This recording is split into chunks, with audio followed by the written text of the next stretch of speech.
I got some big shoes for a big buck. Like I can't lose. Look, I be going up these days. That mean I move through this maze like the Matrix. Just like some latex, I be protecting. Of course they showing me love after neglecting. Confidence turned to common sense, and the common sense be kinda lit, bringing compliments every season.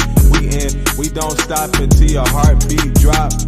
Come on, like when the ball drop at New Year's Eve. I got some big shoes, my balls dropped at 13. They tryna cut me down cause I be shining like Christmas tree. I always been a star, maybe I gotta be. And I don't go too hard unless I got to.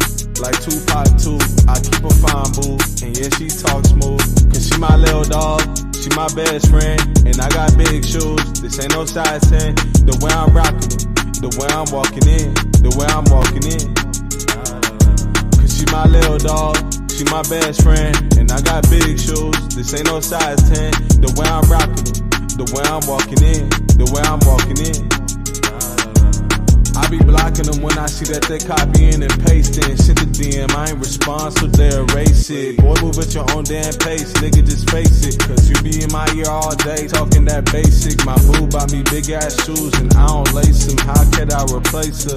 I mean, she do so much for me. I be hugging the beat, I be loving the beat. She be chopping to me. I said, damn, I'm gon' have walk across the street. And afterwards, she be running and jumping on me. Cause she my little dog, she my best friend. And I got big shoes, this ain't no size 10. The way I'm rocking, the way I'm walking in, the way I'm walking in.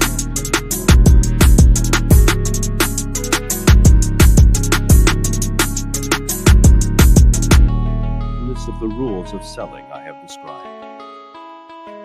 If you read this book, you will have your mind temporarily connected with that of a man who is thoroughly happy, who can truthfully say, life has nothing to offer that I do not already have. During these days of turmoil, when half of the world is arming itself to the teeth and threatening civilization with its spirit of greed and lust for power, it seems almost a miracle to find even one person who has made life pay on his own terms without damage to others. The philosophy with which Mrs. Hill and I have sold our way into happiness is fully and frankly described in this book. The spirit of our philosophy may be found in the challenge to life that I wrote nearly 10 years ago, the day after the Depression had shut off my income and destroyed my entire fortune.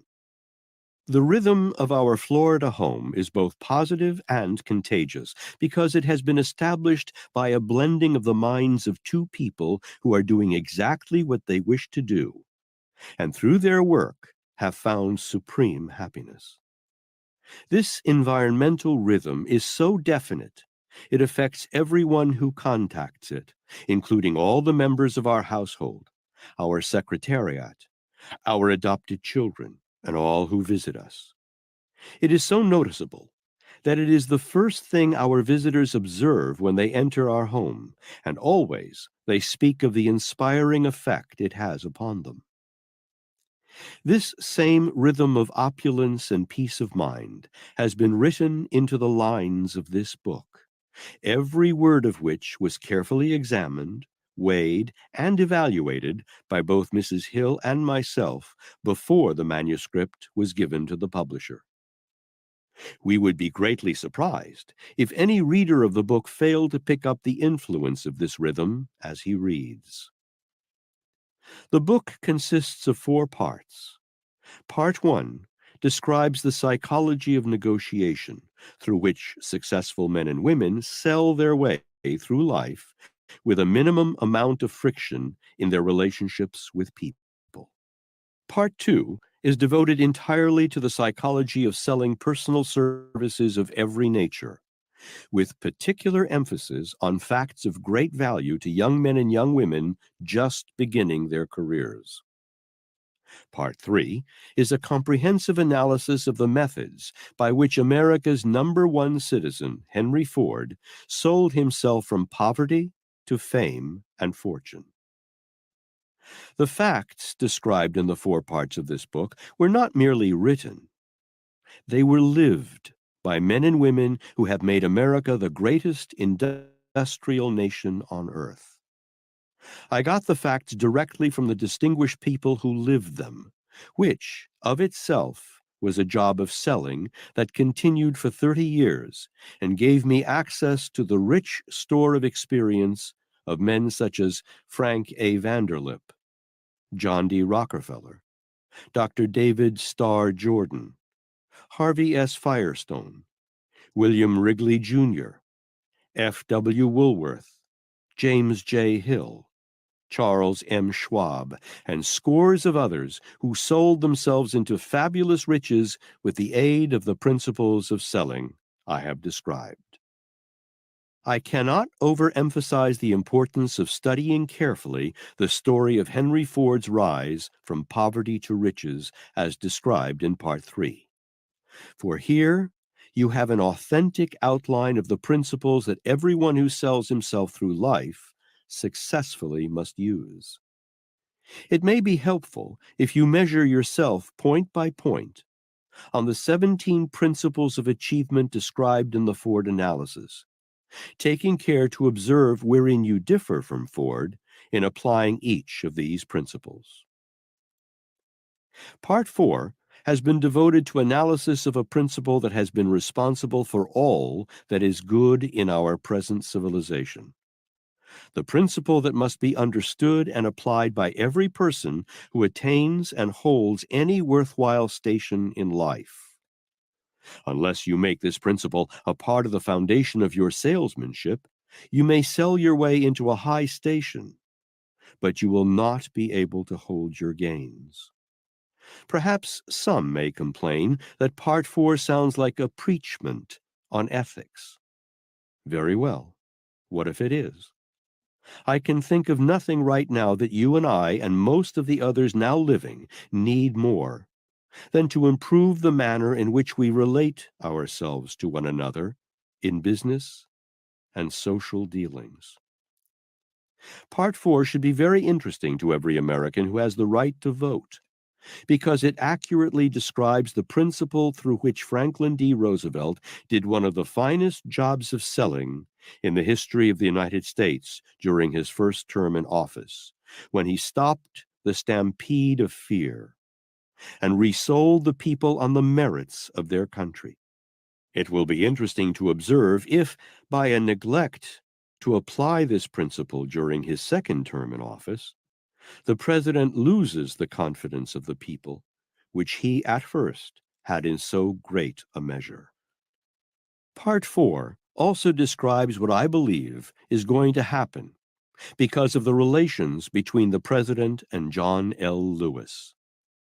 The business recession cost thousands of people their jobs.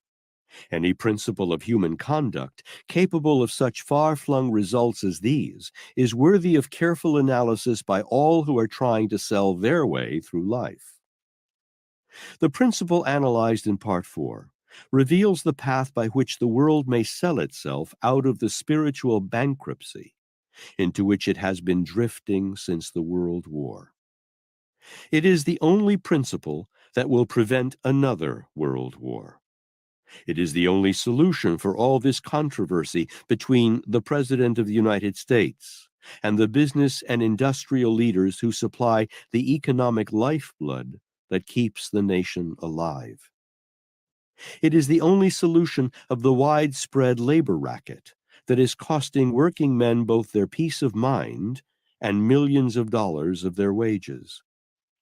It is the only solution available to those who are suffering religious and racial persecution throughout the world.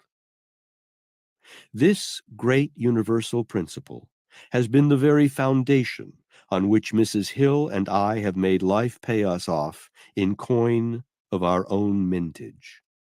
And we sincerely believe it is the only principle through which any person can find and retain peace of mind, prosperity, and happiness.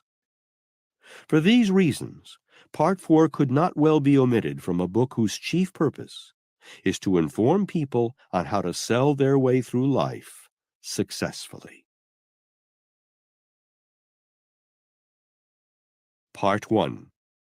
The principles of practical psychology used in successful negotiation. Ability to influence people without irritating them is the most profitable art known to man. The entire first section of this book has been devoted to an analysis of the accepted principles of psychology, through which anyone may negotiate with others without friction. These are the only known principles by which one may win friends and influence people without unnecessarily flattering them. The principles were organized from the life experiences of some of the most successful leaders in business, industry, finance, and education known to the American people during the past 50 years. In this section of the book, one may find modern salesmanship in its most fitting, streamlined clothes.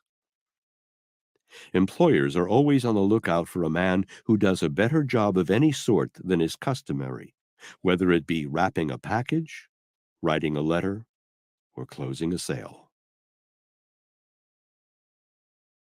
Chapter 1. Introduction. Definition of salesmanship.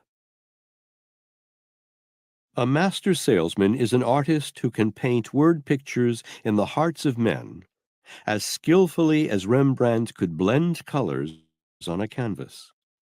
He is an artist who can play a symphony on the human emotions as effectively as Paderewski can manipulate the keys of a piano. A master salesman is a strategist at mind manipulation. He can marshal the thoughts of men as ably as Foch directed the Allied armies during the World War. A master salesman is a philosopher who can interpret causes by their effects, and effects by their causes. A master salesman is a character analyst. He knows men as Einstein knows higher mathematics. A master salesman is a mind reader. He knows what thoughts are in men's minds by the expressions on their faces, by the words they utter, by their silence, and by the feeling that he experiences from within while in their presence. The master salesman is a fortune teller. He can predict the future by observing what has happened in the past. The master salesman is master of others because he is master of himself. The attributes of mastery in selling will be described in this book as well as the means by which these qualities may be acquired. The purpose of the book is to enable the reader to transform mediocrity into mastery in the art of persuasion. Life is a series of ever-changing and shifting circumstances and experiences. No two experiences are alike. No two people are alike. Day after day, we experience life's kaleidoscopic changes. This makes it necessary for us to adapt ourselves to people who think and act in ways different from our own. Our success depends very largely upon how well we negotiate our way through these daily contacts with other people without friction or opposition. This sort of negotiation calls for an understanding of the art of salesmanship. We are all salesmen, regardless of our calling, but not all of us are master salesmen. The politician must sell his way into office. If he remains in office, he must keep himself sold to his constituency. The salaried person must sell himself into a job. Salesmanship must be used to keep the position after it has been obtained. If a man seeks a loan at a bank, he must sell the banker on making the loan. The clergyman must sell his sermons, and himself as well, to his followers. If he is a poor salesman, he soon finds himself looking for another call. The lawyer must sell the merits of his client's case to the judge and jury, even if he knows his case has but little merit. If a man chooses to marry, he must sell himself to the woman of his choice, although the woman may, and often does, remove many of the obstacles in the path of the sale. Everybody will agree with this statement. The day laborer must sell himself to his employer, although the form of salesmanship required is not as difficult as that which must be employed by the man who sells himself into a job at $50,000 a year. These are examples of salesmanship through which people sell intangibles. Any form of effort through which one person persuades another to cooperate is salesmanship. Most efforts at salesmanship are weak, and for this reason, most people are poor salesmen. If a man attains a high station in life, it is because he has acquired or was blessed with native ability as a salesman. Schooling, college degrees, intellect, brilliancy are of no avail to the man who lacks the ability to attract the cooperative efforts of others, thus to create opportunities for himself. These qualities help a man to make the most of opportunity once he gets it. But he must first contact or create the opportunity to be worked on. Perhaps by the law of averages, opportunity is thrust upon one out of every 100,000 people. The others must create opportunity. Moreover, salesmanship is often as necessary in the development of opportunity as in its creation. Salesmanship in this book applies not merely to marketing commodities and services. You can sell your personality. You must do it.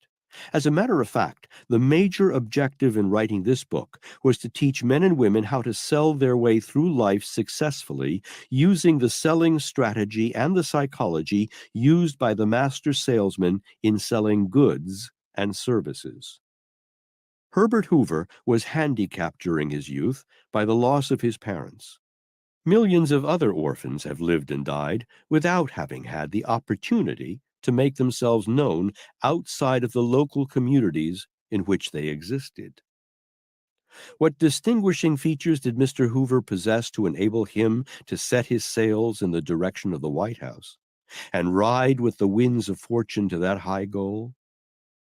He discovered how to sell his way through life successfully. This book is to teach others to do the same. Jean Beltran has given 5 definitions of salesmanship as follows.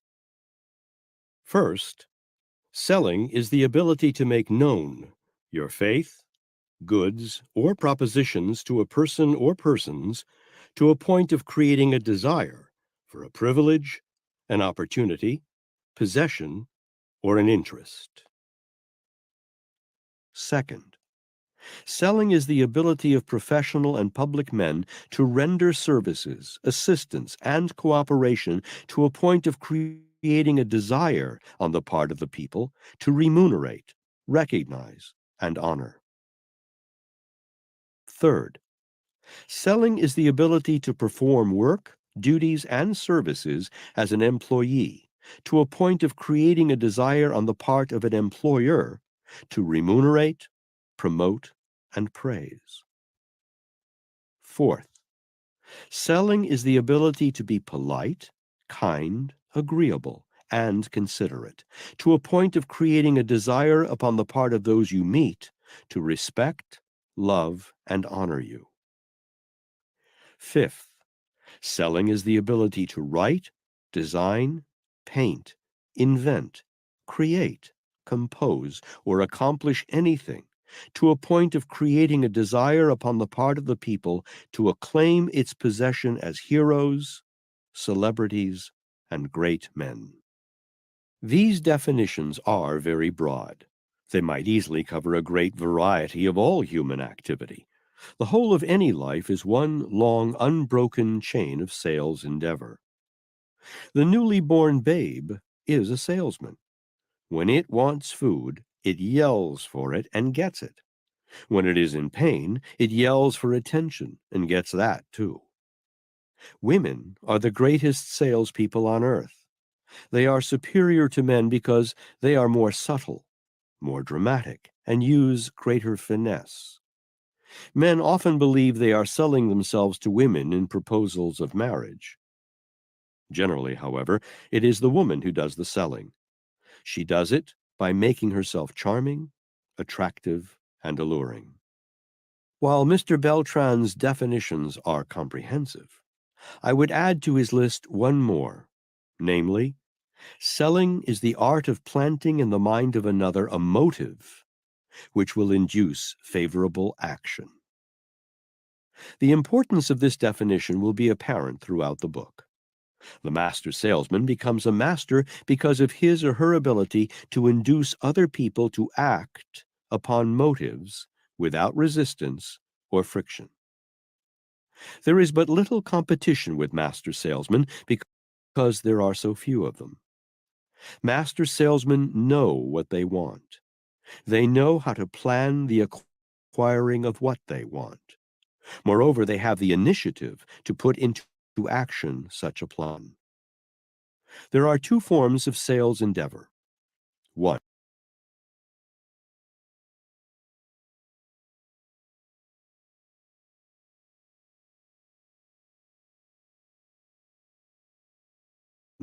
when the salesman is negotiating with but one person. Two, when the salesman is negotiating with a group of people. The latter is commonly known as group selling or public speaking. The master salesman's education is not complete unless he has the ability to persuade groups of people as well as influence individuals. The ability to speak to groups with that force which carries conviction is a priceless asset. It has given more than one man his big opportunity. This ability must be self-acquired. It is an art that can be acquired only through study, effort, and experience. Here are some specific instances. William Jennings Bryan lifted himself from obscurity to a position of national prominence through his famous Cross of Gold speech during a Democratic National Convention. Patrick Henry immortalized himself through his famous "Give me liberty or give me death" speech in the days of the American Revolution. But for that speech, his name might never have known its heritage. Robert Ingersoll changed the trend of theology by his eloquent art in forceful group salesmanship. The master salesman has the ability to influence people through the printed page as well as by the spoken word. Elbert Hubbard accumulated a modest fortune and indelibly impressed his name upon the minds of men through the selling power of his pen. Perhaps Thomas Paine, through the power of his pen, did more than any other one person to inspire the American Revolution. Benjamin Franklin immortalized himself and left his imprint for good upon civilization by the forceful simplicity and quaintness of his written salesmanship. Abraham Lincoln immortalized himself through a single speech, his Gettysburg Address, simple in theme, pure in composition, moving in thought. The Spirit of Jesus Christ goes marching on, influencing hundreds of millions of people 2,000 years after his death, because he was a master salesman. He built his sales presentation around a motive universally acceptable. Caesar, Alexander, Napoleon, the ex-Kaiser Wilhelm of Germany, and hundreds of others of their type were also master salesmen. But they built their sales presentations around motives that were destructive of the best impulses in civilization. They sold and delivered wars, wars for which the people paid in blood and tears and suffering. Enduring success in selling is always predicated upon sound motive. Remember this, you who aspire to mastery in selling. Sell neither stones nor serpents, nor swords. The world now faces the greatest opportunity for master salesmanship in history. The business depression left wounds in millions of hearts that must be healed. Only master salesmanship can do it. New leaders and a new brand of leadership are needed throughout the world in almost every line of human endeavor. This is a great reconstruction period. It is rich with opportunity for master salesmen who have the imagination to build their sales efforts around motives that are beneficial to the general public and who release their full energies through their work. Class privileges are passing. Mass privileges are in the ascendancy. Remember this, too, when selecting a motive as the guiding spirit of your sales efforts. The people must be served. The whole of America stands at the crossroads of progress, waiting for able leadership. Millions of people have been slowed down by fear and indecision. Here is an unparalleled opportunity for men and women who are prepared to adapt themselves to the new brand of leadership, fortified by courage, dedicated to service. High-pressure salesman, of which we heard so much during the last 20 years, is now a thing of the past. The go-getter will have to make room for the go-giver in every walk of life, selling included.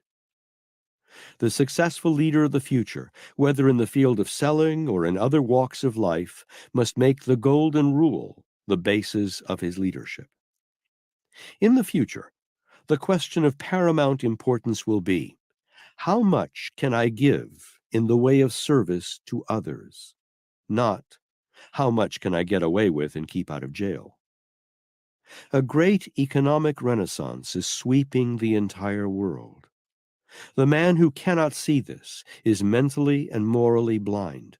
The old order of things in business and industry has already been swept away, and a new order is rapidly taking its place. Wise beyond description is the person who sees this change and adapts himself to it harmoniously, without force. We are approaching an era during which we shall see the reincarnation of the spirit of Thomas Jefferson and Benjamin Franklin and George Washington and Abraham Lincoln in politics, and the reincarnation of the spirit of Marshall Field and John Wanamaker in the fields of industry, business, and finance. The people have become rebellious against the oppression forced upon them by the avaricious and the greedy. This spirit of resentment is not transient. It will remain until it rights a wrong. It will gain organized momentum. America will not soon again see the sad spectacle of millions of people starving to death in the midst of an overabundance of both the necessities and the luxuries of life. We are on the grand concourse that leads out of the wilderness of human exploitation, and we are not going to be driven or coerced into giving up our rights to remain on this highway. These statements of fact and of prophecy may be helpful to those who aspire to leadership in the field of selling or in some other walk of life. Men who have imagination will not wait for time to prove their soundness. They will anticipate the changes that are to take place and will adapt themselves to the new conditions. The great changes occasioned by the economic upheaval that has thrown millions out of adjustment in all fields of human activity accentuates the need for discovering those fundamental principles by which one may come back into the path of ordered progress. Since all people must use some form of salesmanship to right themselves and to adjust themselves into satisfactory relations, both social and commercial, it behooves one to lend an ear to a presentation of those fundamental principles with suggestions of their practical application. This book attempts to teach such principles. The person who masters these fundamental principles of persuasion can sell his way through life successfully, surmounting obstacles, overcoming opposition, harnessing and redirecting adverse forces. No matter who you are or how much you know, you will not succeed unless you are a salesman. You must sell your services. You must sell your knowledge. You must sell yourself. You must sell your personality. As you approach the study of fundamentals, keep ever before you the fact that your only limitations are creatures of your own mind. Remember, too, you can remove any limitation that you can create. This book was written for men and women who will not permit themselves to be bound down by blind circumstance, nor hedged in by psychological limitations. Chapter 2. You need intelligent promotion to succeed. It may be true that the world will make a beaten path to your door if you make a better mousetrap than your neighbor, even though your house may be far back in the woods. But you may as well know that the big rush toward your place of business will not begin until you have given the location and have been properly promoted. Jack Dempsey was an unknown prizefighter, and a good one at that, perhaps, but he stepped up front and won the world championship with its $1 million income only after Jack Kearns had promoted him into the highly desirable position. Jack Dempsey's fists and arms did the punching, but Jack Kearns' brains did the guiding of the blows, so they found their way into big bank balances. The promoting job that Kearns did for Dempsey was so effective that even now, long after the championship was lost, Dempsey is able to collect big dividends for the mere use of his name. Thomas A. Edison, with less than 3 months of schooling, became the world's greatest inventor because he possessed that rare quality of being able to promote himself. Where he succeeded, no fewer than 10,000 other inventors, many of them as capable as he, never have been heard of and never will be. Arthur Brisbane was a run-of-the-mill newspaper man, no better and no worse than 1,000 others in his profession, until William Randolph Hearst spread his name on the front page of all his newspapers. Then he became America's leading columnist. I can name 100 men who can write better stuff than anything Brisbane ever wrote, but you would not recognize one of them because they have not been properly promoted. During the World War, my attention was called to a man by the name of Arthur Nash, a Cincinnati merchant tailor who had taken his employees into business with him and had given them a part of the profits because his business was on the rocks, and he saw no other way of saving it from bankruptcy. I went to Cincinnati, interviewed Nash, and wrote the first story about him. In my story, I called him Golden Rule Nash. The story was taken up by the newspapers and magazines of the country, and he received free publicity for more than 5 years. When he died a dozen years later, he was a wealthy man, and his business was among the more successful of its type. Kate Smith, as all who know her, will testify, is a dear, sweet girl who sings on the radio. Kate does not have anything but a fine character and a pleasing voice. But she does have Ted Collins. Therefore, she draws a weekly salary of a staggering figure, to say nothing of side incomes from moving pictures and other endeavors. Edgar Bergen and Charlie McCarthy trooped up and down Broadway, eating now and then when the now famous pair could get an engagement, until one night when they appeared on the Rudy Valley program. The promotion they received on that occasion gave them a start toward radio stardom that has made the pair among the best features of the air. Bergen was as good 5 years ago as he is today, but he was not then properly promoted, so he often found himself temporarily at leisure. Eli Culbertson was a competent bridge player, but nothing to brag about until his wife took him in hand and began to promote him, and now he receives free publicity in newspapers throughout the nation. Moreover, he has made himself wealthy as a bridge expert. He is probably no more an expert now than he was when his better 7/8 began to promote him, but he is better paid. Ziegfeld picked up Will Rogers when he was an unknown, gum-chewing, rope-throwing vaudeville specialist when he could get an engagement.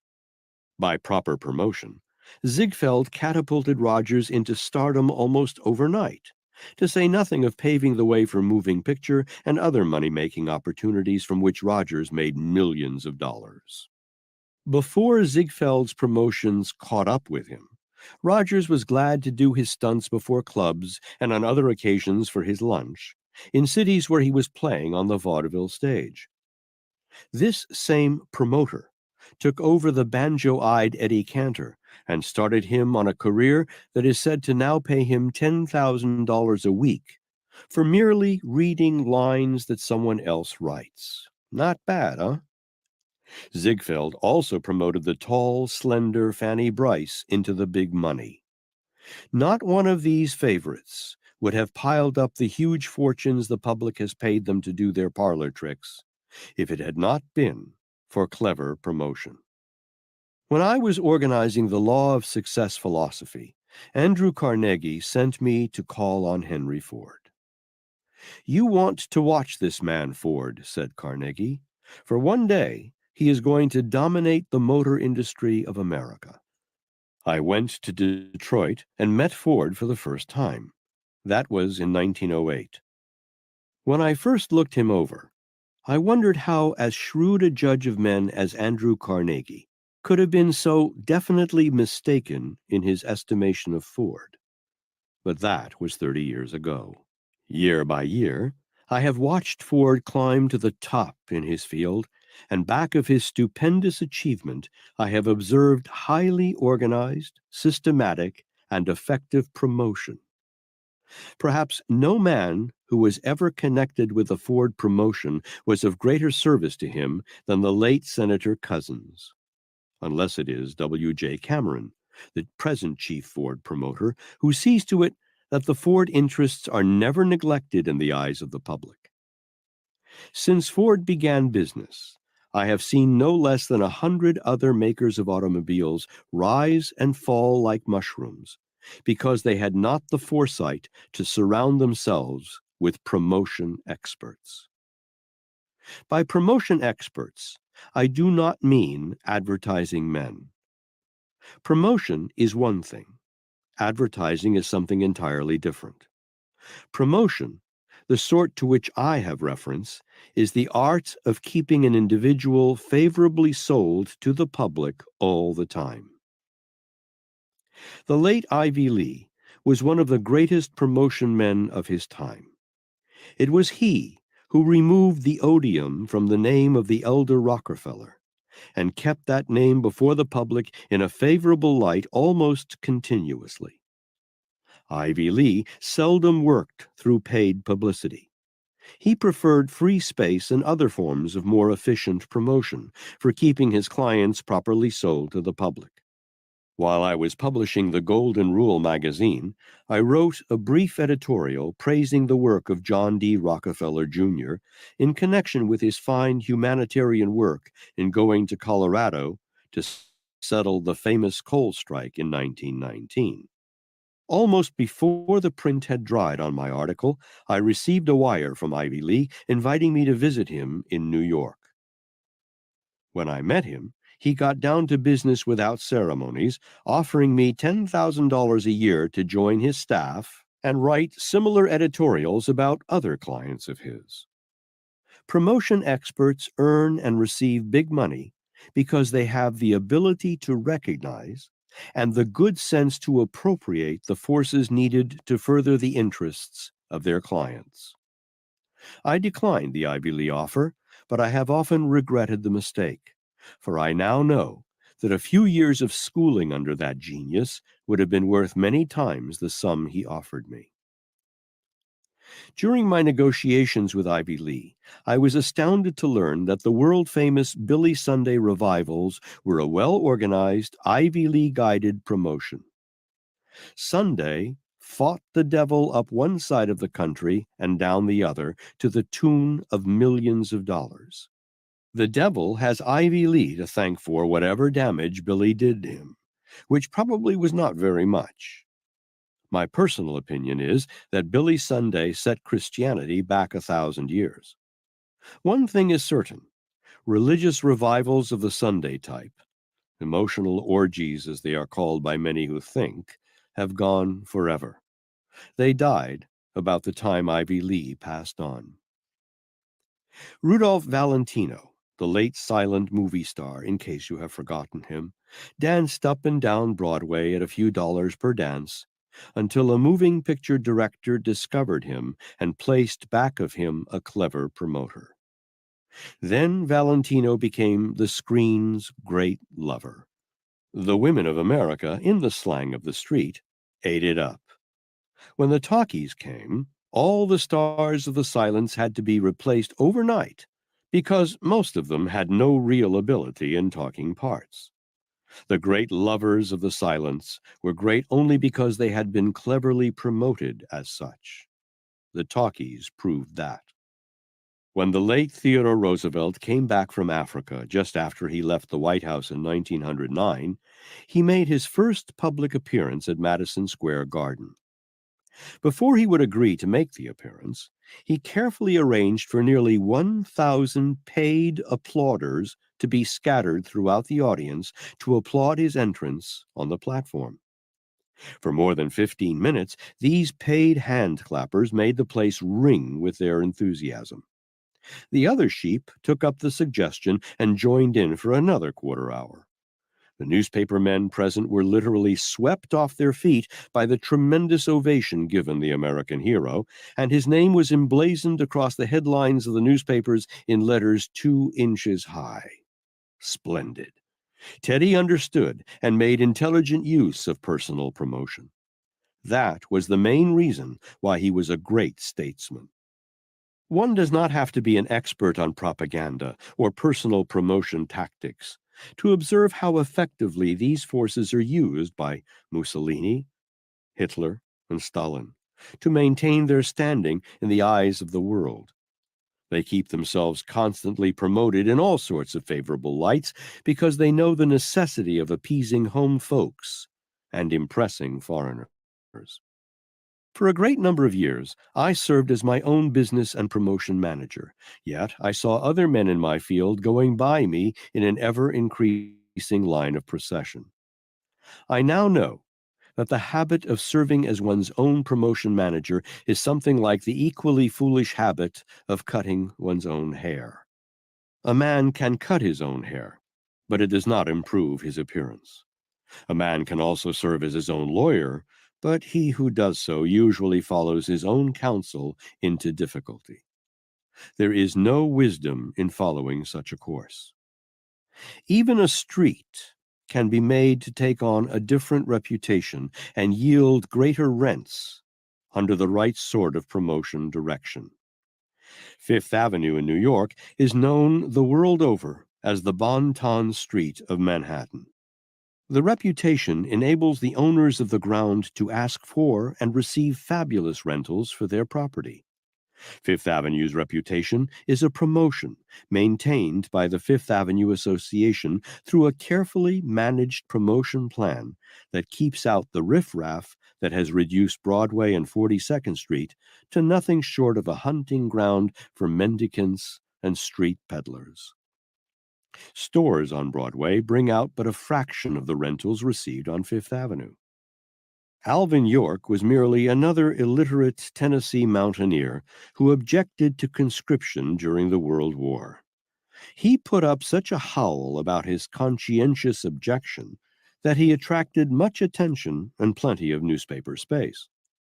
After his return from war, he was still illiterate, but a clever little promoter took him over, and now he dominates a large school for mountain folks that was promoted in his name.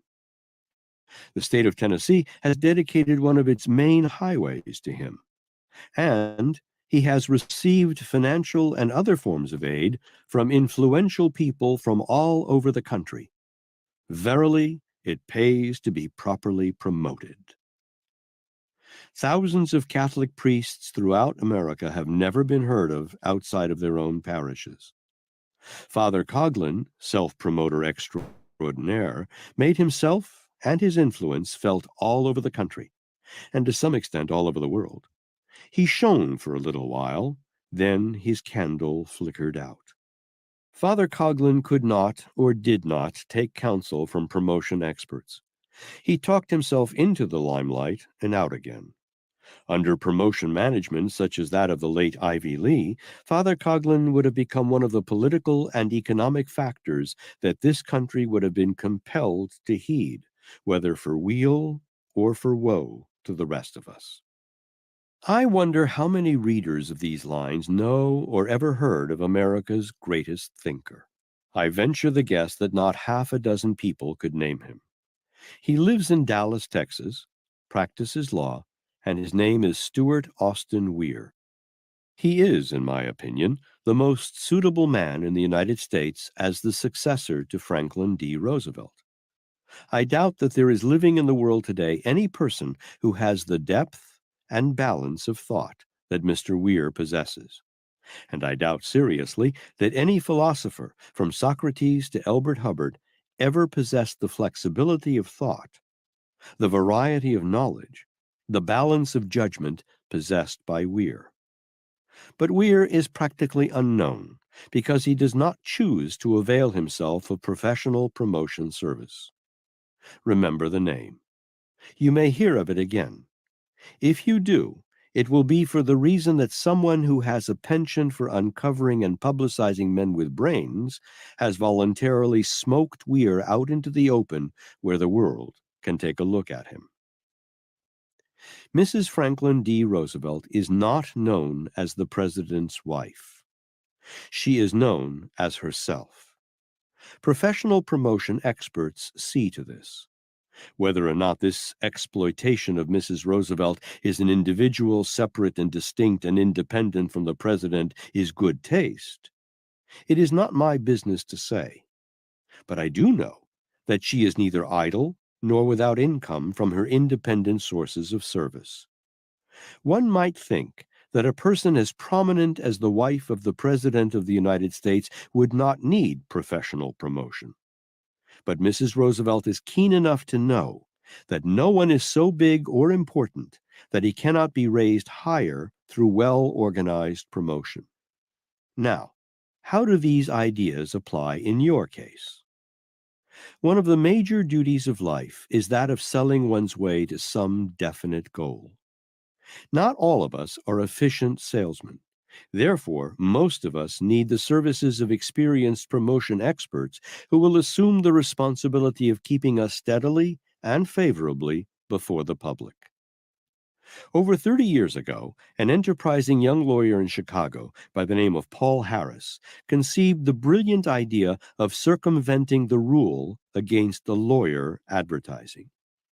He gathered around him 30 or so of his business friends and organized the first Rotary Club, the idea being, of course, to promote himself into a variety of contacts that might conceivably be converted into clients as the result of his personal relationship with them once a week. Today, the Rotary Club movement has spread all over the world and has become an international power for good. The movement did its founder no harm. Doctors, dentists, lawyers, architects, and other professional men whose professional ethics make direct advertising of themselves inadvisable might well profit by Paul Harris's example. Ethics is one thing. Building up a professional practice is another. The two can be made to harmonize. That is the business of expert promotion men. And that goes for the rest of us as well. If we wish to get ahead in the world, we must find ways and means of bringing ourselves to the attention of people who need whatever we have to offer the world. Building a better mousetrap than one's neighbor will avail one nothing unless sound, intense, and continuous sales promotion is placed back of the trap. Ham actors walk hungrily up and down Broadway, trying to sell themselves. Once in a blue moon, a Ziegfeld discovers a Cantor, or a Will Rogers, or a Fanny Bryce, and promotes him or her to the top. But blue moons do not rise often. The better plan is not to wait for discovery, no matter who you are or what you have to offer the world. The better plan is to search until you find the one person best equipped to market the sort of services you have to offer. Then give that person a good block of stock in yourself and tell him to go ahead and promote you. While I was writing this story, my doorbell rang. My visitor was a young man who has been acknowledged in America and abroad as one of the coming musical composers and pianists. He spent 2 hours trying to convince me there is virtue in the old habit of an artist starving in an attic, rather than commercialize his art. He tried conscientiously enough to convince me that the philosophy of opulence, as outlined in my book, Think and Grow Rich, was an insult to great artists whose major business, from his viewpoint, should be a willingness to starve for their art. I liked the young fellow. He had a pleasing personality, a brilliant mind, and a truly great passion for classical music. But I also felt very sorry for him.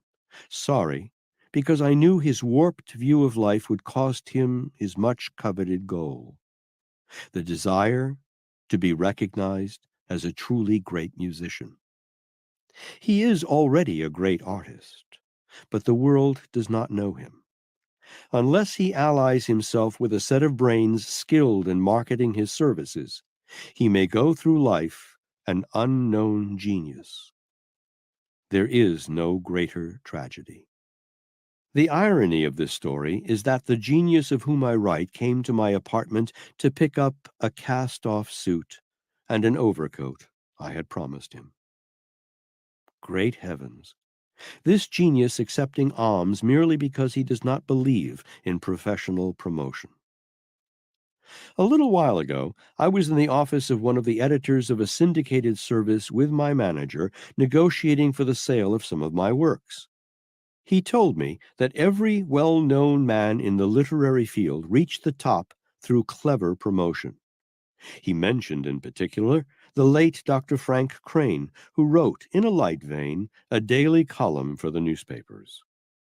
When Dr. Crane first came to us, said this distinguished editor, he was peddling his stuff here and there, wherever he could get a country weekly newspaper to buy it, not earning enough to keep him and his family. I happen to know that when Dr. Crane died, he was paying an income tax on upwards of $75,000 annually, all of it made from the sale of that same light vein, marketed by an expert promotion man. Elbert Hubbard made a sizable fortune by writing and marketing his own works, but the world seldom knows more than one Elbert Hubbard at a time. He was one of those very rare persons who have the ability to create and to market the products of their creation. Most of us are lucky if we have the ability to create, much less sell our products. I spent a quarter of a century organizing the philosophy of individual achievement. I wrote into that philosophy all that had been retrieved from the experiences of such men as Andrew Carnegie, Henry Ford, Thomas A. Edison, John Wanamaker, and others of their type. Yet, I found myself outmoded by men who wrote books that they had thrown together overnight, as far as financial income was concerned. I finally awakened to myself, placed myself under the management of my wife, and duty impels me to admit that I accomplished more in the way of recognition during the first year of her management than I had accomplished during all my previous years while serving as my own manager. It is each person's duty and responsibility to provide himself with whatever form of promotion is needed to help him attain success in his chosen calling. R. L. Sharp expressed the thought beautifully in these lines. Isn't it strange that princes and kings, and clowns that caper in sawdust rings, and common folks like you and me, are builders for eternity?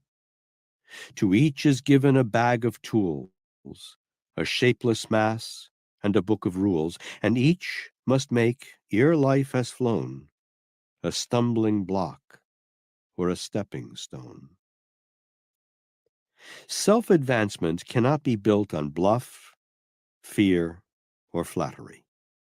Life demands of the successful man sterner stuff than these.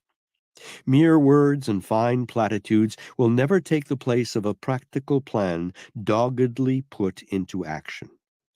And this, despite the fact that a book recently published was purchased by nearly 1 million people, in which the central theme admonished the reader to flatter those whom he wished to sway and attract. A book on flattery may be helpful to those willing to stoop to flattery. But what of the flatterees, those unfortunates on whom the 1 million purchasers of the book will work their magic? Are they to be deprived of protection against these seductive flatterers? Personally, I resent all attempts of people to flatter me. If I used flattery in my work, I would be instantly pegged as a charlatan, and rightfully so. I get better results by frankness in my dealings with people, for I find that direct, straight dealing not only wins friends, but it also holds them. The greatest asset I have, or shall ever have, is a friend I won not by flattery, but through the most scrutinizing analysis. That friend is my wife. I won her not by telling her she was pretty, or smart, or witty. On the contrary, I called her attention to all her weaknesses and suggested how she might correct them by marrying me. Morons and nitwits like to be flattered. There is no denying that fact. People who think or make any real pretense of thinking resent all forms of flattery. It is an insult to their intelligence. When anyone starts to flatter you, it is a sure indication that person wants something you possess or some favor from you. Flattery is a form of dope that sidetracks the reasoning faculty of the one flattered, and while it may, and often does, permit the flatterer to gain temporary advantages, the time comes when the effect wears off, and the victim comes out from under the spell with resentment in his heart. The most that can be said of flattery is that it is sometimes a cheap psychological trick with which charlatans and dishonest people lull others into a state of carelessness while they pick their pockets. Flattery is the chief tool of all confidence men. Through its use, crooked stock salesmen take millions of dollars away from men and women annually. Through its use, vicious spies wriggle their way into the confidence of military men and wheedle information out of them. Gold diggers and women of questionable morals use flattery as a weapon with which to break down the resistance of men who will not respond to mere sex appeal.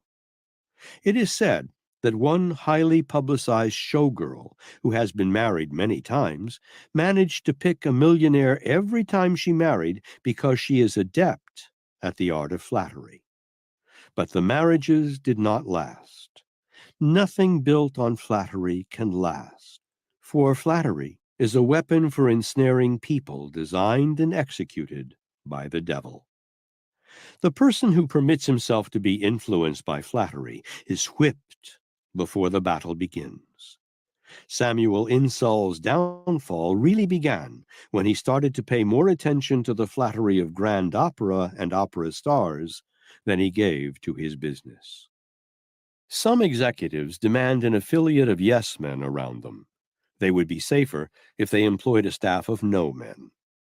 The human ego is a tricky piece of mental equipment.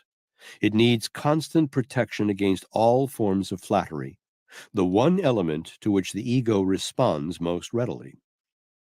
One of the commonest mistakes is that of seeking the counsel of friends, even though they have been properly influenced and won.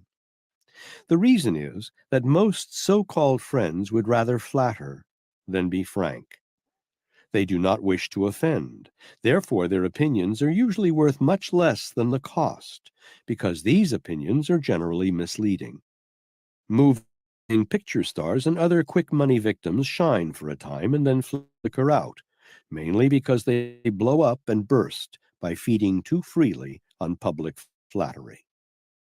It is said that John W. Davis is paid an enormous sum annually by the J.P. Morgan banking firm, not for what he tells the members of the firm they can do, but for what he tells them they cannot do. He is the official no man of the firm. He does no flattering to win and influence the Morgan partners. Astute businessmen that they are, they prefer cold facts to flattery. Perhaps this is why the Morgan firm is tops in the financial world. Al Smith climbed from the fish market to within a stone's throw of the White House. His greatest help was Mrs. Belle Moscovic, his official no woman. It is no mere coincidence that the Brown Derby began to decline when Mrs. Moscovic died.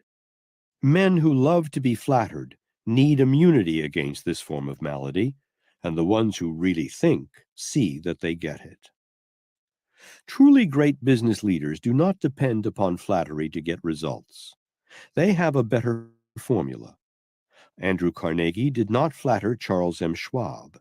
He got more dependable results by paying Mr. Schwab as much as $1 million a year for his brains and his personality, demanding loyalty, and getting it. The train dispatcher does not flatter the conductor. He gives the conductor definite orders that he does not question. Once in a while, the orders may be neglected. Then a wreck costs the conductor his job or his life. There are times when one should say yes, and times when one should say no.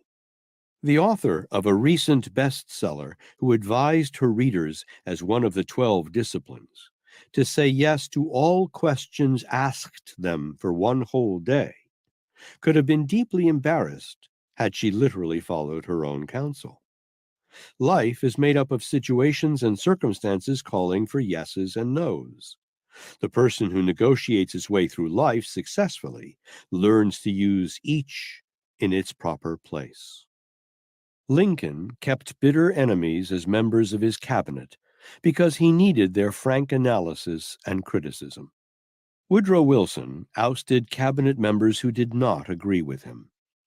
The difference in the records of the two presidents is very great, and it will become greater with time. How far would a military man get in warfare if soldiers were managed by flattery? Flattery would not help one very much with most policemen and taxicab drivers. The person who makes himself indispensable to others by rendering more service and better service than he is paid to render will accomplish more permanent results of a desirable nature than he could accomplish with all the flattery in the world. If you would sell your way through life successfully, look around you. See what useful service you can render to as many people as possible. Make yourself of value to others, and you will not need to learn the art of flattery in order to win people and use personal influence. Moreover, those whom you do win will stay won. To be well-liked gives one great advantages, but flattery is not the tool with which this desirable end may be attained and held. A pleasing personality is worth a king's ransom to those who possess it, but such a personality is not developed through speaking honeyed words of flattery that mean nothing. A pleasing personality consists of 21 different characteristics that can be developed. You will find the complete description of these 21 assets in a subsequent chapter. Master them and make them your own property. Then you will be able to attract and hold friends. There are practical and tried rules for attracting and holding I got friends. some big shoes for a big buck, like I can't lose. Look, I be going up these days. That mean I move through this maze like the Matrix, just like some latex. I be protecting. Of course they showing me love after neglecting. Confidence turned to common sense, and the common sense be kinda lit. It bringing compliments every season. We don't stop until your heartbeat drop. Come on, like when the ball drop. drop at New Year's Eve. I got some big shoes, my balls dropped at 13. They try and cut me down cause I be shining like Christmas tree. I always been a star, maybe I gotta be. And I don't go too hard unless I got to. Like Tupac too, I keep a fine boo. And yeah, she talk smooth, cause she my little dog, she my best friend. And I got big shoes, this ain't no size 10. The way I'm rocking it, the way I'm walking in, the way I'm walking in. Cause she my little dog, she my best friend. And I got big shoes, this ain't no size 10. The way I'm rocking it, the way I'm walking in, the way I'm walking in. I be blocking them when I see that they copying and pasting. Shit to DM, I ain't respond, so they erase it. Boy, move at your own damn pace, nigga, just face it. Cause you be in my ear all day, talking that basic. My boo bought me big ass shoes and I don't lace them. How could I replace her? I mean, she do so much for me. I be hugging the beat, I be loving the beat. She be chopping the meat. I said, damn, I'm gon' high walk across the street. And afterwards, she be running and jumping on me. Cause she my little dog, she my best friend. And I got big shoes, this ain't no size 10. The way I'm rocking it, the way I'm walking in, the way I'm walking in.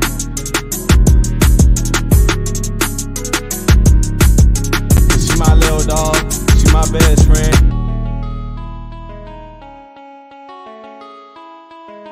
You will find them all in the subsequent chapters of this book. These are not the rules used to gain temporary advantage over others. They are the rules gleaned from the life work of Abraham Lincoln, Benjamin Franklin, Thomas Paine, Thomas Jefferson, Samuel Adams, Richard Henry Lee, George Washington, and 100 other truly great men who laid the very foundation of this country. They are the rules used also by the most successful business and industrial leaders the country has produced, such men as Andrew Carnegie, Thomas A. Edison, Henry Ford, Owen D. Young, Cyrus H. K. Curtis, Frank A. Vanderlip, and John Wanamaker. If any of these men had advocated flattery as a means of getting ahead in the world, I would have been impressed by their recommendation.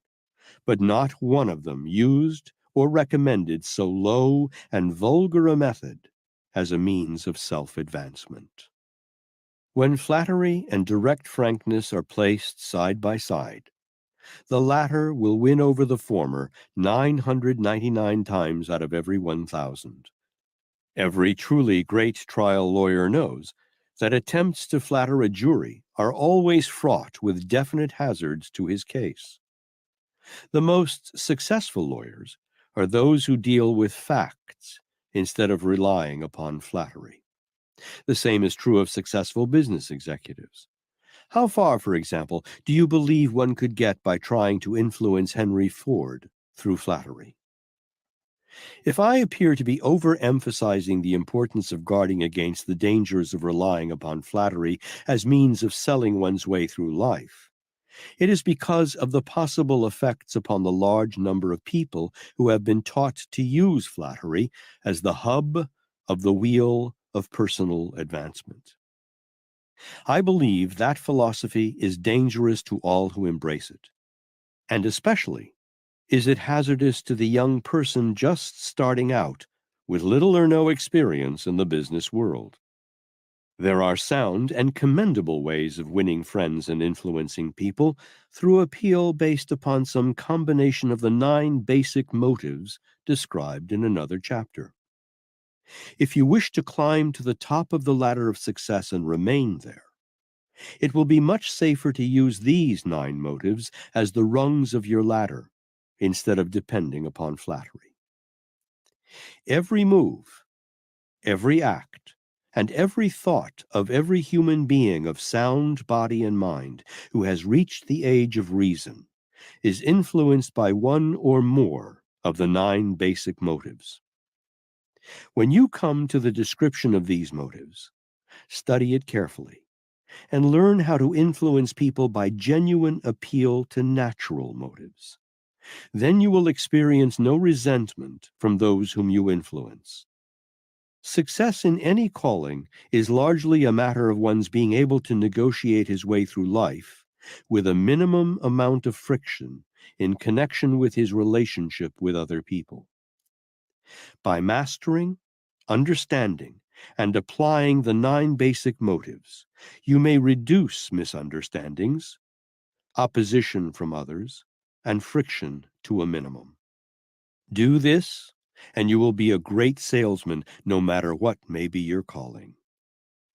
Lest all this counsel impress you as a mere preachment, I am taking the liberty of citing at least one illustration of a circumstance in connection with which practical application was made of the principles of salesmanship recommended in this philosophy of personal negotiation.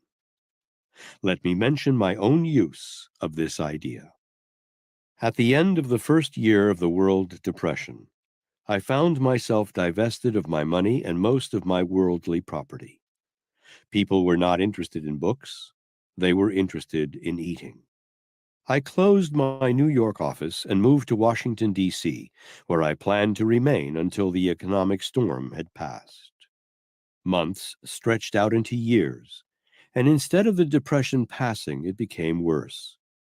Finally, I reached a decision not to wait for the end of the business stagnation, but to go on the lecture platform and work my way back into useful service to others who also had been wounded.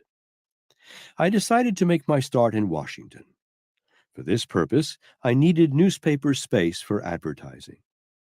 The amount of space I required would cost over $2,000, and I did not have this amount, neither could I get it from the usual banking sources. Here I was, face to face with a situation similar to that which you and every other person on earth must sometime experience. I was in need of something I had to procure with mere words.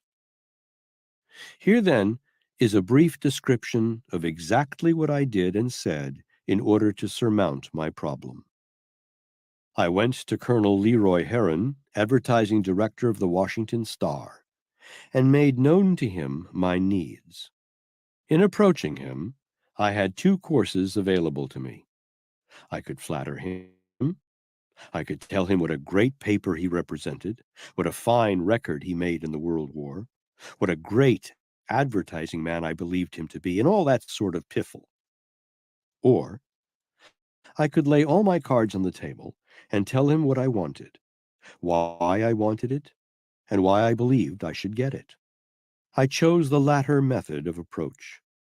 Then I was forced to decide whether I would disclose to Colonel Herron all the facts, including my financial weakness, or skip over these embarrassing subjects without clearly discussing them. Again, I chose to rely upon frankness and directness. There come times in one's life when no other plan will secure the desired results. As well as I can remember, here is a word-for-word statement of what I said. Colonel Herron, I wish to use the Washington Star in an advertising campaign to announce a series of public lectures on the philosophy of individual achievement. The space I require will amount to approximately $2,500. My problem is in the unpleasant fact that I do not have that amount of money available. I had that amount and more a short time ago, but the depression consumed it. My request for this credit is not based upon the usual commercial credit rating. On that basis, I would not be entitled to the credit. My appeal is based upon the fact, plenty of evidence of which I am prepared to present to you here and now, that I have devoted a quarter of a century to the study of the principles of individual achievement. During this time, I have had the active cooperation of such men as Andrew Carnegie, Thomas A. Edison, Frank A. Vanderlip, John Wanamaker, and Cyrus H.K. Curtis. These men thought enough of me to give freely of their time and experience over a long period of years, while I was organizing the philosophy of success. The time each gave to me was worth many times the amount of credit I am asking of you. Through their cooperation, I am now prepared to take to the world a philosophy of self-help that all the people of the world badly need. If you do not wish to extend me the credit as a sound business risk, then extend it in the same spirit of helpfulness that these men of affairs gave to me of their time and experience. The credit was extended to me by Colonel Heron on my brief statement of my case with this significant remark. I do not know what your chances are of paying for the space you want, but I believe I know enough of human nature to understand that you intend to pay for the space. I also believe that any philosophy organized from the life work of such men as Edison and Carnegie is sound and needed at this time. Moreover, I believe anyone to whom these men would devote their priceless time is worthy of much more credit than you seek with a star. Bring in your copy, and I will run it. We will talk to the credit manager afterward. After the transaction had been completed, and the advertising had been paid for, I called on Colonel Heron again and had a very intimate personal talk with him. I asked him to tell me frankly why he extended the credit in face of the fact I had told him all about my financial weakness, and nothing whatsoever of my ability to pay the account. His reply was illuminating. I gave you the credit, he exclaimed, because you made no attempt to cover up your financial weakness. You resorted to no subterfuge and did not set your best foot forward first. How far do you suppose I would have gotten had I appealed to Colonel Heron on anything but frankness? The old-time salesman carried with him a supply of cigars, good liquor, and burlesque stories with which to entertain his prospective buyers. All these have been supplanted by moving picture films and highly colored graphs and charts with which the salesman can paint in the mind of his prospective buyer a perfect picture of the merchandise he sells. There are 9 windows and doors through which the human mind can be entered and influenced. Not one of these is labeled flattery. The 9 doors are the 9 basic motives by which all people are influenced.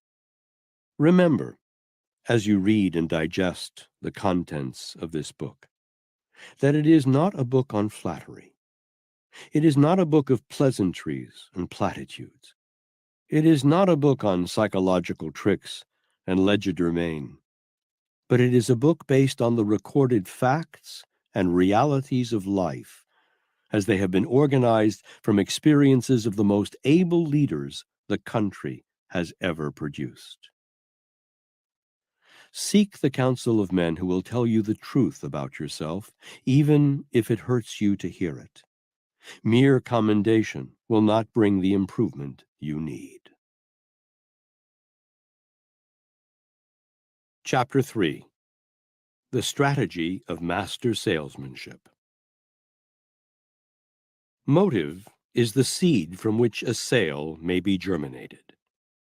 All seed must contain the life germ, or it will not germinate, regardless of the kind of soil in which it is planted.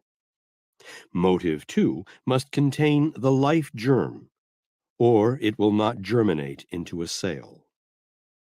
The man who understands how to inject the germ of life into motive is a master salesman. A master because he captures the prospective buyer's own imagination and makes it work for him. When an appropriate motive has been painted in the mind of the prospective buyer by a real artist, it begins to work from within, as yeast works in a loaf of bread. Let us illustrate this point, namely, the late Dr. Harper, while serving as president of the University of Chicago, desired to construct a new building on the campus, the estimated cost of which was $1 million. His available funds were not sufficient for his needs, nor did he see any chance of securing the necessary funds from the university's annual budget. After analysis of the situation, it became apparent to Dr. Harper that he would have to seek the $1 million from an outside source. Here begins the description of the modus operandi of a master salesman. Dr. Harper did not start buttonholing wealthy men for donations. He did not put on a drive for donations.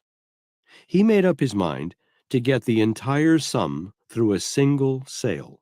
Moreover, he assumed personally the responsibility for making the sale. His first move was to lay out a plan of action.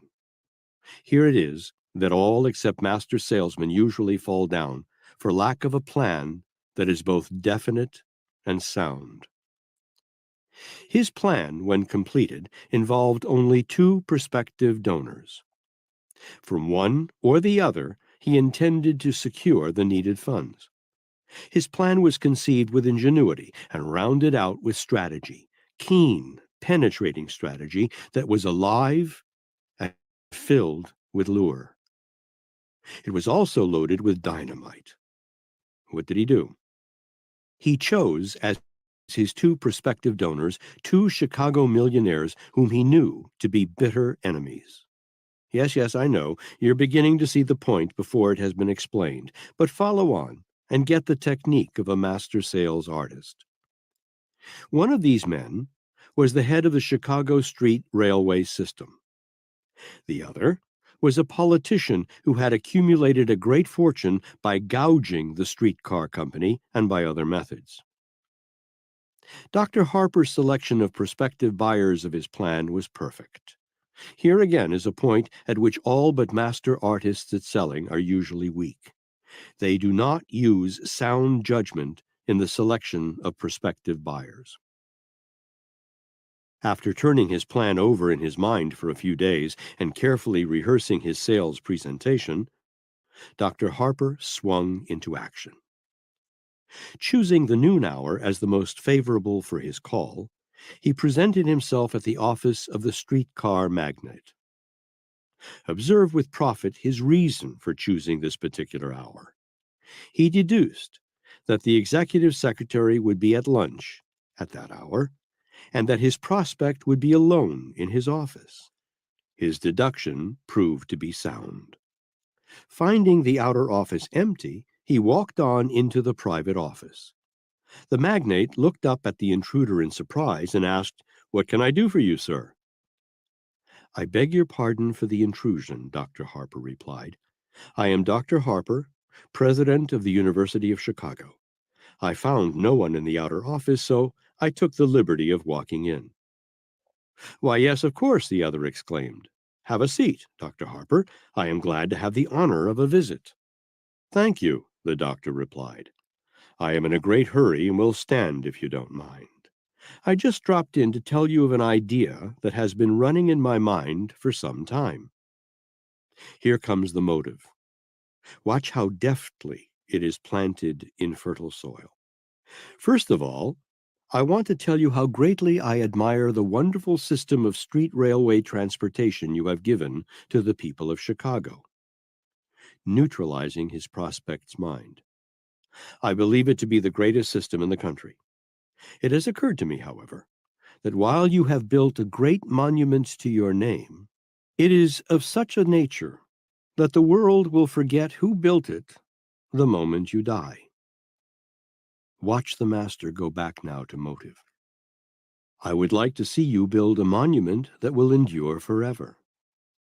I have thought of a plan by which you might build such a monument, but I have met with some difficulties which, I am sorry to say, may stand in the way." Pulling the lure away from the prospect to make the idea more desirable.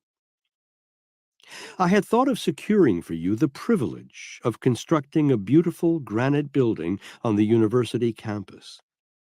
But some of the members of our board want this privilege to go to Mr. X, mentioning the name of the political enemy. I am holding out in your favor, and just came by to ask if you can think of any plan that may help me to secure this rare privilege for you." "That is most interesting," the magnate exclaimed. "Please sit down and let us talk about the matter." "I am exceedingly sorry," Dr. Harper replied, "but we are having a board meeting in an hour, and I must hurry along. If you think of an argument I might use on your behalf, please telephone me as promptly as possible, and I will go to bat for you before the board. Good day, sir." Dr. Harper turned and walked out. When he reached his office, he found that the streetcar magnate had already telephoned him 3 times, requesting that Dr. Harper call him as soon as he came in. The doctor was obliging. He telephoned the magnate, who requested that he be permitted to come out and present his case to the board in person. Dr. Harper replied that this would be inadvisable, that in view of the opposition some of the board members had expressed toward him, Dr. Harper might present the matter more diplomatically, intensifying the lure. "If you will telephone me tomorrow morning," Dr. Harper suggested, "I will let you know what luck I have had." The next morning, upon arriving at his office, he found the streetcar magnate already there. They were closeted together for half an hour. What happened probably will never be known to the public. The interesting thing, however, is that the streetcar magnate assumed the role of salesman, while Dr. Harper became the buyer and was persuaded to accept a check for $1 million and to promise that he would try to get it accepted by the board. The check was accepted. What arguments Dr. Harper used with his board, no one knows, but the $1 million building now stands on the campus of the university, silent but impressive evidence that mastery in selling is never accidental. The building bears the name of the donor. Hearing of this incident, I called on Dr. Harper and asked him to tell me why some of the members of his board should prefer to honor a racketeering politician. In reply, he merely shrugged his shoulders and smiled at me, a queer little twinkle in his eyes. His answer was sufficient. I got the idea. The opposition existed mainly in Dr. Harper's imagination. To place the transaction in the category of justified strategy, Dr. Harper probably developed the idea of friendly opposition in the minds of some of the members of his board. Let us analyze this transaction to make sure that the fine points are not overlooked. First of all, observe that no high-pressure methods were used by Dr. Harper. He depended entirely upon motive to turn the trick for him. No doubt he spent days planning his approach. Incidentally, the motive that he chose is one of the most alluring of all the motives. In fact, he made his appeal through 2 motives, namely, 1, the motive of desire for fame and power. 2, the motive of revenge. The streetcar magnate saw instantly that he could perpetuate his name in the role of public benefactor in such a way that it would go marching on long after his remains had gone back to dust, and his street railway system had perhaps been supplanted by some other mode of travel. He saw also, thanks to Dr. Harper's sound strategy, an opportunity to get revenge on his bitterest enemy by depriving him of the privilege of a great honor. No great amount of imagination is required to enable one to see what would have happened if Dr. Harper had made his approach in the usual manner, by writing a letter to the streetcar magnate asking for an appointment, thus giving him an opportunity to anticipate the motive behind the request.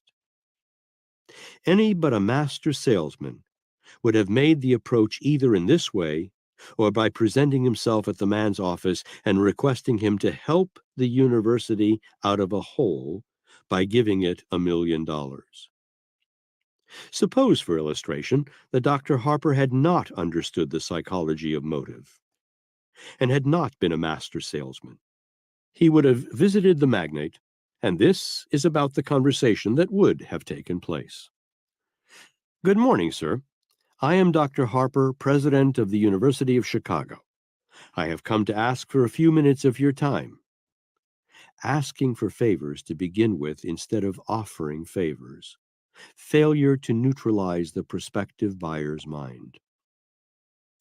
"We need an extra $1 million for a new building that we intend to erect on the campus of the university, and I thought you might be interested in donating the amount.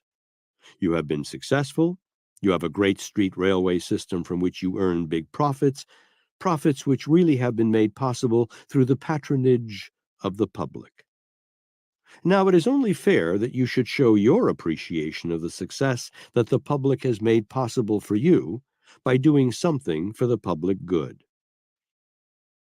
Observe in your mind's eye this scene. The streetcar magnate is fidgeting in his chair and nervously fussing with some papers on his desk, groping for an alibi with which to refuse. As soon as the doctor hesitates for a moment in his sales presentation, the magnate takes up the conversation. "I am exceedingly sorry, Dr. Harper, but our budget for philanthropic purposes has been entirely exhausted. You know, we make a liberal annual donation to the Community Chest Fund. There is nothing more we can do this year. Besides, $1 million is a large sum of money. I am sure our board could not be persuaded to donate so much money to charity." He beats the doctor to that board gag. That word, charity. You see, of course, that a poor presentation would have placed Dr. Harper in the unhappy position of one who begs for charity. Giving to charity as such is not listed as one of the 9 basic motives that move men to action. But lift the word charity out of its humble setting and give it the color of privilege, fame, and honor, and it takes on an entirely different meaning. Only a master salesman can do this. One way is clever, the other is crude. The act of selling, if scientifically conducted, may be compared to an artist at his easel. Stroke by stroke, as the artist develops form and harmony and blends the colors on a canvas, the master salesman paints a word picture of the thing he is offering for sale. The canvas on which he paints is the imagination of the prospective buyer. He first roughly outlines the picture he wants to paint, later filling in the details using ideas for paint. In the center of the picture, at the focal point, he draws a clearly defined outline of motive. As a painting on a canvas must be based upon a motive or theme, so must a successful sale. The picture that the master sales artist paints in the mind of his prospective buyer must be more than a mere skeleton outline. Details must be perfected so the prospect not only sees the picture in perspective as a finished whole, but the picture must be pleasing to him.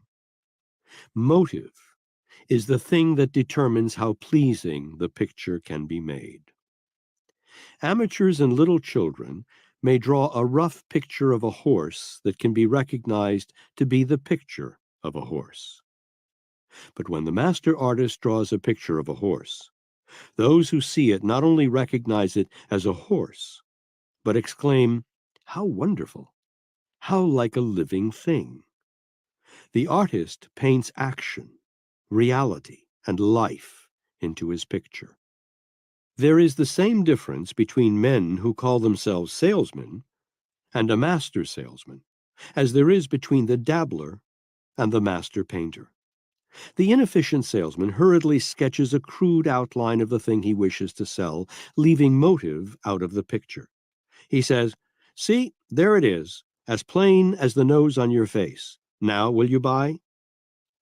But the prospective buyer does not see that which the salesman has kept hidden within his own mind, or he may see but does not feel. He is not moved to action by any rough sketch or unfinished, lifeless picture. No seed of desire has been planted in his mind, no appeal to motive. That's why he doesn't get desired results. The master salesman paints another picture. He omits no detail. He mixes his word colorings so that they blend with harmony and symmetry that capture his prospective buyer's imagination. He builds the picture around a motive that dominates the entire scene, putting the prospective buyer's own mind to work on his behalf. That is master salesmanship. A little while ago, a great sales artist came to sell me life insurance. As everyone knows, life insurance is abstract, intangible. and one of the hardest things in the world to sell. One cannot see it, one cannot smell it, or taste it, or feel it, or sense it through any of the five senses. In addition to these handicaps, one must, in a sense and under certain conditions, die in order to profit by it. Even then, the profit goes to someone else. No amateur is a successful life insurance salesman. But this artist was no amateur. Through study and preparation, he had gained the status of a master. He had familiarized himself with the motives that most quickly and effectively appealed to the prospective purchaser of life insurance. He had prepared himself to analyze his prospective buyers accurately in order that he might readily catalog them as to the motive best suited to each case. He placed before my eyes an invisible canvas, and on this canvas, with only words for brushes and paints, he drew a picture of me 20 years hence, with shoulders drooping and fast graying hair. Around me, he grouped my family. In this picture, he transformed my wife from a woman of youth and vigor, beauty and independence, into an aging, dependent person. He played upon my heartstrings through the word dependent, as a master violinist would play upon the strings of a Stradivarius. Nor was the picture yet complete. He added another scene in which I saw myself lying cold in death. I felt the shivers running down my spine as the artist played upon the word death. Reaching me through the motive of fear, one of the strongest of the 9 basic motives. By my coffin was my wife, a helpless, dependent old woman, the woman whom he knew I loved and whose future he knew I would want to make secure. Reaching me through the motive of love, another of the 9 basic motives. Only an artist can paint such a picture. It was so realistic that it still haunts me. I took that picture to bed with me that night. It was a nightmare that caused me to groan and turn from side to side, seeking to escape its horror. In sleep, my subconscious mind seized upon it and tortured me with terrible dreams. By planting in it the motive of fear, the salesman had made a friendly ally of my mind. Only an artist can paint such a picture. Yet artists are made, not born. They may be born with the inherent potentialities for artistic creation, but they become finished artists only by mastering the technique of harmony, form, and color. Sales artists, too, are made and not born. They become masters by studying technique and motive. They develop expert methods of analyzing buyers and the things they buy. Dr. Harper was not a born salesman. He was small in physique and unprepossessing in appearance. He became a great salesman by studying men and the motives that cause men to act. That is exactly what all who would attain to mastery in selling must do.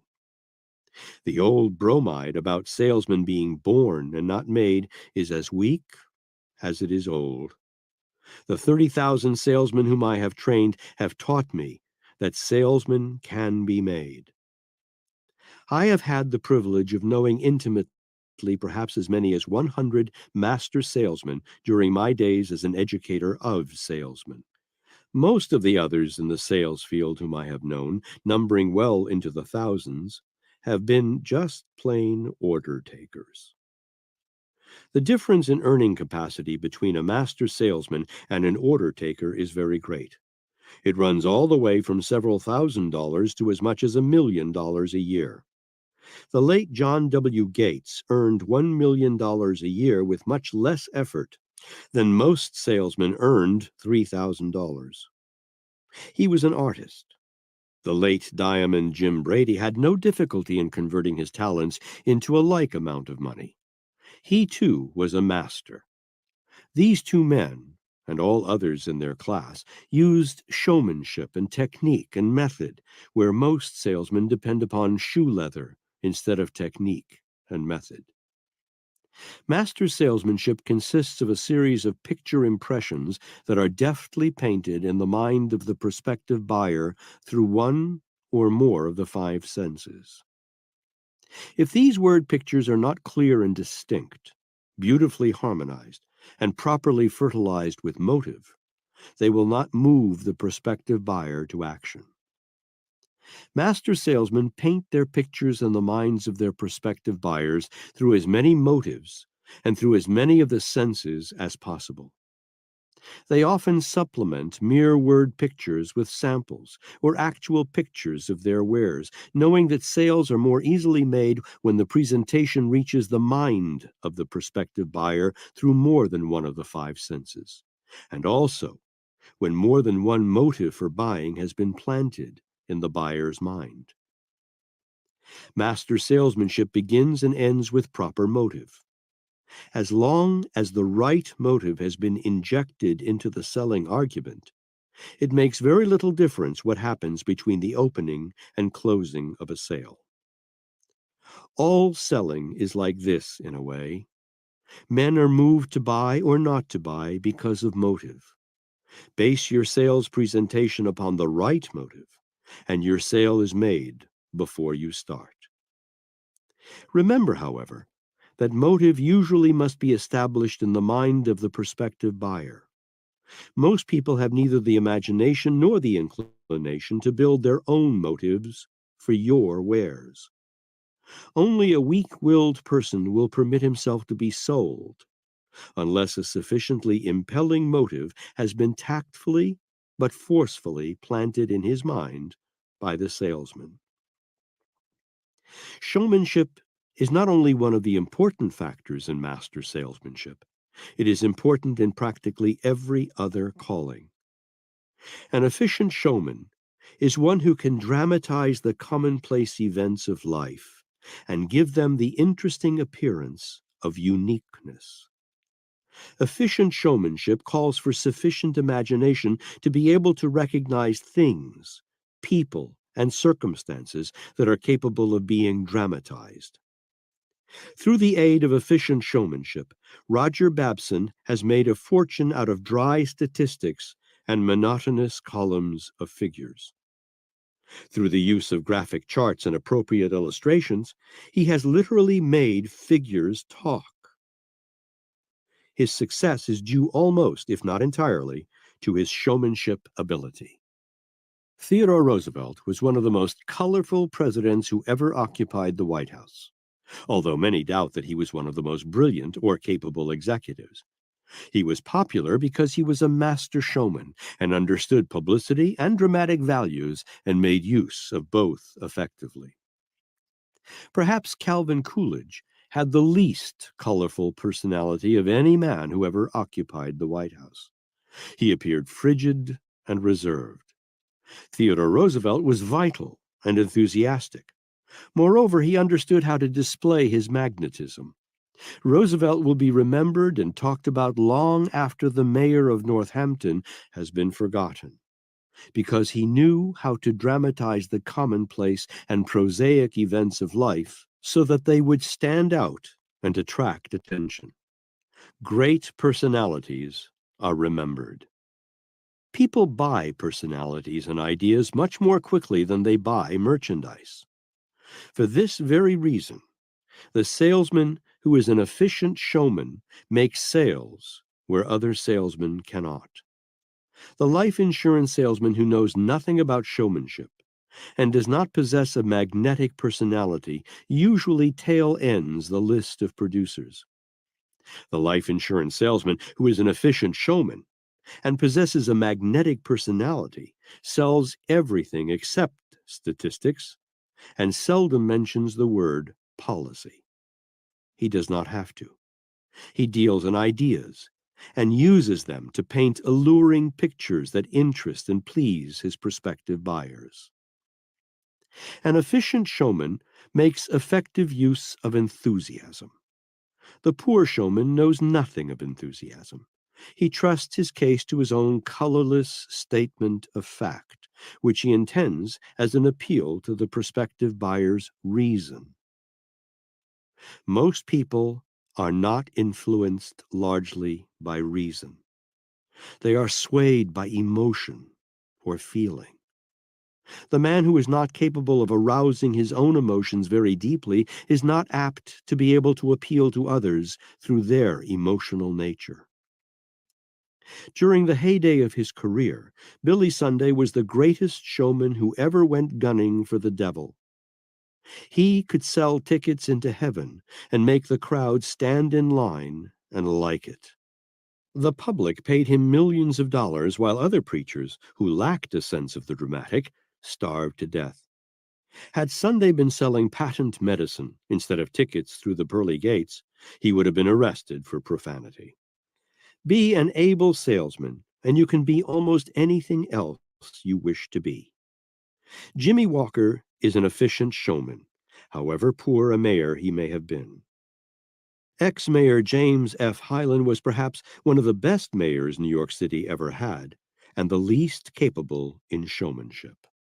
The difference in their popularity was the difference between showmanship and the lack of it. Will Rogers made himself popular through his comments on the highlights of world news, because he had a sufficient sense of the dramatic to make his remarks fit people's moods. That is not only showmanship, it is salesmanship of the highest order. Arthur Brisbane was the highest paid newspaper columnist in America. His yearly income was well above $500,000. He made a fortune through his Today column because of his ability to dramatize what people think about, or what they want to think about, and to color the news of the day. The sales manager who is not an efficient showman is defeated before he begins. He must bring out showmanship qualities in his salesman. A sales presentation delivered by an able showman is a show all by itself and as interesting as a play. Moreover, it carries the prospective buyer through exactly the same mental processes that a good play does. A salesman who is an able showman can change the prospective buyer's mind from negative to positive at will. He can accomplish this change of mental attitude not by accident or luck, but by a carefully prearranged plan. An able showman can neutralize the mind of his prospective buyer regardless of the state of mind he may be in when approached. And what is more important, the able showman knows enough not to try to reach a climax or close his sale until this change has been successfully effected. The farmer cannot raise wheat in paying quantities without preparation of the soil before the seed is sown. No more can a salesman plant the seed of desire in the prospective buyer's mind while that mind is negative. The salesman who understands showmanship prepares the mind of the prospective buyer as carefully and scientifically as the farmer prepares his ground. If he does not, he is not a salesman. A little while ago, a salesman walked into a man's office while the man was engaged in a heated argument with his wife over the telephone. When the conversation was finished, the man turned to the salesman and barked, "What the hell do you want?" Undismayed by the unfortunate moment of his call, the salesman replied in a soft drawl and with a kindly grin, "I am organizing a defense club for husbands," going on to explain that he also had that kind of wife. The two men talked about women for 10 minutes, after which the salesman tactfully switched the talk to his own wares and went away with a $10,000 sale. That was showmanship plus salesmanship. The salesman, who knew nothing about showmanship, would have failed in this case. This salesman, knowing the value of the dramatic, turned an unfortunate situation into an advantage for himself. William Burnett converted a plan of sales strategy into $5 million in 5 years by teaching salesmen how to sell ideas, about kitchen utensils made of aluminum. His entire plan can be described in one sentence, namely, he taught his salesmen how to organize clubs of housewives for the purpose of selling them aluminum ware. More specifically, Burnett's plan was to invite the housewives of a community to luncheon at one of their homes, all expenses to be paid for, and the meal to be cooked by one of his salesmen with the aluminum ware he was selling. After the luncheon, the salesman would take orders for the aluminum ware, running all the way from $25 to 3 times that amount. It was the sales strategy of the plan that turned the trick for Burnett. Because he was a master salesman, William Burnett lifted himself from the lowly work of house-to-house canvassing in which he had previously been engaged, to make himself a multimillionaire in 5 years. Bear in mind the fact that his salesmen were selling a complete kitchen set of aluminum ware, not merely a few pots and pans. Also, no individual selling was done. The work consisted of group sales that took place after the luncheon had been served. The woman at whose home the luncheon was given usually signed the first order, the others quickly falling in line. As the reader may observe, page after page of this book is devoted to emphasizing the importance of sales strategy, or a plan that has been carefully built around the proper motive. One of the major differences between a master salesman and a sales agent is the fact that the master salesman is familiar with the 9 basic motives and uses at least one of them as a foundation of his selling plan, while the sales agent uses neither motive nor plan. He tries to sell by main strength and awkwardness through the hit or miss method, which sometimes works, but usually misses. We shall soon describe the attributes of a master salesman, as well as the fundamental rules and principles of salesmanship. The preceding portion of this book has been intended to prepare the reader's mind to assimilate more quickly these rules and principles, and to illustrate how they have been applied by men who have attained mastery in selling. In the next chapter, we will describe the qualities that a master salesman must possess. In subsequent chapters, we will describe how these qualities may be developed and applied most effectively. Chapter 4: Qualities the Master Salesman Must Develop. There are many factors that enter into the equipment of the successful salesman. Most of these factors are personal in nature and have more to do with a salesman than with the goods or services he sells or the institution or organization he represents. We will investigate these factors in detail. In cultivating or inducing the principles here discussed, there are necessarily involved, first, a self-searching analysis to determine the presence or absence of these desirable qualities, and second, deliberate effort in cultivating them. As most so-called mental traits have a physical basis, many of these desired qualities can be attained by doing or attempting to do those things that lead to the desired end. Science has abundantly proved that even a state of mind reflects a physical condition, and that chemical and physical factors within the body itself bring about the moods and feelings and thoughts that academic psychology has in the past been wont to classify as purely mental. Even thought has been proved by scientists, including the great John B. Watson, to be intimately bound up with speech.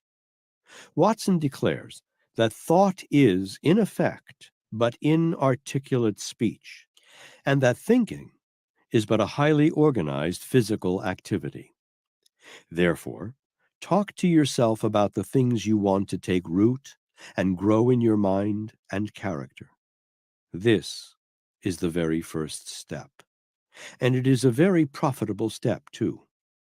The second is like unto the first in that it is a physical activity also.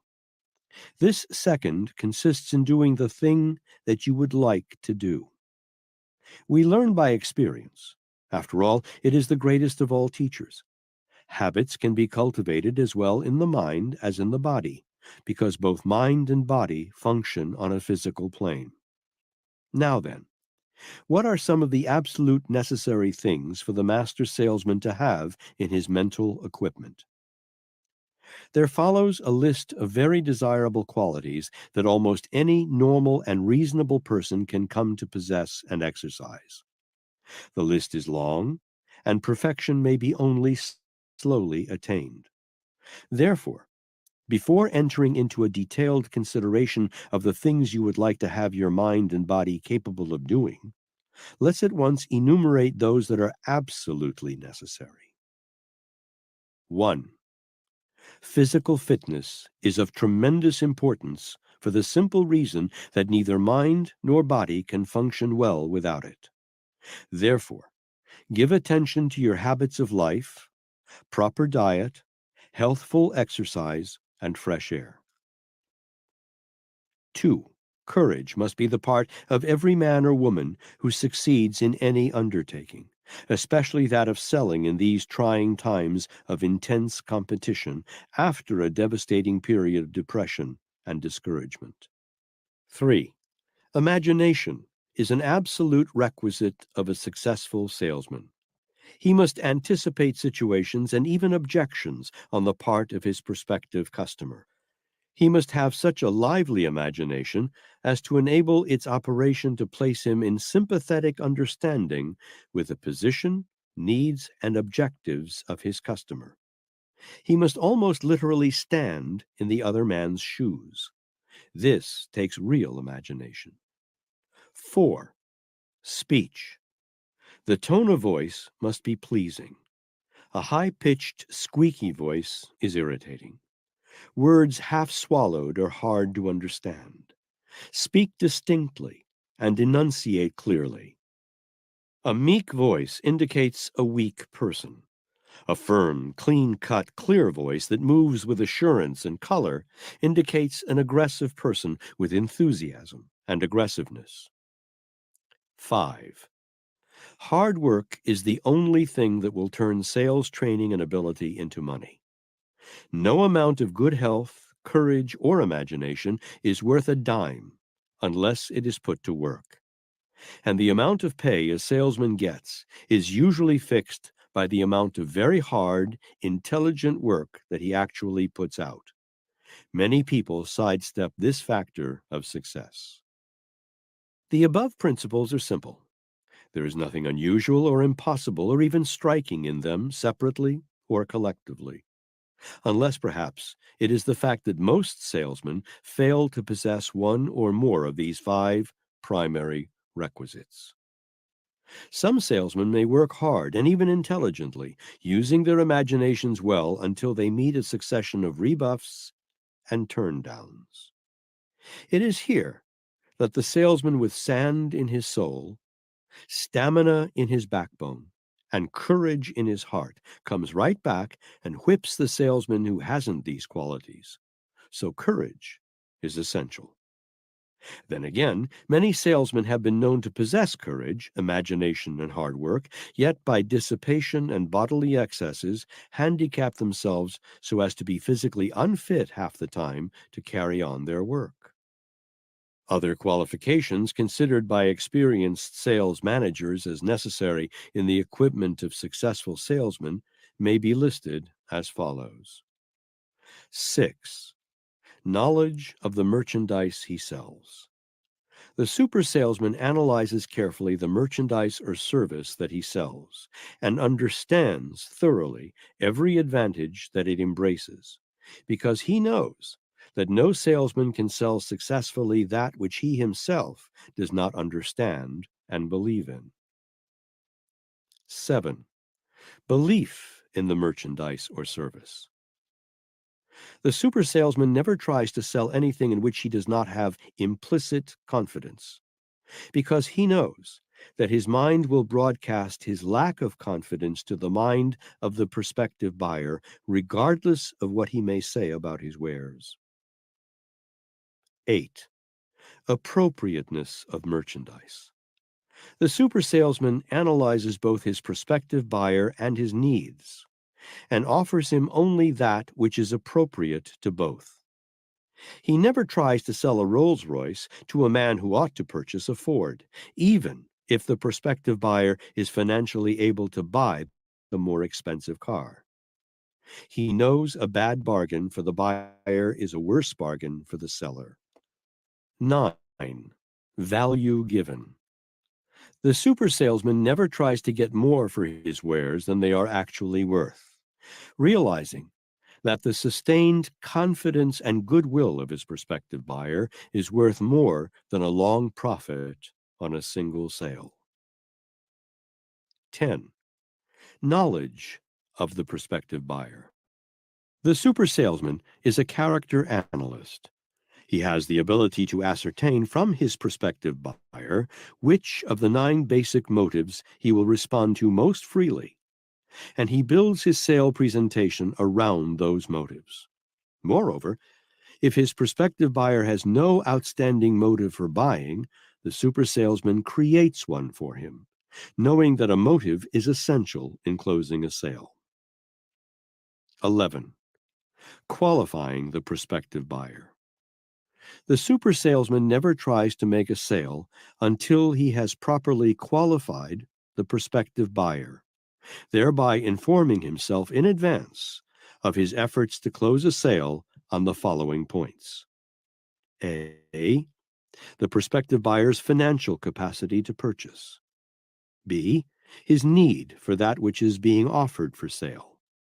C. His motive in making the purchase. Endeavoring to make sales without first qualifying the prospective buyer is a mistake that stands at the head of the list of causes of no sale. 12.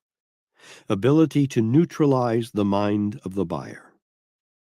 The super salesman knows that no sale can be made until the mind of the prospective buyer has been neutralized or made receptive. Because he knows this, he will not endeavor to close a sale until he has opened the mind of the buyer and prepared it as a background or base upon which he may put together the word mosaic of his story. This is the point where many salesmen fail. 13. Ability to close a sale.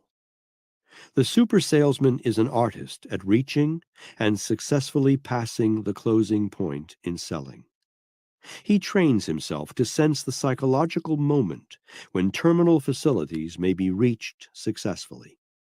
He rarely, if ever, asks the prospective buyer if he's ready to purchase. Instead, he goes on the assumption that the buyer is ready and conducts himself in conversation and general demeanor accordingly. Here he uses the power of suggestion most effectively. The super salesman avoids trying to close a sale until he knows in his own mind that he can close successfully. He so conducts his sales presentation that his prospective buyer believes he has done the buying. Other principles to be acquired have more to do with the personal makeup and self-organization of the salesman than with his goods. Some of these follow. 14. A pleasing personality.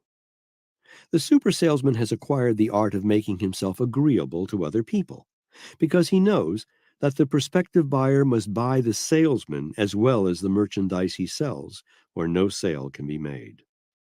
See the 21 Factors of a Pleasing Personality, Chapter 14. 15. Showmanship. The super salesman is also a super showman.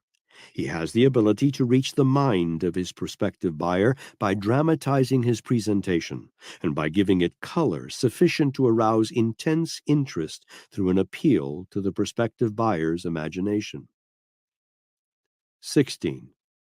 Self-control. The super salesman has and exercises complete control over his head and his heart at all times, knowing that if he does not control himself, he cannot control his prospective buyer. 17. initiative. The super salesman understands the value and uses the principle of initiative. He never has to be told what to do or how to do it. Having a keen imagination, he uses it and creates plans that he translates into action through his initiative. He needs but little supervision, and generally speaking, is given none. 18. Tolerance. The super salesman is open-minded and tolerant on all subjects, knowing as he does that open-mindedness is essential for growth. 19. Accurate thinking. The super salesman thinks. Moreover, he takes the time and goes to the trouble to gather facts as the basis of his thinking. He does no guessing when facts are available. He has no set or immovable opinions that are not based upon what he knows to be facts. 20. Persistence. The super salesman is never influenced by the word no, and he does not recognize the word impossible. To him, all things are possible of achievement. The word no to the super salesman is nothing more than a signal to begin his sales presentation in earnest. He knows that all buyers take the line of least resistance by resorting to the no alibi. Because he has this knowledge, he is not susceptible to negative influence by sales resistance. 21. Faith. The super salesman has the capacity for super faith in A. The thing he is selling. B. Himself. C. His prospective buyer. D. Closing the sale. Moreover, he never tries to make a sale without the aid of this faith, because he knows that faith is contagious. His faith is picked up through the receiving station of the prospective buyer's mind, and acted upon as if it were the prospective buyer's own state of mind. Without the quality of faith, there can be no super salesmanship. Faith is a state of mind that may be described as an intensified form of self-reliance. It is said that faith moves mountains, but it also makes sales. 22. Habit of observation. The super salesman is a close observer of small details. Every word uttered by the prospective buyer, every change of facial expression, every movement is observed and its significance weighed accurately. The super salesman not only observes and analyzes accurately all that his prospective buyer does and says, but he also makes deductions from that which he does not do or say. Nothing escapes the super salesman's attention. 23. The habit of rendering more service than is expected of him. The super salesman follows the habit of rendering service that is greater in quantity and finer in quality than he is expected to render, thereby profiting by the law of increasing returns as well as by the law of contrast. 24. Profiting by failures and mistakes. The super salesman experiences no such contingent as lost effort. He profits by all of his mistakes, and through observation by the mistakes of others. He knows that in every failure and mistake may be found, if analyzed, the seed of an equivalent success. 25. The master mind. The super salesman understands and applies the mastermind principle, through which he greatly multiplies his power to achieve. The mastermind principle refers to coordination of two or more individual minds working in perfect harmony for a definite purpose. 26. A definite major aim. I got some big shoes for a big buck. Like I can't lose. Look, I be going up these days. That mean I move through this maze like the Matrix. Just like some latex, I be protecting. Of course they showing me love after neglecting. Confidence turned to common sense, and the common sense be kinda lit at bringing compliments every season. We don't stop until your heartbeat drop. Come on. Like when the balls drop at New Year's Eve, I got some big shoes, my balls dropped at 13. They try and cut me down cause I be shining like Christmas tree. I always been a star, maybe I gotta be. And I don't go too hard unless I got to. Like Tupac too, I keep a fine boo. And yeah, she talk smooth, cause she my little dog, she my best friend. And I got big shoes, this ain't no size 10. The way I'm rocking them, the way I'm walking in, the way I'm walking in. She my little dog, she my best friend, and I got big shoes, this ain't no size 10. The way I'm rocking them, the way I'm walking in, the way I'm walking in. I be blocking them when I see that they copying and pasting. Shit the DM, I ain't respond, so they erase it. Boy, move at your own damn pace, nigga, just face it. Cause you be in my ear all day, talking that basic. My boo bought me big ass shoes and I don't lace them. How could I replace her? I mean, she do so much for me. I be hugging the beat, I be loving the beat. She be dropping to me. I said, damn, I'm gon' high walk across the street. And afterwards, she be running and jumping on me. Cause she my little dog, she my best friend. And I got big shoes, this ain't no size 10. The way I'm rocking, the way I'm walking in, the way I'm walking in.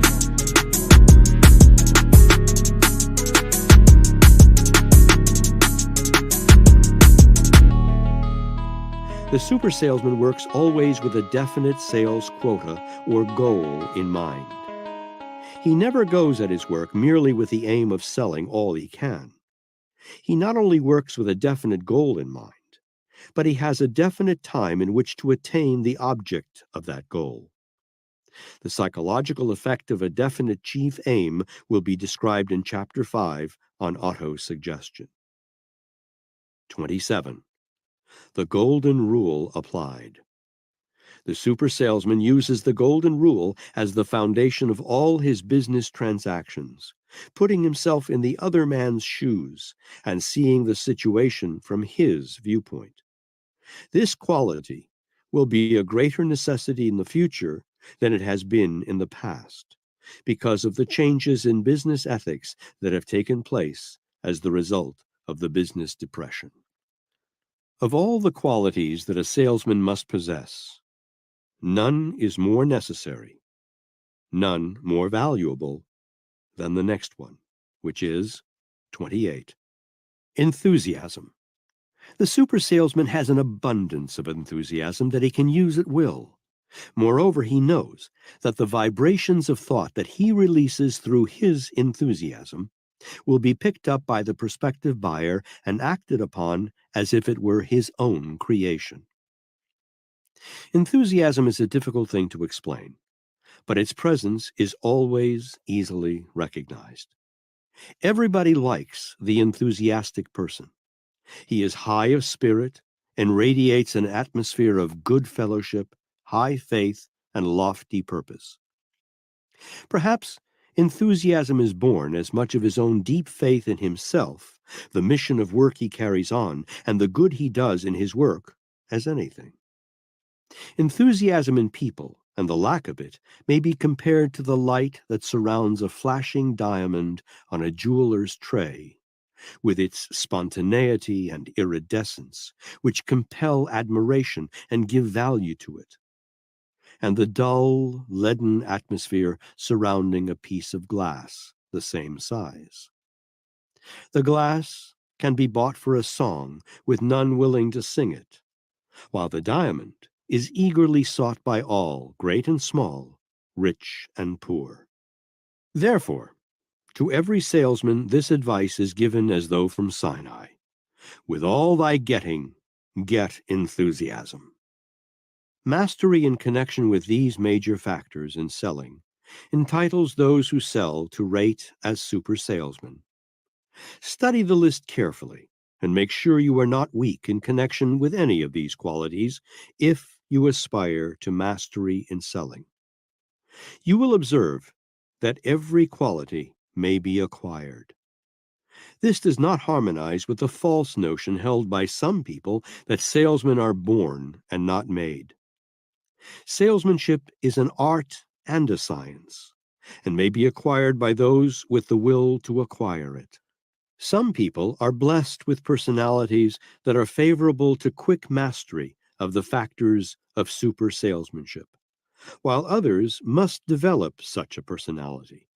But it can be developed. The 9 basic motives to which people respond most freely.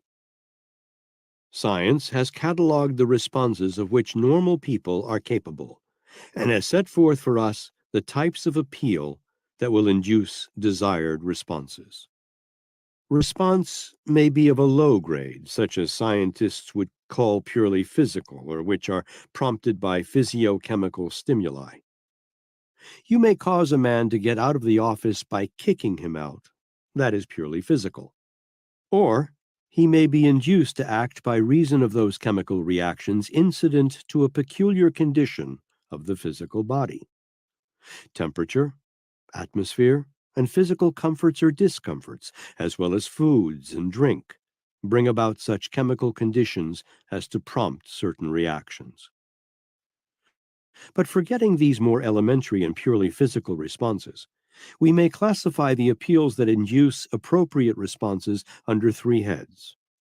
These appeals are the only ones to which we need address ourselves in this study. They are: 1. Appeals to instinct. 2. Appeals to emotion. 3. Appeals to reason. The appeals that cause most people to buy food, clothing, and shelter fall primarily into the first group, though in lesser degree they may find a field of expression in the other 2. All beautiful things in the world that are desirable because of their beauty may be sold because of suitable appeals made under the second heading, emotion. Love, marriage, and religion deal largely in appeals that are emotional.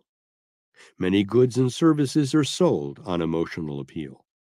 Education, books, the theater, music and art, life insurance, advertising, cosmetics, luxuries, toys, and a long list of things that are all sold on emotional appeal. Investments, savings, mechanical appliances, business machines, and scientific works often change hands on appeals to reason. There are 9 basic motives to which people respond, and by one or more of which they are influenced in practically every thought and deed. When the super salesman qualifies his prospective buyers, he looks first for the most logical motive with which he may influence their minds. The 9 basic motives are: 1. The motive of self-preservation. 2. The motive of financial gain. 3. The motive of love. 4. The motive of sexual urge. 5. The motive of desire for power and fame. 6. The motive of fear. 7. The motive of revenge. 8. The motive of freedom of body and mind. 9. The motive of desire to build and to create in thought and in material. These motives are listed in the approximate order of their importance and greatest usefulness. The super salesman checks his sales presentation against these 9 basic motives to make sure that it embraces an appeal through as many of them as possible. He knows that a sales presentation is more effective when based upon more than one motive. No salesman has any right to try to sell anything to anyone unless he can present through his sales argument a logical motive for the purchaser to buy. And no super salesman will try to do so. Super salesmanship contemplates the rendering of useful service to the buyer.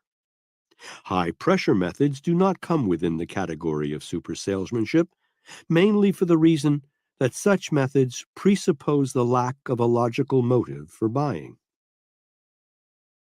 The very fact that high-pressure methods are employed is evidence that the person doing the selling has no logical motive to offer the prospective purchaser as to why he or she should buy. High-pressure salesmen usually depend upon superlatives to take the place of motives for buying. This is a form of hijacking to which master salesmen never resort. If your sales presentation plan does not emphasize one or more of the 9 basic motives, it is weak and should be revised. Careful analysis of over 30,000 salespeople disclosed the fact that the outstanding weaknesses of approximately 98% of them were to be found among the following. Weaknesses in technique. 1. Failure to present a motive for buying. 2. Lack of persistence in sales presentation and in closing.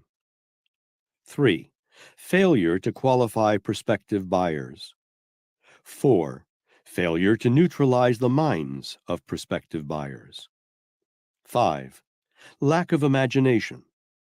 6. Absence of enthusiasm. These deficiencies are common among the majority of salespeople in all fields of selling. Any one of these weaknesses is sufficient to destroy the chances of a sale. You will observe that failure to present a motive for buying heads the list of the 6 most common weaknesses of salespeople. Nothing but indifference or lack of knowledge of scientific selling could explain this weakness. The major weaknesses in personality and habits of salesmen. Success in selling is the result of positive qualities that one must possess and use. Failure in selling is the result of negative qualities that should be eliminated. Among the more outstanding negative qualities are the following. 1. The habit of procrastination. There is no substitute for prompt and persistent action. 2. One or more of the 6 basic fears. The man whose mind is filled with any form of fear cannot sell successfully. The 6 basic fears are: A. The fear of poverty. B. The fear of criticism. C. The fear of ill health. D. The fear of loss of love of someone. E. The fear of old age. F. The fear of death. To this list of basic fears should perhaps be added fear that the prospective buyer will bite the salesman. 3. Spending too much time making calls instead of sales. A call is not an interview. An interview is not a sale. Some who call themselves salesmen have not learned this truth. 4. Shifting responsibility to the sales manager. The sales manager is not supposed to go with the salesman to make calls. He has not enough hours or legs to do this. His business is to tell the salesman what to do, not to do it for him. 5. Perfection in creating alibis. Explanations do not explain. Orders do. Nothing else does. Don't forget that. 6. Spending too much time in hotel lobbies. A hotel lobby is a fine place to park, but the salesman who parks there too long is bound to get walking papers sooner or later. 7. Buying hard luck stories instead of selling merchandise. The business recession is a common topic of discussion, but don't let the purchasing agent use it to switch your mind from your own story. 8. Imbibing too freely the night before. Parties are exciting, but they do not add to the following day's business. 9. Depending on the sales manager for prospects. Order takers expect prospective buyers to be hog-tied and held down until they arrive. Master salesmen catch their own prospects on the wing. This is one of the chief reasons why they are master salesmen. 10. Waiting for business conditions to pick up. Business is always good with the robins, but they do not wait for someone to dig the worms out of the ground. Be at least as clever as a robin. Orders are not being slipped under the salesman's door this year. 11. Hearing the word no. This word, to a real salesman, is only a signal to begin fighting. If every buyer said yes, salesmen would have no jobs, for they would not be needed. 12. Fearing competition. Henry Ford has plenty of competition, but he apparently does not fear it because he had the courage and ability to turn out an 8-cylinder car at an amazingly low price during a period in which many motor manufacturers were retrenching. 13. Devoting too much time to the poultry business. The only sort of chickens that lay eggs are the feathered variety, and they roost on farms, not on Broadway or Main Street. 14. Reading the stock market reports. Let the suckers bite at this bait. You may be smart enough to dodge the hook, but think how the sales manager would feel if you won a fortune on the stock market and quit the house, as one out of every 10,000 who play the market do, sometimes. 15. Plain pessimism. The habit of expecting that the prospective buyer will give you the gate is likely to result in your getting it. Life has a queer way of trying to please. It usually gives that which is expected. This is not a complete list of salesman don'ts, but it is a fair sample. Perhaps some may interpret the list to be a little too personal and flippant. Others may see in it a touch of sarcasm. Remember as you read that it was intended only for those who have corns on their toes. Others will not be offended. If you have any doubt as to whether or not you are suffering from any of these don'ts, pick up courage and check the list over with your sales manager, first assuring him with hands crossed on your heart that you want him to be perfectly frank with you. This list of don'ts is not original with me. It was compiled from observation of more than 30,000 salesmen whom I have had the privilege of training, some of whom I have directed. Need I suggest that not one of these don'ts is an attribute of a pleasing personality? Chapter 5. Autosuggestion, the first step in salesmanship. Every super salesman knows that every sale is first made to the salesman himself, and that the extent to which the salesman convinces himself in making this sale measures perfectly the degree of conviction that can be induced in the buyer's mind. Because of the importance of self-selling, the subject of autosuggestion assumes an important role in the teaching of salesmanship. This is the principle through which the salesman saturates his own mind with belief in the commodity or service offered for sale, as well as in his own ability to sell. Autosuggestion is self-suggestion. It is the principle through which one imparts to one's subconscious mind any idea, plan, concept, or belief. The subconscious mind is the broadcasting station that voluntarily telegraphs one's thoughts and beliefs or disbeliefs to others. The super salesman knows he must educate his subconscious mind to broadcast belief in that which he offers for sale. Repetition of a suggestion to one's subconscious mind is the most effective way of educating it to broadcast only such thoughts as will be beneficial. The subconscious mind will not be influenced by any suggestions made to it except those that are mixed with feeling or emotion. The head, or cold reasoning faculty, has no influence whatsoever on the subconscious mind. It responds only to the impulses of thought that have been well mixed with feeling. The subconscious mind is influenced by the negatives as readily as by the positives. Super salesmen never overlook this fact. This is one reason they are super salesmen. The 7 major positive emotions. 1. The emotion of sex, placed at the head of the list because it is the most powerful emotion. 2. The emotion of love. 3. The emotion of hope. 4. The emotion of faith. 5. The emotion of enthusiasm. 6. The emotion of optimism. 7. The emotion of loyalty. The world is controlled by the emotional faculty. Most of our activities, from birth until death, are induced by our feelings.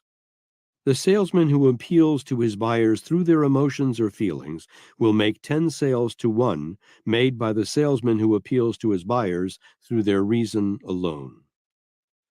Buyers generally make purchases because of some motive that is closely associated with the emotions, as one may readily discern by studying the table of motives that prompt people to buy.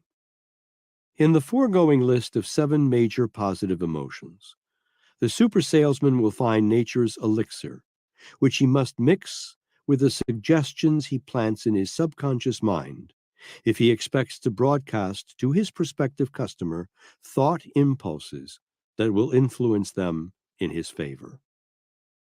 The 7 major negative emotions. 1.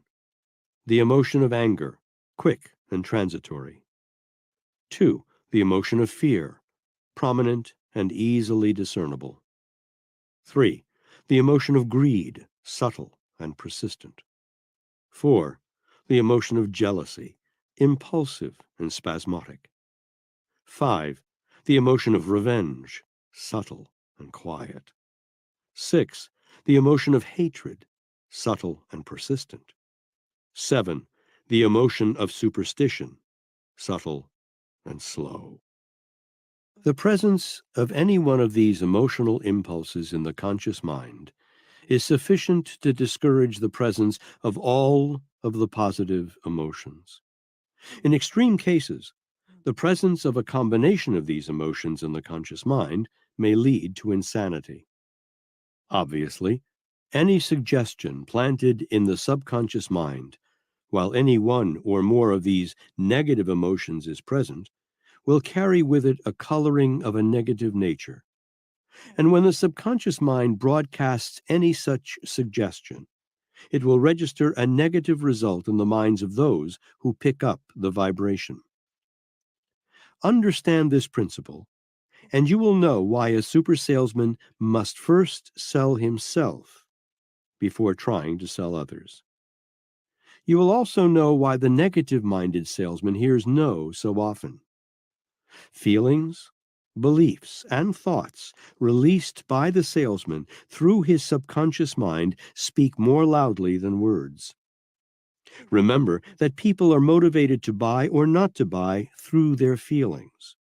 Remember also that much of what they believe to be their own feelings consist in reality of thought impulses that they have unconsciously picked up from the vibrations of thought released by the salesman. The super salesman neither permits his subconscious mind to broadcast negative thoughts, nor gives expression to them through words, for the reason that he understands that like attracts like, and negative suggestions attract negative action and negative decisions from prospective purchasers. The salesman who knocks anything or anyone thereby destroys the advantage he might obtain through positive suggestion. The presence in the mind of even one of the negative emotions has a tendency to attract to it a flock of its relatives. Knowing this, the super salesman takes care not to plant negative thoughts in the minds of his prospective purchasers. Politics and politicians, as is well known to every reader, are in ill repute all over the country today. Analyze the brand of salesmanship used by politicians, and you may readily understand why they have lost the confidence of their buyers. It is customary for those who seek office to do so by attacking their competitors for office, instead of selling themselves to the voters on their own merit. No well-managed business would permit salesmen to seek patronage by knocking competitors. Sales managers have enough common sense to know that sales made by belittling competitors or competitive merchandise are not really sales, and that business obtained in this way is a liability in the long run. Any political speech is, as a rule, a fine example of just this sort of salesmanship. A wise philosopher once said, "Whom the gods would destroy, they first make mad." Anger is a negative emotion. It makes a very poor salve when mixed with salesmanship, whether or not there be just cause for anger. Silence is far more effective than words inspired by and mixed with the emotion of anger. Satire, sarcasm, and negative thoughts expressed by innuendo may give a salesman a reputation as a wisecracker, but they will not aid him in selling his wares. Out-and-out statements of a negative nature are the equivalent of suicide in selling. The taxicab companies of New York City engaged in a price war some time ago. The public resented their tactics and registered its resentment through a loss to the business of over $750,000 in 1 year. It used to be a popular pastime for automobile salesmen to endeavor to make sales by knocking competitive cars. More than 100 automobile manufacturers were forced to the wall before they awoke to the fact that anything that hurts one man's business hurts all business in that line. Life insurance men used to follow the practice of twisting, inducing the owner of a policy in a competitive company to give up that policy and purchase one in his company. Intelligent life insurance officials stopped the practice except in isolated cases. Twisting, with most life insurance companies, is considered the equivalent of a discharge. The agent who does it will not be tolerated any longer than is required to find him out. Negative statements in selling not only set up resentment in the minds of the prospective buyer, they magnetize the salesman's own subconscious mind so that it throws off negative vibrations that are picked up by other people and acted upon to the detriment of the salesman. Never in the history of the world has there been such abundant opportunity as there is now for the person who is willing to serve before trying to collect. Chapter 6. The Master Mind. In selling, as in every walk of life, noteworthy achievement is predicated upon power. Power is acquired through organized and intelligently directed knowledge.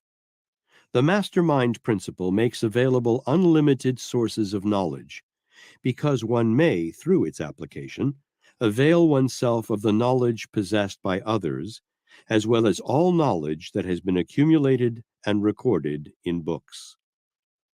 The term mastermind means the coordination of two or more minds working in perfect harmony for a definite purpose. There are two separate and distinct phases of this principle. One is economic in nature, the other psychic. Through the aid of the economic phase, it is obvious that one may, through friendly alliance with others, avail oneself of their knowledge, experience, and cooperative efforts. The psychic, spiritual phase leads in an entirely different direction from the economic phase. This portion of the mastermind principle may be used to connect one's conscious, thinking mind with the higher forces of infinite intelligence. I regret that limited space makes it impracticable to describe here in detail the psychic phase of the master mind. The economic phase. Let us keep in mind the fact that power is essential for successful achievement in every walk of life.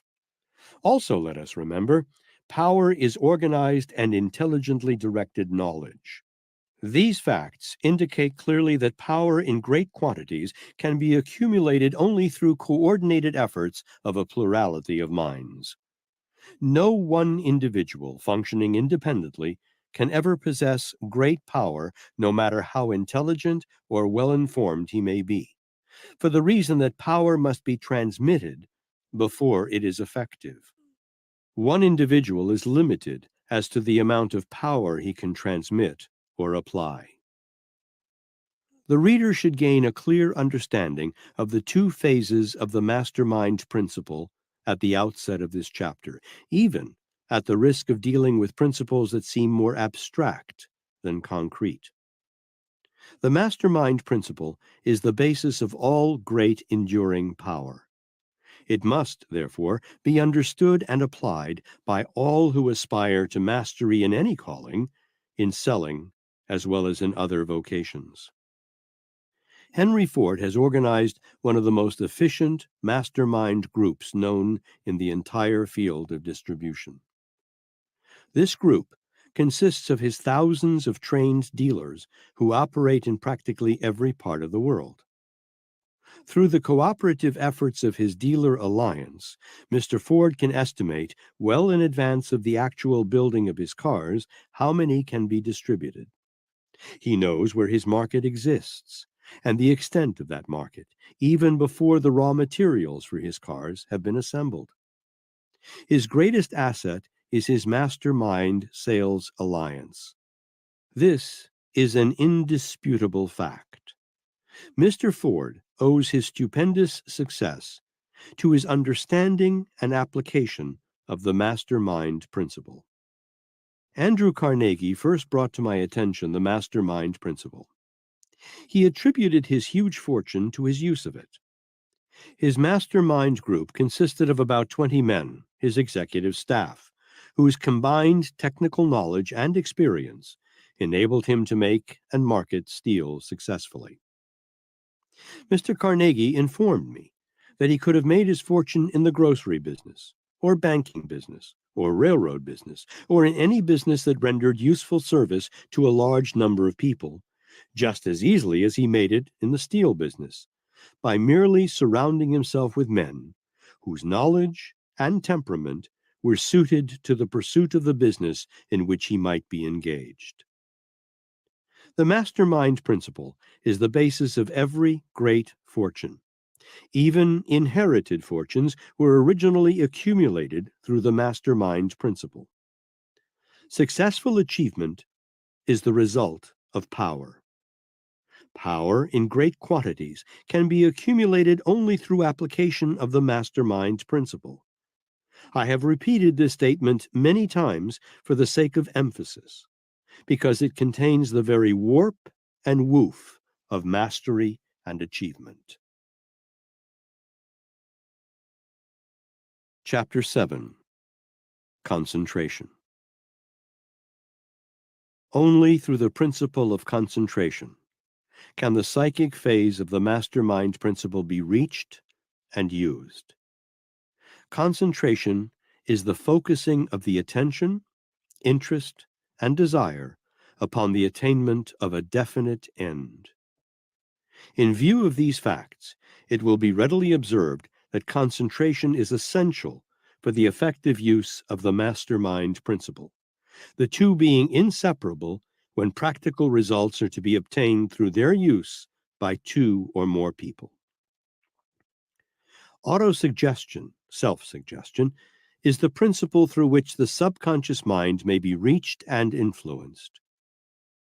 Concentration is the principle through which autosuggestion must be applied, a fact that has been clearly illustrated in the chapter on that subject.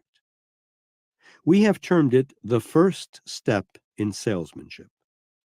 Let us state these important facts in another way, namely, the mastermind principle, the principle of concentration, and the principle of autosuggestion constitutes a triumvirate that must be used in reaching and influencing the subconscious mind. The subconscious mind will not recognize nor be influenced by any suggestion given it unless that suggestion is mixed with one or more of the emotions mentioned in the chapter on autosuggestion. Thus, it will be seen that these 3 chapters on the master mind, autosuggestion and concentration, constitute the very heart of master salesmanship. If you miss complete understanding and assimilation of these 3 chapters, the book will have lost for you much of its value. In this chapter is described the method by which the principle of concentration may be applied effectively. Don't fail to make the most of it, for it is of supreme importance to you. Concentration is defined as the habit of planting in the mind a definite aim, object, or purpose, and visualizing the same until ways and means for its realization have been created. The principle of concentration, as it applies to and constitutes a part of mastery in selling, embraces planting in one's conscious mind a definite chief aim, idea, plan, or purpose, and the continuous focusing upon it of the conscious mind. The principle of concentration is the medium by which procrastination is overcome. The same principle is the foundation upon which both self-confidence and self-control are predicated. The principle of habit. The principle of habit and the principle of concentration go hand in glove. Habit may grow out of concentration, and concentration may grow out of habit. The object of concentrating upon a definite aim is to train the mind until it forms the habit of focusing upon the object of that aim. By focusing upon one's definite aim through concentrated effort and attention, this habit comes to influence the subconscious mind so that it picks up the mental concept of that aim and translates it into its physical counterpart through the most practical and direct methods available. Every human being makes use of the principle of concentration, whether he realizes it or not. The person who permits his conscious mind to dwell upon the negative thoughts of fear, poverty, ill health, and intolerance, thereby applies the law of concentration.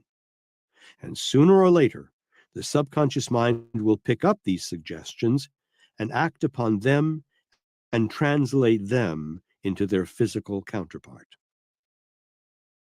Instructions for applying concentration. 1. Master and apply the principles described in the chapter on autosuggestion by following the habits of giving orders to your subconscious mind, mixing your thoughts with one or more of the positive emotions, and repeating your orders over and over. Keep up this procedure until you get satisfactory results, remembering that eternal vigilance is the price of mastery in this effort. 2. Empty your conscious mind of all other thoughts. After a little practice, you will be able to focus your mind entirely upon any subject that you please. The act of focusing upon one subject and keeping your mind upon that one subject is concentration. 3. Hold your thoughts to the object of your concentration with a burning desire for the attainment of whatever object you have in mind. When concentrating upon your definite chief aim, do so in perfect faith that you will realize the object of that aim. 4. When you find your conscious mind wandering, drive it back and focus it upon that subject again and again, until you have developed such perfect self-control that you can keep out of your mind all other thoughts. Mix emotions or feelings with your thoughts when concentrating. Otherwise, they will not be recognized by your subconscious mind. 5. The principle of concentration may be best applied when one is in an environment of silence, where there are no counter-attractions or noises of any disturbing nature. The best time for concentrating is after one has retired at night, for then the number of distractions is minimized. 6. Your subconscious mind can best be reached and influenced when you concentrate in your conscious mind upon an idea, plan, or purpose in a spirit of intense enthusiasm, for the reason that enthusiasm arouses your faculty of creative imagination and puts it into action. Any idea, plan, purpose, or definite aim that you persistently submit to your subconscious mind through the medium of concentration here described brings to your aid the force of infinite intelligence, until eventually practical plans of procedure will flash into your mind during your period of concentration. When you first start your practice of concentration, you may not experience the feeling that you are in communication with a superior intelligence. But in time, if you develop the habit of regular concentration, you will be thoroughly cognizant of the fact that a superior intelligence is influencing you. It is a well-known fact that the jack of all trades never achieves success. Life is so very complicated, and there are so many ways of dissipating energy unprofitably, that the habit of concentrated effort must be formed and adhered to by all who succeed. Power is predicated upon organized energy. Energy can only be organized through the principle of concentration. It is a fact worthy of serious consideration that all men of outstanding success in all walks of life are men who concentrate the major portion of their thoughts and efforts upon some one definite purpose or chief aim. By analyzing the principle of the master mind, you will observe that when two or more people ally themselves in a spirit of harmony for the purpose of achieving some definite objective, that alliance functions through the principle of concentrated effort. From my analysis of more than 25,000 men and women who were rated as failures, I observed that not one of them followed the habit of focusing his or her mind upon a definite chief aim through the principle of concentration. The 30 major causes of failure may be either controlled or eliminated entirely through the principle of concentration, indicating the importance of this principle as a part of the working equipment of the successful salesman. Nearly everyone has a definite chief aim at one time or another. 95% of the people who have such aims, however, make no attempt to realize them, for the reason that they have not learned the art of concentrating on their definite aims for sufficient length of time to fix in the subconscious mind the object of their aims. The majority of the people who adopt a definite aim do so more in the nature of a wish than in the form of a definite, determined, well-defined intention. Merely permitting a definite aim to come into one's mind is in no way beneficial. Such an aim, to be of permanent value, must be fixed in the mind through the principle of concentration. Concentration develops the power of persistence and enables one to master all forms of temporary defeat. The majority of people never learn the real difference between temporary defeat and permanent failure, for the reason that they are lacking in the persistence necessary to stage a comeback after they have experienced temporary defeat. Persistence is merely concentrated effort well mixed with determination and faith. From these facts, you will readily understand that the principle of a definite chief aim and the principle of concentration are complementary. One can be applied successfully only with the aid of the other. Every human being is ruled by the law of habit. Because this is true, the person who learns to build his habits to order practically controls the major cause of successful achievement. Concentration is the principle through which one may build one's habits to order. It has been correctly said that we first make our habits, and our habits then make us. We have habits of mind and habits of body. Both are subject to control, and the medium of that control is concentration. The mind is just as susceptible to the influence of habit as is the physical body. Through concentration, we may force the mind to dwell upon any subject we desire until the mind falls into the habit of dwelling on that subject. It then follows the habit automatically.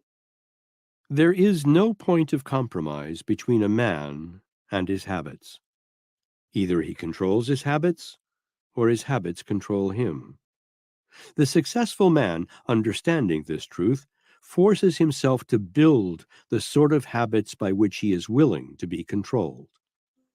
Habits are formed step by step through our every thought and deed.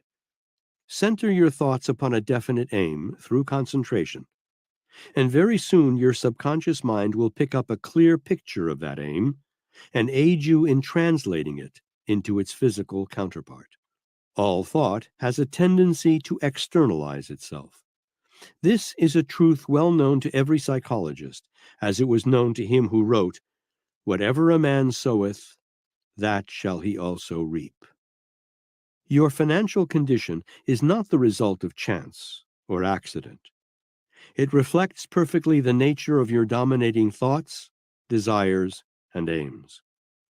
In analyses of men who have accumulated huge fortunes, I particularly studied the source of those fortunes, and in every case discovered that they represented the consummation of the state of mind of those who had accumulated them. The man who understands the possibilities of concentration need rarely know the word impossible. Throughout the book, I have repeatedly made reference to the power of infinite intelligence. If such a power can be influenced to inject itself into man's affairs, and made to help man achieve the object of his aims and purposes, I feel certain that this stupendous result can be attained only through the principle of concentration. I owe eternal allegiance to infinite intelligence. No church nor creed would quarrel with such an attitude. This statement is made for the sole purpose of enabling every reader to become more familiar with a great universal law that is capable of being harnessed and induced to separate man from all of his causes of doubt, worry, and fear. I am a firm believer in the power of prayer. Let me explain, however, what I mean by the term prayer. To me, a prayer is any fixed or definite aim that is founded upon faith in the realization of that purpose or aim. Concentration without faith appears to bring no results. Concentration with faith appears to achieve results that border on the miraculous.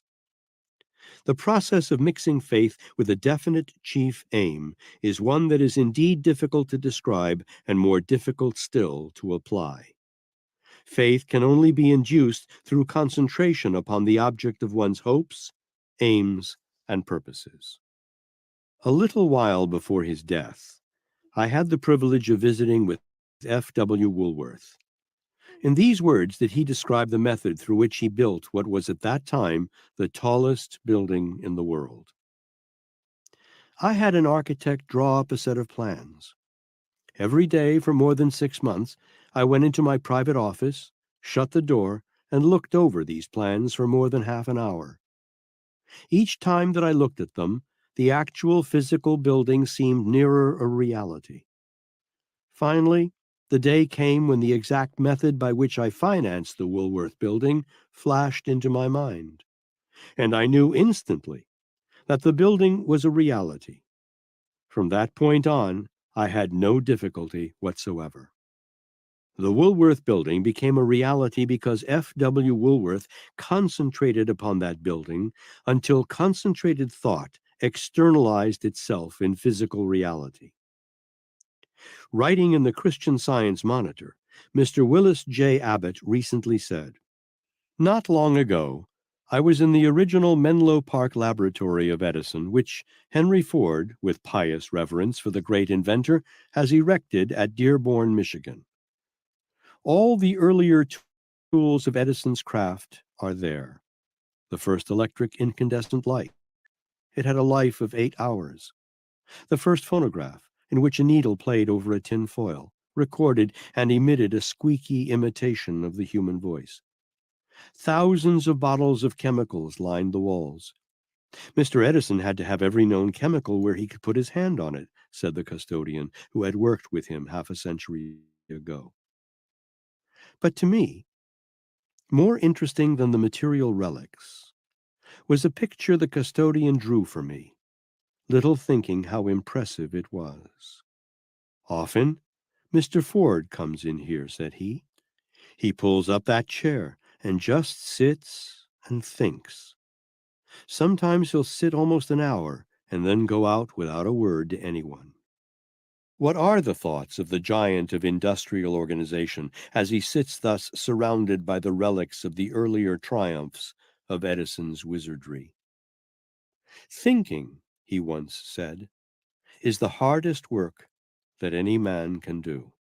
Perhaps he found it easier to think out his problems in an environment which had witnessed the solution of so many. At any rate, the spectacle of Henry Ford thus plunged in meditation amidst the evidences of Edison's struggles and victories is one to challenge thought. It is difficult for anyone to say which of the principles described in this book is the most important. But I always feel that when I approach the subject of concentration, that I am dealing with the keystone to the arch of the whole subject. Your employer does not control the sort of service you render. You control that, and it is the thing that makes or breaks you. Chapter 8: Initiative and Leadership. Initiative means the doing of things without being told to do them. It means the selection of a definite aim and the building of plans for the achievement of that aim. Its most profitable application is the selection of a mastermind group. If you use judgment in the selection of this group, your mastermind alliance will give you the power of real leadership. The major attributes of initiative and leadership. In applying initiative and leadership, certain definite steps are essential. The following are the most important of these steps. 1. Know definitely what you want. 2. Build a practical plan or plans for the achievement of that which you want, making use of the counsel and advice of your mastermind group. 3. Surround yourself with an organization made up of men who have the knowledge and experience essential for carrying out your definite aim. 4. Have sufficient faith in yourself and in your plans to see your aim a finished reality even before you begin to carry out your plans. 5. Do not become discouraged, no matter with what obstacles you may meet. If one plan fails to work, substitute other plans until you have found the one that will work. 6. Do no guessing, but get the facts as the basis for all your plans. 7. Do not be influenced by others to abandon your plans or your aim. 8. Have no set hours of labor. The leader must devote to his task whatever hours are necessary for success. 9. Concentrate upon one thing at a time, as you cannot dissipate thought and energy and still be efficient. 10. Whenever possible, relegate to others the responsibility of details, but have a system for checking your subordinates to see that these details are accurately attended to. Hold yourself accountable at all times for carrying out all of your plans, bearing in mind that if subordinates fail, it is you yourself who have failed. Persistence is the keynote to success for all great leaders. If you are going to become discouraged at the first signs of opposition or adversity, you will never become a great leader. Leadership means the capacity to assume great responsibility. If you lack the quality of persistence, you must have associated with you in your mastermind group some person or persons who have this quality. An efficient leader never permits himself to be loaded down with small details. One of the outstanding qualities of a leader is the ability to so organize his plans that he is free at all times to place the weight of his personal effort wherever it is most needed. I have met and interviewed many times many of the most able industrial leaders of America. Not one of these ever seemed to be rushed with work, for the reason that in every case the responsibility of details had been relegated to others. The man who boasts of the habit of inspecting personally all the details of his business is either not an able leader, or he is at the head of a very small business. The sentence, "I haven't had time," is said to be the most dangerous sentence in the English language. Any man who makes such an admission confesses his lack of ability as a leader. The real leader has time for everything necessary to his successful leadership. The stock alibi of more than 90% of the world's failures to justify them in not having selected a definite chief aim in life is, "I just haven't had the time to get around to it." An efficient leader is not necessarily the person who appears to be the busiest, but he is the person who can so organize his plans that he can efficiently direct and keep large numbers of other people busy. The man who can get things done is much more profitable to a business house than the man who actually does the work. The efficient leader is also an efficient salesman. He gets people to do things because they wish to do them for him. The efficient leader has a pleasing personality. He is optimistic and enthusiastic. He knows how to transmit his enthusiasm and his optimism to his followers. An efficient leader is courageous. No man wishes to follow a leader who is lacking in courage, and in fact will not do so. The efficient leader has a keen sense of justice and deals with his followers fairly and justly. An efficient leader assumes full responsibility for the acts of his subordinates. If they make mistakes, he assumes that it is he that has really made the mistake, because it was he who chose the subordinates. The efficient leader understands the rules of pedagogy and is in reality an able teacher. An efficient leader reaches decisions quickly and changes them slowly. There are circumstances, of course, which call for slow deliberation and the examination of facts before an intelligent decision can be made. I got some big shoes for a big buck, like I can't lose. Look, I be going up these days. That mean I move through this maze like the Matrix, just like some latex. I be protecting. Of course they showing me love after neglecting. Confidence turned to common sense, and the common sense be kinda lit, bringing compliments every season. We don't stop until your heartbeat drop. Come on, like when the balls drop at New Year's Eve. I got some big shoes, my balls dropped at 13. They try and cut me down cause I be shining like Christmas tree. I always been a star, maybe I gotta be. And I don't go too hard unless I got to. Like Tupac too, I keep a fine boo. And yeah, she talk smooth, cause she my little dog, she my best friend. And I got big shoes, this ain't no size 10. The way I'm rocking them, the way I'm walking in, the way I'm walking in. She my little dog, she my best friend, and I got big shoes, this ain't no size 10. The way I'm rocking them, the way I'm walking in, the way I'm walking in.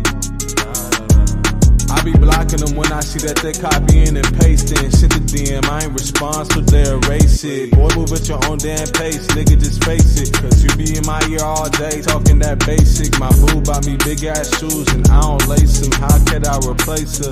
I mean, she do so much for me. I be hugging the beat, I be loving the beat. She be chopping the meat. I said, damn, I'm gon' high walk across the street. And afterwards, she be running and jumping on me. Cause she my little dog, she my best friend. And I got big shoes, this ain't no size 10. The way I'm rocking them, The way I'm walking in, the way I'm walking in.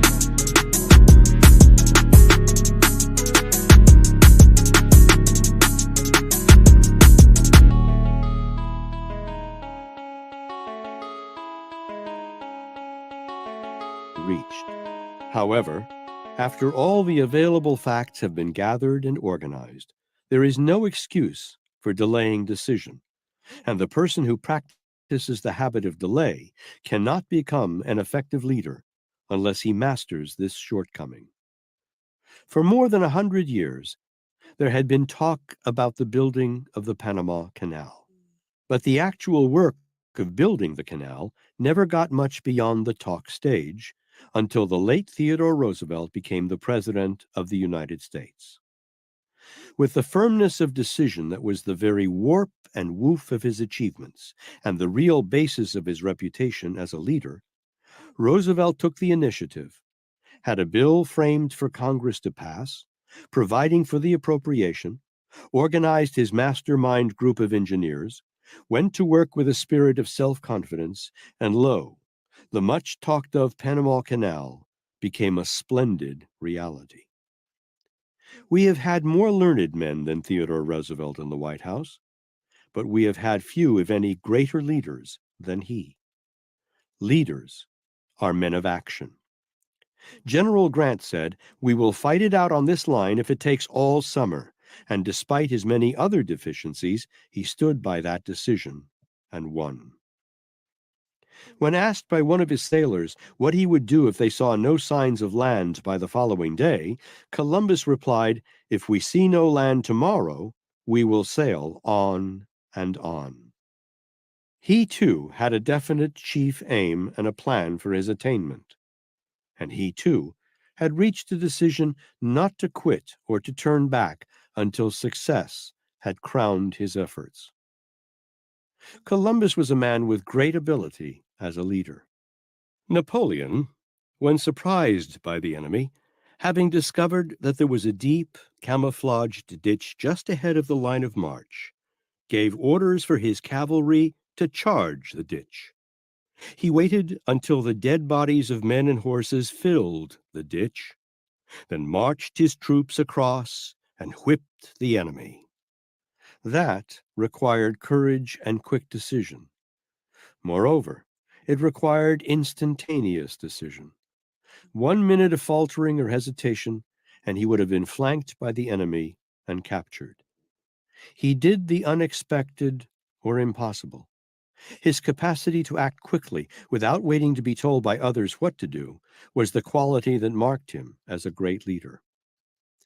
The first step essential to the development of initiative and leadership is that of forming the habit of prompt and firm decision.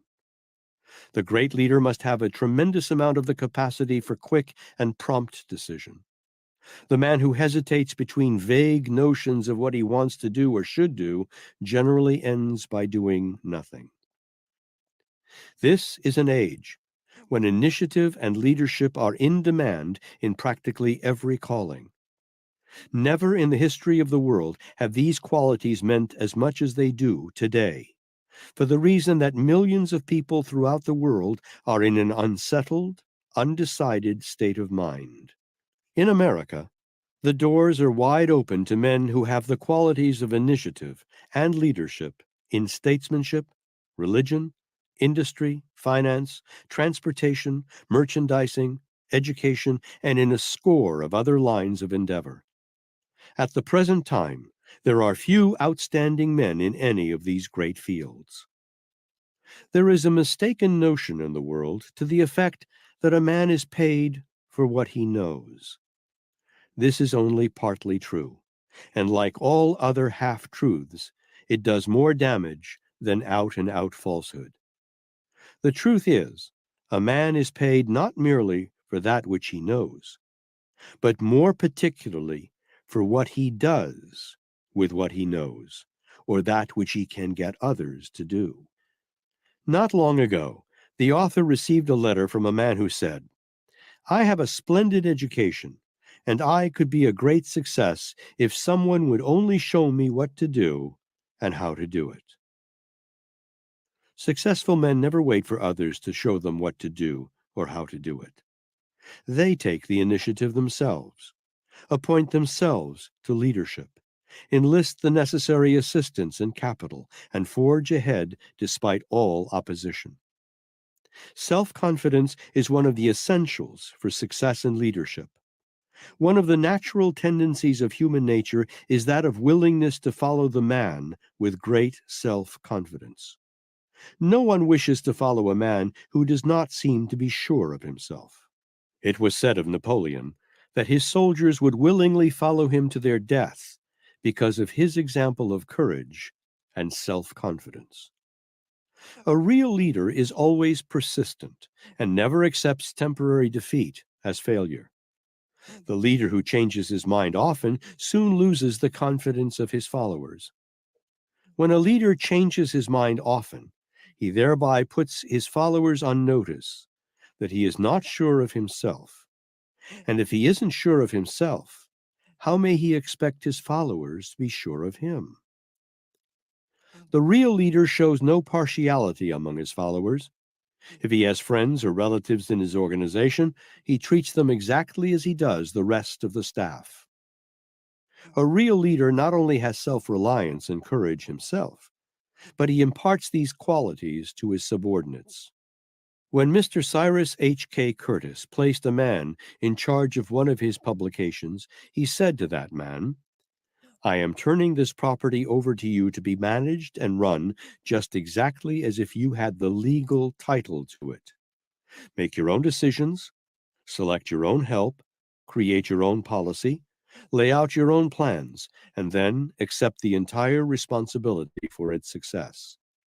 All I wish to see is a satisfactory balance sheet at the end of the year."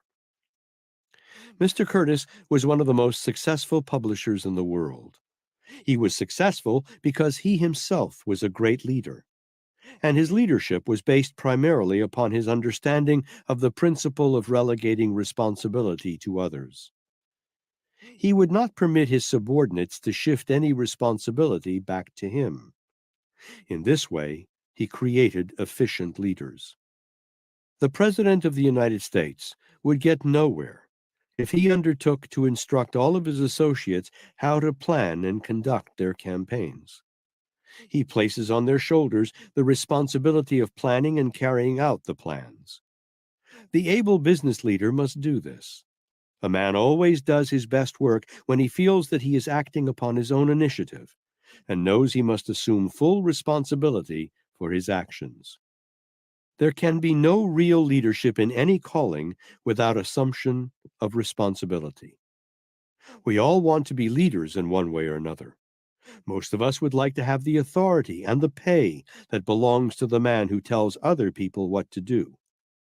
But few of us wish to accept the responsibility that goes with that authority.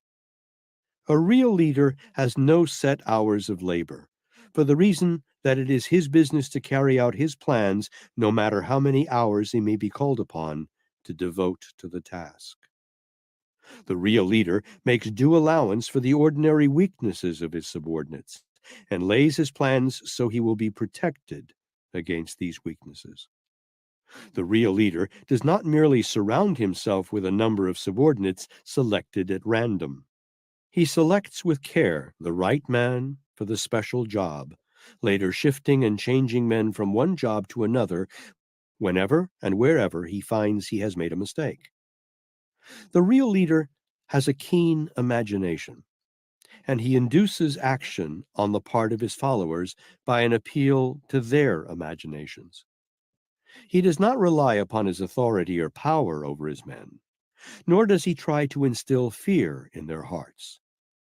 The real leader relies mainly upon his ability to sell his followers on doing what is most advantageous to him, through presenting the advantages to them. He uses persuasion, not power. There are two types of leaders in the world. One resorts to power and controls his followers through fear. The other resorts to persuasion and controls his followers through able salesmanship. Men of the latter type are master salesmen regardless of their calling. In warfare, leadership based upon power and authority and fear may be essential, but in business, that form of leadership is despicable. The successful leader in business and industry is a man who induces people to do things because it is to their advantage to do them, and not merely because he happens to be in power. The master salesman is essentially a leader. He induces people to cooperate with him in a spirit of harmony by planting in their minds adequate motives. He uses persuasion instead of coercion. Therefore, his leadership endures. The master salesman reaches his followers and influences them favorably through their emotions as well as their reason. All great leaders are master salesmen, and all master salesmen are great leaders. They understand the art of persuasion. They understand how to set up in the minds of their followers motives that will induce favorable, willing cooperation.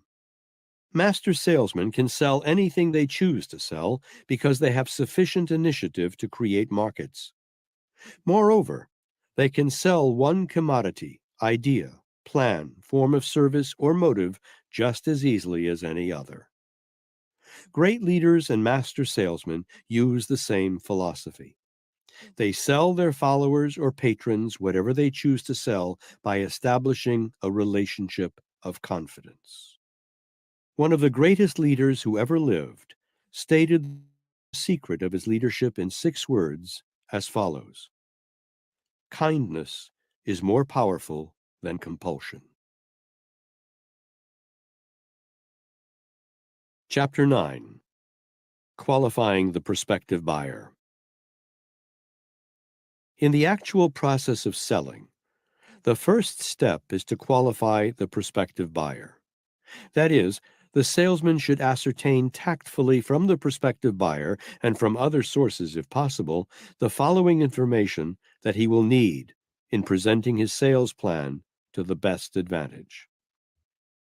1. How much money is the prospective purchaser prepared to spend, and how much should he be asked to spend? 2. Are conditions, including the prospective buyer's state of mind, favorable for closing the sale? If not, when are they likely to be? 3. Will the prospective buyer act for himself, or must some lawyer, banker, wife, husband, relative, counselor, or other person be consulted before a decision can be reached? If so, who is the person to be consulted, and for what specific purpose? 4. If the prospective buyer must consult another person before making a decision, will he permit the salesman to be present at the consultation? This is highly important. No salesman can afford for a third person to sit in judgment upon him and his wares without being present to present his own case. 5. Does the prospective buyer like to do most of the talking? If so, be sure to give him the opportunity. Every word a prospective buyer speaks will serve as a cue to what is in his mind. If the prospective buyer is not inclined to talk freely, induce him to do so by asking leading questions that will bring out the desired information. While qualifying the prospective buyer, the salesman will find it easy to ascertain just what alibi and what objections are likely to be offered when the closing point has been reached. The following are some of the most commonly used alibis to which practically all prospective buyers resort. The prospective buyer will claim he does not have the money. The master salesman always takes this one with more than the proverbial grain of salt. If the salesman has accurately qualified his prospective buyer, he knows his financial status and can therefore tactfully meet this objection. The prospective buyer, if he is a man, may tell the salesman that he does not wish to decide until he talks the matter over with his wife, banker, or lawyer. If he hides behind his wife's skirt, the master salesman will tactfully invite him to permit him, the salesman, to talk to the two of them together. At this interview, the master salesman will analyze the wife and ascertain whether she is the real boss or a mere subterfuge for her husband. If she is the boss, he will direct his sales effort mainly to her.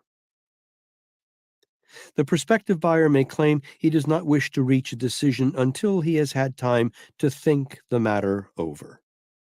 That is an old one.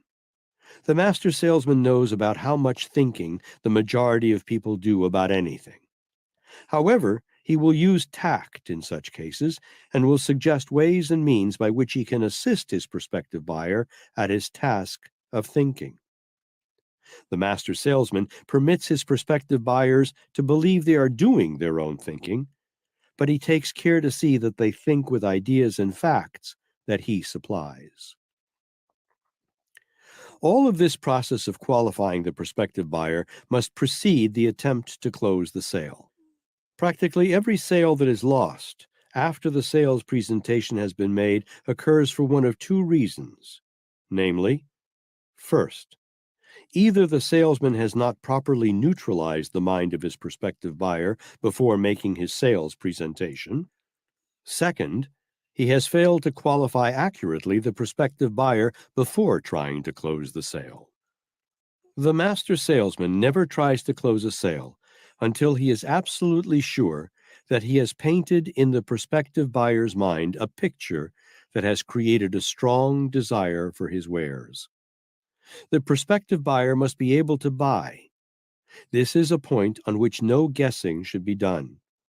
It is the master salesman's business to know, and if he does not know, he is not a master salesman. Trying to sell a Packard automobile to a man who has only a Ford income and an Austin bank account is wasted effort. Accurate qualification prevents such waste. The first thing a master salesman asks a prospective purchaser of life insurance is, how much insurance do you now carry, and what sort of policies have you?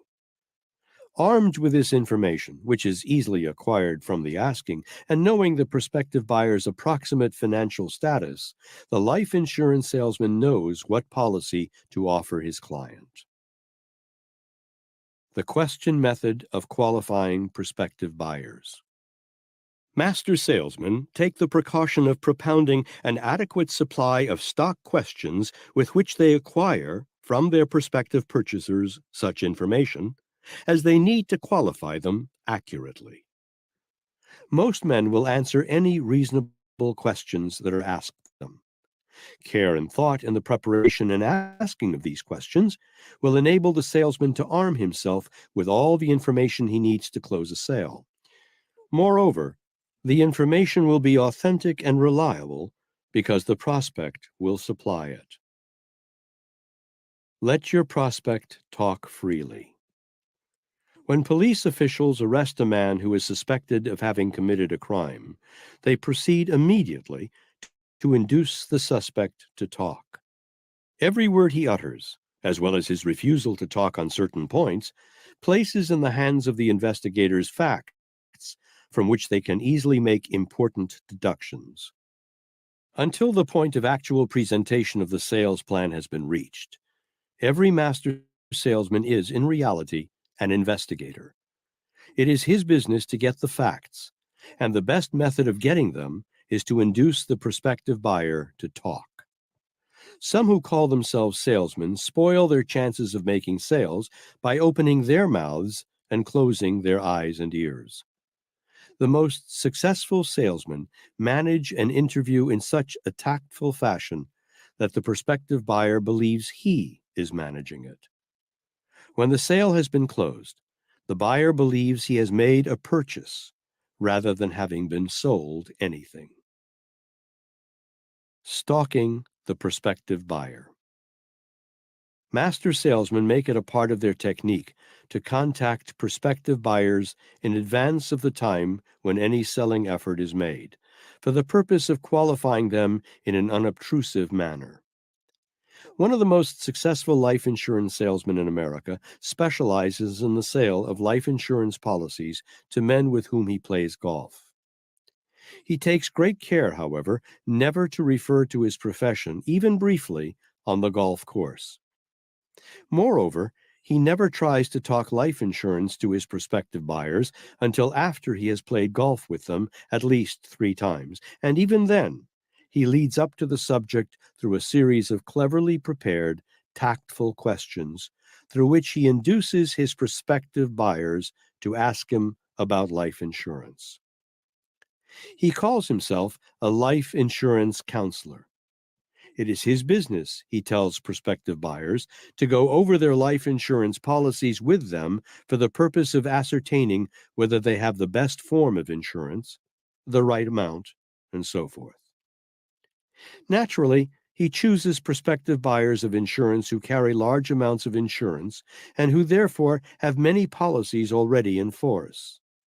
He has made hundreds of sales without asking his prospective buyers to take additional insurance, merely by analyzing their life insurance schedules in such a tactful way as to plant in their minds the thought that they need additional insurance of one sort or another. Confidence is the condition of major importance that must be created by the master salesman in the minds of his prospective buyers. If he qualifies his prospective buyers accurately, he builds this confidence while doing so. No sale of note can be made without this element of confidence. Master salesmen often stalk their prospective buyers for months while establishing confidence, meanwhile refraining from any attempt to make sales. Methods of qualifying. The skilled detective often plants stool pigeons where they can contact those who are suspected of crime for the purpose of gaining information about the suspect.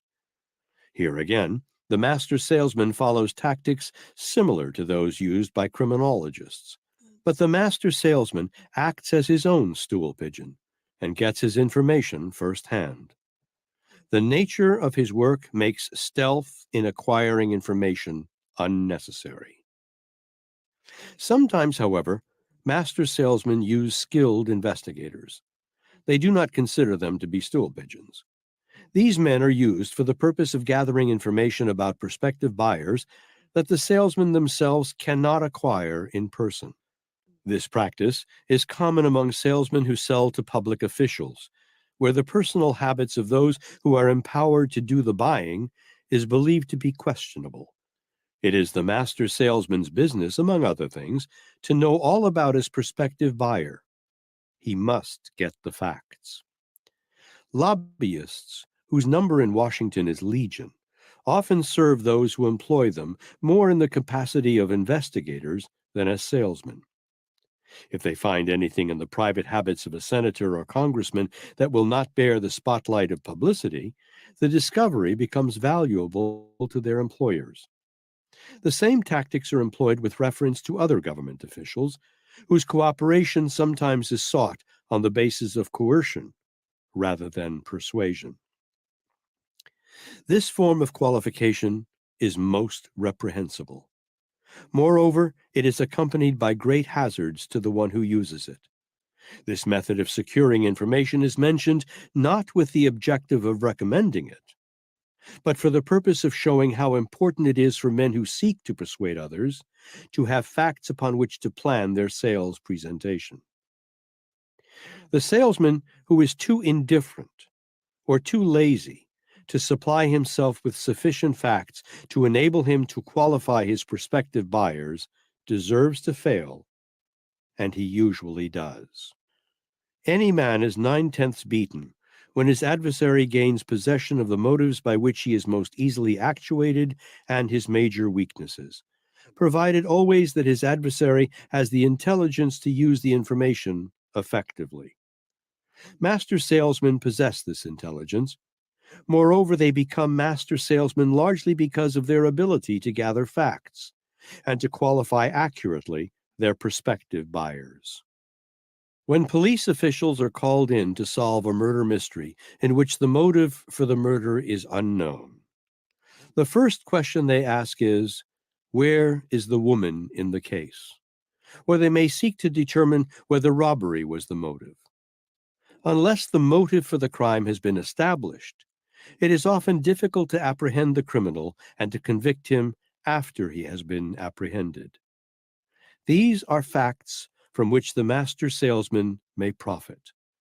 Find out the prospective buyer's major motives and his major weaknesses, and he is as good as in your bag before you begin. Chapter 10. Neutralizing the prospective buyer's mind. After the prospective buyer has been qualified, or during the qualification process before a sale can be made, his mind must be emptied of prejudice, bias, resentment, and all other conditions unfavorable to the salesman.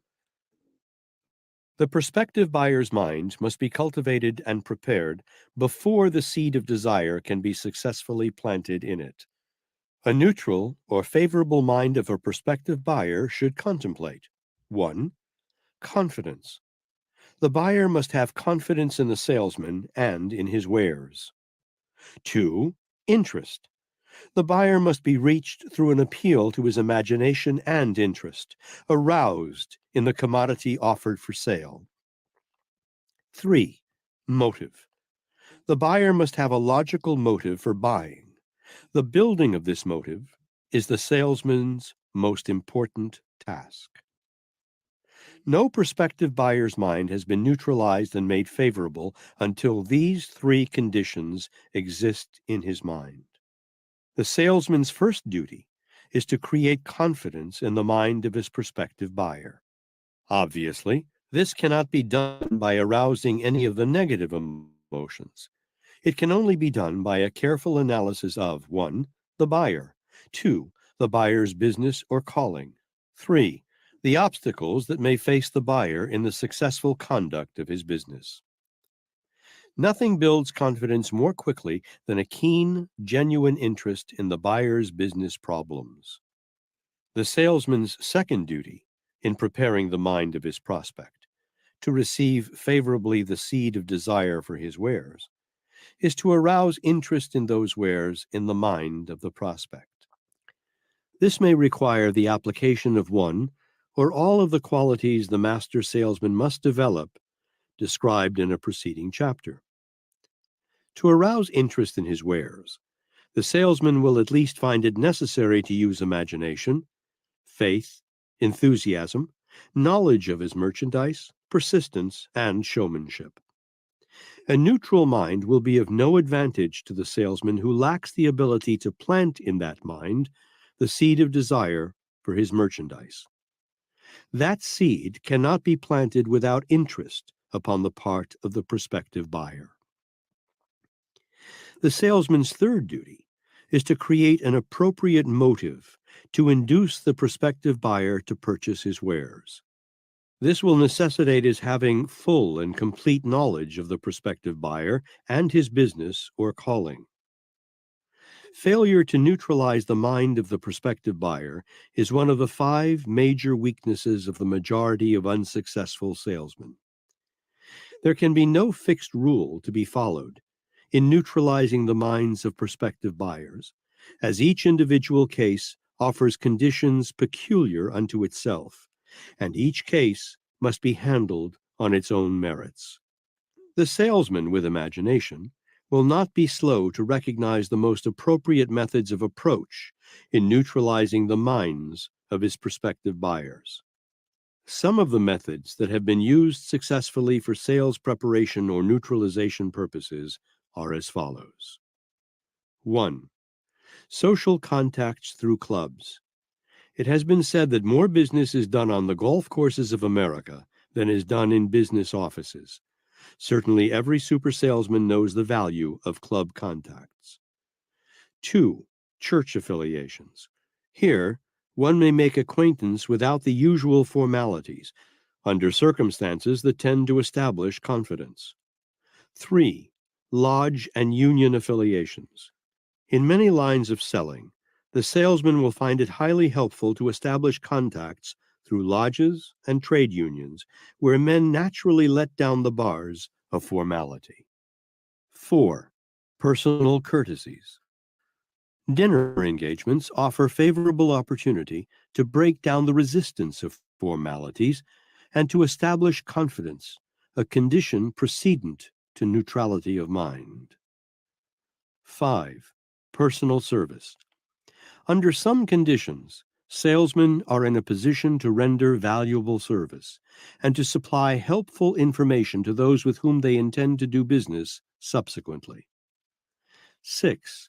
Mutual interest in hobbies. Nearly every man has a hobby or some form of interest outside of his business or calling. When discussing or pursuing his hobby, one is always inclined to step out from the defense behind which he hides in the course of his business routine. Having neutralized the mind of the buyer and having established confidence, the next step in making a sale is to crystallize that confidence into interest in the salesman's wares.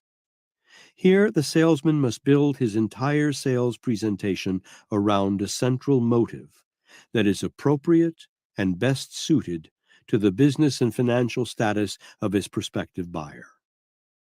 The three subjects of confidence, interest, and motive having been attended to, the salesman has reached the point at which the sale may be closed. Salesmanship resembles a stage play. Scientific salesmanship involves principles similar to those upon which a successful stage play is based. The psychology of selling an individual is closely akin to that which is used by actors in selling an audience. The stage play that succeeds must have the advantages of a strong opening act and a smashing climax or closing act. If a play does not have these, it will be a flop. Act 1 must grip the attention and arouse the interest of the audience. Act 2 must develop plot or presentation. Though this be weak, it may yet go over providing the first act has been strong. The audience, or buyers, will be charitable, providing they gain sufficient confidence from the first act to arouse expectation of a strong climax. Act 3 must realize the objective. This must be a knockout, regardless of the first two acts, or the play will be a flop. The third or last act is where the sale is closed or lost.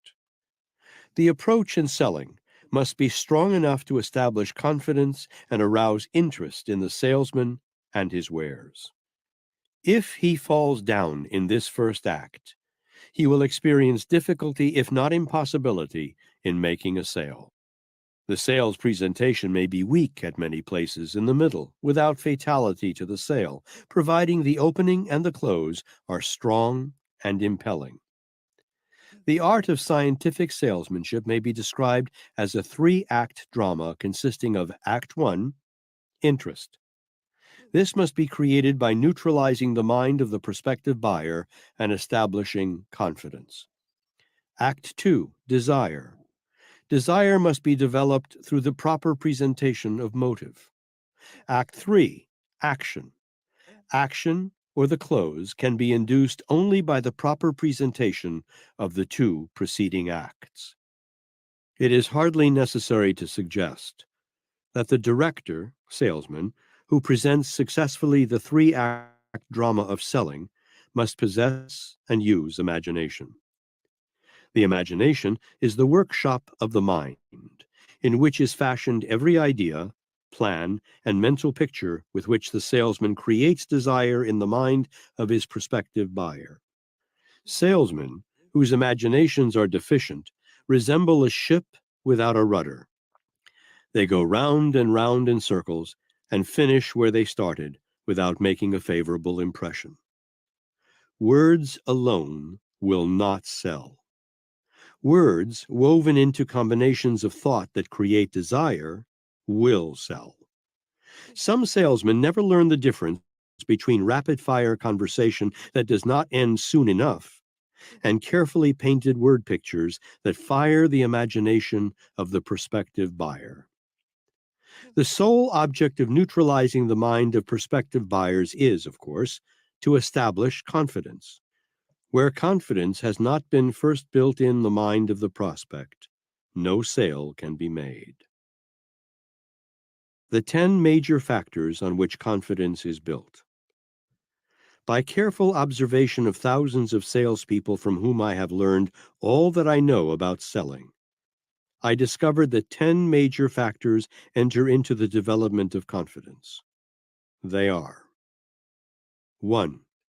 Follow the habit of rendering more service and better service than you are paid to render. 2. Enter into no transaction that does not benefit as nearly alike as possible everyone it affects. 3. Make no statement that you do not believe to be true, no matter what temporary advantages a falsehood might seem to offer. 4. Have a sincere desire in your heart to be of the greatest possible service to the largest number of people. 5. Cultivate a wholesome admiration for people. Like them better than you like money. 6. Do your best to live as well as preach your own philosophy of business. Actions speak louder than words. 7. Accept no favors, large or small, without giving favors in return. 8. Ask nothing of any person without believing that you have a right to that for which you ask. 9. Enter into no arguments with any person over trivial or non-essential details. 10. Spread the sunshine of good cheer wherever and whenever you can. No man trusts a joy killer. This list is well worth memorizing. It is also worth following. A master salesman can sell a man anything he needs if the purchaser has confidence in the salesman. He can also sell a man many things he does not need, but he doesn't. Remember, a master salesman plays the double role of buyer and seller. He therefore does not try to sell any person anything that he himself would not buy if he were actually in the position of the prospective buyer. There is a well-known type of crook who is a master salesman. He is known as a confidence man. His sole equipment is his ability to build confidence in the minds of his victims. His theft runs into the millions, and his victims may be found among the shrewdest of businessmen, professional men, and bankers. These crooks often stalk their victims for months or even years for the purpose of building a relationship of perfect confidence. When this foundation has been properly laid, the smartest men may be taken in. Men are without defense against those in whom they have perfect confidence. If confidence can be used successfully as the sole tool of operation of the crook, surely it can be used with greater effect for legitimate business and professional purposes. The salesman who knows how to build a bridge of confidence between himself and his prospective purchasers may write his own income ticket, as all such salesmen do. High-pressure methods, exaggerated statements of fact, willful misrepresentation, whether by direct statement or by innuendo, destroy confidence. A little while ago, one of the biggest sales producers in the employ of a well-known automobile dealer was led out of his position peremptorily at the end of the most successful sales month he had ever experienced. He was dismissed because a checkup of his accounts with the finance company disclosed the fact that more than 3/4 of his customers had lapsed in their payments. A further checkup disclosed the fact that this so-called salesman had high-pressured his buyers into signing orders by telling them that if anything happened that made it inconvenient for them to make their monthly payments promptly, they could skip a couple of months or so without jeopardizing their rights. The automobile agency for which this man worked lost prestige through his acts that it will never be able to regain. Every successful business firm must have the confidence of its patrons. The salesman is the intermediary through whom this confidence is acquired, or he may be the medium through which it is lost. The master salesman, knowing as he does the importance of acquiring and holding the confidence of his buyers, bargains with them as if he were the owner of the business he represents. He deals with his customers exactly as he would want them dealt with if he were, in fact, the owner of the business. Confidence is the basis of all harmonious relationships.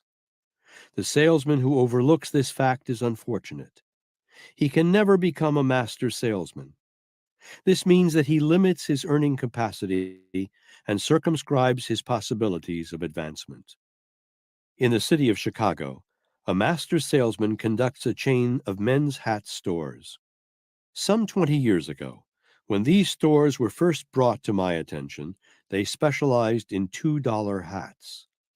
The hats were sold with a guarantee that if the customer found his purchase unsatisfactory, he could bring back the hat or any part of it to the store and receive a brand new one in its place with no questions asked. I was informed by the owner of the store that one man had been coming back twice a year for more than 7 years and exchanging his old hat for a new one. "And you permit him to get away with that?" I inquired. "Get away with it?" the store owner replied. "Why, man alive, if I had 100 men doing the same thing, I could retire from business with all the money I need inside of 5 years. Never a day passes that we do not trace sales to the talking done by this man. He is literally a walking and a talking advertisement for us." That statement threw an entirely different light on the subject. I saw that this hat store owner had built an enormous business upon an unusual policy that developed confidence. There are two major occasions that cause men and women to talk, and therefore advertise favorably or unfavorably a business: when they think they have been cheated, and when they have received fairer treatment than expected. All people are like this. They are impressed by the law of contrast. Anything unusual or unexpected, whether it impress favorably or unfavorably, makes a lasting impression. Chapter 11. The Art of Closing a Sale. The climax, or closing of a sale, is said to be the most difficult part of the entire transaction. This is not true, however, if the groundwork preparatory to reaching the close has been properly laid. As a matter of fact, the climax of a sale is a mere detail, if a sale has been properly prepared. In almost every instance, when a sale is hard to close, the difficulty may be found in some part of the transaction preceding the climax. Before trying to reach a climax, the master salesman prepares the way carefully, step by step, through proper attention to the following important details. He has taken care to neutralize the mind of his prospect to make it receptive to his sales presentation. He has made the mind of his prospect favorable by establishing confidence. He has qualified the prospect's mind accurately to make sure that he is dealing with a prospect and not a mere suspect. Above all, he has planted in the prospect's mind the most logical motive for buying.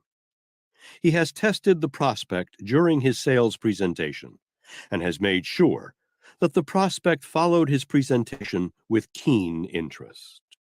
This he has accomplished by keen observation of the prospect's facial expression and his statements denoting a desire for the object of the sale. Last, but by no means least, the salesman has made the sale in his own mind before trying to reach climax. He knows this by the feel of his prospect's mind. No one can become a master salesman without developing the ability to tune in to the prospect's mind through the sixth sense. This ability, more than anything else, is the distinguishing feature of a master salesman. Having taken these steps satisfactorily, the salesman is now ready to reach terminal facilities or to close the sale. There are thousands of salesmen who can arouse interest, the first step in the actual process of selling, and create a desire for their wares, the second step. But at the third step, they fall down because they lack the ability to close. Let it be remembered, however, that if the 6 detailed steps described in this book have been properly taken, the close comes easily and is nothing but a mere detail. Suggestions for closing a sale. The following suggestions will be helpful even to the seasoned salesman in developing mastery in closing. 1. Do not permit your prospect to lead you away from your sales plan by engaging in argument over non-essentials or extraneous subjects. If your prospect insists upon breaking in while you are talking and tries to direct the conversation so as to build up a defensive alibi for not buying, let him go along until he exhausts himself. Then, tactfully switch him back to your own trend of thought the moment he hesitates. Go right along and develop your own thoughts to the climax. This is absolutely essential. Either the salesman or the prospect dominates. It makes a great difference to the salesman which one does the dominating. 2. Anticipate negative questions and objections that you feel exist in your prospect's mind and beat him to it. Ask and answer these questions yourself. Never bring up negative questions unless you are sure that your prospect has them in his mind. In selling, it pays to let sleeping dogs lie. 3. Always assume that your prospect is going to buy, no matter what he does or says to indicate the contrary, and let him know by every word and every movement that you expect him to buy. If you weaken on this point, you are beaten at the outset because your buyer may be shrewd enough to observe that you are not sure of yourself. If he does, he will use this as an alibi with which to give you a negative answer when you try to close. The master salesman never wavers for a moment and never shows the white feather, regardless of how clever the prospect may be at setting traps for the purpose of causing the salesman to weaken. Some of them are quite as clever at leading the salesman off the scent as the master salesman is at sticking to the trail of his argument. Be on the lookout for this sort of tactic, and be prepared to negotiate successfully through opposition of this nature. 4. Assume the attitude that your buyer is right, that he knows his business. Any suggestion that you may make by direct statement or by innuendo that you are smarter than he will be sure to antagonize him, although he may not show his antagonism openly. The majority of mediocre salesmen make the mistake of trying to impress their prospect with their superior knowledge. This is usually poor salesmanship. It has cost more than one salesman the opportunity of making a sale. 5. When naming the amount of the purchase, set the figure high. It is better to come down in the amount if you find that necessary than it is to set the amount too low and then find yourself with no margin on which to trade when closing time comes. It is far better to start high and compromise by coming down than it is to start low and then try to build up. Even if the figure you name is out of the prospect's financial range, your assumption of his ability to buy at the larger amount will not offend him. If, however, you make the mistake of underestimating his financial ability, you may offend. It has happened many times. 6.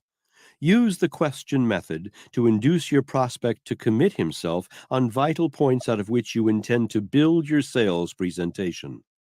Then refer to those points as his own ideas. This is among the most effective of sales tactics, since a man will naturally uphold any statement that he has made or thinks he has made. 7. If your prospective buyer says he wishes to consult his banker, or his lawyer, or his wife, or some acquaintance whose opinion he values, congratulate him on his good judgment and his exercise of caution. Then begin at once to plant in his mind, through tactful suggestion, that while bankers may know the money lending business, lawyers may understand the technicalities of the law, wives and friends may be well informed and loyal, the fact still remains that no one of them is apt to know as much about the wares you are offering as you yourself know. You have all the facts, while others have not, and are not apt to take sufficient time or have sufficient interest to procure them.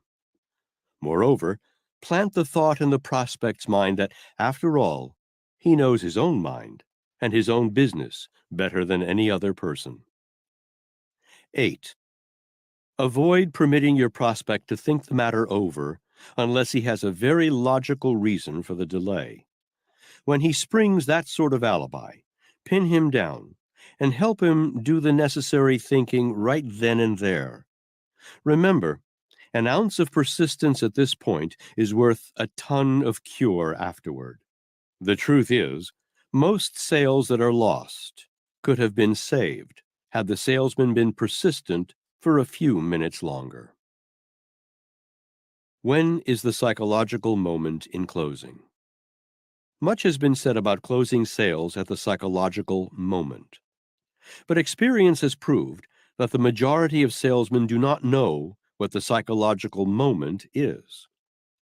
The psychological moment is the time when the salesman feels that the prospect is ready to close. There is such a moment in every sale, whether it be consummated or fails. One of the major differences between a master salesman and a mediocre salesman is the master salesman's ability to sense what is in the prospect's mind, aside from what the buyer has expressed in actual words. The mediocre salesman is lacking in this keenness of perception through the sixth sense. When you sense the psychological moment for closing, name the amount involved in the purchase and proceed to close the transaction right then. A delay of a few minutes, and often even a few seconds, may give the prospect a chance to change his mind.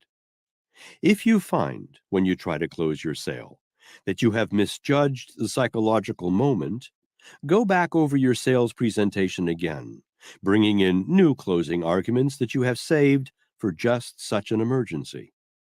You will need quite a stock of emergency arguments if you are to be placed in the category of master salesman. No master salesman ever uses all of his trump cards unless he is forced to do so, and even then, he does not use them all at one time. He holds some back in case he has to make a secondary sales presentation to get the order. The psychological moment for closing is something that the salesman usually has to sense, although there are times when that moment is obvious, either from the statements of the prospect or from his facial expression. The salesman whose mind is negative, or the salesman who is lacking in self-confidence, often misses the feel of the psychological moment for closing, mistaking his own state of mind for that of his prospect.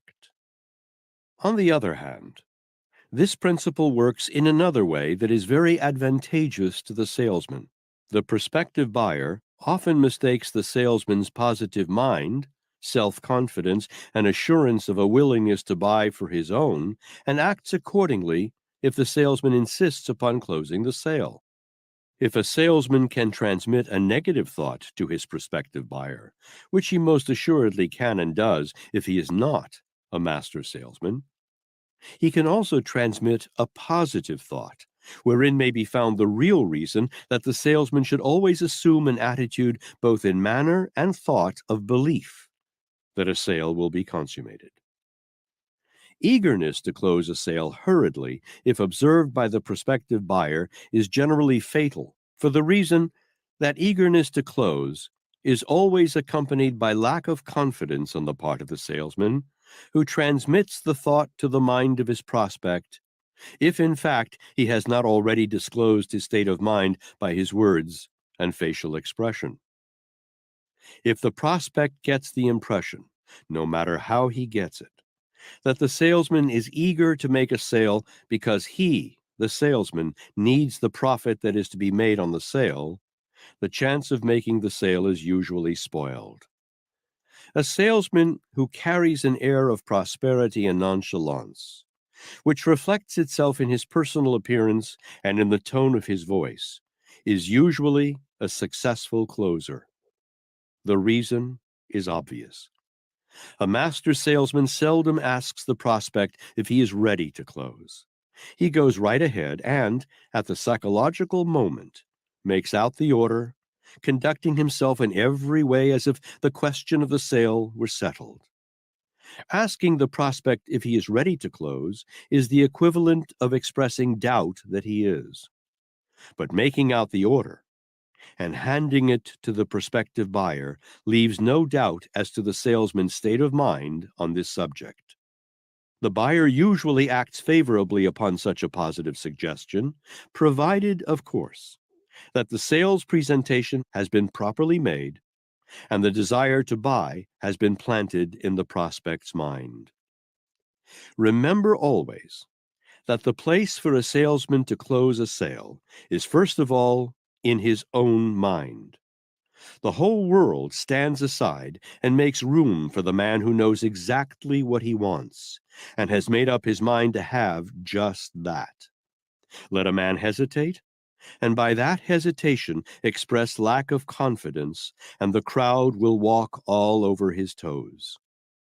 The salesman who reflects the slightest sign of hesitancy or doubt when the closing time comes may as well not ask for the order.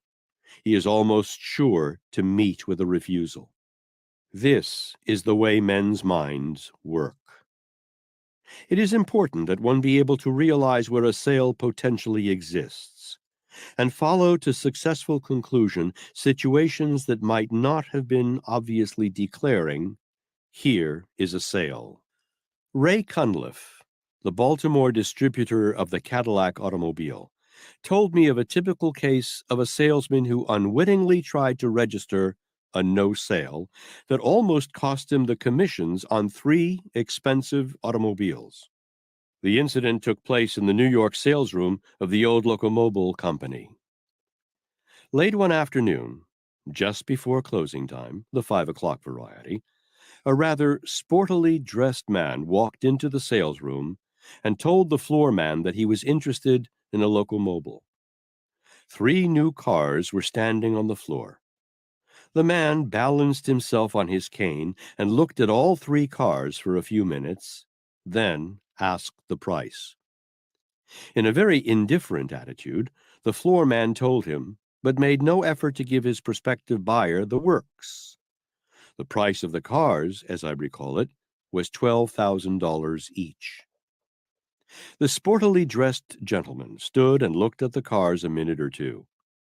Then he said, pointing to each car as he spoke, "Well, I do not know whether I will take this one, or this one, or this one, or whether I will take all 3 of them."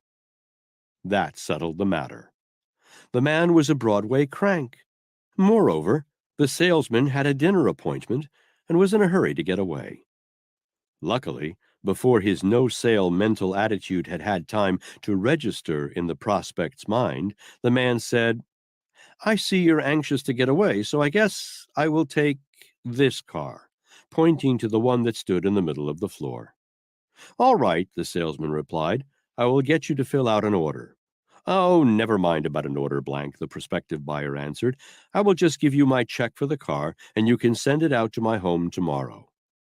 Meanwhile, he took out his checkbook, wrote a check for $12,000, and handed it to the floor man. As soon as the floor man saw the name on the check, his face turned 3 different shades of red. The signature was that of Charles Payne Whitney, who, as the floor man well knew, could have been sold all 3 cars just as easily as the one he purchased. Observe that I use the word purchased. No sale was made in that case. Some time ago, I sent out word to several real estate men that I was in the market for property in the country and described in detail the sort of place I wanted. Salesmen came by the score. I never knew before how many men were trying to make a living by selling real estate. That they were all hungry for business was plainly indicated by their eagerness to put me on the spot. I said that scores of salesmen came. Perhaps it would be more in keeping with the facts if I said that a salesman came. For out of the entire lot, there was but one man who understood the psychology of closing. Most of them described their property by showing me maps and the like. Some of them handed me printed literature describing it and asked me to look it over and let them know when I was ready to see the property. How did they know I was not then ready? Not one of them had the initiative to invite me out to see their property, with the exception of the one salesman who came. This man said, "We have just the place your letter described. We've been holding it for you a long time," winking to show that he was taking a slight liberty with my credulity. "Jump in my car, and we will run out and see your property. If it is not exactly what you want, I will buy you the best dinner in the city when we return." He had enough imagination to observe that it would be about time for dinner upon our return. "When you see this place," he continued, "you will look no further. I'm sure it is just what you want." By that time, I had begun to believe he knew what I wanted. He had caused me to do something I had not intended to do, namely, to inspect the property that day. His whole demeanor was so positive and assured that I found myself in his car before I had a chance to think of a good reason for not going. If he had hesitated in his approach, I could have put him off until the following day. But it was his business, doubtless, to strike while the iron was hot. So I was on my way in less time than it takes to tell the story. On the way, this salesman described the place so accurately and so pleasingly that I almost felt myself the owner of it before I had seen it. Frankly, I would have been greatly disappointed to find anything wrong with it, because the salesman had planted the seed of desire in my mind so deeply that I was like putty in his hands. The salesman took a contract with him and got my name on the dotted line before we left the property. It was one of the smoothest pieces of salesmanship I have ever observed. The moment this salesman sensed that I was ready to sign, he took out his contract and handed it to me with his pen.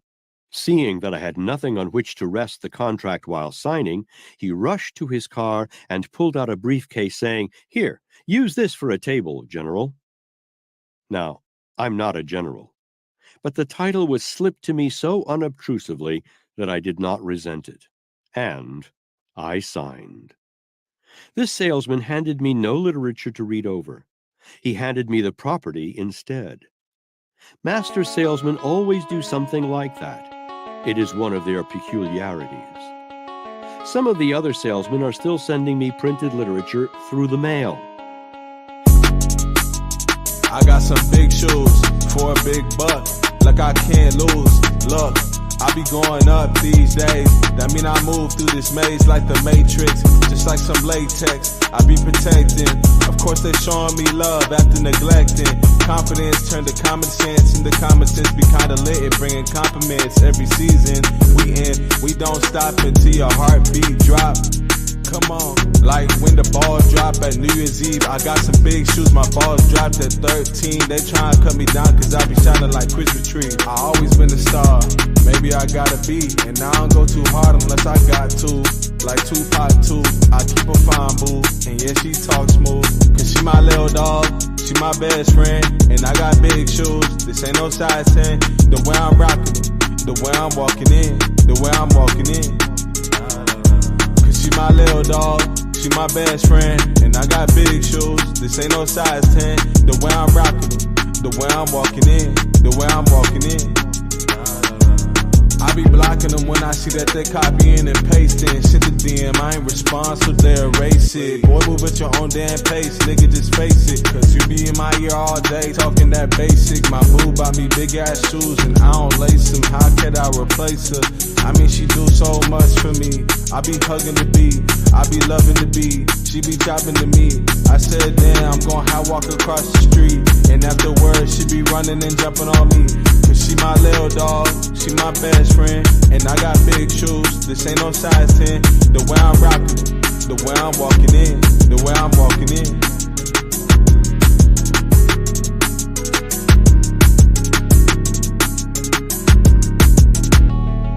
Now, if a country place was ever sold by printed literature alone, I should like to hear about it. The salesman who turned the trick must have been a miracle worker. A few days ago, one of these salesmen came in to see me. He wanted to know if I had made up my mind about that country place I was looking for some time ago. Bless your life, yes, I replied. Perhaps I should say, however, that I did not make up my mind to buy it.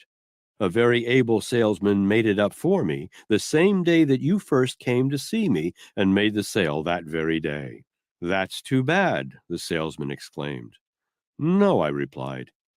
It is only one bad. It may be bad for you, but it was fine for me because I got just the place I was looking for. With a look on his face that indicated that he vaguely suspected that I might be kidding him, this dilatory salesman turned and walked away without saying goodbye. He was obviously disgusted at my sense of humor or my credulity in buying a place the first time I saw it. I do not know which. You cannot tell how far a frog can jump by counting the warts upon its back. No more can you tell by merely looking at a prospect whether you can sell him your wares. Give yourself the benefit of the doubt and give every prospect the works before registering a no sale in your own mind. It is the safest plan. I once trained a sales army of 3,000 men and women for a Chicago firm. Efficiency had to be the watchword. We inaugurated a system from which I learned much about the possibilities of persistence. Before any salesman was permitted to become permanently allied with the organization, it was necessary for him to sell one out of the first 5 prospective buyers called upon. The instructions were to stick to these 5 prospects until a sale had been made. On many occasions, salesmen called on those 5 prospects as many as a dozen times before the sale was consummated. I recall that one salesman called on one of his prospects 18 times before he made a sale. The victim succumbed on the 18th visit and made a purchase out of self-defense. In the group of 3,000 salespeople, only 128 failed to qualify for permanent positions because they could not make a sale to the first 5 prospects called upon. We taught these salespeople that no seldom need be taken seriously. Moreover, we proved it. It was also apparent that confidence must be manifested by the salesman as well as by the prospect before a sale can be effected. To make sure that our salespeople acquired confidence, we resorted to a very unique plan at the outset, that of setting up dummy offices maintained by the company and managed by the company employees. When we felt sure that a green salesman lacked only the quality of confidence in himself, we included in the list of the first 5 prospects the name of one of these dummy managers who was instructed to give the salesman a hard battle, but to let him win by making a sale. These sales went through, and commissions were paid on them. The effect was astounding, especially in the cases of salespeople who had never tried to sell before. We usually had the salesman call on the dummy buyer last, after the 4 legitimate prospects had been called on. We found, too, by experimenting, that after making the sale to the dummy, the effect was so encouraging that we could then send him back over the list of the 4 who had not been sold, with the result that in some instances, all 4 of them were sold, despite the fact that he had previously failed. We discovered from this experimentation that the salesman's state of mind has more to do with determining whether a sale is made than the state of mind of the prospective buyer. It is an important discovery, as true today as when it was made. Were I asked to give a summation to these varied and often detailed examinations of the subject of selling, I believe I could do it in one word. There is a word that should stand out upon the horizon of every salesman's vision, like Mars blazing at eventide, always there to be seen, challenging, beckoning, urging, inspiring, commanding. The word denotes that thing which dominates all great and able salespeople everywhere. And it is a word that Edward Bach declared was the greatest in the English language. It is service. We pass now to part 2 of this book, devoted entirely to the application of the principles of marketing personal services to best advantage. If you are successful, remember that somewhere, sometime, someone gave you a lift or an idea that started you in the right direction. Remember also that you are indebted to life until you help some less fortunate person, just as you were helped. Part 2. The use of salesmanship in marketing personal services. Every person who succeeds in any calling must understand and apply the principles of successful negotiation with others, known as salesmanship. Part 2 of this book is devoted entirely to analysis of the principles of selling as applied in marketing personal services. Quibbling over salary to start with has lost many a man the big opportunity of a lifetime. If the position you seek is one that you know you can throw your whole heart into, take it, even if you have to work for nothing, until you deliver a good sample of your goods. Thereafter, you will receive pay in proportion to the quality and quantity of the work you perform. Chapter 12. Choosing your job. You have the privilege of choosing any position you desire as an objective toward which to work. The making of this choice is the first step you must take in marketing your services effectively. Moreover, it is a responsibility that you alone must assume, as no other person can satisfactorily make the choice for you. Before deciding what position or calling you desire, decide whether you merely want a position or the position for which you are best fitted by desire, education, temperament, and native ability. The next decision to be made is that of determining whether you prefer a position that offers great opportunity in the future with modest pay at the start, or one that yields the maximum amount of pay but offers no promise for the future. In other words, you must decide whether you wish to start at the top or at the bottom of the ladder. Upon this decision depends to a large extent the ultimate amount of your earning capacity, since it is obvious that one who starts at the top can move in only one direction. Factors that should influence your choice of occupation. Observe with profit the frequency with which the word decision appears throughout this book. The marketing of personal service in an effective manner calls for many decisions. The following are factors that enter into the marketing of personal services, in connection with which you must reach decisions. 1. Decide which calling or occupation you like best.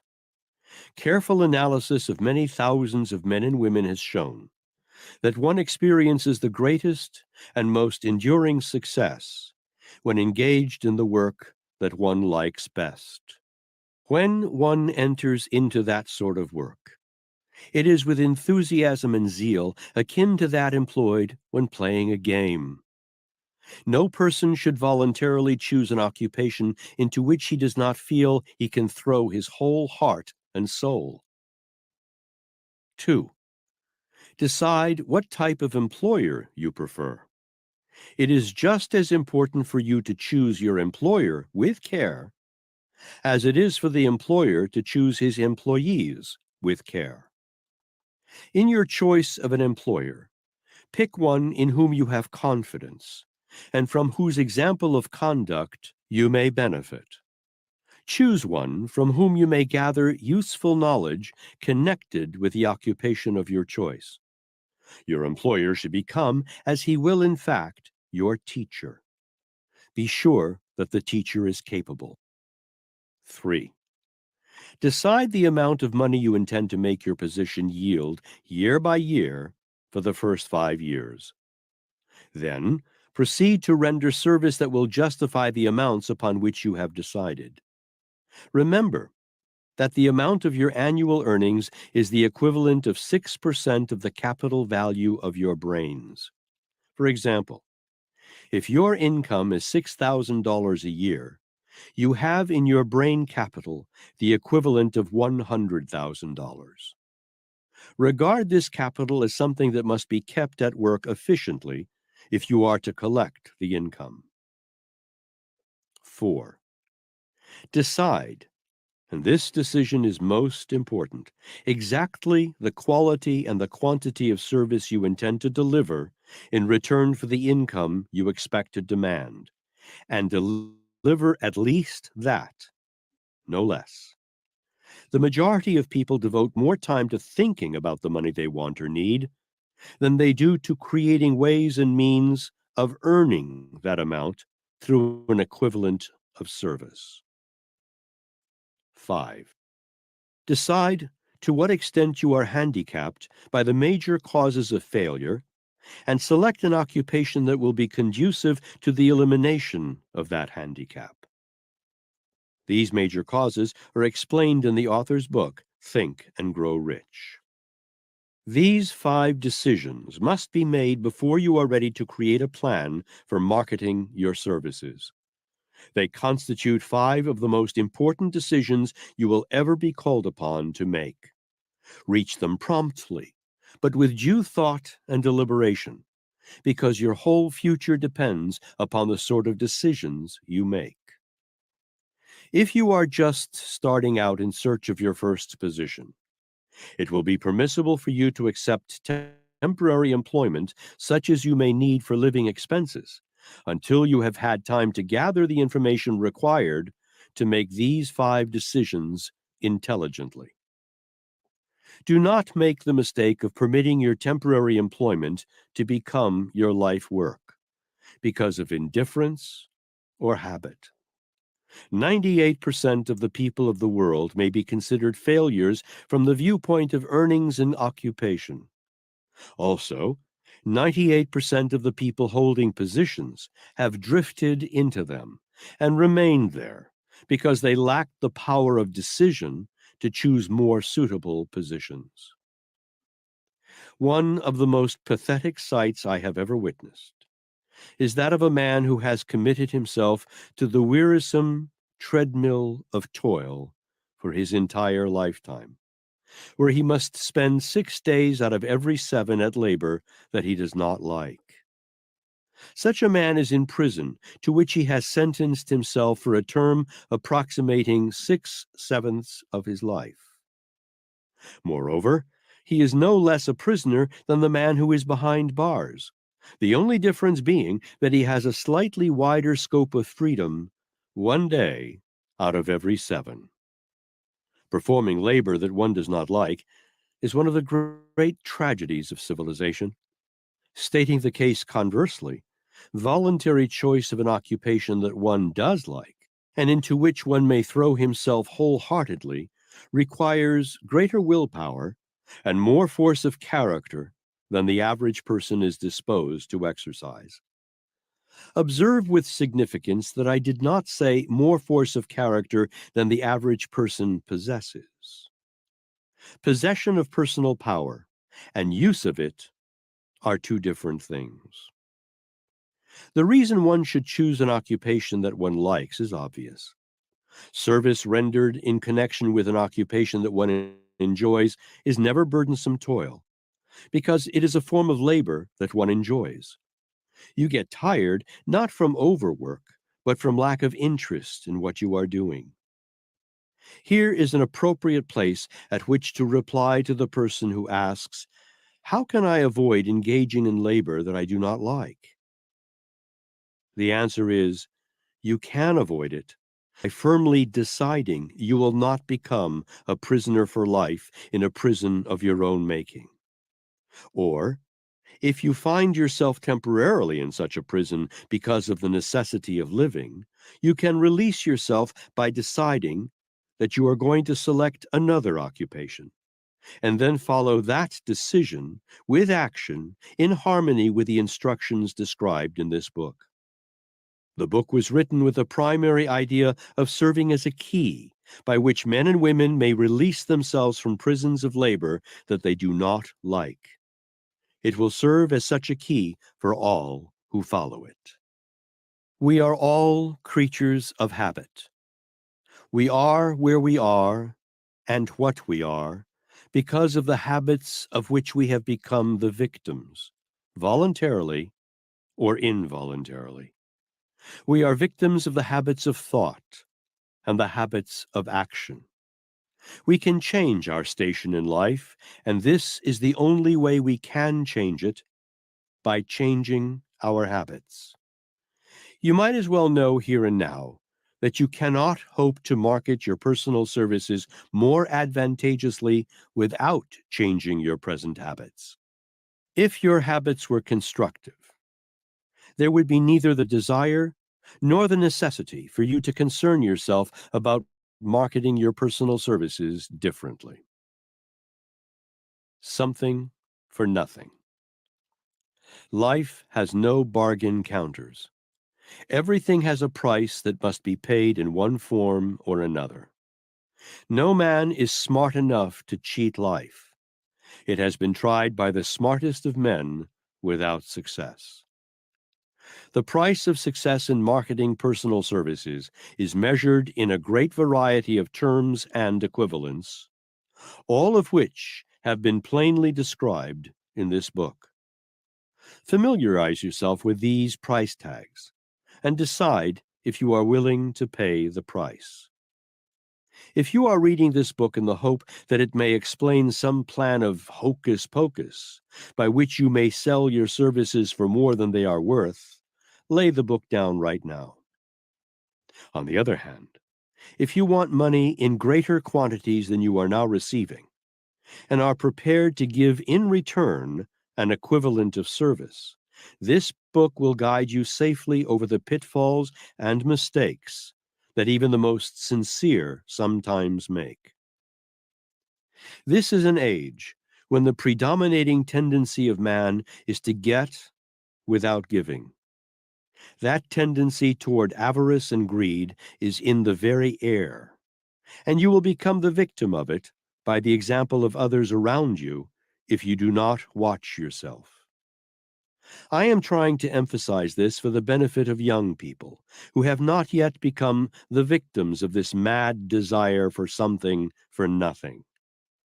I qualify my statement to apply to young men and women because I know that but few, if any, of the older ones whose habits have become fixed will pay any attention to this warning. Nature balances her books and asks for an accounting every so often.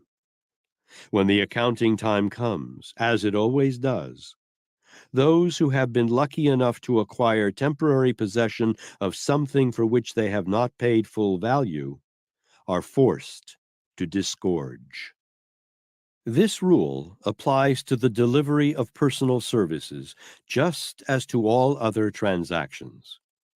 One may get by for a time by rendering services that are inadequate in quality and quantity. but nature's auditor awaits such a person just around the corner. This chapter may appear to be a dry preachment on the morals of salesmanship of personal services, because truth is often less romantic than fiction.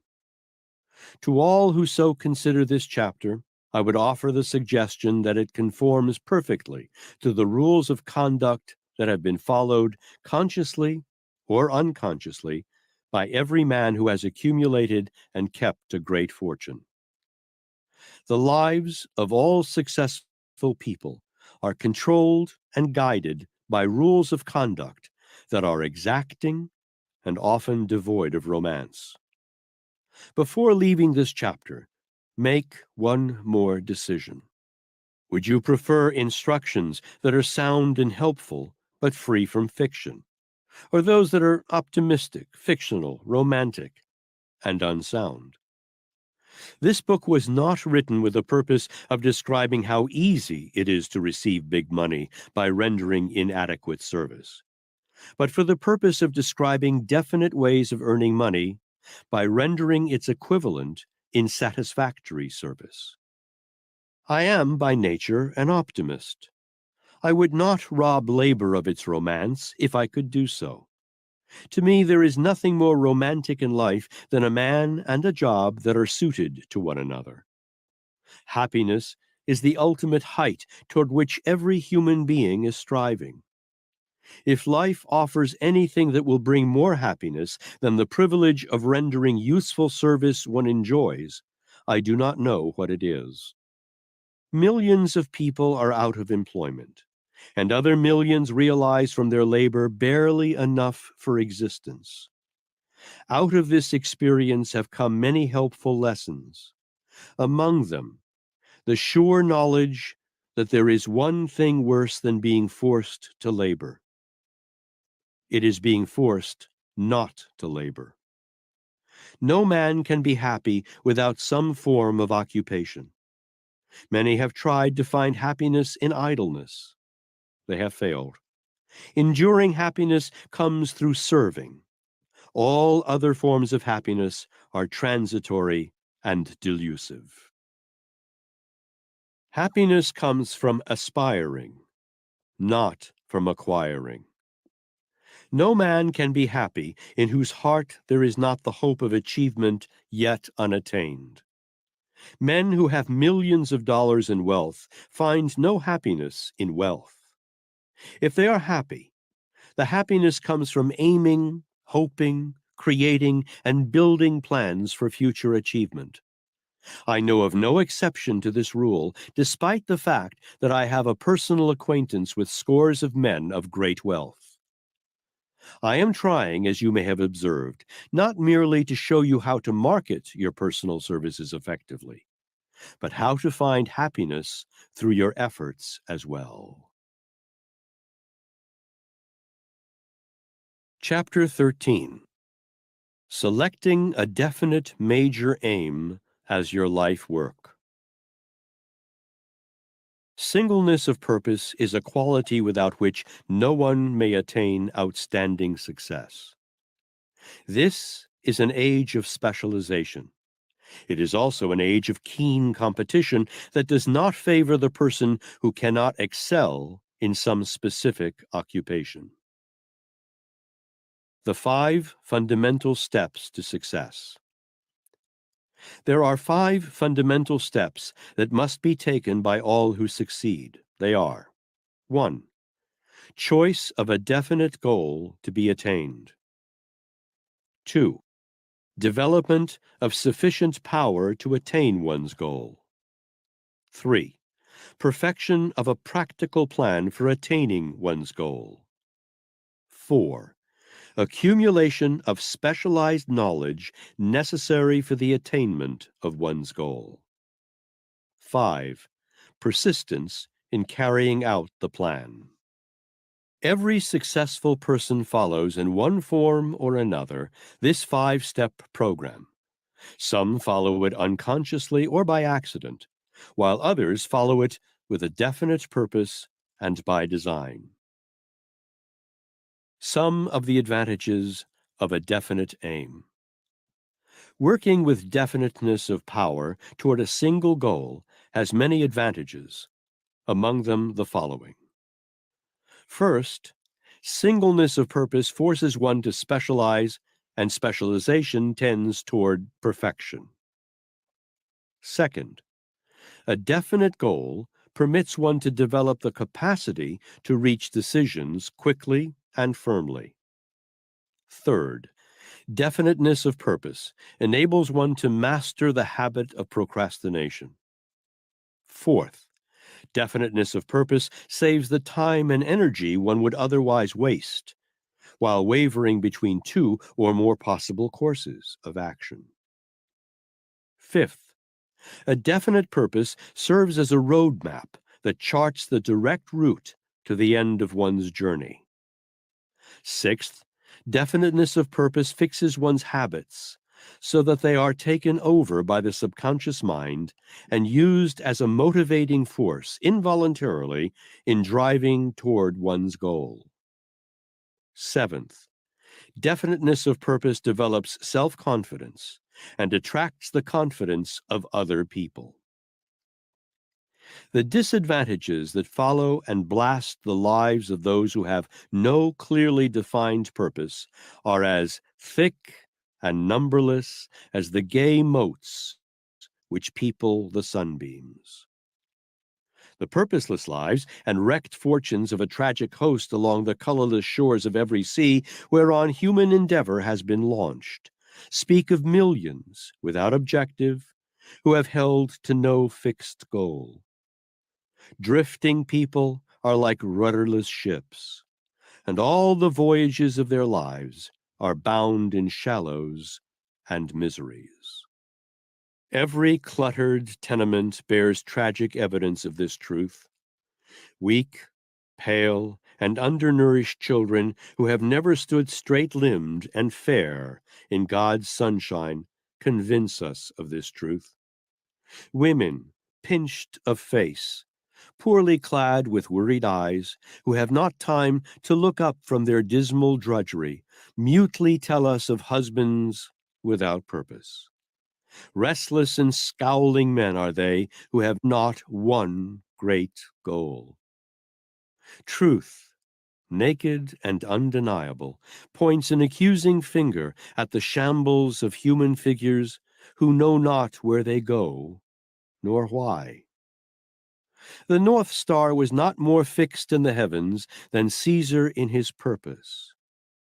History is rich in the recital of men who have hitched their wagon to a star, a single star, and ridden it into the heights of great achievement. Great men in ages gone have given us words to be used as symbols to guide us on our way. But no words should be graven so high in the sky, there to arrest the attention of young men and young women, challenge their consideration, and bring them to a state of thoughtful reflection as these two words, quo animo, with what mind or intention. Those who know where they are going usually get there. They do not dissipate their strength in aimless expenditure of time and energy, following first one course and then another, but concentrate their efforts upon a definite objective, exerting all powers to attain that end. Brawn brings a daily wage. The price of it is fixed by the law of supply and demand.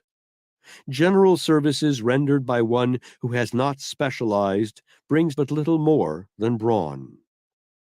Brains, when marketed through a definite aim, have no fixed price. The sky is the limit in the marketing of specialized talent.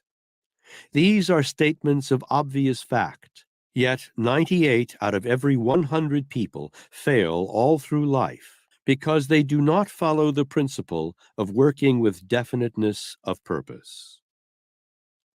Every failure would teach you a lesson that you need to learn if you will keep your eyes and ears open and be willing to be taught. Every adversity is usually a blessing in disguise. Without reverses and temporary defeat, you would never know the sort of metal of which you are made. Chapter 14. The habit of doing more than paid for. The habit of rendering more service and better service than one is paid to render is an absolute essential to the advantageous marketing of personal services. In the previous chapter, your attention was called to the importance of the word decision. In this chapter, your attention is directed to the word habit, especially as it applies to the amount and quality of service rendered. Among the many sound reasons for rendering more service and better service than expected are the following. 1. This habit turns the spotlight of favorable attention upon those who develop it. 2. This habit enables one to profit by the law of contrast, since the majority of people have formed and apply the opposing habit by rendering as little service as they can. 3. This habit gives one the benefit of the law of increasing returns and ensures one against the disadvantages of the law of decreasing returns, thus eventually enabling one to receive more pay than one would receive without this habit. 4. This habit ensures one preferred employment at preferred wages, and permanency of employment as long as there is employment to be had. The person who practices this habit is the last to be removed from the payroll when business is poor, and the first to be taken back after a layoff. 5. This habit develops greater skill, efficiency, and also greater earning ability, and tends to give one preference over others. 6. This habit makes one practically indispensable to one's employer because it is a habit not found in the majority of people, and because it induces employers to relegate greater responsibilities to those who practice it. The capacity to assume responsibility is the quality that brings the highest monetary returns. 7. This habit leads to promotion because it indicates that those who practice it have ability for supervision and leadership not found in those who follow the opposite habit. 8. This habit enables one to set one's own salary. If it cannot be obtained from one employer, it may be obtained from his competitor. These are but a few of the major advantages of rendering more service and better service than one is paid to render. If you render no more service than you are paid to render, then it is obvious you are not entitled to any more pay. This is a fact against which there is no argument. Every business has either a potential or a real asset known as goodwill. While this is an asset not generally listed in the inventory as such, it is, nevertheless, an asset without which no business can grow, and but few, if any, businesses can exist for any great length of time. An individual who renders more service and better service than paid for may also have a goodwill asset that will ensure him opportunities and advantages in connection with the sale of personal services that are not available to the person who does not practice this habit. This goodwill asset is generally known as one's reputation for efficiency. It is an asset without which no individual can market his personal services to best advantage. The strongest and most attractive selling feature any individual may have in marketing his personal services is the habit of rendering service that is greater in quantity and superior in quality. The habit of rendering more service and better service than one agrees to render for a stipulated sum is one of the most important principles through which businesses grow to huge proportions, and businessmen accumulate great fortunes. The principle works on behalf of an employer just as it does on behalf of an employee. a fact that a few employers have discovered. Men become harmonious, loyal, and cooperative in their efforts because of motive. Men who achieve outstanding success, whether as individuals or as the heads of business enterprises, understand how to attract the qualities of harmony, loyalty, and cooperation through appropriate motive.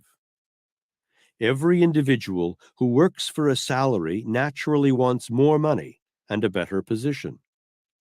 Not every such individual, however, understands that better positions and greater pay come as the result of motive, and that the greatest of all motives with which these desirable benefits may be attracted is that of rendering more service and better service than one is paid to render.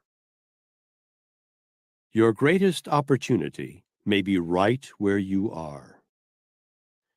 It is man's inherent nature to seek what he believes to be greener pastures in the distance. When a man begins to look for a better position and more pay, he usually seeks opportunity in the distance with some other employer. Sometimes this may be necessary, but changes in employment, while they may bring advantages, always bring some disadvantages, the most outstanding of which is the fact that one is never as efficient in a new position, a new environment, and among new associates as he is where he is familiar with the details of his work and has the confidence of his associates. Moreover, the changing of positions deprives an individual of much of the goodwill value built around himself through long association with an employer.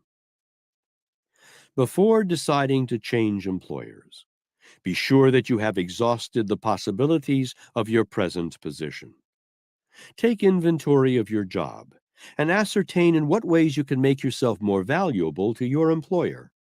Follow this practice until you have made yourself as nearly indispensable to him as possible, remembering meanwhile that indispensability is the only thing behind which you can successfully hedge when you ask your employer for a better position or more pay.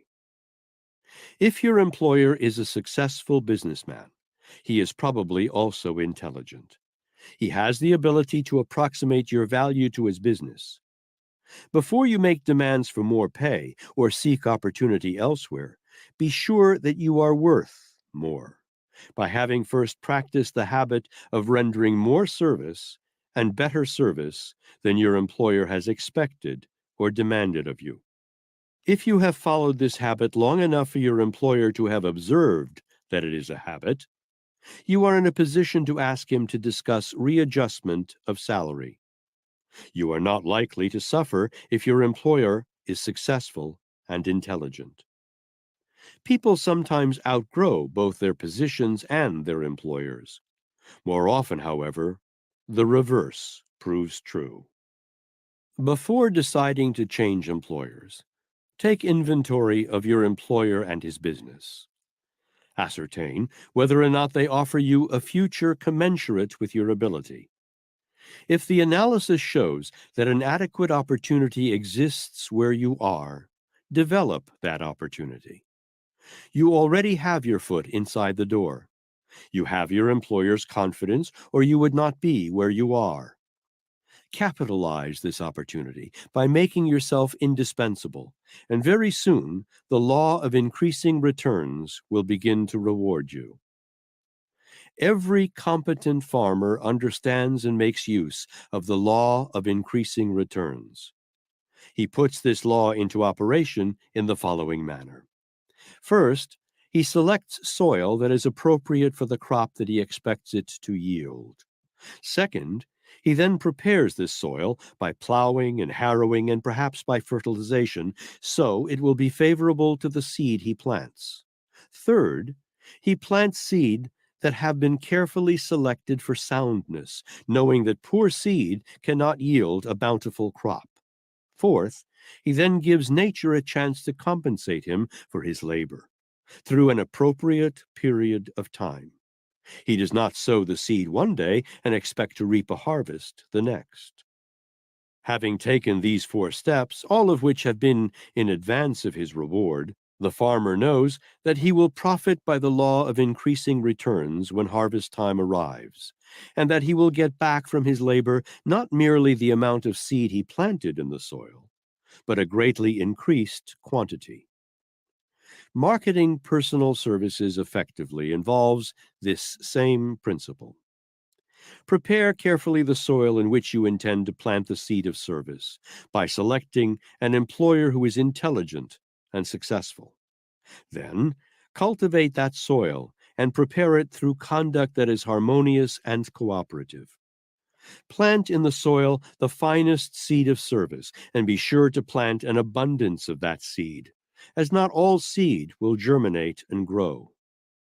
Do not expect to harvest a crop of pay before you have sown the seed of service. After the seed has been sown, do not become impatient if you do not reap your reward immediately. Give the seed time to germinate.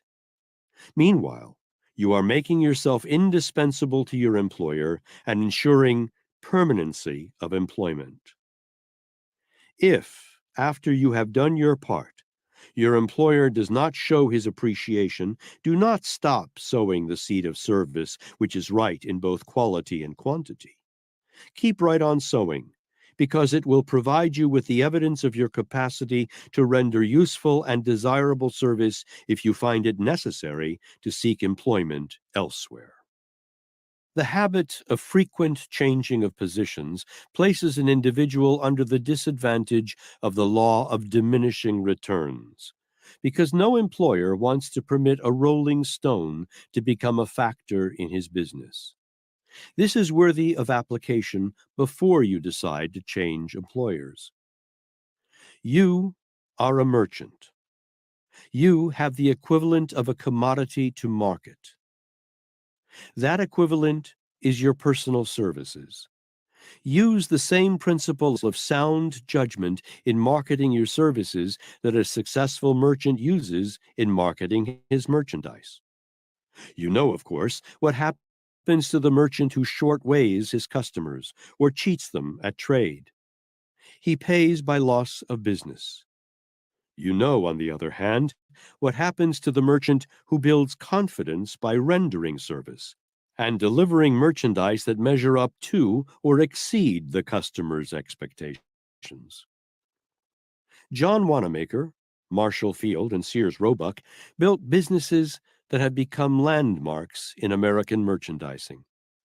Their motto is, "The customer is always right," and they go to great extremes to make this motto mean what it says, even permitting some of their customers to take advantage of them in order to put teeth into that policy. No person may be sure of success, no matter what may be his calling, without applying this principle of giving before trying to get.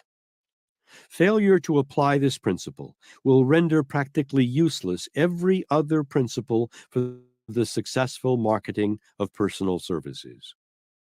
Emphasis of this principle seems doubly necessary because of the prevailing tendency that obtains all over the world at this time to seek a harvest in wealth without first sowing the seed of service.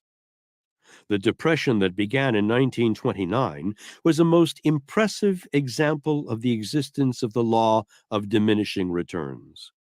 People went money mad and tried to get without giving through the law of chance. That law is tricky. It permits you to win just often enough to lure you on to sure destruction.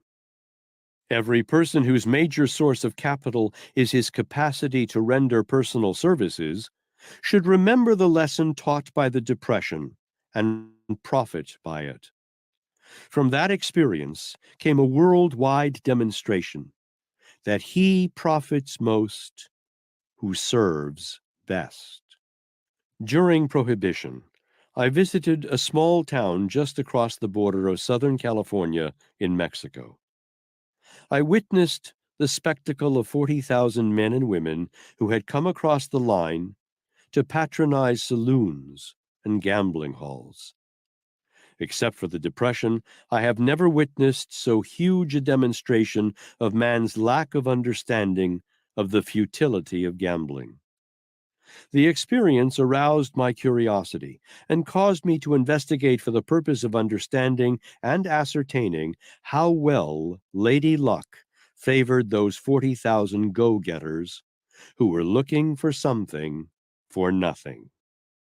The government authorities in charge informed me that by conservative estimate, fewer than 300 of the 40,000 people who visit the town every Sunday go back over the borderline with more money than they brought with them. The officials also estimated that the net value to the saloon keepers and gaming proprietors of a Sunday's business averaged about $10 per person, or $400,000. They estimated that the 300 who were lucky enough to go away with more than they brought took away not to exceed $20 each, or a total of $6,000. Compare these two sums, and you have about the percentage of opportunity one has of winning when one tries to get without giving. The odds against the person who tries to get without giving an equivalent apply to the person who attempts to collect pay before delivering adequate service, just as they do to people who gamble. Those who try to harvest before sowing generally believe themselves wise enough to beat the game. It cannot be done. The business depression proved conclusively that the strongest men living, just like the small fry, fall and are crushed by this unsound belief. Every person whose income is derived from the sale of personal services has occasional opportunity to cheat by delivering a shortage in quantity or deficiency in quality. But the cheater only cheats himself, because this form of default is a mild method of stealing, and those who practice it write the results indelibly into their own characters to be heard from later on. Most men can cheat others occasionally without detection, but no man can cheat others without observation by his own conscience. And that conscience is an official recorder of one's acts and thoughts. It writes the record of every thought and deed into the fabric of one's character. A clear conscience is an asset comparable to no other. You will discover this to be true when you come to the time when you wish to negotiate for the readjustment of your pay. Master salesmanship, regardless of the wares one may be selling, is based upon the absolute faith in the thing one is offering for sale. Remember this when you bargain for the sale of your services. E. M. Statler became the most successful hotel man in the world by rendering more service and better service than his guests were asked to pay for. Chapter 15. A Pleasing Personality.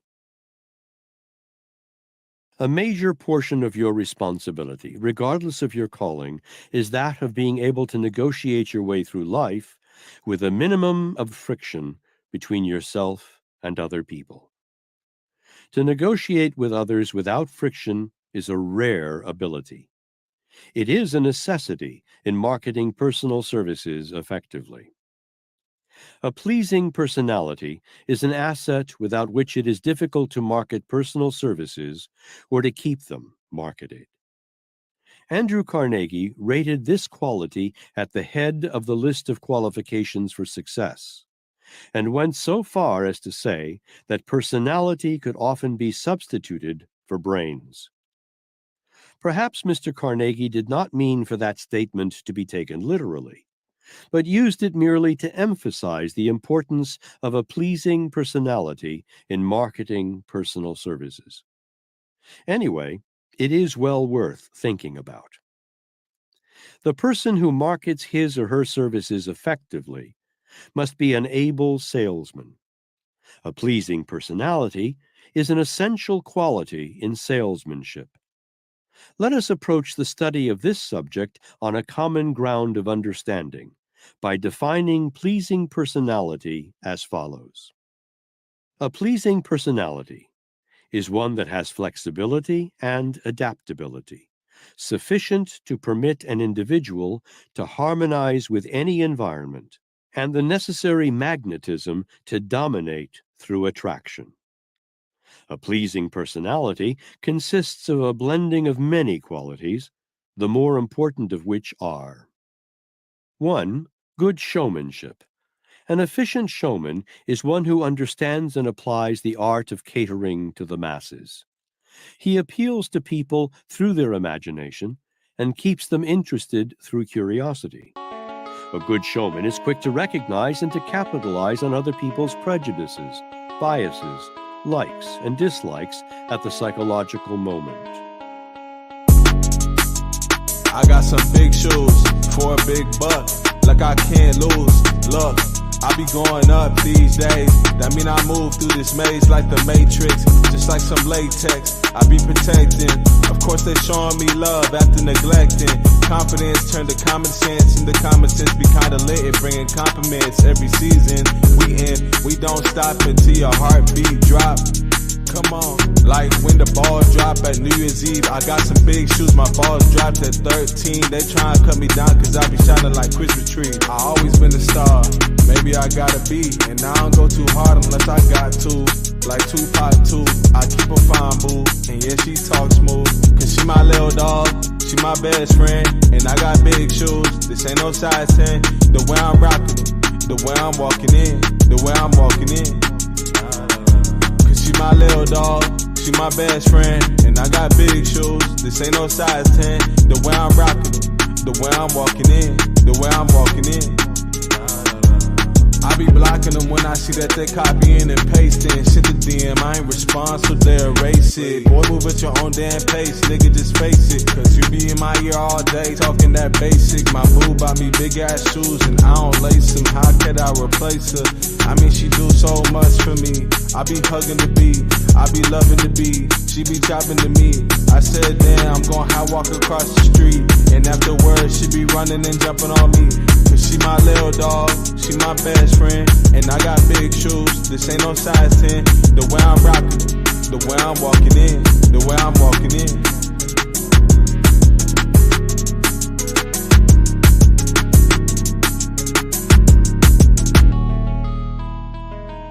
2. Harmony within self. No one may enjoy a personality without first developing harmony and control within his own mind. 3. Definiteness of purpose. The procrastinator who drifts through life without plan or purpose can never be pleasing to others. To have a pleasing personality, one must at least be definite in developing relationships of harmony with others and in adopting a major goal at which to aim as a life work. 4. Appropriateness of clothing. The person with a pleasing personality dresses in clothing that is appropriate not only to himself, but also to his calling. First impressions are lasting. Inappropriate wearing apparel creates a prejudice that is difficult to overcome. Clothes may not make the man, but they give him an advantageous start if selected with taste. 5. Posture and carriage of the body. One does not have to be a character analyst to be able to judge other people by the way they walk and the general posture of their bodies. Alertness in posture and carriage of the body indicates alertness of the brain and keenness of perception. 6. Voice. The tone, volume, pitch, and general emotional coloring of one's voice constitute important factors of a pleasing personality. A high-pitched voice is never pleasing. It is often offensive. 7. Sincerity of purpose. This quality needs but little, if any, explanation. Without it, one may not have the confidence of others. 8. Choice of language. The man with a pleasing personality expresses himself in language appropriate to his calling and avoids the use of slang and profanity. 9. Poise. Poise is based upon self-confidence and self-control. Lack of it irritates and annoys other people. 10. A keen sense of humor. Perhaps no other quality is more essential than this. Without it, one's life is a series of ups and downs, mostly downs. 11. Unselfishness. Selfishness and a pleasing personality are never found together. No one is attracted to a selfish person. 12. Facial expression. Facial expression is an accurate medium for the interpretation of one's moods and thoughts. It is the character analyst's barometer by which he may measure accurately how one's mind functions. 13. Positive thought. Negative thoughts and a pleasing personality do not make good bedfellows, because the vibrations of thought are picked up by others. Be sure, therefore, to release only such thoughts as will be pleasing to other people. 14. Enthusiasm. People who lack enthusiasm cannot arouse others. Enthusiasm is an essential factor in all forms of salesmanship, the sale of personal services included. 15. A sound body. Poor health does not attract people. Moreover, one cannot be enthusiastic without health and vigor. A bottle of citrate of magnesia or an internal bath would have saved many persons the loss of their positions. 16. Imagination. Alertness of the imagination is one of the most essential factors of a pleasing personality. Without it, people are generally referred to as dumb. 17. Tact. Lack of this quality has cost many men their positions, to say nothing of their greatest opportunities. Lack of tact is usually expressed through loose conversation and boldness of expression. 18. Versatility. A general acquaintance with the important subjects of current interest and the deeper problems of life and living is a quality conducive to a pleasing personality. 19. The art of being a good listener. Train yourself to listen attentively when other people are speaking, and do not show ill breeding by breaking in and taking the conversation away from others. Give your ears a chance. Your tongue will take care of itself. 20. The art of forceful speech. No single factor of a pleasing personality is more important than this. Forceful speech is the salesman's greatest asset. Without it, he is sunk before he begins to swim.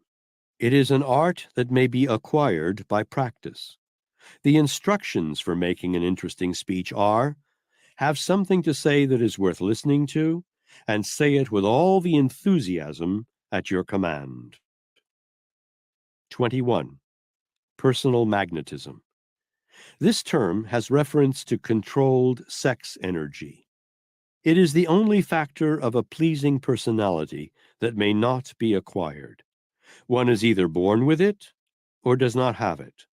Most people have it, but do not control it. It is the major asset of every great salesman and every great leader in all walks of life. Its importance as a factor of a pleasing personality entitles it to appear at the head instead of the foot of the list. This may appear to be a rather formidable list of qualities that one must possess in order to have a pleasing personality. But there is encouragement in the fact that the majority of these qualities may be had through practice, plus definite determination to possess them. As a part of your preparation as a salesman of your personal services, You should check yourself carefully against this list of factors of a pleasing personality. Find out in which you are deficient and begin at once to correct those deficiencies. You will find more explicit instructions for making this analysis in the chapter on personal analysis. You want all that your personal services can be marketed for, but you have no reason to expect your services to yield more than they are worth.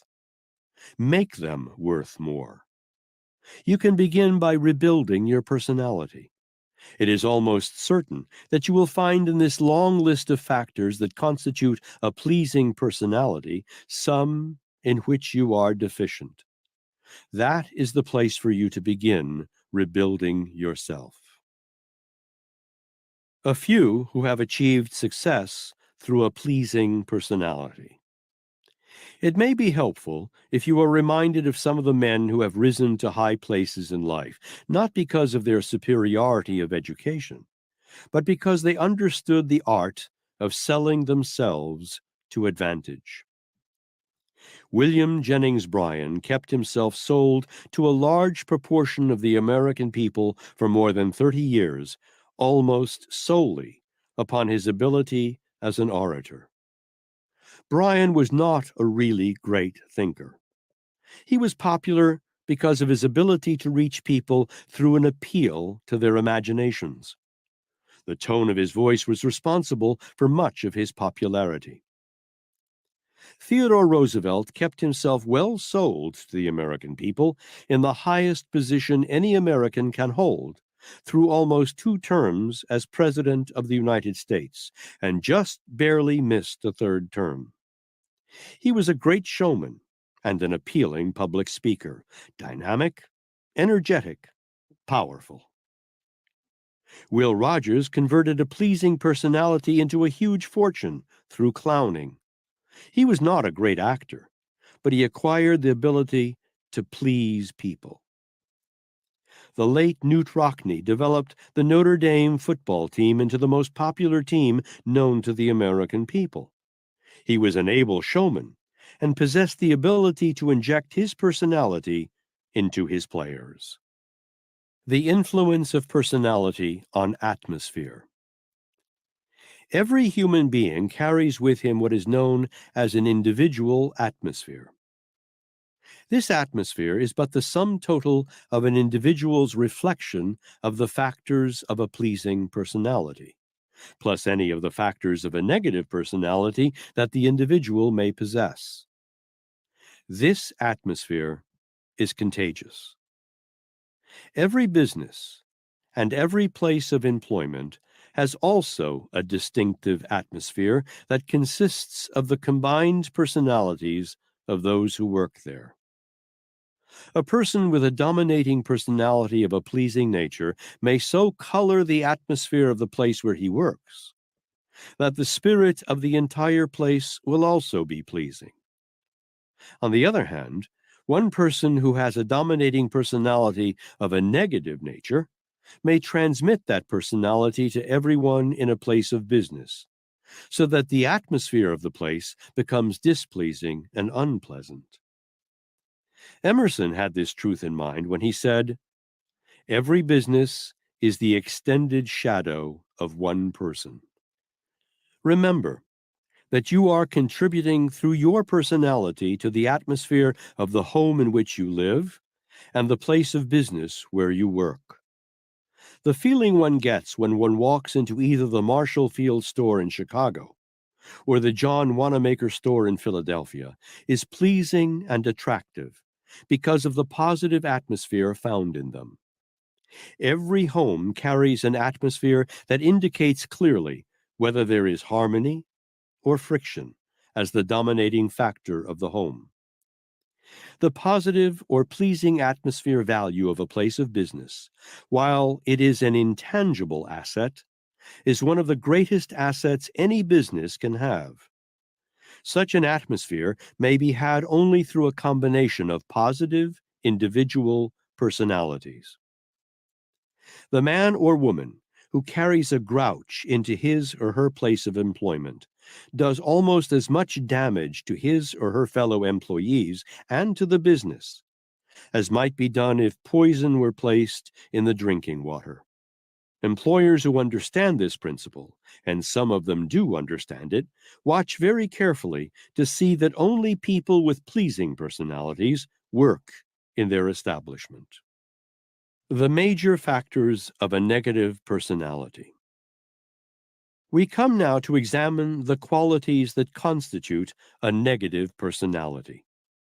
Analyze and check yourself carefully to make sure that you are not unconsciously carrying around with you an atmosphere that causes people to dislike you. The list is as follows. 1. Disloyalty. There is no substitute for loyalty. The person who lacks loyalty is poverty-stricken, regardless of his other qualities or worldly possessions. Such a person cannot possibly market his personal services effectively, because the market for those services will play out as soon as that quality is disclosed. 2. Dishonesty. There is no substitute for honesty. It is the keystone to the arch of character. Without sound character, no person can market his services effectively. 3. Greed. A person who is cursed by greed is never liked by others. It is a quality that cannot be kept under cover. It will assert itself so clearly that all may observe it and shun the person who reflects it. 4. Envy and hatred. These qualities make a pleasing personality an impossibility. Like attracts like. The person who hates people will in turn be hated by people, regardless of company manners or attempts to cover this disagreeable trait. 5. Jealousy. This is a mild form of insanity. It is fatal to a pleasing personality. 6. Anger. Whether passive or active in form, this is a quality that arouses antagonism and makes one disliked by others. 7. Fear. This quality repels people. It never attracts. There are 6 basic fears against which every person must guard. These are negative states of mind that must be eliminated before one may develop a pleasing personality. Fear never pleases, and it never attracts anything except its counterpart. 8. Revenge. A revengeful person cannot be pleasing to anyone. 9. Fault-finding. The person who has the habit of finding fault with others or with conditions cannot please. Such a person might more profitably spend his time looking for faults. 10. Peddling scandal. The old saying that a dog that will fetch a bone will take one back is true. People may listen to the scandalmonger because they cannot avoid it, but they will not like the person. 11. Uncontrolled enthusiasm. Too much enthusiasm is as bad as none. Enthusiasm, controlled and directed, is generally more effective than that which is expressed too freely. No one is attracted to the person who starts his tongue wagging and then goes off and leaves it. 12. Prevarication. The untruthful person is persona non grata in every household and in every place of business. With some people, prevarication is a habit. It destroys confidence and sets up antagonism. 13. Escaping responsibility for mistakes through alibis. The alibi artist is never pleasing to others. It is better to assume responsibility for mistakes you do not make than to form the habit of trying to place responsibility for these mistakes on others. 14. Exaggeration. It is better to understate a truth than to overstate it. Exaggeration causes loss of confidence. 15. Egotism. Uncontrolled egotism is one of the most damaging of traits. There is but one form of egotism that is acceptable. It is the habit of expressing one's ideas in deeds helpful to others, not in words. Self-confidence is one of the most desirable and necessary traits, but it must be controlled and directed to definite ends through methods that do not antagonize others. All forms of self-praise are easily recognized as evidences of inferiority complexes. Therefore, one's motto should be deeds, not words. 16. Obstinacy. The person who is obstinate, stubborn, and self-willed is never pleasing. A certain amount of determination and the ability to stand by one's opinion is, of course, essential. But these qualities should not become a blanket policy. 17. Selfishness. No one likes a selfish person. This quality attracts opposition in every conceivable form. These are not all of the negative qualities of personality, but they are, on the whole, the ones that do the most damage. Somewhere in the list you may find the cause of opposition that you may have experienced from others. You cannot have a pleasing personality until you put your foot upon the neck of every one of these signals of danger. Be merciless with yourself when you check yourself against this list, remembering that an enemy discovered is an enemy half conquered. This chapter deals with subjects of a highly intimate, personal nature. Remember, when you step before the mirror of your own conscience, as you will if you derive real benefit from this chapter, that this book was not written as a sop to the vanity of any reader. It was written as a means of helping people to market their services effectively by first understanding and improving what they have to market. Keep this thought clearly in mind and be your most severe critic as you read. If you wish to avail yourself of the benefits that await after you have mastered the principles described in this book. A pleasing personality is a self-acquisition asset with but few exceptions. Its acquisition calls for self-control and a willingness to change destructive habits. This book has been written with the object of helping people to convert their personal services into wealth without violating the rights or arousing the antagonism of others. This will, of course, require effort. Through your personal conduct, you are establishing the limitations of your life. Just as surely as a criminal is in the penitentiary as a result of conduct through which he reflected a very negative personality, so is every reader of this book where he is because of his personality as reflected through his conduct. With these two important statements, this chapter will be closed. 1. A pleasing personality will help one to market one's services effectively. 2. Sound character will help one to keep one's services marketed permanently.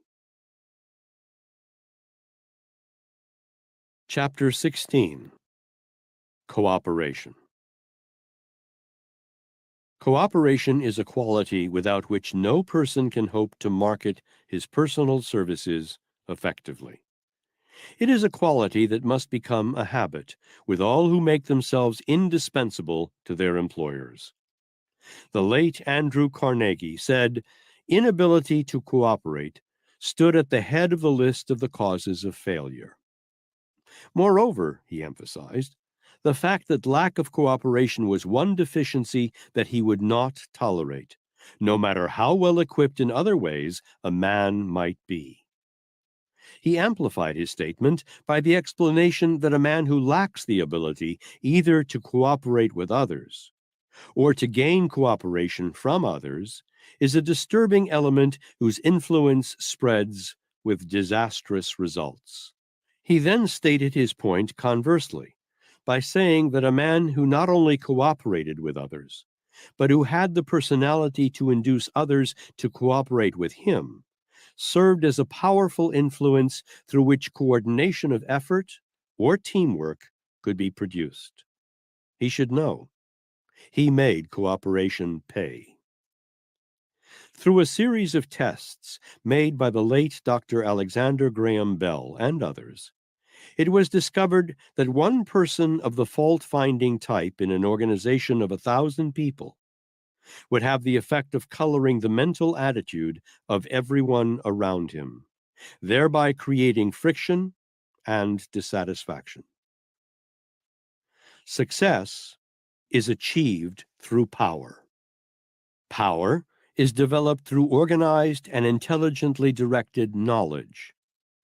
The intelligent use of knowledge calls for cooperation. Woe unto him who fails to understand and apply the principle of cooperative effort. The larger corporations have already learned that cooperation among their employees and executives is their greatest asset. It was the lack of this sort of cooperation that placed business at the mercy of labor racketeers. It is only a question of time until every well-managed business will have a system by which it may discover lack of cooperation among its employees. Friction among employees has been one of the greatest evils of the past in industry and business. The well-managed business of the future will insist upon an esprit de corps among its employees, such as business management of the past has not demanded. Those who are capable of managing business successfully have learned that no business can succeed without this spirit of harmonious cooperation. Moreover, the cooperative effort must be in spirit as well as in deed. This point is important, so bear it in mind. I am stating these facts very plainly because I am convinced that no person can market himself effectively in the future without understanding and applying the principle of harmonious cooperation. Observe with profit the emphasis upon the word harmony. Cooperation, to be effective, must be more than tentative. It must be real, and it must be based upon perfect harmony. Indigestion, a bad liver, and auto-intoxication are a few of the causes of inability to cooperate. Grouchiness will turn out to be ouchiness. This statement applies to the owner of the business as well as his employees. The public has learned to expect and demand efficient and pleasant service. Your position is nothing more than your opportunity to show what sort of ability you have. You will get out of it exactly what you put into it, no more and no less. A big position is but the sum total of numerous little positions well filled. Chapter 17. How to Create a Job. Keen imagination is essential in all forms of salesmanship. Imagination is of two forms. One is known as synthetic imagination, and the other is known as creative imagination. Synthetic imagination consists of combining or bringing together two or more known ideas, principles, concepts, or laws, and giving them a new use. Practically all inventions are created through the faculty of synthetic imagination, because they consist merely of a new combination of old principles and ideas, or of giving old ideas or principles a new use. Creative imagination consists of interpretation of basically new ideas, plans, concepts, or principles that present themselves through the creative faculty, and whose source is outside the range of the five senses of perception. Imagination can be cultivated. It is a fascinating pursuit, rich with rewards. We are concerned at this time mainly with the principle of synthetic imagination, because it is the keystone to the arch of selling either personal services or commodities of any description. The faculty of imagination becomes more alert through use. In this respect, it responds like any organ of the body or group of cells. Some people have the mistaken notion that the imagination is complicated and that only geniuses make effective use of it.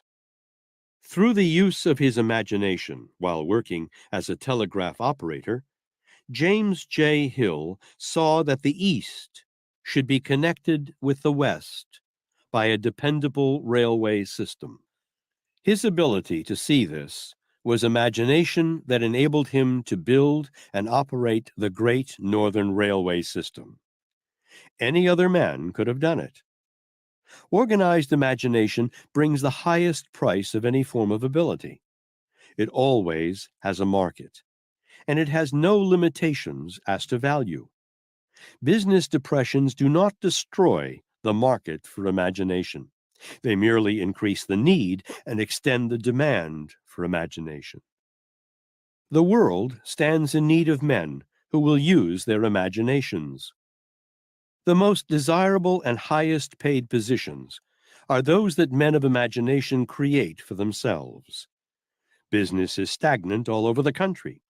Use your imagination and discover ways and means of stimulating business, even in a very small way, in any line, and you may name your own salary. The country is faced not by the necessity of solving one problem, but by the necessity of solving hundreds of problems. Pick out any one of these problems and work out, through your imagination, its solution, and your problem of acquiring money will be solved. Not all of the new ways of doing business, nor the best ways, have yet been found. The future will call for still more new ways. This need is your opportunity. Use your imagination and convert that opportunity into fortune. Take inventory of the shortcomings of the business in which you are employed, and use your imagination for the purpose of eliminating some of them.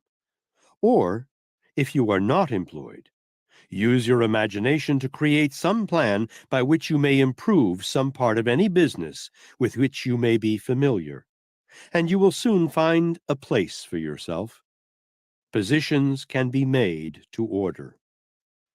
This is an age of rapid-fire change in business.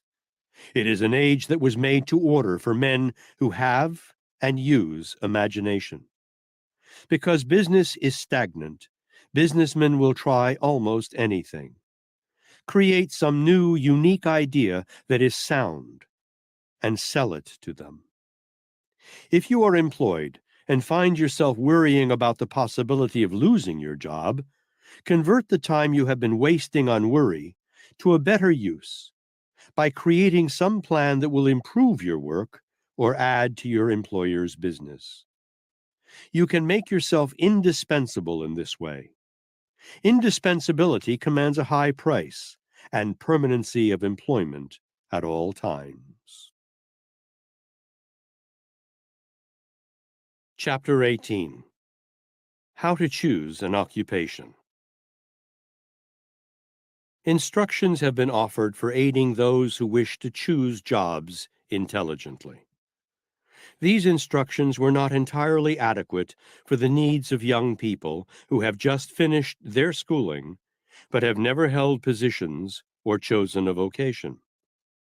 Decision in connection with the choice of a life work is one of the two most important decisions that young people have the responsibility of making. The other is the decision in connection with the selection of a mate in marriage. These two decisions determine largely whether one's life shall be blessed with happiness and fortune or cursed with misery and poverty. A decision as to a vocation suited to his or her needs is a very difficult matter for any inexperienced young person.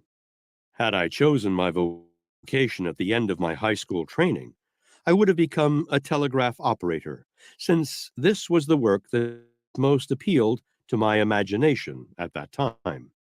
Fortunately, a former schoolmate who had been away attending business college came home for the Christmas holidays, and before returning, sold me on the idea of going with him. My decision to take business training proved to be one of the most important decisions of my life. In the first place, this training prepared me to earn a living. In the second place, it brought me into intimate contact with some of the greatest business and industrial leaders the country has ever known. In the capacity of secretary, I literally went to school to the men for whom I worked. And I'm happy to acknowledge this part of my schooling was worth more than all the other schooling I received.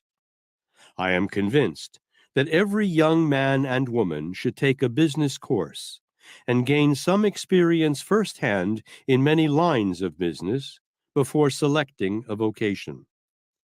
This gives one an opportunity to weigh and to consider the possibilities available in various fields of business, and to make a choice of vocation that is based upon actual knowledge of the details of the chosen work.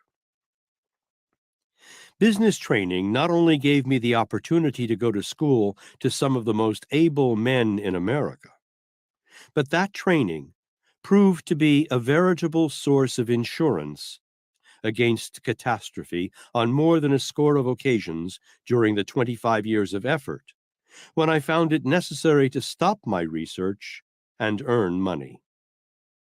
There was never a time when I could not market the knowledge that I gained in business school for more than enough to take care of my living expenses. Because of my business training, I was privileged to work for the late Dr. Elmer R. Gates and the late Dr. Alexander Graham Bell, inventor of the long-distance telephone. From both of them, I received knowledge of a priceless nature.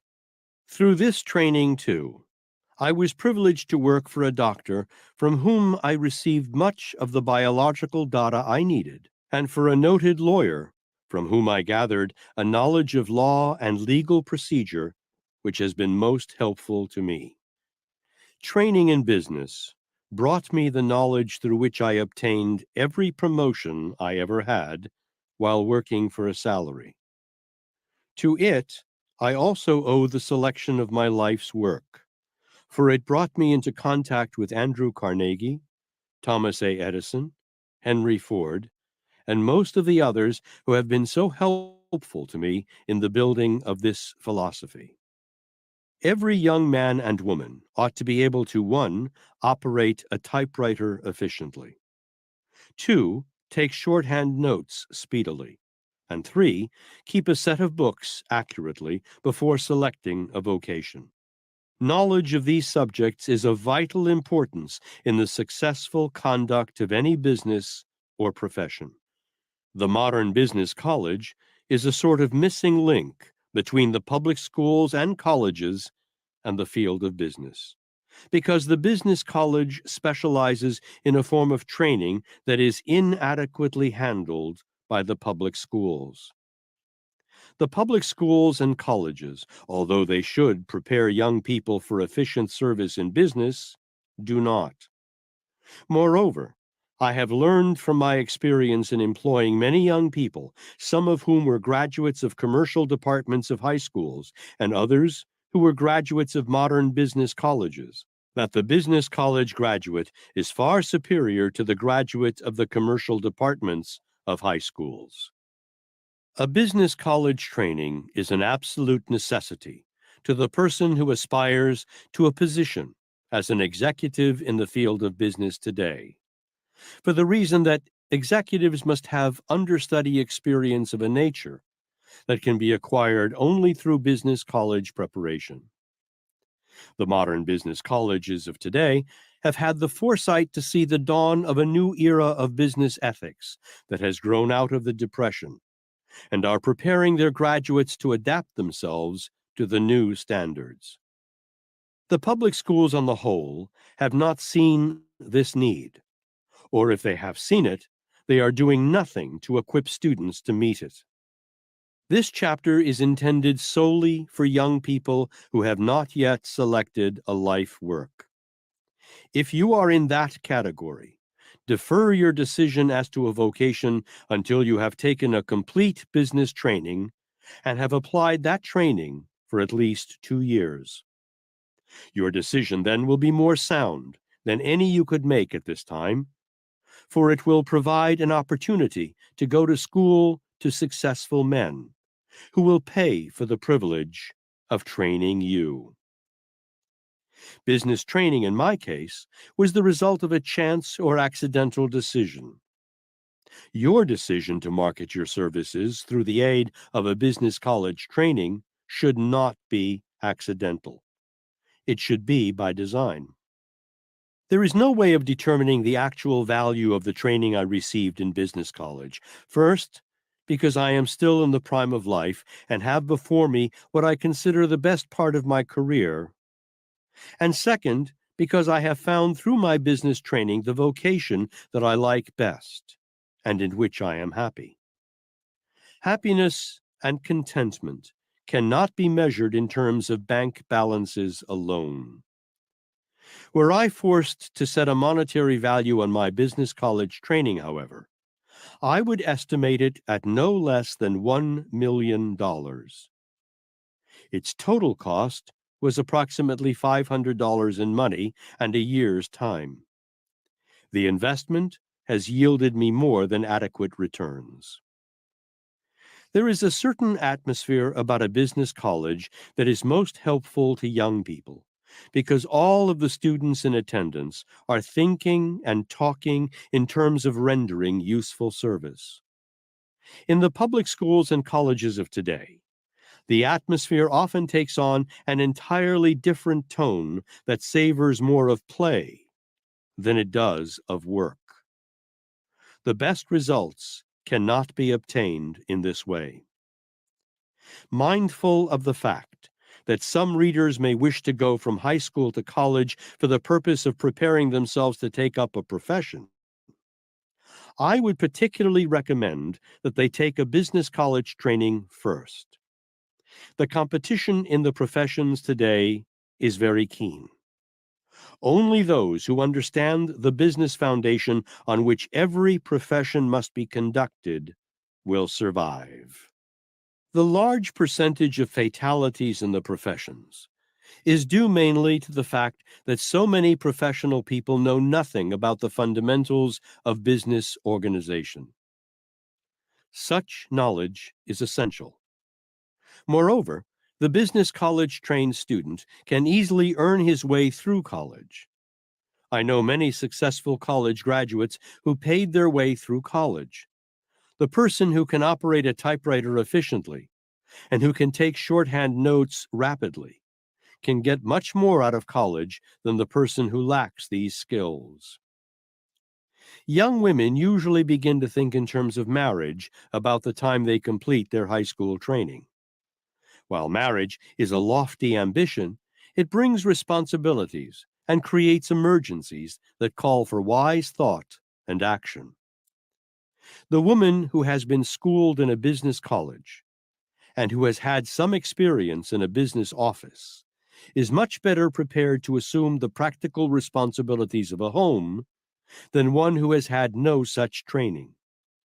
She not only is in a position to cooperate with her husband in a spirit of sympathy and understanding in connection with his problems of earning a living, but if occasion demands, the married woman who has had business training may go back to it and earn a living. Business training, therefore, becomes a sort of insurance against dependence. Use wisdom in the selection of a business college. No statement in this chapter should be interpreted as a blanket endorsement of all business colleges. Happily, most of the business colleges in the United States are efficient, and their management consists of men and women who are conscientious. But, as in all other fields, there are some that are better equipped than others to render practical service. The first thing to be looked for in the selection of a business college is age. The college that has survived a long number of years must have adequate equipment and competent teachers or it would not have lasted. The next thing to be considered is the business and ethical standing of the owner. The school, whose practice or teaching is unethical, cannot be long-lived. The third thing to be considered is the question of the competency of its teachers. A suggestion for financing yourself through business college. Usually, the young people who pay a portion or all of their expenses while taking a business or college training get more out of their training than those who do not pay any part of their expenses. I have delivered lectures to many groups of students. The students who work their way through college are the first to arrive, and they occupy the front seats, while those whose expenses are paid by their parents usually arrive late and select seats well toward the rear of the auditorium where they can make a quick getaway as soon as the lectures are finished. Those who work take copious notes on the lectures, while those who do not work usually take no notes. I have no doubt that if I could follow these young men and women into the business world, I would find that the students who worked their way through college had much less difficulty in earning a living than those who did not. I believe you'll agree with that statement. The urge of necessity is a great blessing to most people. It forces them to do the things they should do, but too often would not do without the pressure of necessity. One reason business college graduates usually find less difficulty in marketing their services is the fact that most of them are attending business college because they come from families who know from experience the urge of necessity. This is an age of unprecedented opportunity, due mainly to the great need for leadership in practically every calling. Opportunity will be greatest for those who have had thorough business training. This is an age that accepts young blood in positions of responsibility. These greater opportunities of today call for greater efficiency than was acceptable 25 years ago. This machine age of efficiency in production has brought with it a demand for greater efficiency in manpower. The principles through which efficiency may be attained have been described in the pages of this book. Not one of these principles is difficult to develop or apply. In closing this chapter, your attention is called to a principle that I believe to be the factor, more than any other, which determines whether one succeeds or fails in any calling. The principle to which I have reference is so simple that its importance may be underestimated by many, especially by the young person inexperienced in business. The principle may be described as the faith and persistence to accept defeat as being nothing more than an experience from which something of value may be learned. Most people give up or let their ambition be killed when serious obstacles are met. Life is filled with obstacles that must be surmounted. Only those who have the stamina and the willingness to fight can win. Others must take the count. Do not expect that you will be one of the fortunate who never meet with serious opposition in life, for you will be no exception to the general rule. Everyone meets with opposition.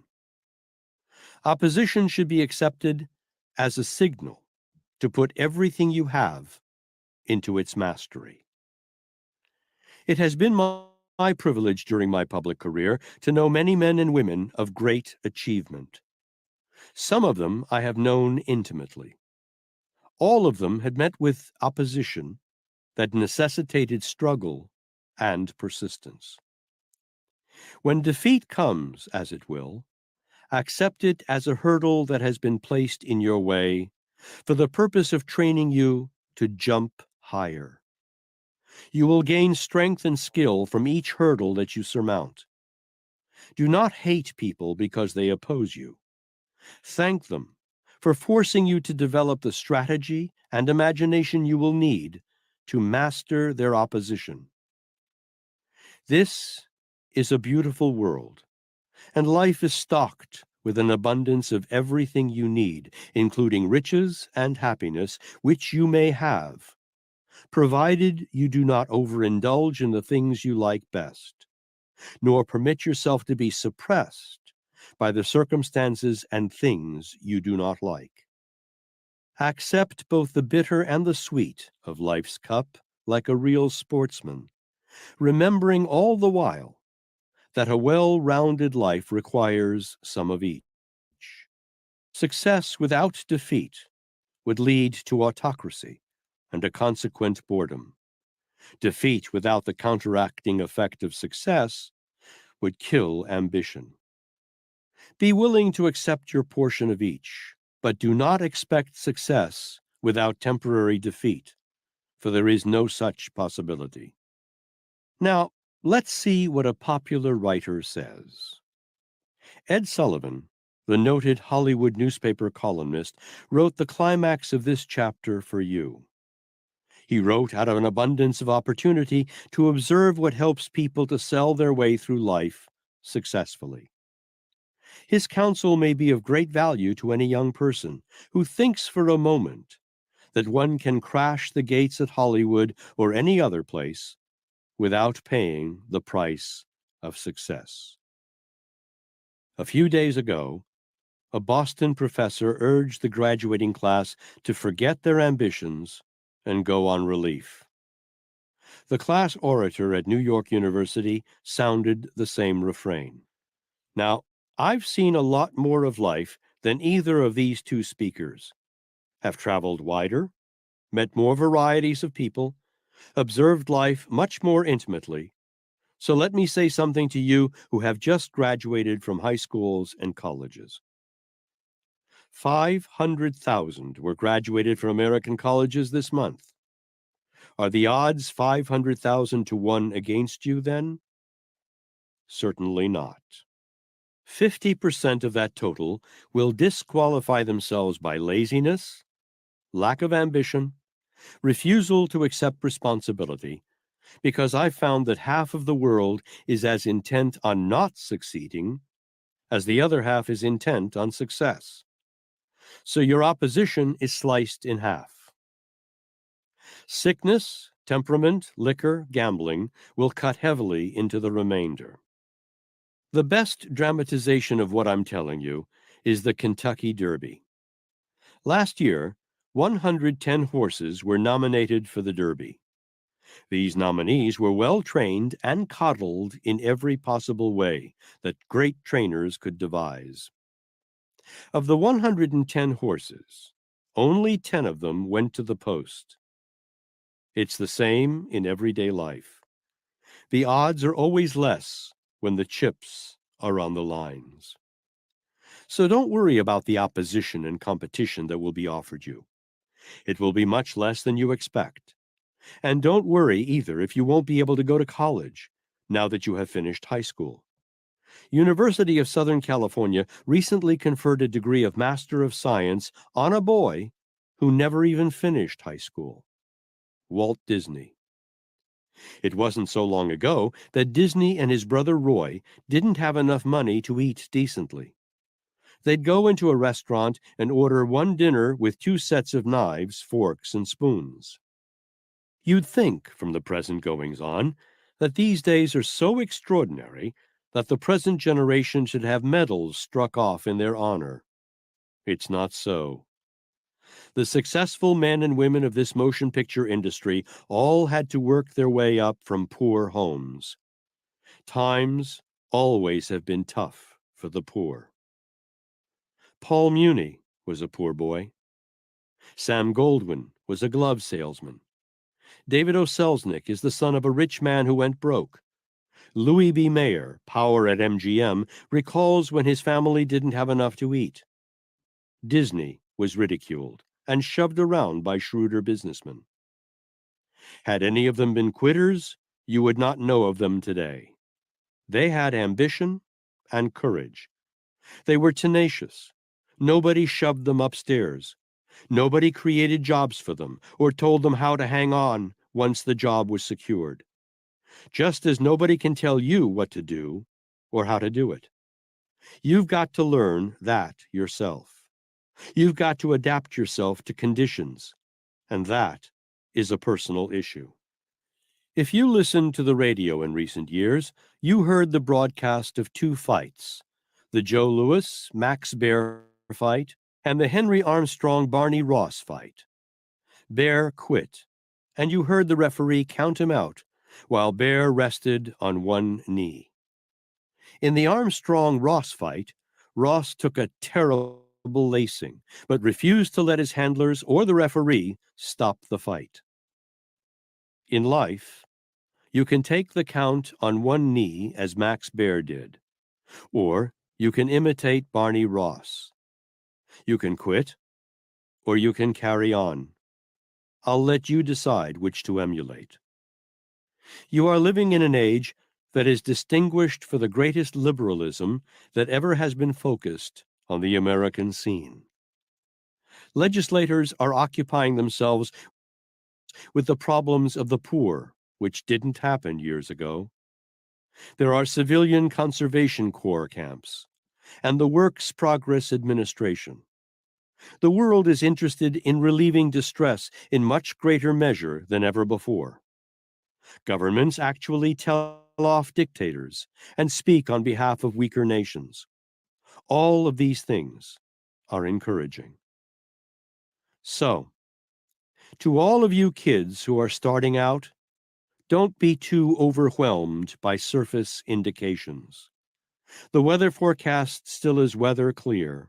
Track fast, and the rewards are greater than ever before. Don't ask too much of life, that's all. In the final analysis, if you get just a little success and a lot of love, they'll hold up your hand as the winner. Chapter 19. How to Budget Your Time. Before you can market your personal services effectively, you must lay out a program for yourself based upon an appropriate budget of your time. Nothing will be of greater assistance than compliance with this suggestion, a fact that will be surprising when you begin to make up your first-time budget. Surprising because of your discovery of the amount of time you have been wasting through lack of a budget. All well-managed businesses are operated on a budget system. The marketing of your services is a business. Moreover, to you, it is the most important business in the world. It is a business that you can conduct efficiently only by organizing the hours at your disposal, so they will yield a greater return than you could get from them without a budget. Experience has proved that the following schedule is one that the majority of people can easily follow.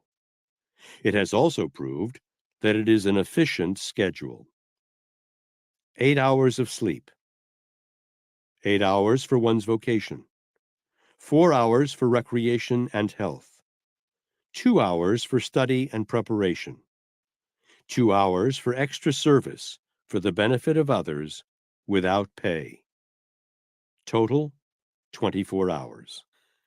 Take inventory of yourself before creating any plans for marketing your personal services effectively, and budget your time as nearly as possible to conform to this schedule.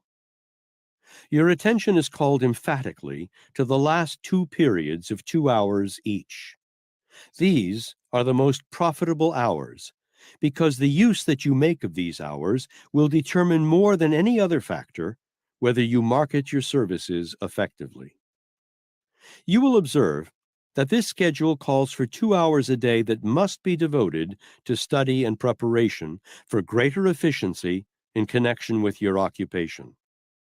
The majority of people have no such provision in their time budget, if in fact they have any budget. You will also observe that the schedule includes 2 definite hours that must be devoted to rendering extra service for which one is not paid. This fixes approximately the time that one must put into one's work in following the habit of rendering service that is greater in quantity than one is paid for. The proportion is 1/4 of the time allotted for one's vocation. If you follow this schedule, you will find ways and means of doing approximately 1/4 more work in the future than you have been doing in the past. The majority of people can easily follow this part of the schedule. It does not mean that one must be on duty 12 hours a day instead of 8. It means that one should accomplish in 8 hours as much as one has heretofore been accomplishing in 12 hours. These additional 2 hours of quantity of service may be rendered in many ways other than by merely being on the job 2 hours longer. For example, the equivalent of 2 extra hours may be delivered by 1. Greater cooperation with fellow employees and management, 2. Personal conduct that constitutes a more pleasing personality, 3. Greater skill in connection with one's efforts, 4. Working with a definite goal or amount of work to be performed, as salesmen work on definite sales quotas, 5. Working in a spirit of enthusiasm and genuine interest. The following schedule represents fairly the budget actually followed by the average person because of indifference. The time budget one should not follow. 8 hours for labor that is performed with one eye on the time clock and one's thoughts on quitting time. 8 hours for sleep. 8 hours for miscellaneous dissipation of one's energies, ranging all the way from gin parties and habits of intemperance in eating, drinking, and sex indulgence to even more destructive habits. Total, 24 hours. Check this schedule carefully and compare it with your use of time.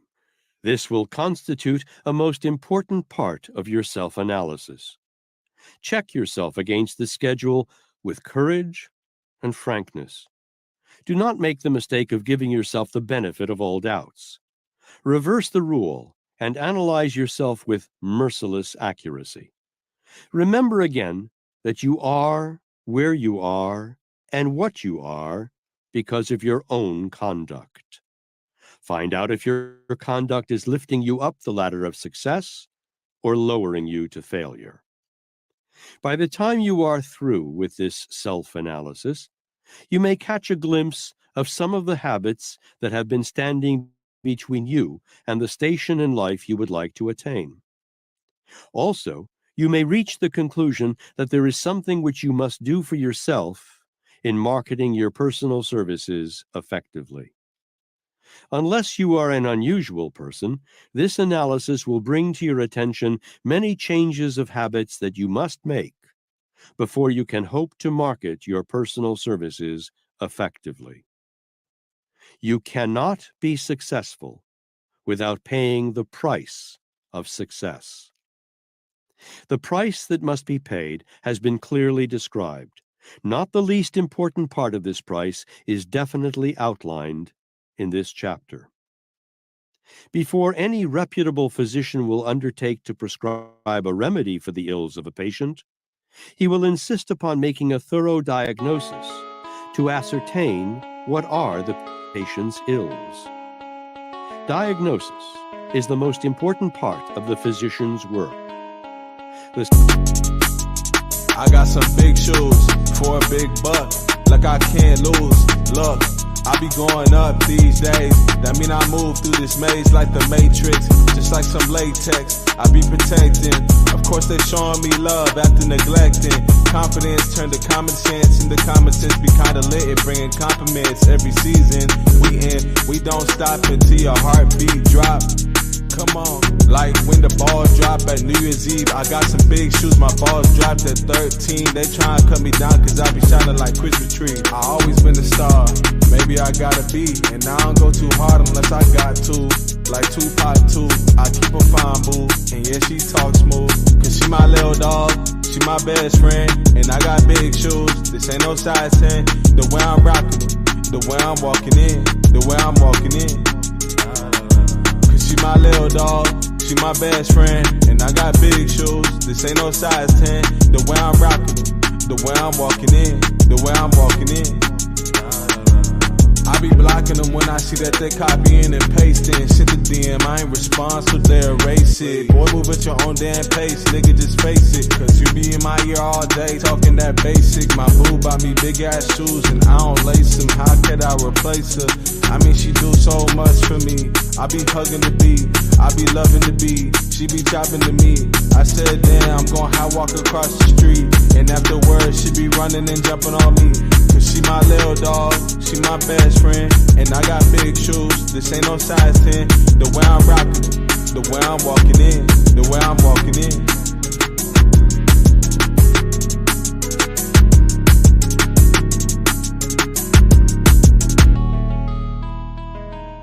The same is true of the person who markets personal services effectively. He must begin by ascertaining what his weaknesses are, and when they have been discovered, he must form habits that will either eliminate or bridge those weaknesses so they will not work against him. This book will probably be of little value to all who, through either neglect or indifference, fail to follow the plan of self-analysis here described. Before leaving this chapter, I feel impelled to ask the reader to analyze the last 8-hour period of the time budget one should not follow. I have helped a large number of men and women to emancipate themselves from misery and want by aiding them in making an analysis of this 8-hour period of the day, which constitutes the pivotal point of one's life, at which failure may be turned into success, or success into failure, as the result of the way these 8 hours are used. Let it be clearly understood that I am not a reformer, nor have I any bill of complaint against those who wish to relax through play that may not be entirely conventional, because play and relaxation are just as important as labor and study. That which I have to say to the readers of this book in the subsequent paragraphs of this chapter is intended as a warning to those who devote the entire 8-hour period to what they call relaxation and play. This is a swing age, which has been keyed up to the highest pitch of action. If it is stepped up much higher, the insane asylums will be filled with those who have cracked up.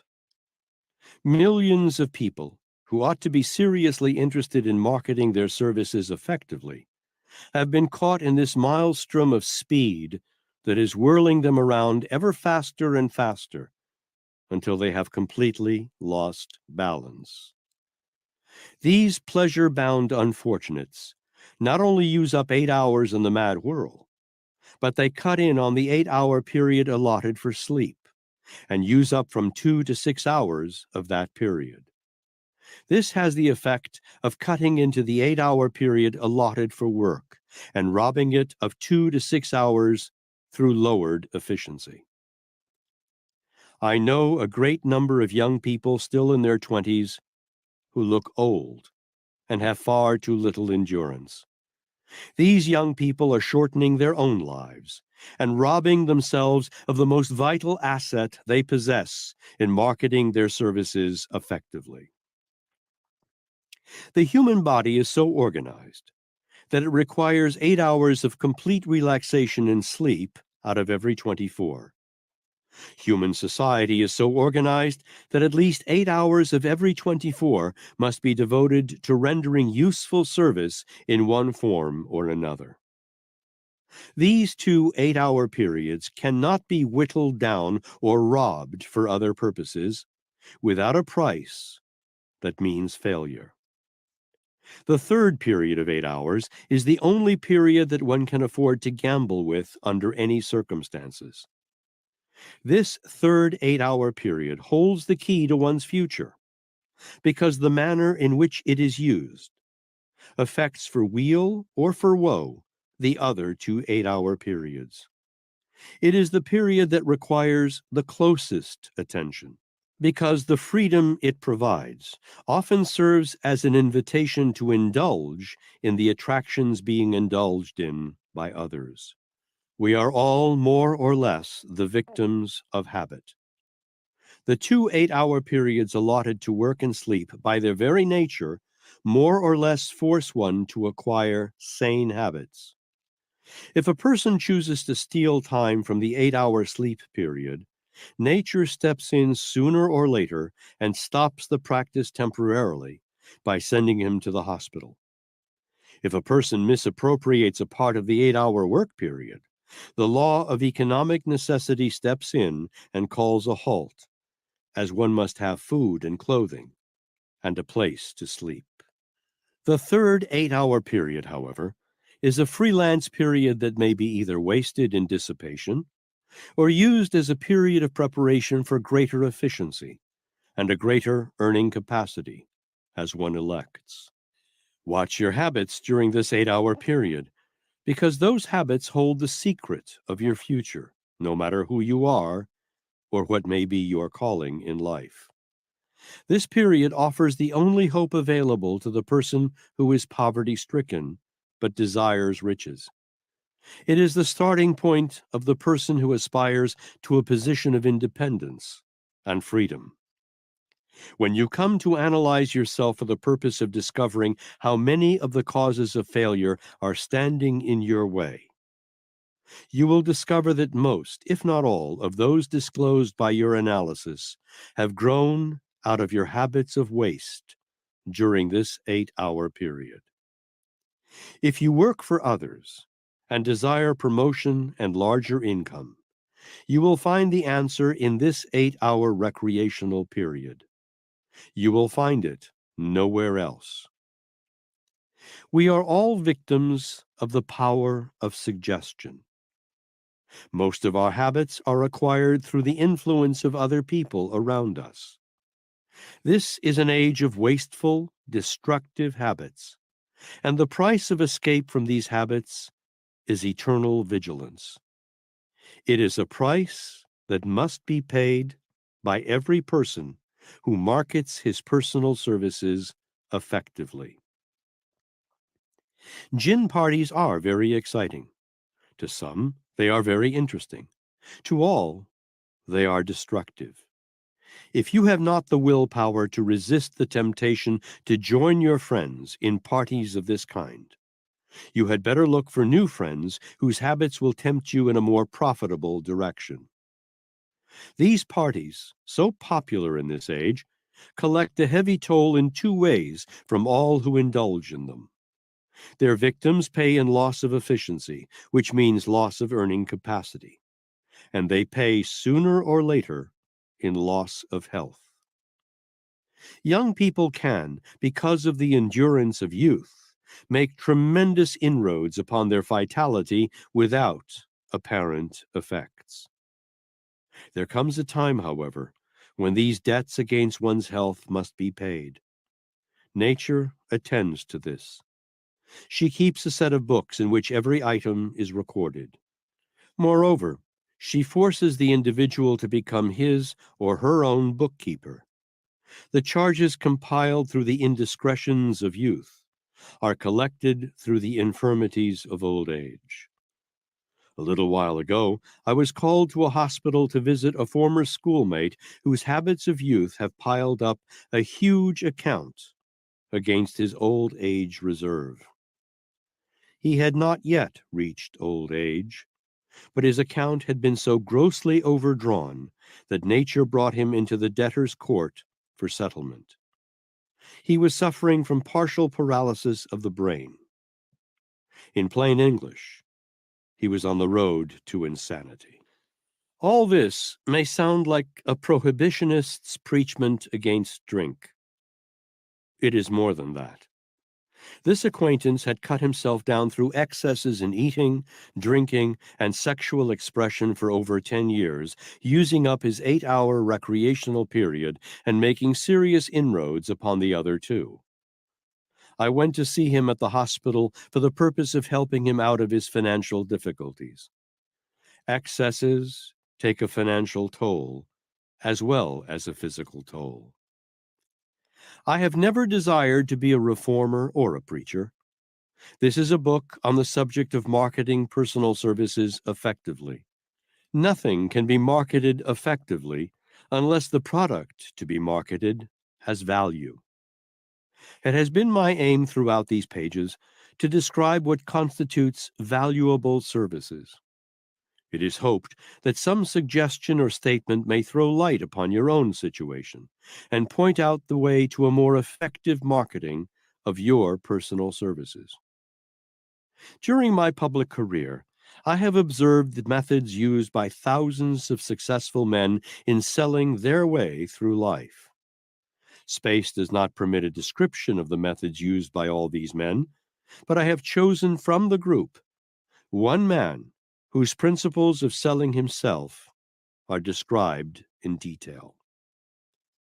The man chosen is Henry Ford, known the world over for his ability to get whatever he wants without violating the rights of his fellow men.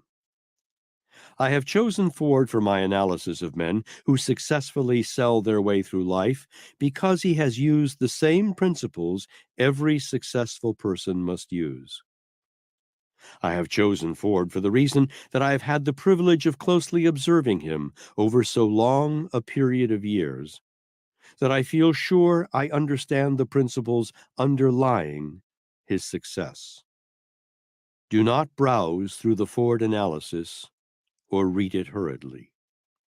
It is worthy of slow reading and careful analysis, because it conveys the material of which you may easily build your own successful life. The story has not been included to glorify Ford. The sole purpose in publishing it is to place in the hands of every reader an accurate outline of the plans and principles that have made America's most successful businessman the success that everyone knows him to be. You are especially requested to study carefully the rating given Ford on the principles of individual achievement. After you finish reading this book, come back to the Ford analysis and take inventory of yourself, measuring yourself honestly and frankly by these principles. If you do this faithfully, you may discover what the major points of differences are between you and Henry Ford. The discovery, if accurately made, may both shock and benefit you. It is well worth trying. This book on personal promotion would hardly be complete without a description of the methods by which the world's leading industrialist lifted himself from poverty to plenty. As you read the analysis of Henry Ford's astounding achievements, you should remember he was no outstanding genius at the start, had but little schooling, and was a pioneer in a new industry at a time when the entire country was unfriendly toward him and his horseless buggy. Do not make the mistake of assuming that Ford began in an age blessed with greater opportunities than those available at the present. The truth is just the opposite. And coincidental as it may seem, Ford's influence on civilization has actually had much to do with creating the more extensive opportunities that exist today. His influence has helped to bring the country and the city dweller into closer contact because of the wonderful system of good roads that belts the entire nation. He has provided employment for more people than any other man living.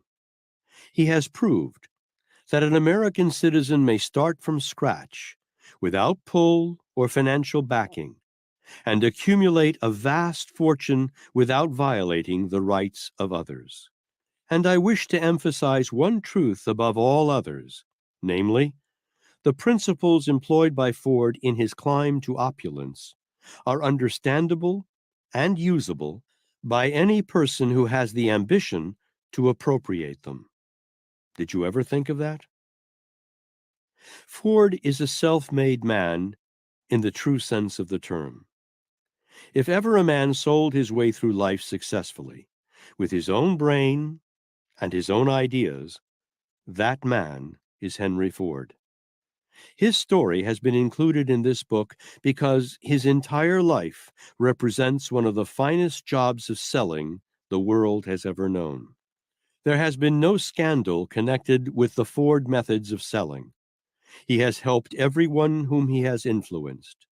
Every dollar of his fortune is being used constructively.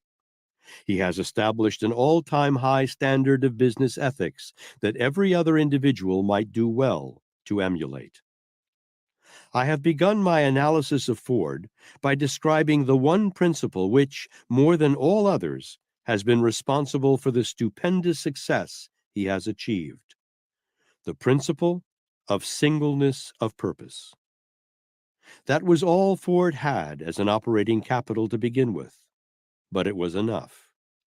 Remember this, you who wish to emulate Ford. And remember, too, that you are reading an analysis of the #1 citizen and successful businessman of the entire world. Here's a good joke to play on your employer. Get to your work a little earlier and leave a little later than you're supposed to. Handle his tools as if they belonged to you. Go out of your way to say a kind word about him to your fellow workers. When there is extra work that needs to be done, volunteer to do it. Do not show surprise when he gets on to you and offers you the head of the department or a partnership in the business, for this is the best part of the joke. Chapter 20. The Master Plan for Getting a Position. There is a definite, surefire method by which anyone may procure any position for which he is qualified. I will describe the method in detail. But first, take notice. I did not say that this plan would enable anyone to hold any job he might procure. Getting a job is one thing. Holding it is something else. Inasmuch as the major portion of this book has been devoted to a description of the principles by which people hold jobs, I will not here repeat what I have stated on that subject.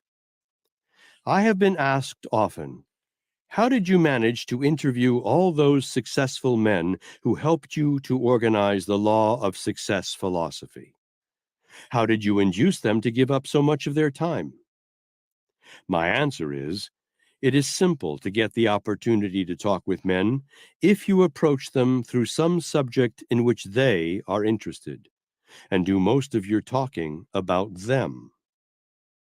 I might say the same thing in connection with procuring a position. It is easy to get any position one wants, providing one has the ability to fill it, and makes the right sort of approach in applying for the position. Through the pages that follow, I am addressing men and women who are interested in procuring some sort of position or some form of personal contact requiring the cooperation of one or more other people. The advice I offer is intended solely for the general guidance of anyone seeking to get the cooperation of others. The details should be changed to fit the particular needs of each individual and should not be copied verbatim from this book.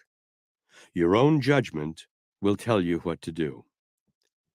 Let us assume you are desirous of procuring a position with the Standard Oil Company, that you are willing to start anywhere the company wishes to place you, your major desire being an opportunity to demonstrate what sort of services you can render. Very well. Here is a step-by-step outline of the approach which, if changed to fit your particular personality, could hardly fail to get you the desired opportunity. First, decide what particular position with the Standard Oil Company you desire. Then make a complete list in writing of all your qualifications to fill that position. If you feel the list of your capabilities is inadequate after you have placed it on paper, go to work and prepare yourself through study and observation of some other person who is filling a position similar to the one you want, until you are sure you are ready for the position. Second, write out a list of the following 17 principles of success. and grade yourself accurately on each, the grade running from 0 to 100% on each principle. Under each of the principles, state in detail why you believe you are entitled to the credit you have given yourself, what definite proof you have to offer that your grading is accurate. Grade yourself anywhere from 0 to 100%. A definite major aim in life. Under this heading, describe your major purpose in life and show that it is connected with the position you are seeking with a Standard Oil company. If the particular position you wish is only to serve as a stepping stone, and you are aiming for a higher place, say so, and give your reasons for believing you can advance to the better position. Self-confidence. State your reason for the grading you give yourself on this principle, and clearly indicate that you know the difference between self-confidence and egotism. Initiative. Under this heading, give illustrations of occasions on which you have acted without supervision on your own initiative, and state to what extent this procedure is a habit with you. The habit of saving. Under this heading, make it clear that you have formed the habit of budgeting both your time and your income, and that you recognize the necessity of this sort of self-discipline as a means of attaining the object of your major aim in life. Imagination. Give illustrations of occasions on which you have used your imagination. The best possible method by which you can do this impressively will be to indicate to what extent you used imagination in familiarizing yourself with the requirements of the position you are seeking. Enthusiasm. State to what extent you have your enthusiasm under control, and indicate your knowledge of the difference between passive and active enthusiasm. Indicate that your greatest enthusiasm is associated with your desire to procure and fill the position you are seeking with a Standard Oil company, giving your reasons for your enthusiasm. Self-control. Give your reasons for your grading on this principle, and state definitely how you make application of the principle as a means of striking a balance between your head and your heart, or in other words, state to what extent you use self-discipline to help your head manage your emotions. Above all else, indicate that your self-control is sufficient to enable you to avoid becoming involved in controversies of other people, that it is sufficient to enable you to think for yourself without the aid of self-appointed leaders or propagandists. The habit of doing more than you are paid to do. Here is your big opportunity to land the position you are seeking. Give a detailed statement of why you have formed the habit of doing more work and better work than you are paid to do. This is the most important of the 17 principles as far as the procuring of a position is concerned. Moreover, it is the principle of major importance in connection with the holding of a position after you procure it. Therefore, make a strong statement as to your reasons for observing this principle as a part of your philosophy of life. A pleasing personality. In explaining your reasons for your rating on this important principle, give at least 5 definite illustrations of qualities you have that entitle you to rate as having a pleasing personality. Above all, give a detailed statement of your personal attitude towards others, whether it is at all times friendly and cooperative, and describe your disposition in negotiating with friends, relatives, and business associates. Accurate thinking. Make it clear that you are grading yourself on this important principle only as it applies to your relationship to the position you are seeking. Give your reasons for believing you can think accurately in connection with the position you are seeking, and be sure they are based upon facts, easily discernible from your statement. Concentration of effort. State clearly your reasons for your grading on your ability to concentrate your mind upon any given task, and keep it there until that task has been completed. Be sure also to indicate the extent to which you have formed the habit of concentrating your willpower upon the attainment of your major aim in life. Cooperation. Clearly describe your reasons for following the habit of working with other people in a spirit of harmony, and explain that you do this not merely on occasion, but as a matter of continuous habit. Profiting by failures. No one is expected to be infallible. Therefore, state frankly that you make mistakes, but indicate to what extent you try to avoid duplicating, and be sure to describe how you manage to profit by your own failures and the failures of other people. Indicate also that you know the difference between failure and temporary defeat, and say that you never accept defeat as anything more than an inspiration to make a fresh and more determined start. Tolerance. In explaining your grading on this important subject, clearly indicate that you understand tolerance to mean an open mind on all subjects toward all people. Be sure to describe the extent to which you practice tolerance. The golden rule applied. Grade yourself on your application of this great law of human conduct, and explain why you follow the habit of placing yourself in the other fellow's place when reaching decisions that in any way affect him. The habit of health.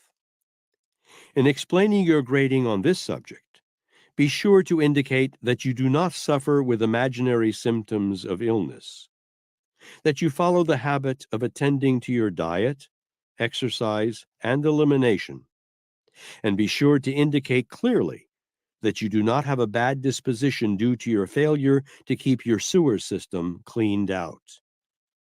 The mastermind applied. The mastermind is a principle through which one or more people may coordinate their efforts in a spirit of perfect harmony for a definite purpose. Indicate definitely that you understand the value of such coordination of effort, that you follow the habit of observing this important principle, and explain how you believe you can make use of it in connection with the position you are seeking. After you have graded yourself on the foregoing 17 principles of personal achievement, write the following letter or some modified form of it, and mail the letter to the manager of the department of the Standard Oil Company in which you are seeking a position. Mr. Walter Teagle, President, Standard Oil Company, New York City. My dear Mr. Teagle, with this letter, I'm sending you an accurate statement of the reasons why I deserve the position of, with your company. And with this statement, I am sending also an accurate grading of myself on each of the 17 principles of success, together with a detailed explanation under each principle as to why the grade was given. Now, here is the condition under which I ask you to give me the position I am seeking. Let me work in the position for 1 month without compensation.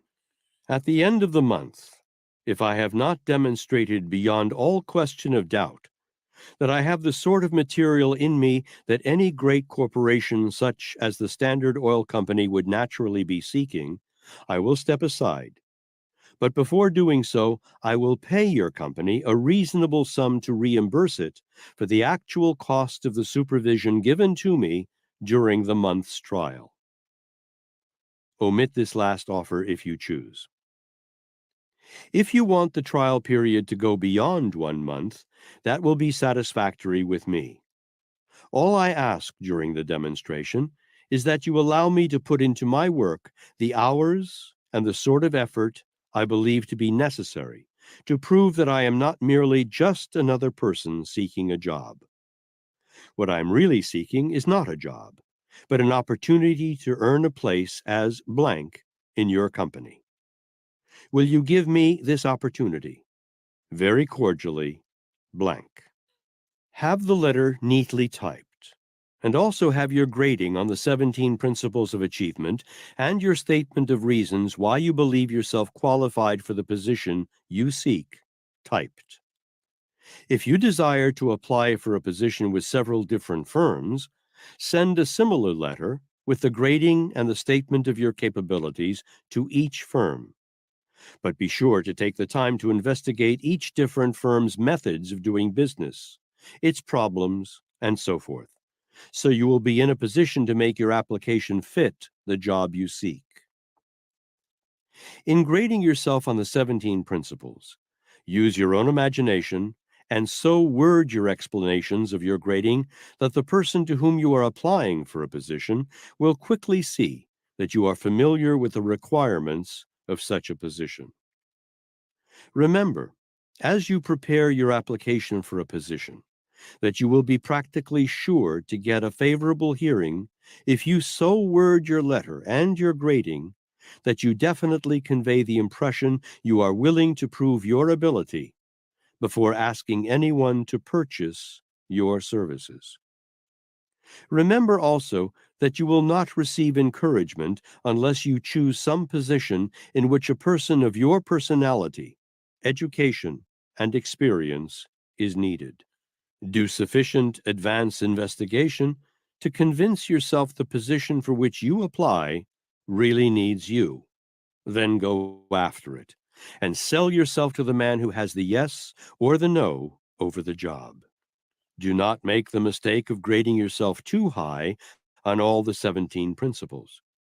Grade yourself down on at least a few of them and explain why your rating is not higher. I once knew a young man who applied for a position through this plan who was so lacking in modesty that he graded himself 100% on each of the 17 principles. It might have helped him had he known that not even Henry Ford could accurately grade himself that high. If you do a good job of grading yourself and go into details to show how you arrived at your rating, you will have a marvelous sales letter that will interest the right person in your services in the grading alone. Remember, as you explain each of your grades, that your explanation is in fact your strongest selling argument on your behalf. The day that you mail your application, send the following telegram to the person to whom you send the application, and do not forget to prepay the message. Walter Teagle, President, Standard Oil Company, New York City. In today's mail, I am sending you an important letter that I hope your secretary will deliver to you promptly. Attach a good unmounted photograph of yourself to your letter, one that has been recently taken. Send with the letter the names and addresses of 5 references, preferably people engaged in established businesses or bankers. State your age, nationality, and schooling. If your application is properly prepared, and you select with care the firms to whom you send it, you can safely count on procuring a position if you include at least 10 different firms on your list. In other words, you will be practically sure of finding what you want by seeking it in 10 different directions. Let me emphasize that you should use your own imagination and initiative when it comes to the actual writing of the letter of application. The only thing you should not change is the policy of offering your services for 1 month or longer, strictly on trial. Everything else in the letter may be altered to suit your personality or to make the letter fit your needs to better advantage. If you follow these instructions carefully and fail to get the results you desire, you may send the author a copy of your letter and your personal grading on the 17 principles of success, and he will determine wherein you have failed. Be prepared, however, to back up all you promise in your letter in the event that you are given a trial. Any lack of sincerity on your part will be quickly detected if you are given a position, and this will not help your case. I may as well tell you here and now that there always has been a place and there always will be a place for a man or a woman who has ability and sincerely follows the habit of rendering more service and better service than that for which he or she is paid. No matter how many business depressions may come and go, there will always be a place for the person willing to render such service. Moreover, the rendering of service in this spirit is the surest way to promotion. If you grade yourself accurately on each of the 17 principles of success, and discover after completing your grading that your percentage is too low on any of the principles, you will have made a valuable discovery about yourself which, if acted upon, will enable you to prepare yourself to bridge whatever weaknesses you may possess. This grading should prove to be a profitable checkup on yourself, and it might well turn out to be the most important turning point of your life, providing it brings you face to face with yourself and portrays your personality as it really exists. You need this self-analysis, whether you wish to use it to procure a position or not. Everyone needs such a checkup, and especially during these times when so many people are trying to get something for nothing, and thousands are killing off their initiative, self-confidence, and definiteness of purpose to go on government relief. If you are willing to throw yourself on charity and live without rendering useful service, this analysis will do you no good. It is intended only for the person who wishes to be self-determining and who truly is willing to earn whatever he demands of life. After preparing the copy for your letter of application and your personal grading on the 17 principles, if you have a feeling that your case has not been properly prepared, you may send a copy of your letter and grading to the author, and either he or one of his assistants will look over your work and offer such suggestions for its improvement as may seem to be needed. Under no circumstances, however, will the author or his assistants undertake to write the copy for these documents. You now have in your hands, in this simple plan, the finest of all possible methods of selling yourself into any position for which you are qualified. The psychology back of the plan has been tried in thousands of cases, and I have never known it to fail to produce the desired results. The spirit of the plan is far more important than the mere wording of the application. Let me emphasize this important truth. It is so seldom that any person applies for a position on this sort of basis that those who do so benefit by the law of contrast.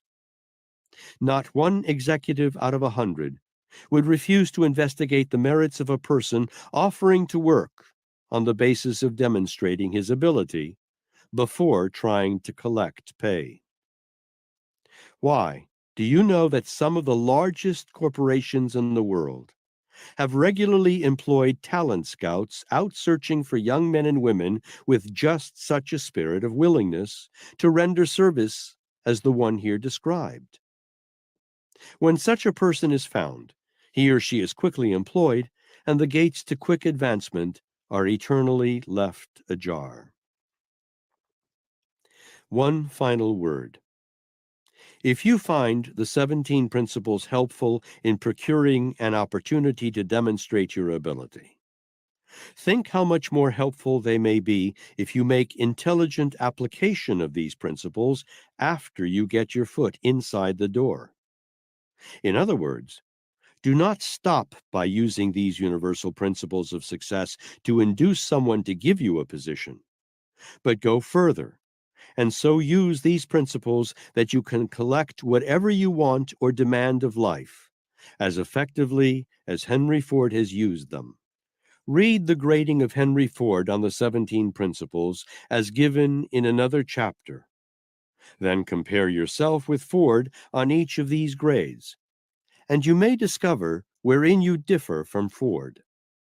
The chances are 1,000 to 1 that the difference between you and Ford is not so much one of intelligence or education as it is in application and use of these 17 principles of success. And the chances are equally great that you could so apply these principles in your chosen calling that you may go as far in your field as Ford has in his. There are no lazy men.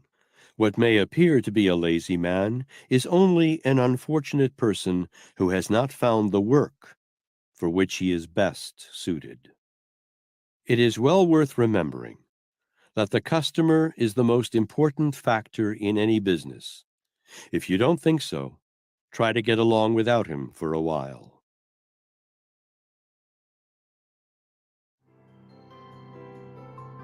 Part 3. What you may learn from Henry Ford. Everyone has heard of Henry Ford, and most people know that he began at the bottom in poverty and illiteracy, and by his own efforts climbed to the top. But few know, however, of the principles by which the great industrialist gave himself spiritual and economic freedom. Part 3 of this book has been devoted to a complete analysis of Ford and the method by which he became self-determining. The story has been used as a simple explanation of one of the greatest selling achievements in the history of our country. It tells not only how Ford sold himself into power and plenty, but also how he has managed to remain in that enviable position despite subtle and powerful attempts to dethrone him. The educated man is the man who has learned how to get everything he needs without violating the rights of his fellow men. Education comes from within. You get it by struggle and effort and thought. Chapter 21. Singleness of Purpose. For more than a quarter of a century, I have watched the rise of Henry Ford from poverty to wealth and affluence. At the suggestion of Andrew Carnegie, I adopted Mr. Ford as my teacher many years ago. Once every year for 20 years, I analyzed Mr. Ford carefully, point by point. I believe I have made discoveries about him through these annual analyses that have never been mentioned by any of his biographers. I shall describe these discoveries. Henry Ford has been the source of more useful knowledge than all the other men whom I've ever met. I am no hero worshiper, but I am appreciative of the opportunity of observing the efforts of the most successful industrialist of America, and especially those of Henry Ford, because his activities have been so extensive that he has encountered and conquered the majority of obstacles that obstruct the path of human beings. Mr. Ford has been my Exhibit A. Through his achievements, I tested the fundamental principles of success that went into the building of my success philosophy. Without the privilege of observing and studying him in his stupendous industrial operations, my work on the philosophy would have required at least another 25 years, if, in fact, it could have been completed at all. This statement is made in explanation of the credit given Mr. Ford as being the man from whom I have acquired more useful knowledge than from all others combined. Mr. Ford is not my idea of a perfect man, but his fine qualities and business acumen far outweigh his defects. Henry Ford has taught me the value of selecting a definite major purpose as a life goal at which to aim, and to which all other aims and purposes are subordinated. Mr. Ford has worked with a central purpose mind for more than a quarter of a century. That purpose is to manufacture and sell a dependable automobile within the price range of the farmer and the working man. Everyone who has ever heard the name of Henry Ford knows what his definite major purpose is. and what it has been for the past 30 years. Not everyone, however, has interpreted correctly the part that the selection of this definite purpose has assumed in the accumulation of the Ford fortune. Few have endeavored to emulate Mr. Ford by selecting and pursuing persistently a single purpose as he has done. I shall be eternally grateful to Mr. Ford because this one lesson alone has yielded me the fundamental basis of a sound philosophy of success. Had I not been influenced by Henry Ford, I would probably never have paid the price in struggle and hardship and sacrifice necessary for the completion of my research. All down the years during which I was engaged in building that philosophy, Henry Ford's outstanding tenacity of purpose served as a mighty influence, forcing me on when I would otherwise have quit. Such useful service as may be rendered by my writings should be, in the main, credited to the influence of Henry Ford, because he contributed more than all the other men of achievement whom I have observed. Mr. Ford was responsible for my meeting Dr. Alexander Graham Bell, Dr. Elmer R. Gates, Thomas A. Edison, and Luther Burbank, who in turn led me to the discovery of the vast possibilities that lie hidden in the subconscious mind. Through many years of experimentation, both independently and in collaboration with these men, I made discoveries about the potentialities of the subconscious mind that enabled me to understand to a certain extent the workings of that mysterious power. Such help as I may be able to render other people can be traced directly to what I have learned from Henry Ford, and especially to his influence upon me in the matter of adopting and persistently following a definite central purpose in life.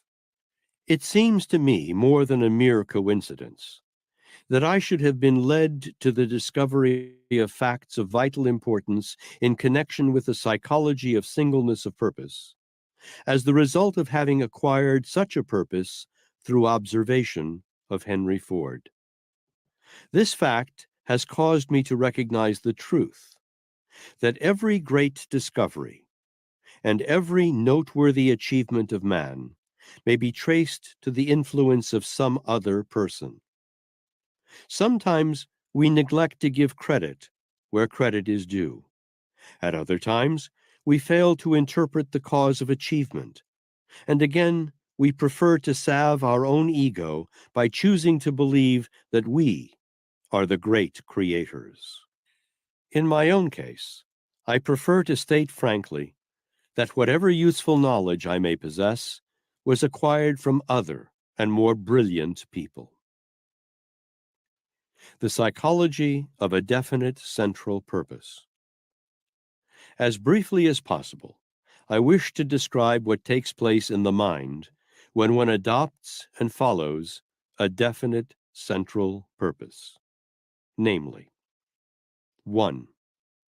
A definite purpose, when mixed with faith in one's ability to achieve the object of that purpose, and held as a dominating desire in one's conscious mind, is picked up by the subconscious mind and used as a pattern or blueprint by which that purpose is transmuted into its physical equivalent. 2. The medium through which a definite purpose is picked up by the subconscious mind is autosuggestion or self-suggestion.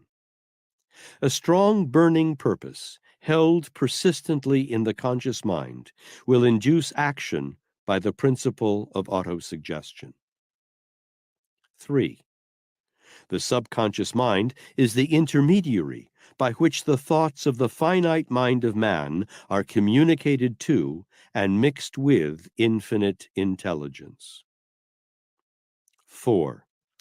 Infinite intelligence, through some strange principle that has not yet been isolated by science, has a tendency to transmute into its physical equivalent any desire that is transmitted to the subconscious mind and mixed with the emotion of faith. 5. A definite central purpose, when transmitted to the subconscious mind with the emotion of faith, is worked out or transmuted into its physical equivalent through the same principle by which prayer is realized when it is realized. 6. The subconscious mind is the medium or intermediary through which mental processes of prayer may be, and sometimes are, transmuted into their spiritual equivalent, and by infinite intelligence, transmuted into their physical equivalent. 7. A definite central purpose, when mixed with faith in its attainment, is the equivalent of prayer. 8. No thought or prayer will be recognized or acted upon by the subconscious mind, except those that have been mixed with emotion or feeling. Thoughts produced through cold reason or will are not recognized or acted upon by the subconscious mind. In these 8 paragraphs have been described as briefly as possible the sum and substance of what I have learned about the working of the subconscious mind. These discoveries I owe, indirectly at least, to the influence of Henry Ford. I am convinced that Mr. Ford's stupendous achievements are due to his understanding and application of the principles I have here described. I have as evidence of this fact his own word, as well as my observations of his efforts, and the results he has obtained. Henry Ford's financial achievement has not been due to luck or accident, nor has he done anything that cannot be duplicated by any other man of reasonable intelligence through application of the same principles he has used. Biologically, Henry Ford has no advantage over any other man of average intelligence. His superior achievements have been due entirely to his knowledge and use of superior principles with which the average man is not familiar. I am convinced that no man can attain to noteworthy success in any calling without consciously or unconsciously organizing his efforts and working with definite plans toward a definite goal. Singleness of purpose is essential for the efficient organization of one's efforts.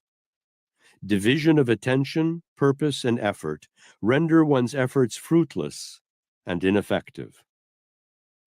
This is where many people fall down, but don't know the reason why. The very act of definitely reaching a decision in one's own mind to attain a definite objective renders the attainment of that objective comparatively easy.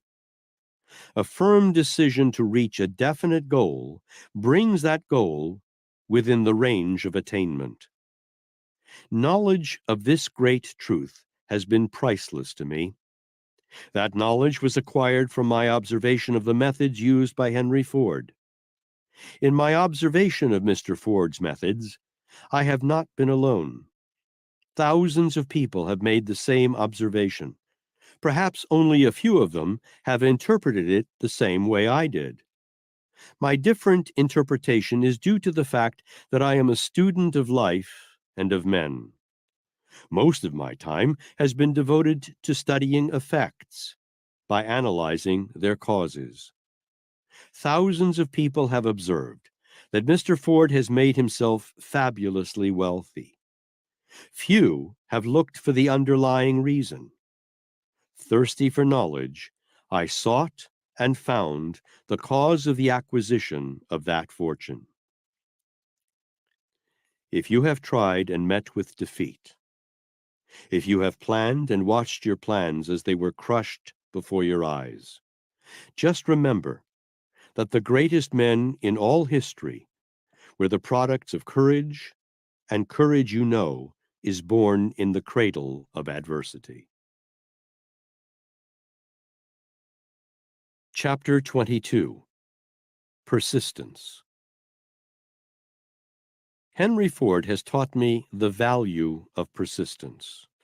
I have watched him start from scratch and fight his way through opposition and past obstacles that would have floored the majority of men in the very first round of battle. I have seen him whip poverty, illiteracy, and ignorance. Without persistence, he would never have surmounted these grave difficulties.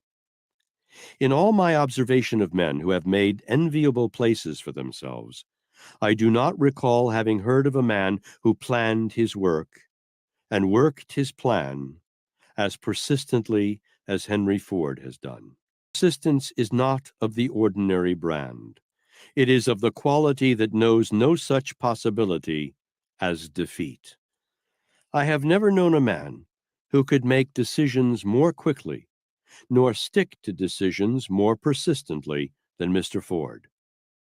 While visiting in the home of George S. Parker, the manufacturer of the famous Parker fountain pen, I met one of Mr. Parker's neighbors who was formerly chief engineer in the Ford plant at Detroit. He told me of an incident that is typical of Mr. Ford's bulldog persistence. The engineering staff drew up and reduced to blueprints elaborate plans for improving the rear axle construction of the original Model T car. After the plans were ready, Mr. Ford was invited into the engineering room to look them over. One by one, the engineers explained their reasons for the change. Mr. Ford listened without saying a word until the last man had his say. Then, walking over to the table, he tapped the blueprints and said, "Gentlemen, you know that we are now selling more cars than we can possibly deliver. We are working 24 hours a day. As long as this condition lasts, we are not going to make this or any other change in the Ford automobile." The meeting was at an end. Mr. Ford turned and walked out of the room without further ceremony. That was typical of Henry Ford's way of following through with his definite central purpose. In later years, competition began to cut in on the Ford business so keenly that a change in body design and other changes became imperative. With great reluctance, it is said, Mr. Ford gave orders to his engineering department to begin work on plans for improvements.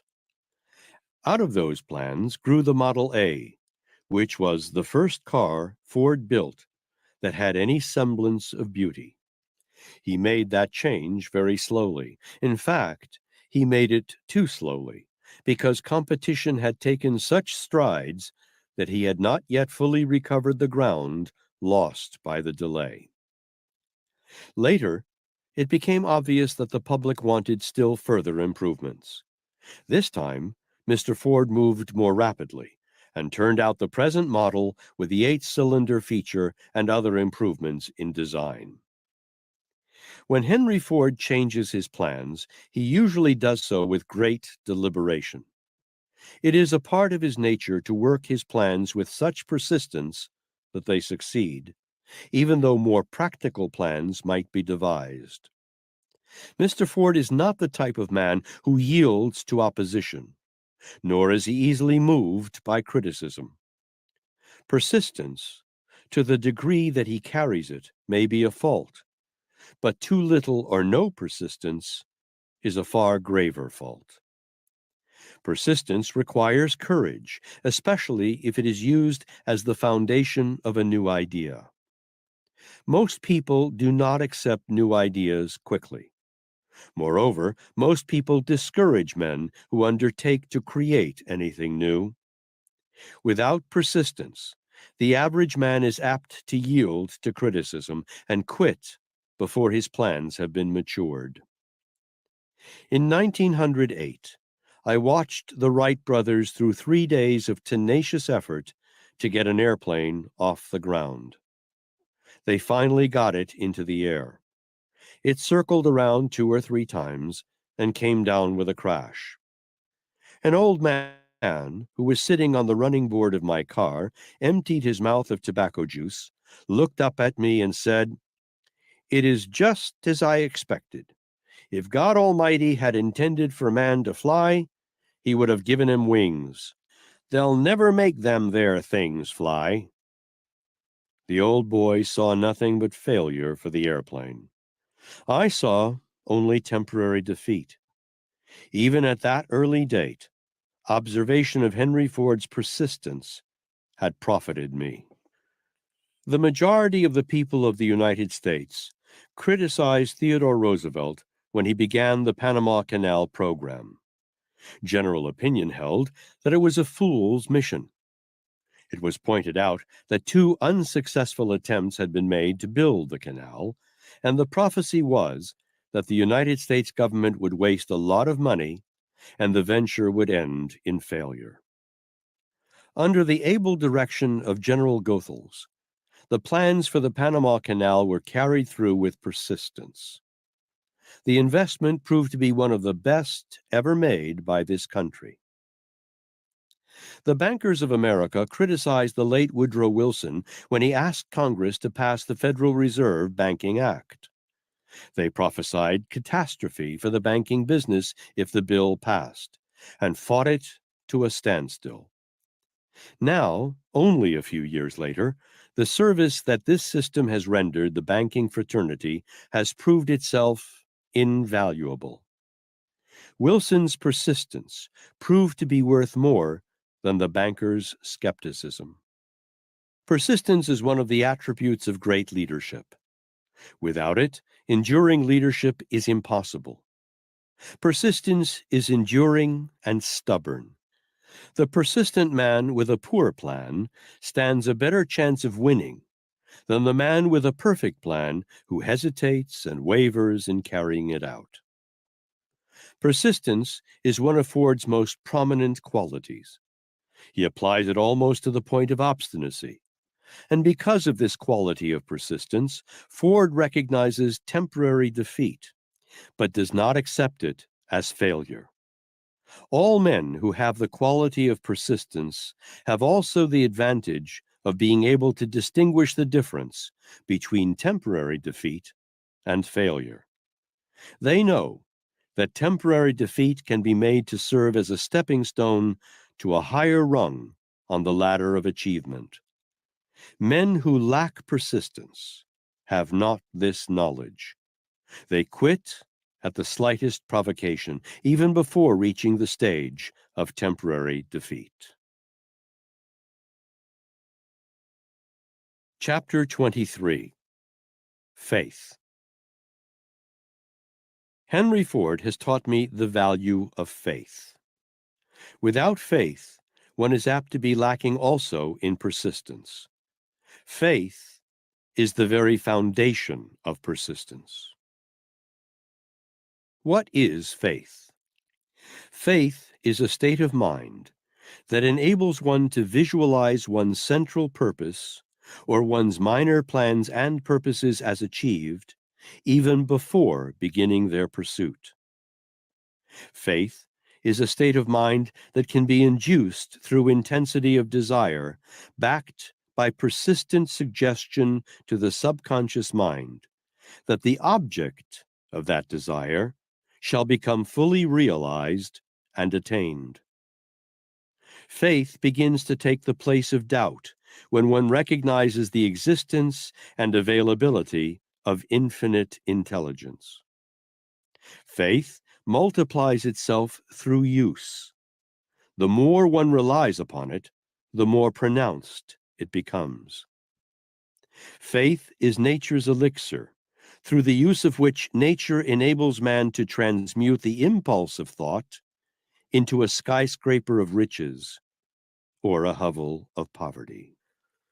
Through his demonstration of faith, Henry Ford has taught me to work with whatever tools were at hand, and not to wait until the time is right before beginning to translate my desires into their physical equivalent.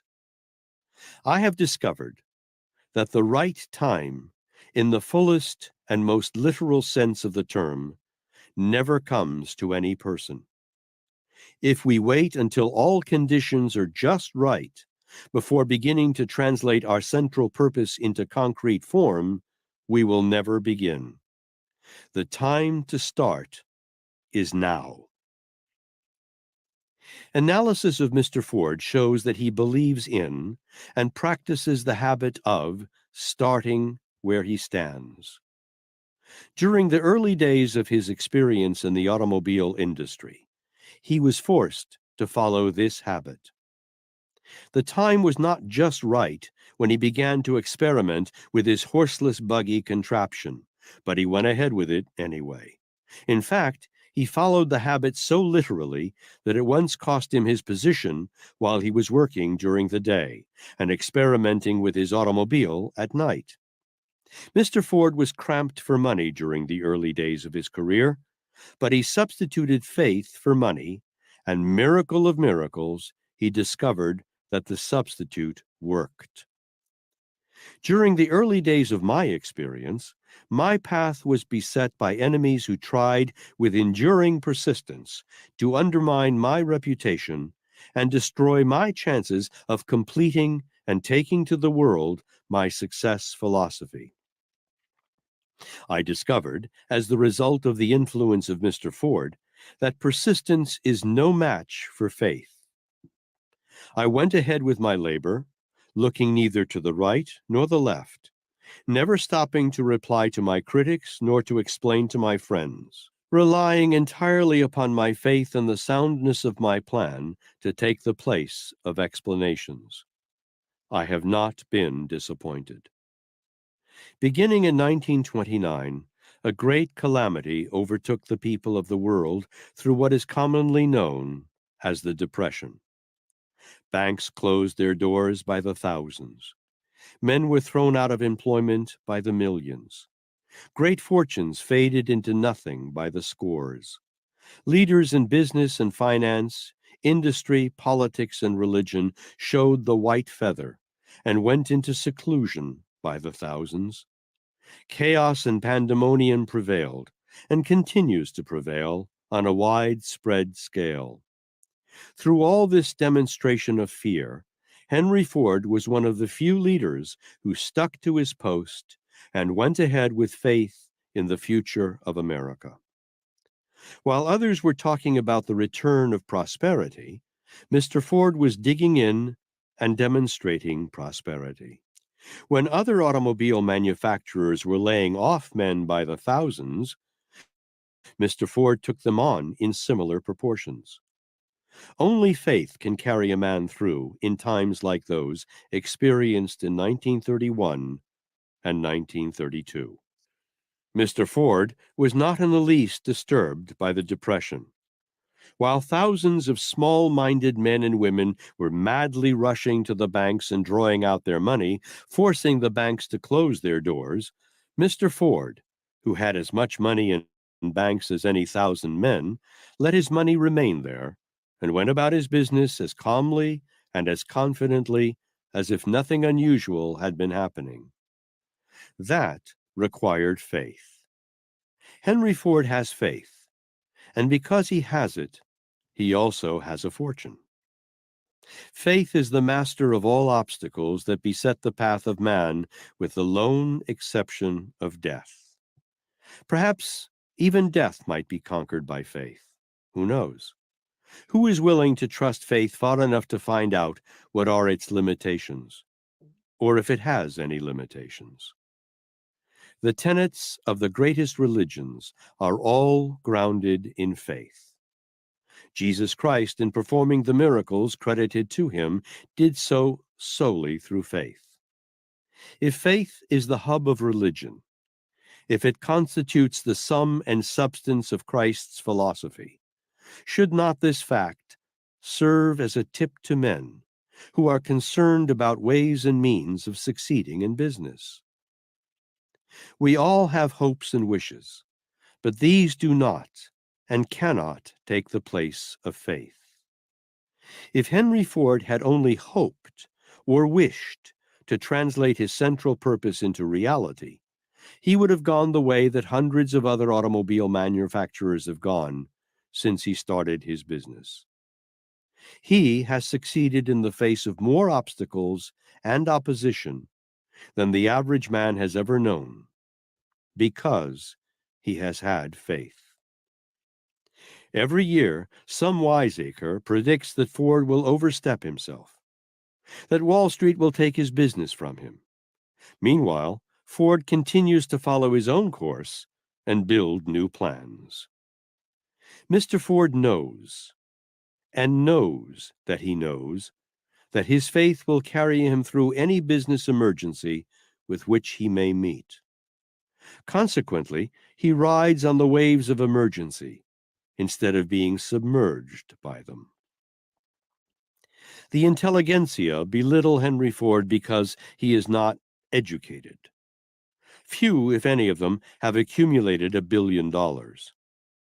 Ford knows how to get whatever he wants of a monetary or material nature, or its equivalent, without violating the rights of others. That is more education than that of which 99% of the people of the world can boast. Ford can get whatever he wants because he has faith. Others could do the same if they had Ford's capacity for faith. An educated person is one who knows how to get everything he wants without violating the rights of others. What more than this could a man with 6 degrees after his name accomplish? No one who knows Mr. Ford will question the statement that he is well qualified to acquire every material thing he wants. He has a definite central purpose and has succeeded in achieving that purpose.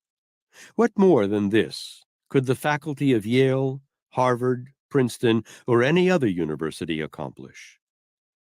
Any fool can ask questions that the best informed man cannot answer.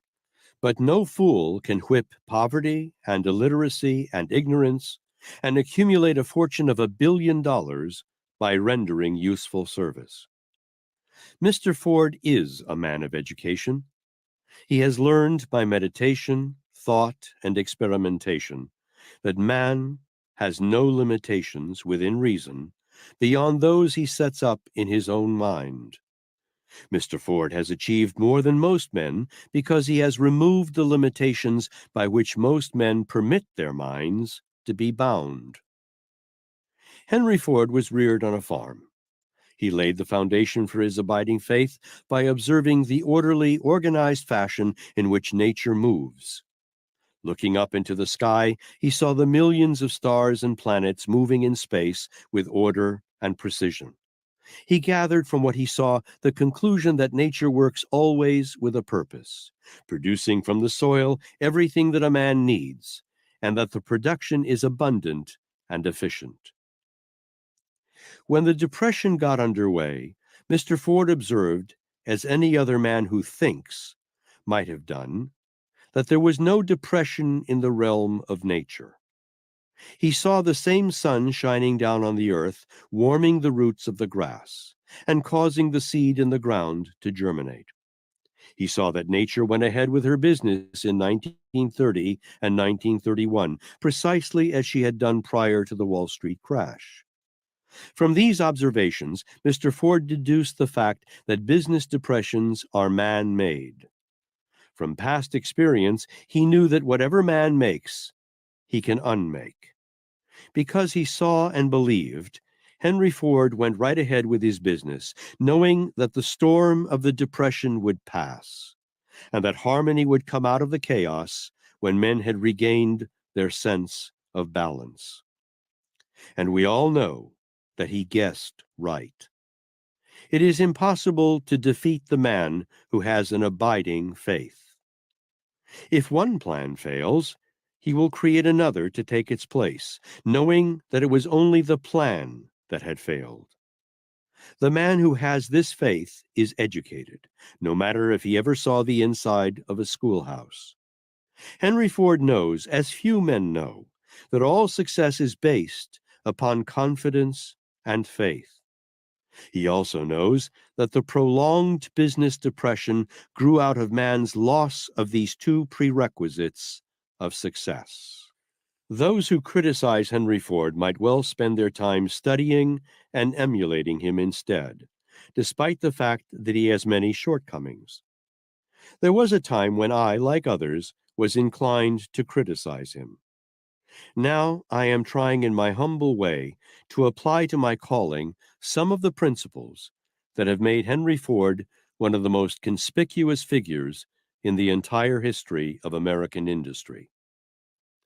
Of all the men who have accumulated great fortunes in America, I know of none from whose record of achievement one may learn more than from Ford. To me, he is one of the two most interesting men in the world, the other being Mahatma Gandhi, the East Indian patriot. Incidentally, Mr. Ford and the Mahatma have many qualities in common, among them abiding faith. Through his great capacity for faith, Gandhi has induced over 200 million people to coordinate their minds in a spirit of enduring harmony. That is an achievement the world has never before seen. Faith is a rare quality. All who have it are worthy of study and emulation. More than once during his career, Mr. Ford has had to match talents with men who represented combined power through wealth. Every time, he has come out on top.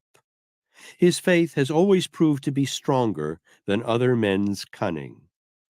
Some of the Wall Street bankers have had occasion to remember this from their experience with Mr. Ford.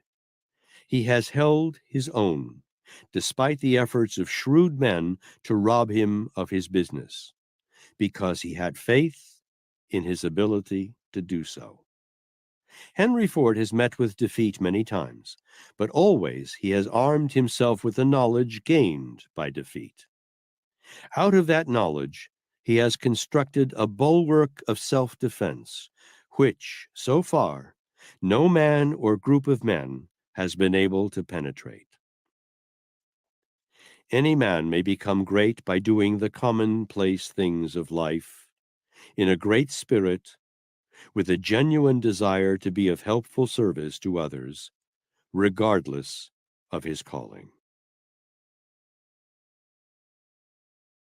Chapter 24. Decision. Henry Ford has taught me the value of prompt and definite decision. By comparing his methods with those of other men, I have observed that men who are slow to reach decisions and quick to modify them if and when they are made, seldom achieve noteworthy success in any calling. I have learned from Mr. Ford's methods this axiom: when in doubt, do something, even if it is no more than to walk around the block and think what to do. Inspired by the stupendous activities of Henry Ford, I have learned that indecision is one of the major causes of much of the misery that people experience. That indecision leads to disappointment and self-imposed punishment, which one experiences from no other cause. Indecision in the time of emergency destroys whatever capacity one may possess for leadership. Shortly after the Depression began, I saw signs of indecision among leaders in practically every business and profession. Men who under normal circumstances would act quickly and definitely pulled the covers over their heads and quaked, doing nothing. They apparently adopted as their motto, "When in doubt, do nothing." The man who reaches decisions quickly probably makes more mistakes than the man who reaches them slowly. He certainly makes more mistakes than the man who never reaches a decision. Let it be remembered in his behalf, however, that the man of quick and definite decision can make mistakes in 9 out of every 10 decisions and still accomplish immeasurably greater results in the 10th decision than the man who either reaches no decision or permits others to decide for him. What is a decision? It is a completed thought. Men of decision are of necessity men who think. The act of reaching a decision involves the pleasure of accurate thought, a process of which the majority of people are wholly ignorant. One of the strangest discoveries I have made about people is the extent to which people will go to avoid reaching decisions for themselves. Most people will work much harder to avoid thinking than they would have to work by thinking. The man who understands how to reach decisions intelligently is not only the master of his own destiny, but he may also control the destinies of many others. Let us therefore analyze the principle through which decisions may be reached intelligently. Namely, 1. Before reaching a decision, be sure you have at hand all the facts available in connection with or affecting that decision. 2. Learn to distinguish the difference between facts and mere hearsay, even though some effort may be required to separate the two. 3. Learn to make a distinction between important and unimportant facts. 4. When it is impossible to avail yourself of all the facts you need in making a decision, use your past experience and your common sense, and supply theory for the missing facts. All decisions reached in this way should be made with mental reservations and should be subject to immediate change if later it is discovered that the assumed facts were not correct. These 4 simple rules will, if followed as a habit, be helpful not only in reaching decisions promptly, but in reaching them intelligently as well. Decisions based upon guesswork, when facts are obtainable, are inexcusable. Henry Ford does practically no guesswork deciding. The same might be said of any man who thinks for himself. Opinions are the most plentiful and the cheapest thing on earth. Everyone has a flock of them. Moreover, practically everyone gives them away freely. No one has a right to an opinion on any subject unless that opinion has been reached by careful thought and analysis of facts, or that which one believes to be facts. Most opinions are worth just what is asked for them by those who give them out: nothing. Every normal person has been endowed by nature with the power of reason. The reasoning faculty provides man with the capacity to separate facts from fiction. In the majority of men, this faculty becomes practically atrophied through disuse. In Henry Ford, it has developed and grown strong and accurate through use. Some readers will want to remind me of some of Mr. Ford's inaccurate decisions. Practically all who read this book will probably want to call my attention to his attack on the Jews and his famous peace ship journey during the World War. A few will be inclined to ask, "What have you to say about these decisions?" I have a lot to say about them. In fact, I have more than space will permit me to say. In the first place, Mr. Ford's attacks on the Jews proves that he is one of those men who has the courage and the sense of fairness to reverse decisions that have been found to be unsound. There is no guarantee of good judgment in every decision. Every human must run the risk of errors and poor judgment. So far as the peace ship decision is concerned, I am not so sure that it was as weak as some believe it to have been. It did not bring the boys out of the trenches by Christmas, as it was intended to do, but it probably had the effect of causing millions of people to stop, think, and wonder what the war was all about. And if it did this, it was more than justified. Perhaps that was all Mr. Ford really intended to do. Suppose both of these decisions were weak and ill-advised. What of it? 2 weak decisions out of the thousands of decisions a man of Mr. Ford's achievements must have made is not a bad record, is it? Henry Ford is not infallible. No man is. We all make mistakes. But the main trouble with most of us is that we do not make enough mistakes, because we neither think nor act until we are forced to do so. Personally, I would rather try and fail 1,000 times than to fail by never trying. The immortal Emerson said, "Consistency is the hobgoblin of small minds." Mr. Ford may not always have been consistent. I am sure that he has not been.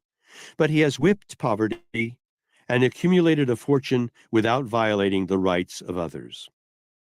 In addition, he has made some huge fortunes for those associated with him and employed at top wages hundreds of thousands of men.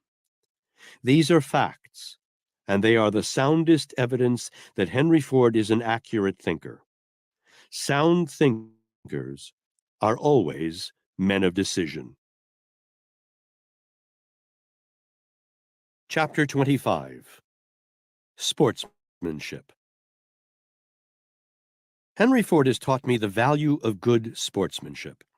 For over a quarter of a century, I have watched Mr. Ford master fear of criticism by accepting defeat as graciously as he accepted success. I have never heard of his striking back at his enemies or complaining in any way about their conduct toward him. In his disagreement with the Dodge brothers, he extricated himself from an embarrassing business situation with the least possible damage to his foes. If he ever gave out any press interviews about that transaction, I have never heard of it. Many men went into Ford Enterprise during its infancy, either by investing a few $1,000s or their personal services, or both, and came out later with huge fortunes. Mr. Ford did not try to stop them from leaving when they were ready, nor did he try to stop them from taking out of the business wealth far out of proportion to anything that they put into it. From the start of the business, Henry Ford has shown himself to be a real sportsman, remarks about his cold-bloodedness notwithstanding. Sometimes I hear some former Ford agent or salesman or employee speaking about Mr. Ford's ruthlessness toward his men. So far as I have been able to obtain the facts, his ruthlessness has consisted of his having worked out ways and means of making men become efficient, despite themselves. I am sure that before the saturation point was reached in the automobile industry about 1930, Mr. Ford kept his distributors stepping faster than some of them wanted to move. Perhaps many of them needed this sort of discipline, as in fact most of us do. In fairness to Mr. Ford, it should be remembered that competition in his class of automobile became very keen about the time the Chevrolet attained its peak of distribution. Mr. Ford knew that increased activity on the part of his distributors was necessary to meet this competition. It should also be remembered that any plan Mr. Ford inaugurated to step up his distributors helped them as much or more than it did him. Obviously, the more cars he forced them to sell, the more profits they made. Far from being evidence of cold-bloodedness, his efforts to produce and distribute cars with efficiency should have been accepted by his distributors as a real service. Mr. Ford is not the hail fellow, well-met type of man. He does not have a flexible personality, and his disposition is decidedly unyielding and firm in carrying out his plans. But with it all, he is a sportsman, because he has had uppermost in mind the thought of building and selling a car that would serve the average man efficiently at a price within his means. I have never heard Mr. Ford called dishonest. I doubt that anyone else has. The most that his enemies have said about him is that he is ruthless. When one stops to consider the scale on which Mr. Ford operates his business, it can be easily understood why he cannot grant every demand made upon him. Efficiency presupposes a definite business policy and definite plans for carrying out that policy. Mr. Ford has always operated under such a policy and plan. Had he not done so, he would not have been the success he is today. At almost the very outset of his business career, Henry Ford saw, as but few others have seen, the stupid inefficiency of men who manufacture and sell merchandise. He made up his mind not to become a victim of this sort of stupidity. He realized that he was operating in the midst of a machine age in which the law of the survival of the fittest had to prevail. He knew, of course, that fitness meant efficiency of every man, and with remarkable success he created plans through which that fitness was obtained. None of the elements of good sportsmanship are lacking in such a policy. When a firm carries 150,000 on its payrolls, and its purchase of raw materials run into the millions of dollars annually, either efficiency must be obtained, or failure will soon overtake the business. Many men who were considered better sportsmen than Mr. Ford did not survive the Depression. From this, I feel safe in drawing the conclusion that there is a certain laxity that sometimes passes for good sportsmanship, which is, in reality, inefficiency. Mr. Ford has always paid the top scale in wages. On the other hand, he has managed to get value in services. There is nothing unsportsmanlike about that, unless I have totally misjudged the meaning of the word. Professional charity workers have been heard to berate Mr. Ford on the ground that he would not give to charity. I suspect that an element of selfishness entered into such complaints. A man who gives profitable and regular employment to as many thousands of men as Henry Ford has done, at wages and under working conditions superior to the average, is doing directly and efficiently what professional charity workers are trying to do through direct gifts. Mr. Ford believes that the best form of charity is not to destroy a man's self-respect by giving him something, but to place a man in the path of opportunity, to be self-determining through his own labor. That, in my opinion, is the most practical form of charity. It is also good sportsmanship. As a matter of fact, Mr. Ford has become fabulously rich by helping other men to earn and to accumulate more through his methods of efficiency than they could possibly have earned or accumulated without his aid. His efficiency has, in turn, become the efficiency of those who profit by distributing his automobile or working in his factories. In all this talk about Henry Ford's ruthlessness, I suspect that envy has had its part. It is the nature of man to envy and to express his envy toward the man who succeeds. I believe the business world has reached the stage at which it must and will pattern after Henry Ford in many respects, rather than criticize his methods. The successful business of the future is going to be managed in a manner similar to Henry Ford's policy of giving the consuming public the utmost possible for its money. To do this, the merchant and the manufacturer must eliminate waste and the high costs of poor management. Not only business and industry can learn from Henry Ford.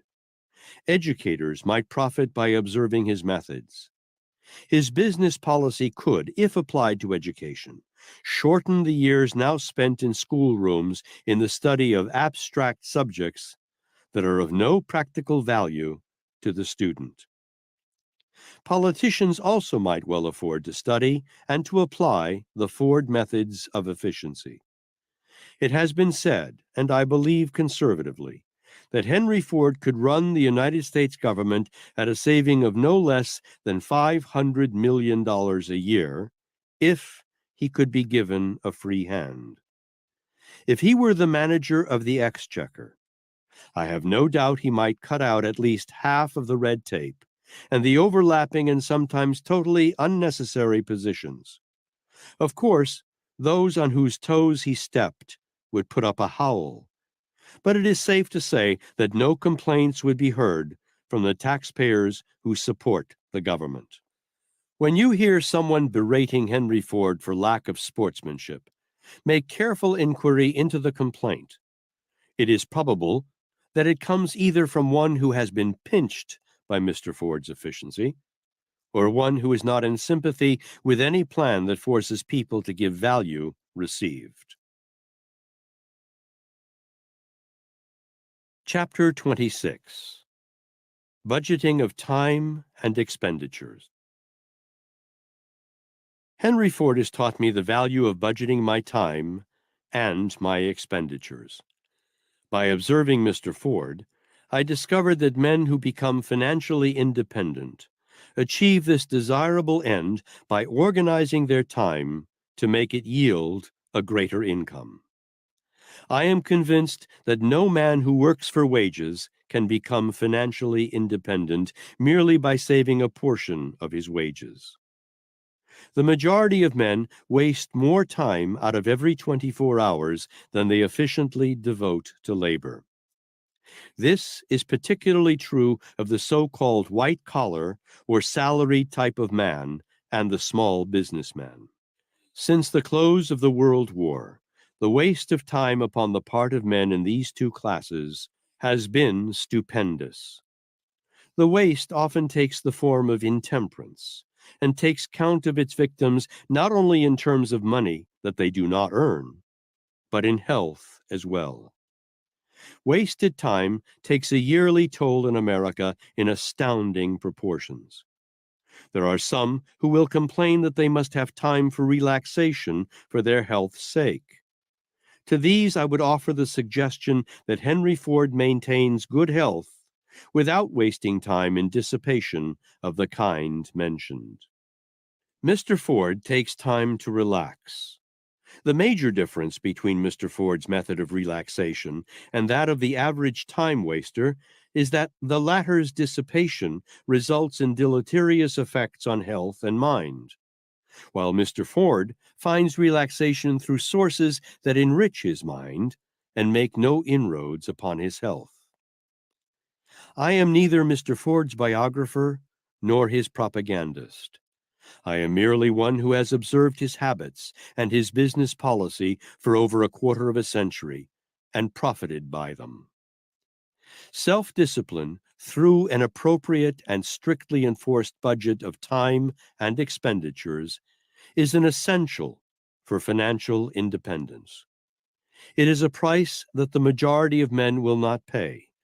That may, in part, account for the overwhelmingly large number of people who never attain financial independence.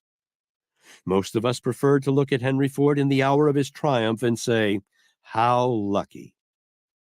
Few of us have the stamina to follow the course that he has taken, even if we take the trouble to analyze the cause of his luck. I have made it my business to analyze him as closely and as accurately as circumstances would permit, and have made discoveries about his methods of living and his business policies that have been most helpful to me. Several pages of the manuscript for this book are being written during a very hot day in June. Just a little while ago, an acquaintance called and offered to take me for a boat trip. I was tempted to go with him, but on the wall in front of me hung a copy of my daily time budget, plainly indicating that I could not go. Was I disappointed? Not in the least, because I like the work in which I am engaged, and make it serve in the place of many forms of recreation in which I might indulge.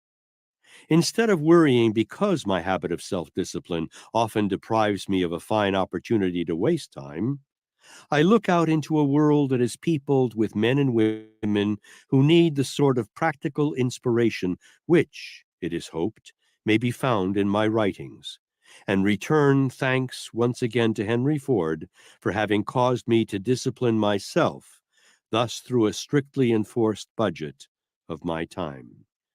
Not only am I as happy now as I was before I began to budget my time, but I am far more contented because I have learned that enduring happiness comes from rendering service that is helpful to other people.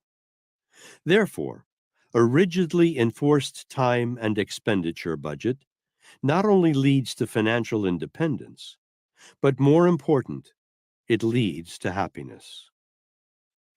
No man can rise to fame and fortune without carrying others along with him. It simply cannot be done. Chapter 27. Humility. Henry Ford has taught me humility of heart.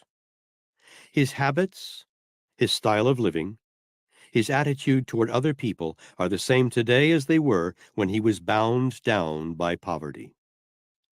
Success has not gone to his head. That which may appear to be austerity on his part is no more than his lack of flexibility of personality. Many important men are like that. Mr. Ford has no false notions about his importance. He leads a simple life and is not above association with those who are less fortunate financially. He is not a fluent conversationalist. In fact, he is just the opposite, and for this reason has unjustly earned the reputation of being frigid and self-centered. I think, too, that Mr. Ford has attained some of his shyness toward people from a sort of necessary system of self-defense, behind which he has had to hide from those who have sought conferences with him since he came into prominence. The fact that annually more than 30,000 people write him, begging for financial help in one form or another, gives some little idea of why he has found it necessary to shut himself in a shell. But these letters are not entirely wasted. He has them baled and sold as old paper. By and large, Mr. Ford has proved himself to be a man of unusual poise. Nothing discourages him, and nothing unduly elates him. His humility grows out of his understanding and use of the intangible laws of nature. His close association with Thomas Edison, Luther Burbank, John Burroughs, and others of their caliber indicates with what reverence he considers men who deal with the laws of nature. I think perhaps it was in a large part his association with these scientists and naturalists that is responsible for his humility. Henry Ford knows that there is an infinite intelligence that permeates every atom of matter and every unit of energy, and fills all space throughout the universe. He knows, too, that this intelligence may be induced to aid man in the solution of his problems if and when man adapts himself to it. Because Mr. Ford has remained humble in heart, he has not found it difficult to tune in on the forces of infinite intelligence. Because of that humility, he has never been fettered and bound by the thing called pride, which frequently spoils the usefulness of men. Infinite intelligence and pride cannot be found together.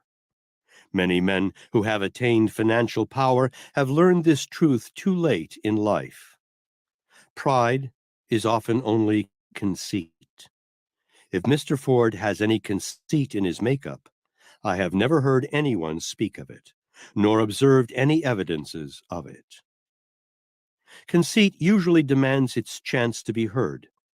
Conceit and humility are opposites. Where one is predominant, the other is conspicuous by its total absence. Perhaps not all who will read this book have analyzed Mr. Ford as a humble man. Adverse propaganda concerning his activities has misled many people as to his true nature. His own attitude of aloofness and silence has not helped correct this impression. All men who have a keen understanding of nature's laws are humble at heart. I had the privilege of knowing the habits and tendencies of John Burroughs and Thomas Edison even better than I knew those of Mr. Ford. Each of these men was blessed by humility of heart. Men who know, and know that they know, are always more humble than those who have but a smattering of knowledge. Make excuses for the shortcomings of others if you wish, but hold yourself to a strict accountability if you would attain leadership in any undertaking.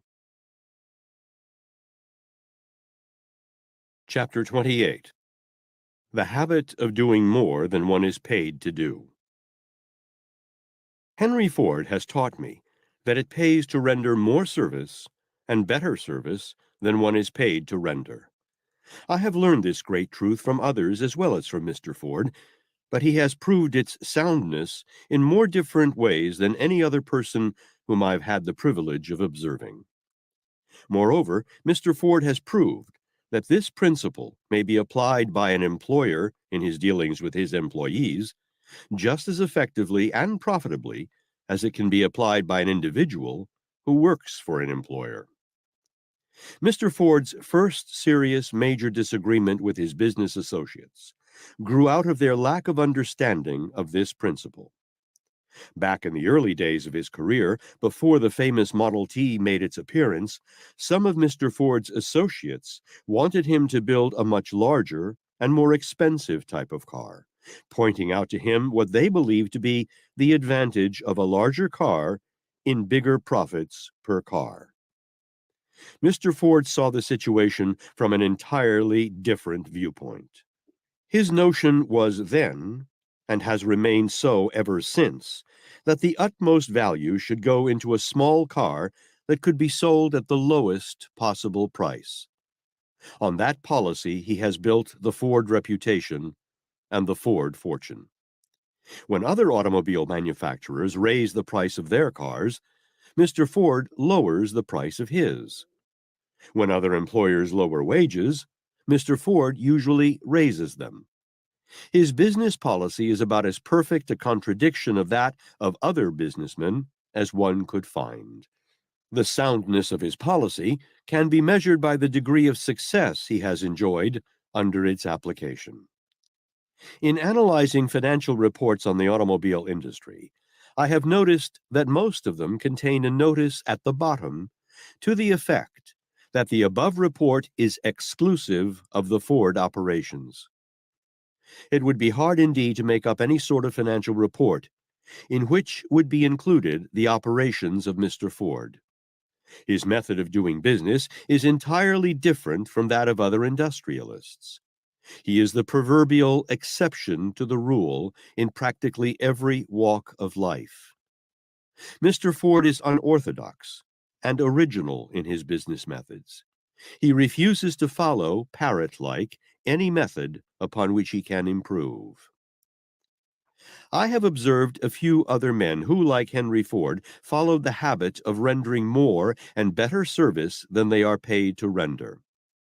Every one of them is successful to a noteworthy degree.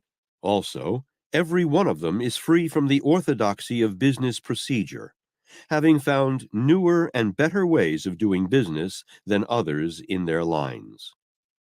The late William Wrigley, Jr. was one of those who made this policy yield him a handsome fortune. The late E.M. Statler followed the same principle profitably in his management of the Statler hotels. Mr. Ford takes the attitude that if a man does no more than he is paid to do, he has no valid ground upon which to seek promotion or more pay. Moreover, if a man does no more than he is paid to do, he is obviously paid for all he does. He proves that he believes in the principle of rendering more and better service than one is paid to render by practicing it in his relationship with his own men and in his dealings with the public. All over the world, Big businessmen and little businessmen alike view the Ford achievements with surprise, wondering how he did it. They know that he began in poverty. They know that he was handicapped by lack of schooling. They know he had insufficient capital during the early part of his career when he most needed it. Despite these handicaps, they have seen him master obstacles that floor most men and rise to stupendous heights of financial achievement. They envy his success without realizing that his success has been the result of strict adherence to principles that would work just as well for others.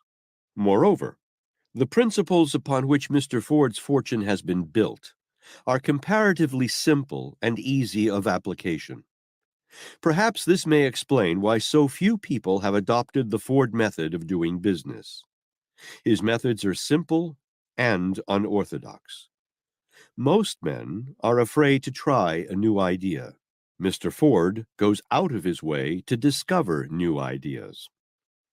Already, he has learned that most of the business methods used by American business are obsolete and inefficient. The late Elbert H. Gary once told me that the United States Steel Corporation spent several $1,000,000 annually trying to eliminate friction and disagreement among the members of its staff. Mr. Ford has found through new methods how to reduce friction among his men to a minimum. He has proved that his methods are sound because they work. Everyone, in fact, who knows anything about the Ford operations knows that his methods work. His most severe critics claim that his business efficiency methods work too well. They claim that he kills individuality in men by his efficiency methods. I doubt this. I am sure, even from my limited knowledge of the vast Ford operations, that he has thousands of men on his payrolls who are earning wages that they could not command anywhere else. Don't overlook that important fact. Strictly speaking, it is not Mr. Ford's responsibility to send men into the homes of his workers to see that they conduct their homes efficiently and under sanitary conditions that contribute to health and happiness. Following his habit of going the extra mile and rendering more service than he is paid to render, he does, however, maintain supervision over the homes of many of his employees, with the result that they are worth more to him and more to themselves. Other employers take the attitude that their workers' homes are no concern of theirs, with the result that those homes in many cases are not fit places for human beings. Some people are so indifferent or slovenly in their personal habits that they require some form of outside control for their own good. Where such discipline seems necessary among the Ford employees, they get it. There is nothing impractical or idealistic about this. It is simply a part of the Ford policy of making his men worth more to him and to themselves. Henry Ford is an exceedingly practical man. He knows men, and he knows life. He applies his knowledge in a way that is advantageous to himself and to his men. I can see nothing about this to justify criticism. On the contrary, there is much to justify his action. I have watched the Ford policy and the Ford methods for over a quarter of a century, and I have yet to observe the first incident in which Mr. Ford inaugurated any policy that affected unfairly either his own men or the public he serves. No matter how radical or unorthodox his methods may be, upon close and unbiased analysis, they will prove clearly that he has uppermost in his mind the rendering of better service. Some automobile manufacturers literally rob their patrons in connection with the sale of automobile parts and on repair work. Ford was the first to establish a new precedent that guarantees every Ford owner uniform service at a reasonable, uniform price. More than one Ford dealer has lost his franchise for trying to gouge the owner on service and parts. These are facts that I fear the public at large has not understood. Many a business concern could well take note of this particular principle. Analyze any part of the Ford business policy, and you will find it based upon this habit of giving the public the utmost service for the least possible cost. Moreover, this policy was inaugurated at the very outset of Mr. Ford's career. Failure to sympathize with it has cost more than one Ford sales manager and executive his position. Mr. Ford has succeeded because he has deserved to succeed. Many of those who fail in business do so because they deserve to fail. Of course, those who fail are not expected to admit this truth. Most of them look everywhere for the cause of their failure except the one place where it is to be found, in themselves. There is nothing mysterious or miraculous about the Ford success. Henry Ford will tell you so if you ask him. He does not attribute his success to superior brains, and certainly not to superior advantages. He knows that his success is attributable to the application of definite, sound principles that will work as successfully for one person as for another. It has always been astounding to me to observe how few people profit by Mr. Ford's example. Automobile manufacturers have come and gone by the score since Mr. Ford started his business. Their failure, for the most part, has been due to their indifference and lack of observation of the Ford policy. Once in a great while, some man with imagination and the power to analyze the Ford policy adopts it in some other line of business and rides to success. One of these was Mr. Whalen, who founded the United Cigar Stores. Another was the founder of the Atlantic and Pacific Tea Company. John D. Rockefeller Sr. discovered and applied the Ford policy long before Mr. Ford's rise to fame and fortune. The Standard Oil Company is a leader in its field, despite powerful competition. Its business policy is the nearest approach to the Ford policy that I can call to mind at the moment. The Standard Oil Company set all of the other oil companies a merry pace in the matter of rendering more and better service than the customer expected, evidence of which may be found at any standard gas station. Marshall Field and John Wanamaker built two of the greatest retail merchandise establishments in America by applying the Ford policy of rendering more service and better service than the customer was in the habit of receiving elsewhere. There is no patent right on the policy. Anyone may use it. Fortunate is the person who has learned that the most certain way to get is to first give through some sort of useful service.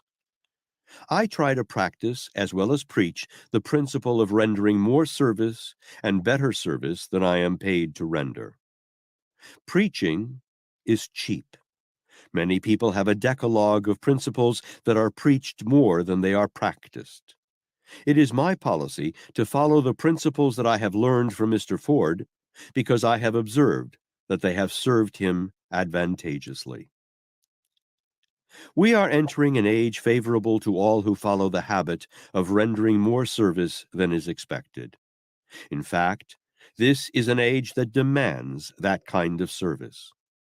In the future, those who are unwilling to render such service or are indifferent about it will have the unhappy experience of seeing their opportunities taken over by their more progressive competitors. The small independent merchant is rapidly becoming only a memory. He is being crowded out by men whose greater imagination has foreseen this stupendous change that is taking place in the demand for greater service, and who have organized themselves to deliver that sort of service. The man who renders more service and better service than he is paid to render is repaid in proportion. Some men are successful as long as someone else stands back of them and encourages them. And some men are successful in spite of hell. Take your choice. Chapter 29. Ford, the Master Salesman. Henry Ford has taught me the principles of master salesmanship. Within the short period of 30 years, I have seen Mr. Ford belt the earth with the product of his definite central purpose. No one but a master salesman could have accomplished this astounding result. Salesmanship consists very largely in knowing and in showing the prospective buyer the real merits of the goods or services you are trying to sell. I am convinced that men who achieve noteworthy success in any calling must become master salesmen. This conclusion has been reached not only by observing Henry Ford, but by analyzing other men who have accumulated great fortunes. The qualities that make Henry Ford a master salesman. I am convinced that Henry Ford has no more brains than the majority of men. I am equally convinced that his success has been due to more efficient use of his brains. I feel certain that I know no less than 100 men who, had they followed the principles employed by Mr. Ford, could have equaled or even excelled his financial achievement. Let us examine these principles through which Mr. Ford has accumulated a billion-dollar fortune. Henry Ford's rating on the fundamental principles of success. 1. A definite chief aim. Score 100%. Men who have aspired to mastery in selling always work with definite quotas toward definite goals. 2. Self-confidence. Score 100%. No salesman can become a master of this science without possessing an abundance of self-reliance. Mr. Ford has met and surmounted myriads of obstacles because he knew the difference between temporary defeat and failure. Most salesmen never learn this difference, and because they do not learn it, they go down in defeat instead of using it as a stepping stone on which to climb higher. 3. The habit of saving. Score 100%. From the very outset, Mr. Ford adopted the habit of budgeting both his time and his income. Through this habit, he pyramided cash reserves sufficient to absorb the shock of all his mistakes and experiments. 4. The habit of health. Score 100%. Mr. Ford has not been a hard worker. He has been an intelligent worker. This means that he has learned to relax by emptying his mind systematically through contact with other men from whom he learned much that he needed to know. He has been temperate in all of his habits. He has eaten sparingly of plain food. He has not been the victim of hypochondria or symptoms. He has made his mind serve him instead of scaring him. 5. Imagination. Score 90%. A keen imagination is the greatest asset of the master salesman. Mr. Ford has developed such an imagination. He has developed it the only way that the imaginative faculty can be developed, through systematic use. 6. Initiative and leadership. Score 100%. The man who waits for others to build him a plan, and then waits for others to help put the plan into action, never develops mastery in selling or in any other calling. Mr. Ford conceives his own plans through his imagination and translates them into action through his own initiative. He does not wait for a sales manager to furnish him with leads. 7. Enthusiasm. Score 60%. Enthusiasm is of two varieties, active and passive. Mr. Ford's enthusiasm has been a mixture of the two. He has expressed his enthusiasm more through action than through words. His has been the type of enthusiasm that kept his imagination at work when it was not obvious, because of his silence to outsiders. 8. Self-control. Score, 100%. Mr. Ford has maintained an even keel in most of his activities because he acquired the ability to counterbalance the emotions of his heart with the reasoning power of his head. For a man of his stupendous activities and achievements, he has been remarkably free from tangents and fundamental errors. 9. The habit of doing more than paid for. Score, 100%. Mr. Ford has been outstanding in his practice of this habit. He reversed the order of application of this rule when he adopted his famous $5 a day minimum wage scale, thereby practically making each workman his own supervisor. Instead of paying more for services by this policy, he actually paid less than other employers because his policy ensured his receiving service greater in quantity, more efficient in quality, and more harmonious in spirit than he had been receiving at the lower scale. 10. A pleasing personality. Score, 30%.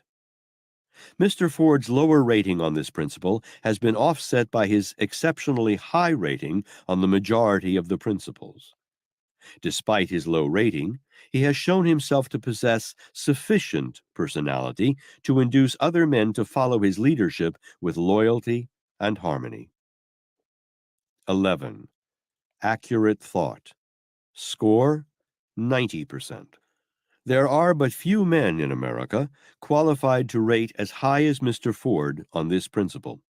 His high rating on this subject is largely responsible for the accumulation of his great fortune. He has made but few mistakes in thought that he has not erased through thought. 12. Concentration of effort. Score, 100%. Mr. Ford's most prominent quality is that of his ability to stick to a plan until he has made it work. He makes decisions quickly and changes them, if at all, slowly.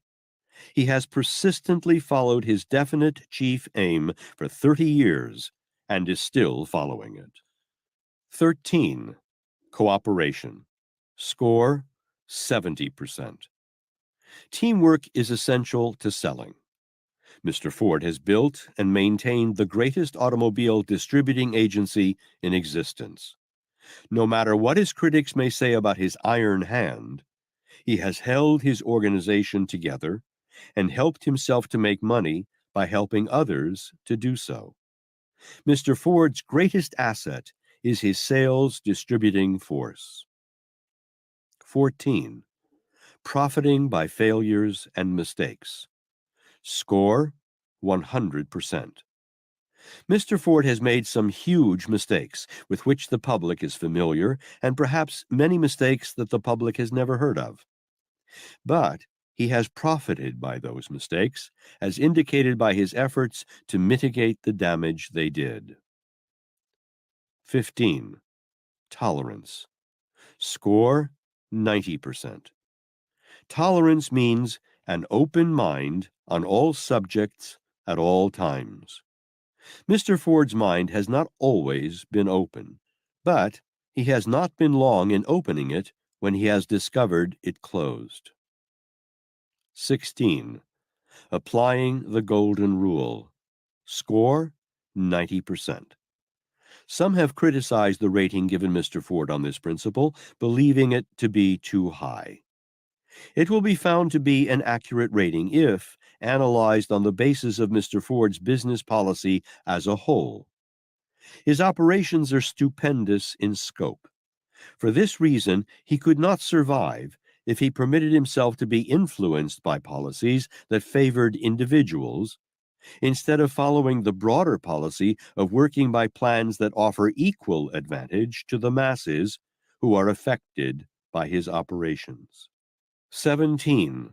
The mastermind. Score 100%.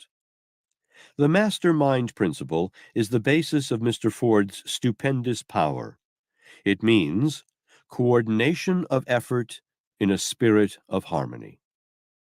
Mr. Ford has built one of the most powerful mastermind groups known to the industrial world.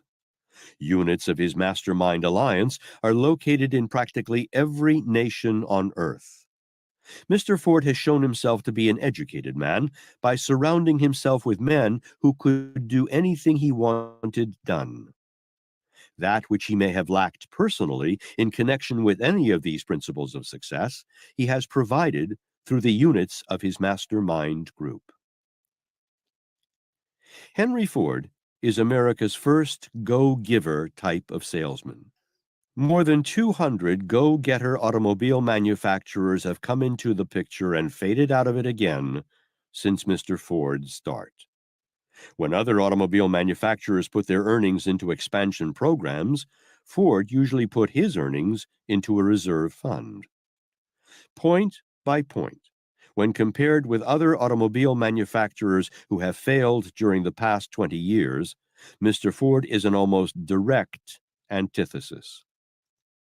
Throughout the long years of my research, I had the privilege of testing each of the principles of this philosophy by observing Henry Ford. He is the finest living example of the soundness of the philosophy, because he has used it as the basis of one of the greatest fortunes ever accumulated by an American businessman.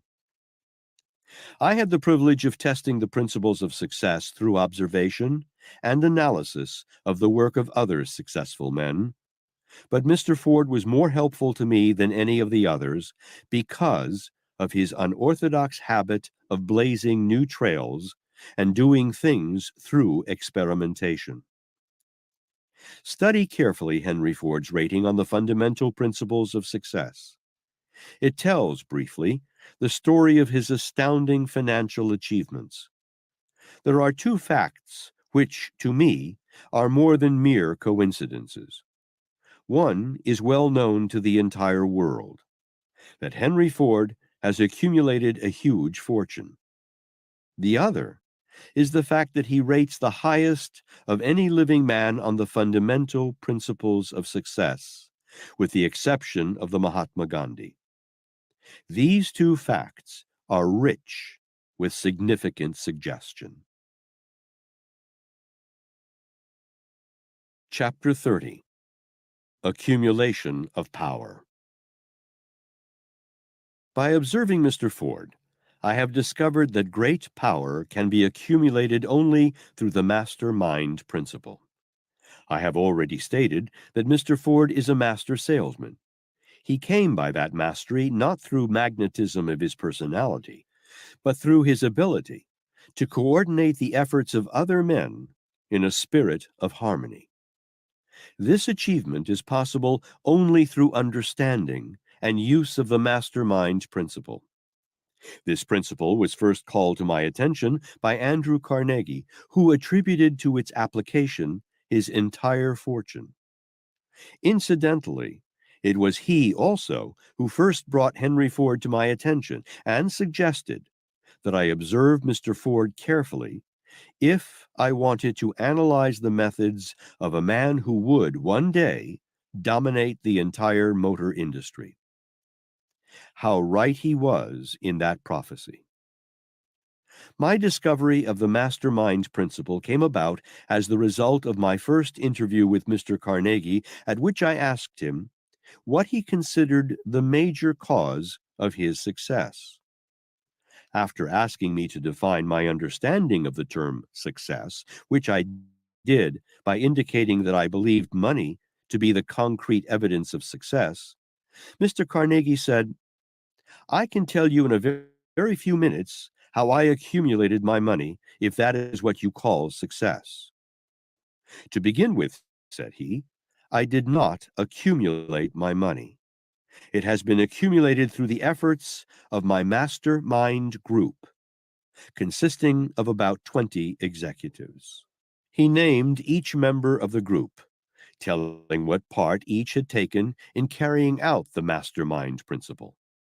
He emphasized the fact that harmony in both spirit and action is essential in applying the mastermind principle. He called attention to the fact that discord, even though it may exist only in the subconscious mind of a single unit of a mastermind group, will destroy the power of the mastermind principle. Watch out for this important point. Since that first interview with Mr. Carnegie, I have studied the methods of many hundreds of successful men and discovered that the mastermind principle is interwoven throughout the business policy of every man who has attained noteworthy success in any calling. The mastermind principle is the very hub of Henry Ford's astounding achievements. He has two major mastermind groups. One is responsible for efficient production of automobiles. The other is responsible for the efficient distribution of his product. The mastermind group charged with the responsibility of distributing Ford automobiles, his agency force, is the most efficient sales organization in the world. Through the organization of this force, Mr. Ford has provided himself with a definite market for his product. Moreover, through his close contact with that organization, he knows approximately how many automobiles he will sell annually long before he purchases the raw materials needed for their manufacture. It is therefore little wonder that Mr. Ford can manufacture a better car for less money than his competitors. For a great number of years, Mr. Ford, through the cooperation of his mastermind group, was able to determine very accurately the number of cars each of his dealers had to distribute, based upon a careful analysis of the population in each dealer's territory. The dealer's sales quota was fixed in the Ford offices at Detroit. Once it had been established, the number was set, and each dealer had to sell that number. Alibis and excuses did not go. The dealer either sold his allotment or made room for another who could. It was this policy that gave Mr. Ford the reputation of being ruthless toward his dealers. It was this policy also, let it be remembered, that made many of his dealers wealthy. I suspect that his dealers as a whole were very well satisfied with Mr. Ford's business policy. It was Mr. Ford's dealer mastermind group through which he, years ago, successfully sidestepped an attempt by Wall Street bankers to gain control of the Ford business. Fortunately for Mr. Ford, this incident occurred at a time when the automobile market was still flexible enough to permit sales quota to be increased and successfully reached by sales pressure. Recall what he said about his electric push buttons during the trial of his case against the Chicago Tribune, and you will understand that the use of the mastermind principle was not accidental. There have been many men who accumulated great fortunes through accidental application of the mastermind principle. Mr. Ford was not one of them. He applies this principle with purpose of forethought. I have never asked Mr. Ford how or where he first discovered the possibilities of this principle, but I have reason to believe that he discovered it through his association with Thomas A. Edison.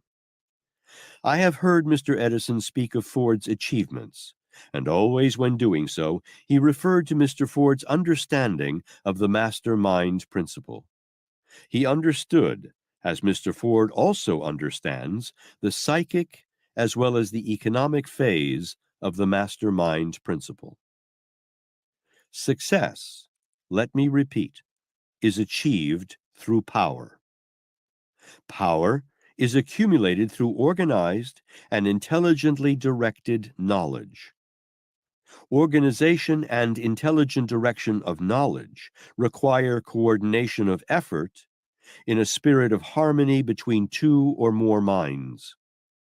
Surely, the intelligent reader will catch the significance of what has been said on this subject, and will see clearly that great achievement, regardless of its nature, must take place through application of the mastermind principle. I have heard some men express the opinion that the Ford enterprise would eventually collapse, and that he would lose his fortune more quickly than he accumulated it. That is not likely to happen unless the automobile industry should fail. Even if it did, Ford would quickly recoup his losses through redirection of his talent along some other line of endeavor. Chapter 31. Self-Control.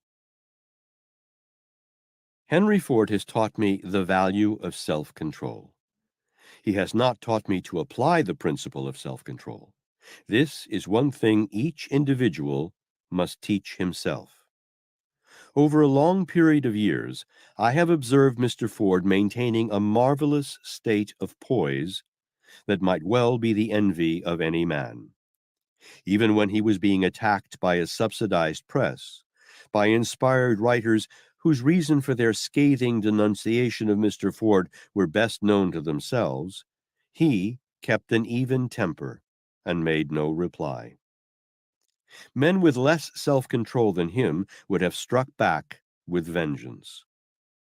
I have seen evidence of Mr. Ford's self-control in his dealings with men who went into his business with a few $1,000s and came out with many millions of dollars. One by one he paid them off when harmony no longer prevailed. But as far as I have been able to learn, he did not vilify or denounce them after they had gone. That is more than can be said of some who became wealthy through Mr. Ford's efforts, and for one reason or another left his business.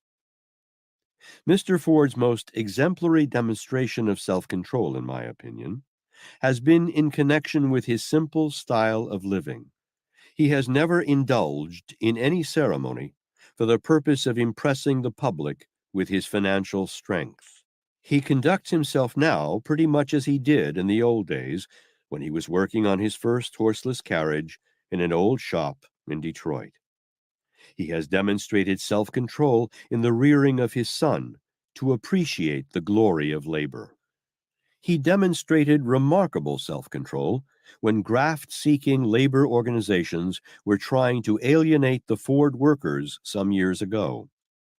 Instead of posting men armed with rifles at the gates of his factories to keep the labor organizers out, Mr. Ford used brains in the place of bullets and placed insurmountable obstacles in the way of those organizers by voluntarily providing working conditions and wage scales such as no labor union could possibly hope to secure for its followers. Mr. Ford has consistently exercised remarkable self-control by living his own life in his own way and by preserving his right to think for himself. Most men prefer to yield to popular opinion and throw themselves upon the side of the herd in both their thoughts and their deeds. Mr. Ford has demonstrated remarkable self-control by gaining and maintaining mastery over his emotions. The majority of men are ruled by their emotions. Mr. Ford has emotions, but they are under control always. It is a form of self-control that most men never attain. It has already been stated in a preceding chapter that Mr. Ford has an abundance of faith in himself, in other men, and in infinite intelligence. In view of some rather disconcerting experiences he has had with his fellow men, who are inclined toward avarice, his faith in men could have been maintained only through great self-control. Despite his experiences with some men who have proved themselves untrustworthy, Mr. Ford steadfastly refused to place all men in the same category. It is a well-known fact that he has given employment to scores of men who had been unfortunate enough to have served prison terms. One ex-convict who applied to Mr. Ford for employment started to explain that he had served time. Mr. Ford stopped him, saying, "Never mind about that. Start where you stand." Nothing more was ever said about the incident. The man later had to be let out, but he was not blacklisted among other employers. Mr. Ford has shown unusual self-control by remaining at his post and continuing to shoulder the responsibilities of his huge enterprise at an age in life when most men who were financially independent would have retired. He has learned the rare art of playing at his business. These are but a few of the ways in which Henry Ford has demonstrated his amazing self-control. By observing this habit, I have been inspired over a long period of years to mend some of my ways very profitably. During the earlier days of my experience, I frequently gave way to my feelings. By following Mr. Ford's example, I have discovered that it is more profitable to put one's best thoughts and efforts into one's definite central purpose, looking neither to the right nor to the left, than it is to permit oneself to be baited into striking back at those who criticize. By studying Henry Ford, I have discovered that there are more men in the world who can tear down than men who can build something constructive. Moreover, I have discovered that the destroyers are, sooner or later, destroyed by their own thoughts and deeds. Think well before you speak, because your words may plant the seed of either success or failure in the mind of some other person. Chapter 32. Organized Effort. Henry Ford has taught me the value of organized effort. Early in life, Mr. Ford chose a definite central purpose.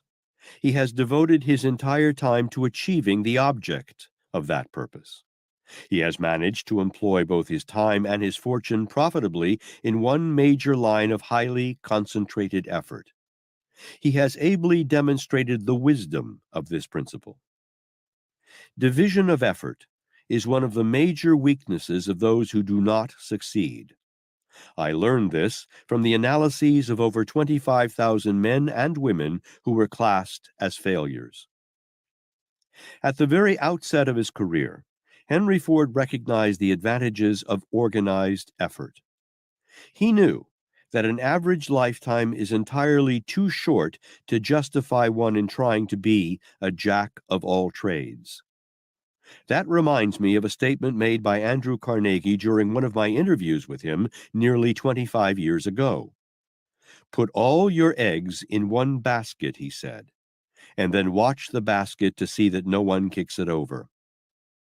He emphasized the importance of concentration of effort regardless of one's calling. I have often endeavored to determine which of the lessons taught by Henry Ford has been of the greatest service to me. And while I have found it difficult to reach a decision, I am of the opinion that his example of organized effort has been more valuable, perhaps, than any of the others. I have devoted the better part of my life to gathering, classifying, and organizing into a simple philosophy the factors that enter into the achievement of success. The task has been stupendous. I have had to read and assimilate the contents of many, many books through which I have informed myself on the subjects of biology, chemistry, astronomy, geology, economics, religion, business, philosophy, and many related subjects. I felt the necessity of becoming familiar with the discoveries of other men on all subjects that were related directly or indirectly to the subject of financial achievement. To accomplish this end, I read every book I could find dealing with all forms of mind stimulants, from the fragmentary records of what has been recorded of the discoveries of Socrates down to the philosophy of Emerson. While conducting this laborious research, I felt the necessity also of studying and analyzing the methods of practically every man of great financial achievement known to the American public during the past quarter of a century for the purpose of ascertaining by what means he came by his wealth. After the necessary data had been gathered, organized, and classified, I had to test it for soundness, a task that required years of tedious effort. All of this labor required organized effort. Moreover, my labor during the early days was of such a nature I could not convert it into money except in a few isolated instances. At times, I became discouraged, and except for the lessons I had learned from observation of Henry Ford's philosophy of business, I am sure I would never have completed my task. I recall that Andrew Carnegie cautioned me that no less than 20 years of concentrated, unprofitable labor would be required to complete the task I had begun. He suggested that I might never live to enjoy the fruits of my labor, since recognition comes late. I got some big shoes for a big buck, like I can't lose. Look, I be going up these days. That mean I move through this maze like the Matrix, just like some latex. I be protecting. Of course they showing me love after neglecting. Confidence turned to common sense, and the common sense be kinda lit, it bringing compliments every season. We don't stop until your heartbeat drop. Come on, like when the balls drop at New Year's Eve. I got some big shoes, my balls dropped at 13. They try and cut me down cause I be shining like Christmas tree. I always been a star, maybe I gotta be. And I don't go too hard unless I got to. Like Tupac too, I keep a fine boo. And yeah, she talk smooth, cause she my little dog, she my best friend. And I got big shoes, this ain't no size 10. The way I'm rocking it, the way I'm walking in, the way I'm walking in. She my little dog, she my best friend. And I got big shoes, this ain't no size 10. The way I'm rocking it, the way I'm walking in, the way I'm walking in. I be blocking them when I see that they copying and pasting. Shit the DM, I ain't respond, so they erase it. Boy, move at your own damn pace, nigga, just face it. Cause you be in my ear all day, talking that basic. My boo bought me big ass shoes and I don't lace them. How could I replace her? I mean, she do so much for me. I be hugging the beat, I be loving the beat. She be chopping to me. I said, damn, I'm gon' high walk across the street. And afterwards, she be running and jumping on me. Cause she my little dog, she my best friend. And I got big shoes, this ain't no size 10. The way I'm rocking it, the way I'm walking in, the way I'm walking in.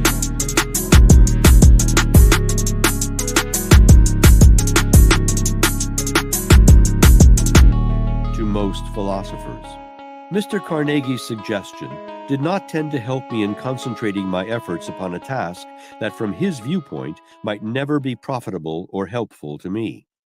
It has always been a profound mystery to me how I gathered the courage to carry on my labor in the face of the multifarious obstacles that I have had to surmount.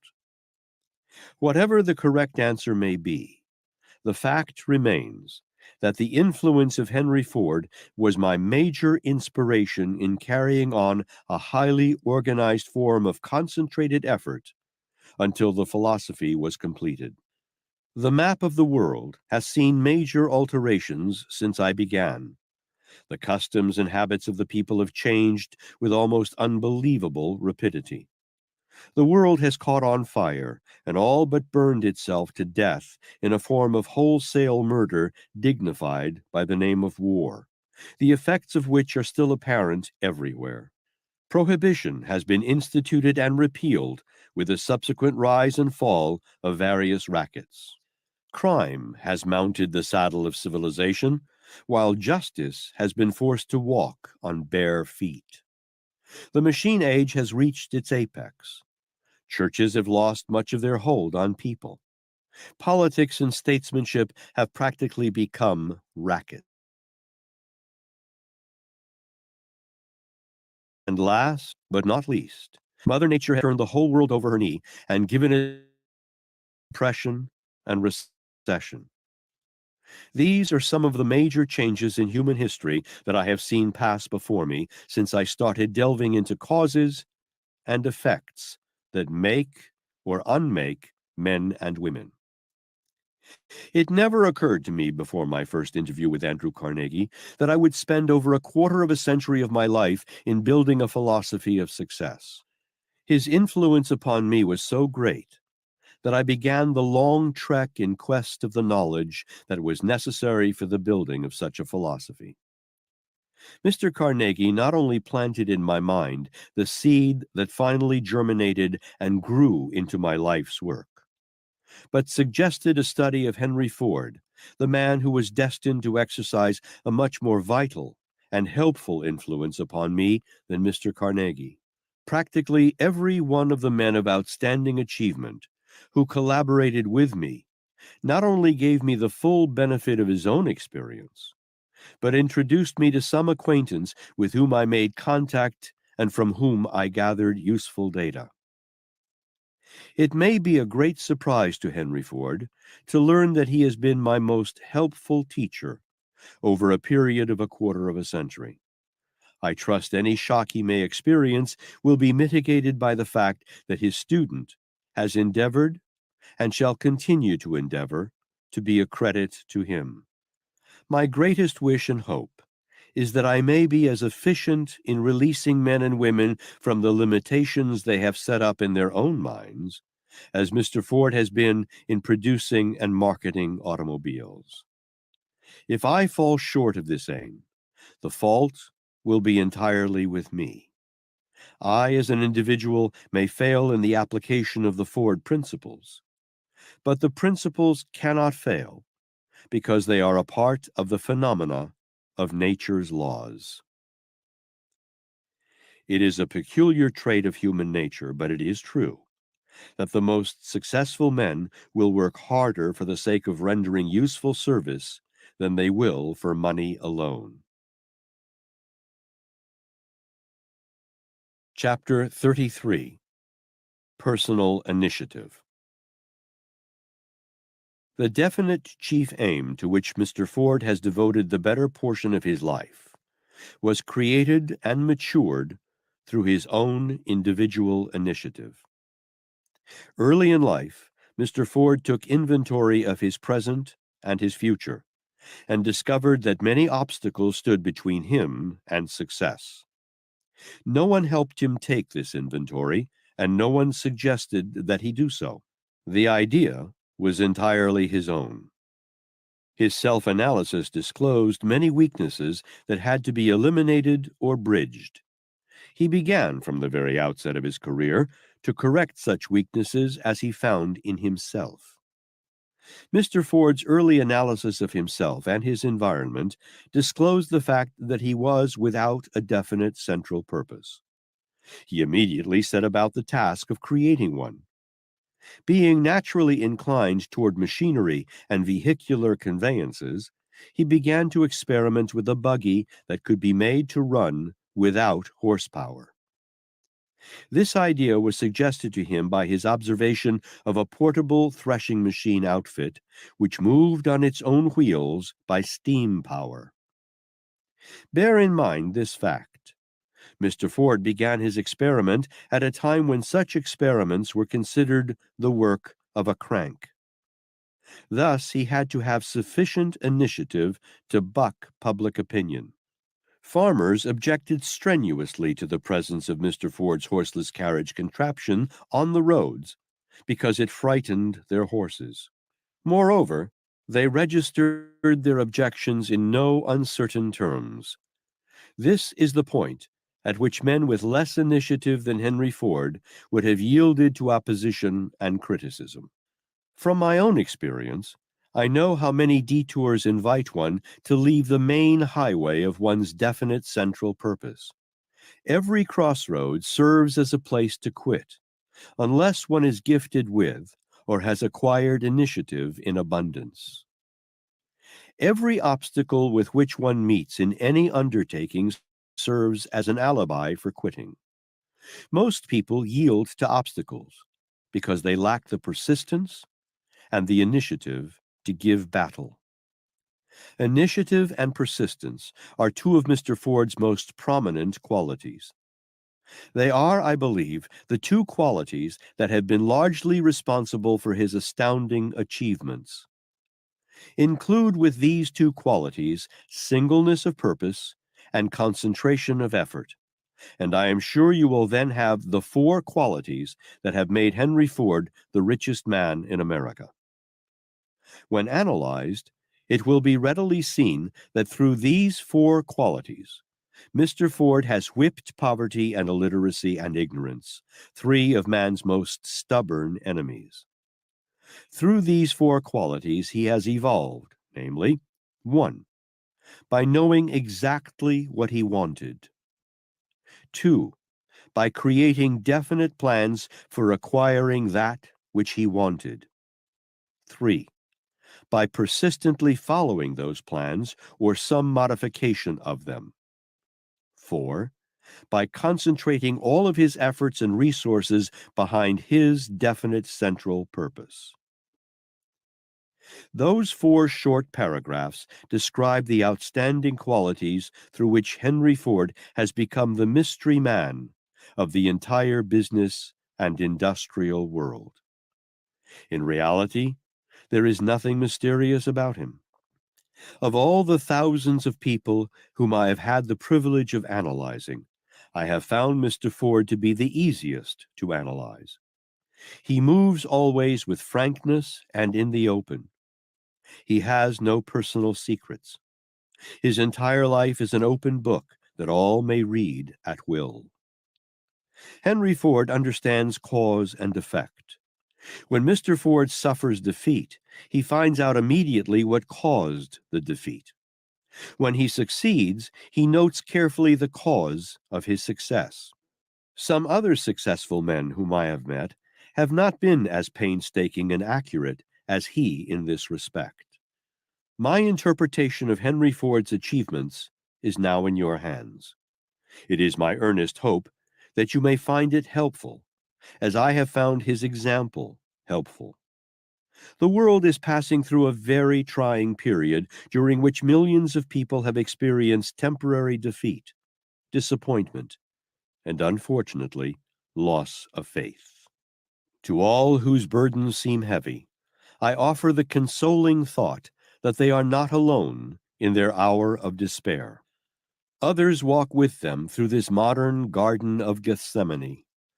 Many centuries ago, a Persian philosopher who was poet and private counselor to His Majesty King Cyrus of Persia, offered the king a very sound bit of philosophy. He said, "I am reminded, O king, that there is a wheel on which the affairs of men revolve, and its mechanism is such that it prevents any man from being always fortunate." There is indeed such a wheel. It is intangible to be true, but it is real and it is powerful. However, this wheel of fortune is eternally turning.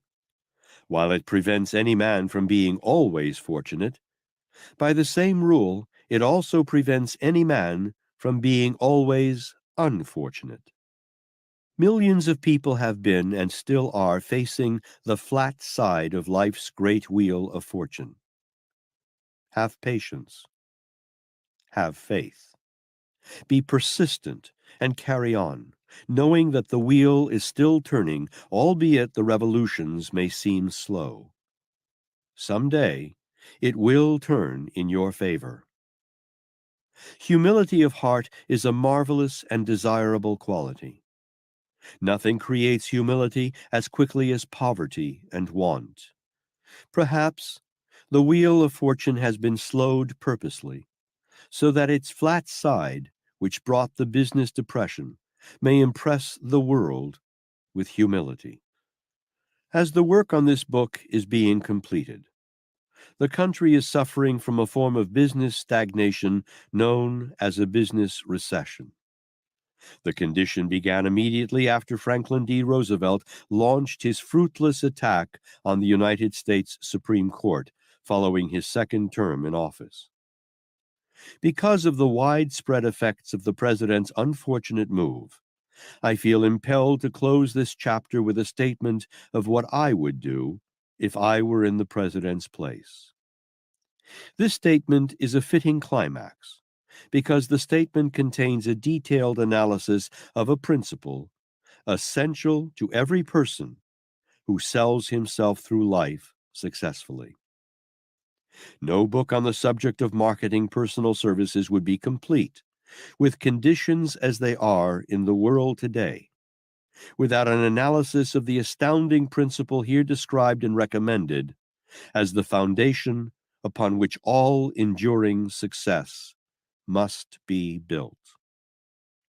The chapters that follow are particularly appropriate as a climax to my analysis of Henry Ford, for the reason that they suggest the widespread adoption and use of a principle that more than all others has been responsible for his ability to sell himself so soundly that he has kept himself in the favor of the people for more than 40 years.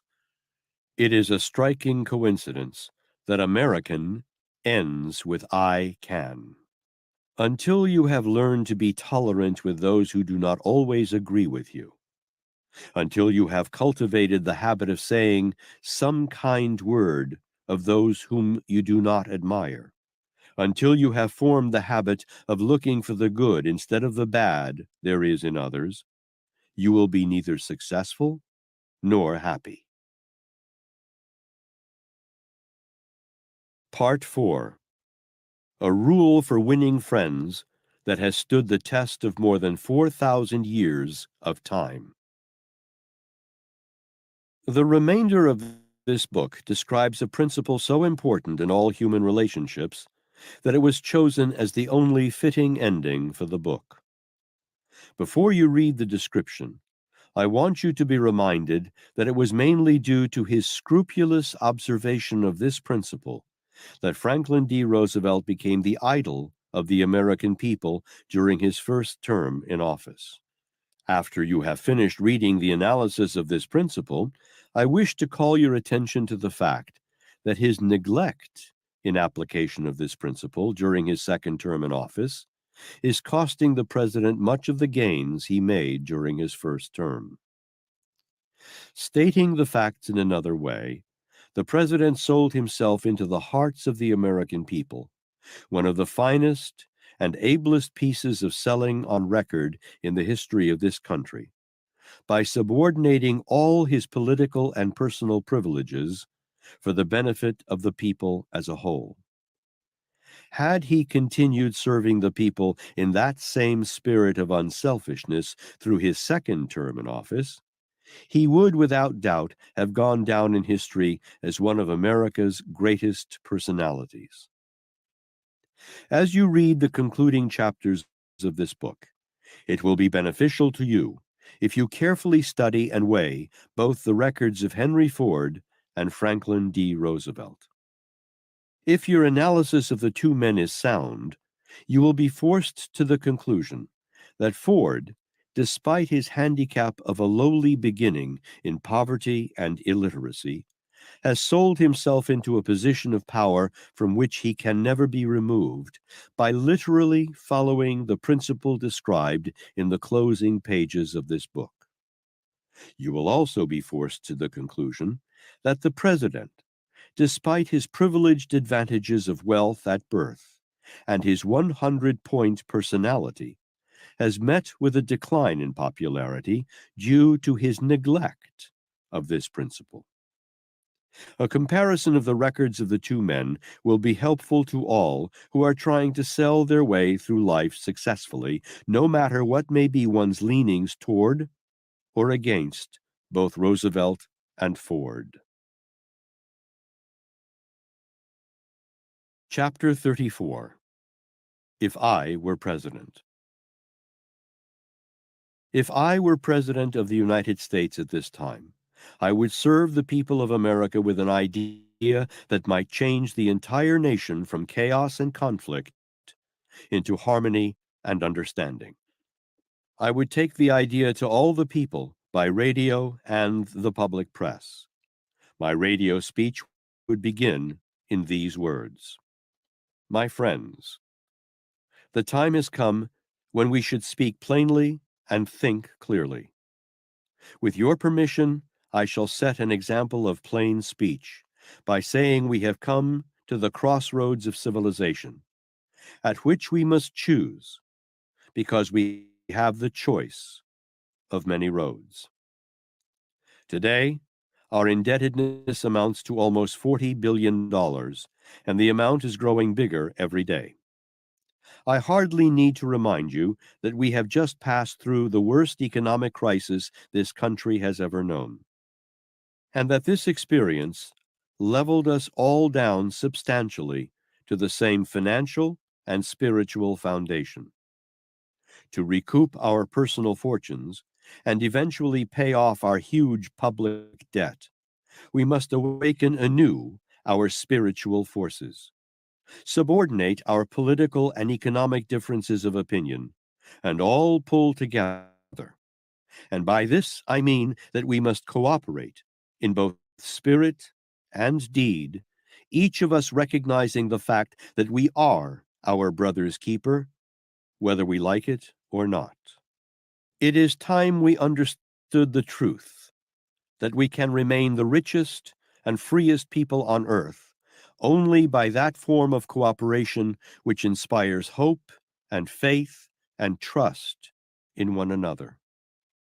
It is time also we realize the need for a nationwide spiritual renaissance, without which mere business recovery will do us no permanent good. It is time we stopped talking about business recovery and began talking of spiritual recovery. For it must be obvious to the most humble citizens of our country that we are spiritually bankrupt. Before we concern ourselves with the sins of other nations, with their impending wars and internal conflict, let us put our own house in order. We should begin by bringing about a better spirit of understanding between employers and their employees, who are now engaged in a form of warfare that will, if they are not stopped, destroy not only the individuals directly engaged in the conflict, but more than 100 million innocent bystanders, men, women, and children, generally known as the public. This nation is still a republic, and we are a free people, with the right to help establish and maintain the political and economic principles that must support this and all other republics. I feel sure that no true American wants this nation to come under the control of one man or any form of minority rule. I feel sure that you will be willing to put your shoulders to the wheel of destiny, all of you, and help to keep it turning so that we may remain a free people. I have come to you through this personal appeal because I have a plan to offer for your approval, a plan that I know to contain the solution of our joint problem. The plan is no invention of mine, but it has the advantage of more than 4,000 years of testing that has proved, beyond room for doubt, it is practical. The plan is in no way connected with politics. It works no hardship on any human being. To put it into action calls for no personal sacrifice from anyone. It violates no man's religion. It offers immediate and definite financial and personal advantages to every citizen of our country. It will wipe out the conflict between capital and labor overnight. It will give every church in our land a new transfusion of spiritual energy as soon as it has been put into operation. It will establish a fine example for the people of other nations to follow, an example that might easily bring to them the same widespread freedom and economic benefits that we expect of it for our people. It is no exaggeration to state that the proposed plan is so laden with promise that it might easily wipe out all this rattling of swords and threats of war that now plague many of the countries of Europe.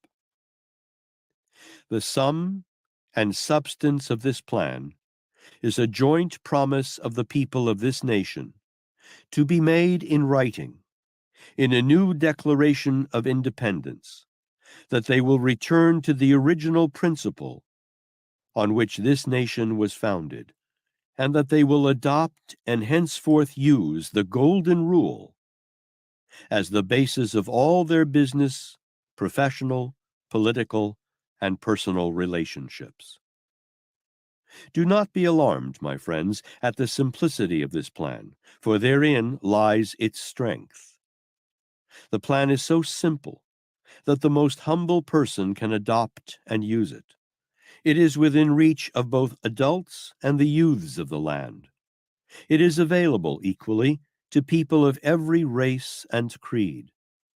Use of the plan requires the consent of no one, and no one who adopts and uses it can be cheated of the benefits it provides, because those benefits are spiritual as well as economic in nature.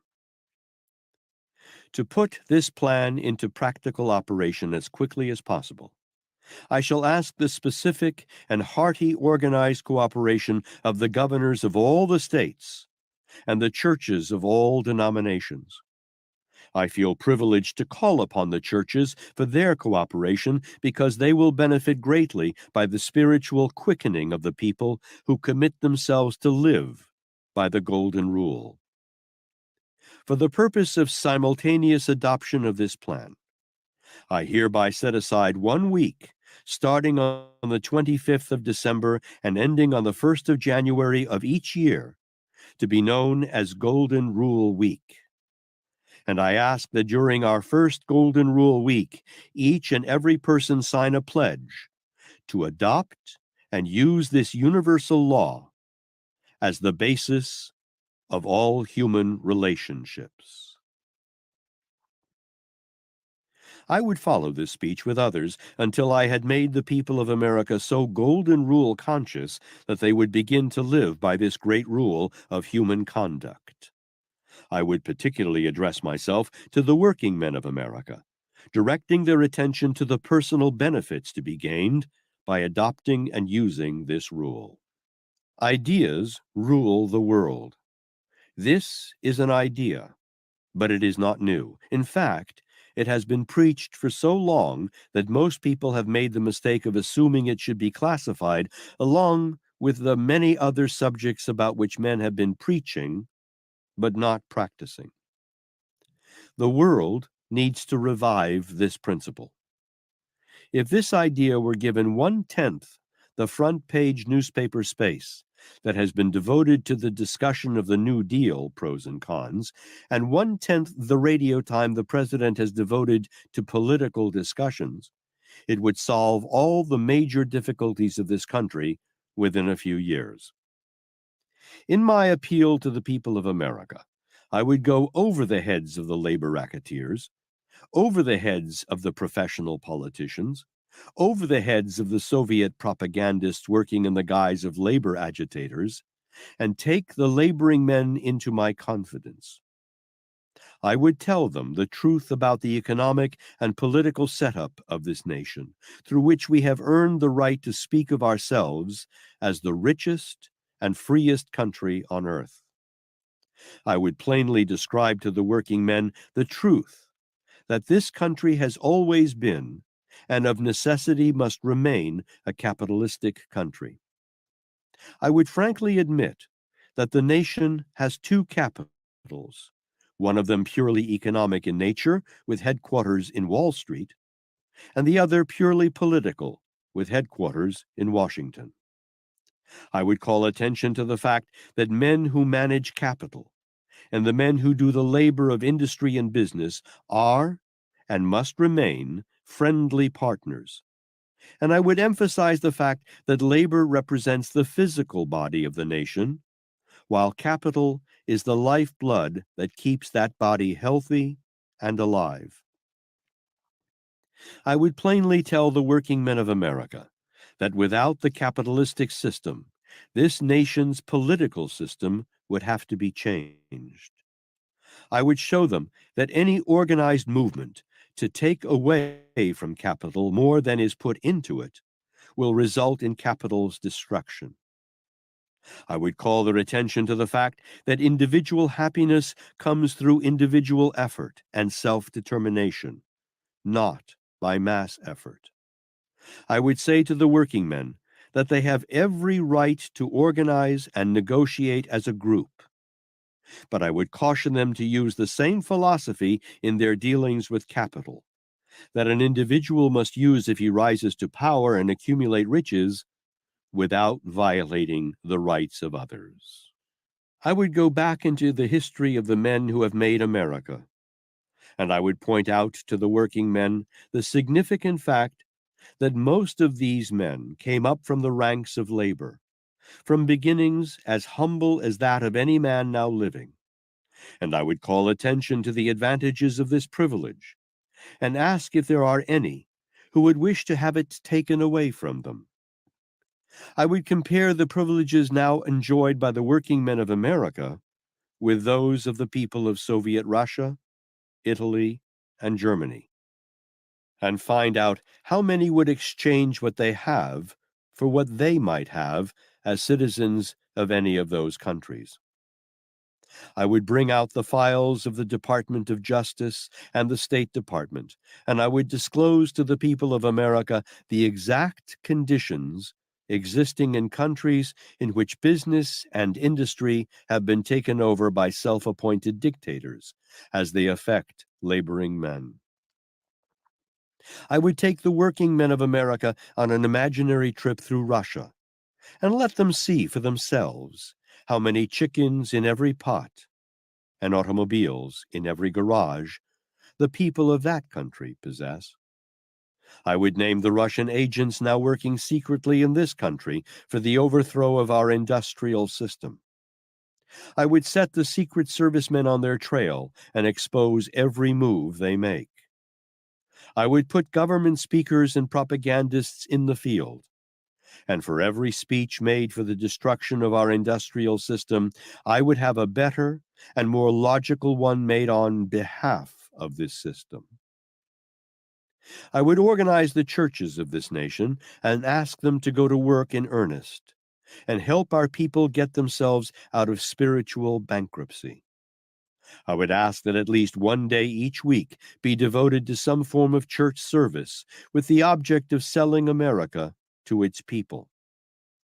I would ask the newspapers to give over column 1 on their front pages for the purpose of carrying a daily message to the people on the merits of the richest and freest country on earth.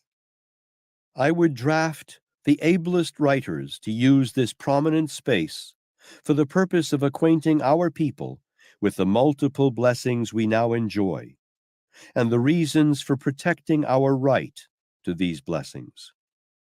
I would draft the ablest novelists in the country and ask them to start writing books glorifying the spirit of freedom we enjoy in this country. I would pick out at least one outstanding business in each state and induce the management of that business and the laboring men who serve it to adopt and use the golden rule in all their relationships with one another and with the public they serve. Then I would ask the public to go out of its way to patronize those businesses and to prove that virtue is not without its direct, immediate, and enduring financial reward. I would explode once and forever that old bromide about the golden rule not being practical with men and conditions the way they are in the world today. I would ask the schools and colleges of the country to begin teaching the principles of success, the principles that enabled Carnegie, Rockefeller, Edison, and others of their type to rise from lowly beginnings to positions of fame and fortune. And I would call attention to the fact that where there was one opportunity during the early days of these men, there now exists 100.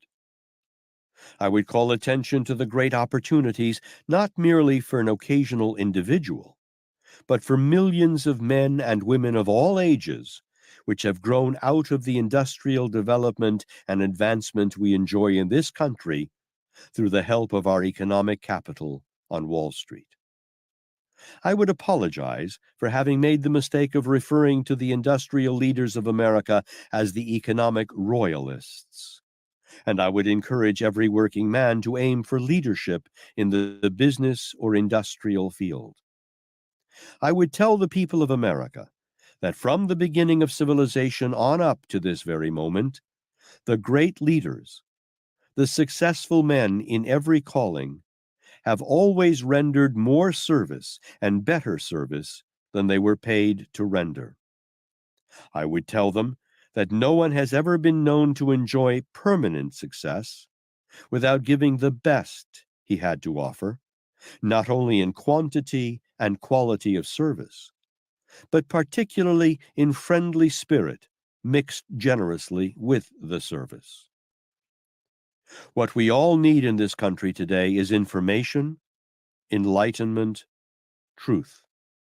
We need to know what we have as citizens of this country and how we got it. We need to know more about Andrew Carnegie, Henry Ford, J.P. Morgan, the DuPonts, and others of their type who have been responsible for industrial America, who have made possible every job in the land, paying wages or a salary. The farmers of the country need to know that the surplus food they raise and market is purchased by the industrial system created by the men whom paid agitators are trying to undermine.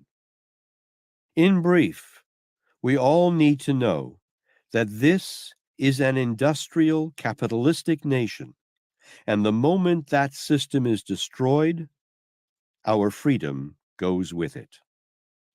We boast of our privilege of a free press and the right of free speech, but we overlook the danger of these privileges.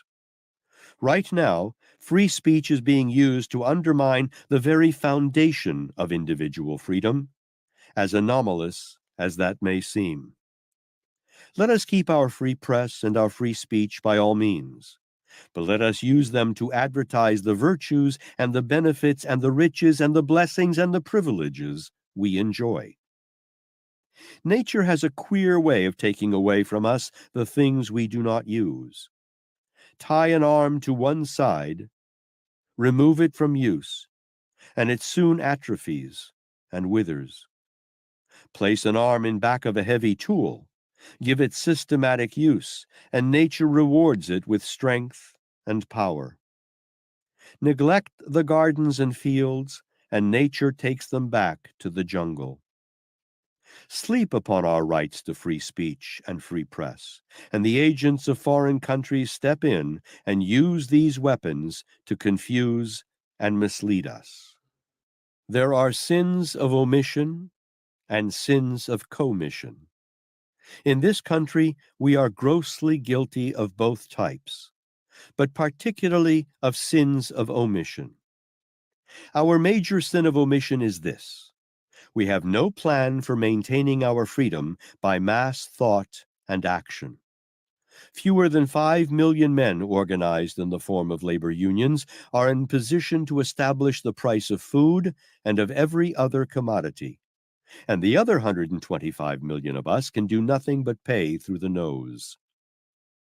What this country needs right now is not a good 5-cent cigar, but sufficient interest in our own affairs to make the fullest use of our boasted privilege of freedom of speech and press. Chapter 35. The Golden Rule in Use. I wear a fine, highly adjusted watch that keeps perfect time. If I took the watch apart, placed all the parts in a hat, and shook the hat the remainder of my life, the parts would not assemble themselves into the splendid time-measuring machine that now serves me. The reason is that at the back of the watch is a carefully organized and thoroughly tested plan that must be followed before the parts can be correlated, organized, and made into a working unit. My watch keeps time because the many parts were assembled in the mind of a man who understood watches and followed a definite plan for putting the pieces together. I have had the privilege of analyzing thousands of people, some of them among the wealthiest and most successful men known to the American people, some of them complete failures. In every instance, the man who succeeded had followed a definite plan, and the man who failed had neglected to follow a plan. From this observation, I deduced that there is always a cause for success, also a cause for failure. As a matter of fact, I learned from my research that there are 17 fundamental principles of success, some combination of which is always used by the person who succeeds in any undertaking. One of the most important of these principles happens to be the one that most people are neglecting today. It is the principle known as the Golden Rule, in connection with which thousands of sermons have been preached without its practicability having been impressed upon the minds of men. This simple rule of human conduct means that whatever we do to or for another, we do to or for ourselves. Understand this distinction, and the Golden Rule will take on an entirely different meaning. I am not going to preach a sermon on the Golden Rule, but I am going to give you firsthand, reliable information about the way it works.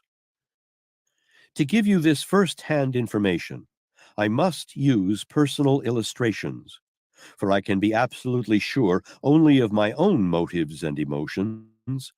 The real motives and feelings of others are necessarily based upon observation. The view that I here present has nothing to do with morals. It has nothing to do with the hereafter. It deals with the here and now. It offers a solution of the pressing problems of life, which every man faces from day to day.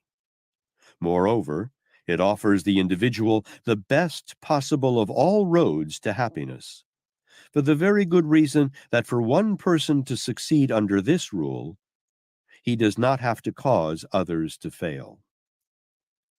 I was prompted to write this confession because of the futile war now going on between capital and labor. It is futile because both sides are sure to lose when the final count has been taken. For it is a law, as immutable as the law of gravitation, that the man who destroys his neighbor destroys also himself. Have you ever thought of that? Come with me for a look backward over the years that have flown all too rapidly, and let us analyze some of the results of the Golden Rule applied. At the close of the World War, Arthur Nash, a Cincinnati merchant tailor, found his business practically on the rocks. He lacked operating capital. His business had fallen off to where the overhead was eating up the profits. He could find no more capital, so in sheer desperation, everything else having failed, observe well the statement, everything else having failed, as a last resort, he put the Golden Rule to the test. Calling in all of his employees, he told them the fix the business was in. He said there was but one chance in 10,000 to save the business, and with their cooperation, he would take that chance. He offered to take every employee into partnership with him, giving everyone a share in the profits on the condition that they all would forget hours, forget personal conveniences and comforts, and put everything they had into their jobs. If that will not save the business, he said, then nothing can save it. But I believe if we put our hearts and heads and souls together, we are bound to win. The employees believed so too. They joined heads, hearts, and hands. And that was not all. They went into old socks, saving accounts, and other secret hiding places, and brought out their meager savings and dumped the entire amount into the business. That helped. But the thing that did the most good was the spirit they put into the business, the sincere spirit of desire to make the business go. The business did go. In fact, it prospered as it never had before. I had the privilege of writing the first magazine story about the experiment, and believe it or not, this man, Arthur Nash, and his employees, who did nothing more than practice the golden rule, made the front pages of the leading magazines of the country, and they were given generous space in the leading magazines. The unusual experiment had received $1 million worth of free front page publicity that could not have been bought with mere money at any price. When Arthur Nash died some years later, he was a wealthy man, and his tailoring business was flourishing as but few such businesses have ever profited. That which he did for his employees, he did for himself. They saw to that. There are no hidden secrets to this unusual achievement. The episode is now a matter of record, a well-advertised and well-known record at that. Yet, almost 20 years have passed since Arthur Nash appropriated the Golden Rule and put it to work in his business. There is no patent right on the Golden Rule. Anyone who chooses may adopt the rule and put it to work. It is one of the few rules any employer and any employee or any neighbor may put into operation without someone complaining. Perhaps that is one thing wrong with the great rule. It is too free. Perhaps if a law were passed making it an offense to apply this rule, more people would begin bootlegging it into operation. Some years ago, Henry Ford startled the entire industrial world by announcing that from that day on, he would pay his men a minimum wage of $5 per day, regardless of their positions. Everyone had an opinion about Mr. Ford's new policy, but hardly anyone foresaw the effect it would have on his men and his business.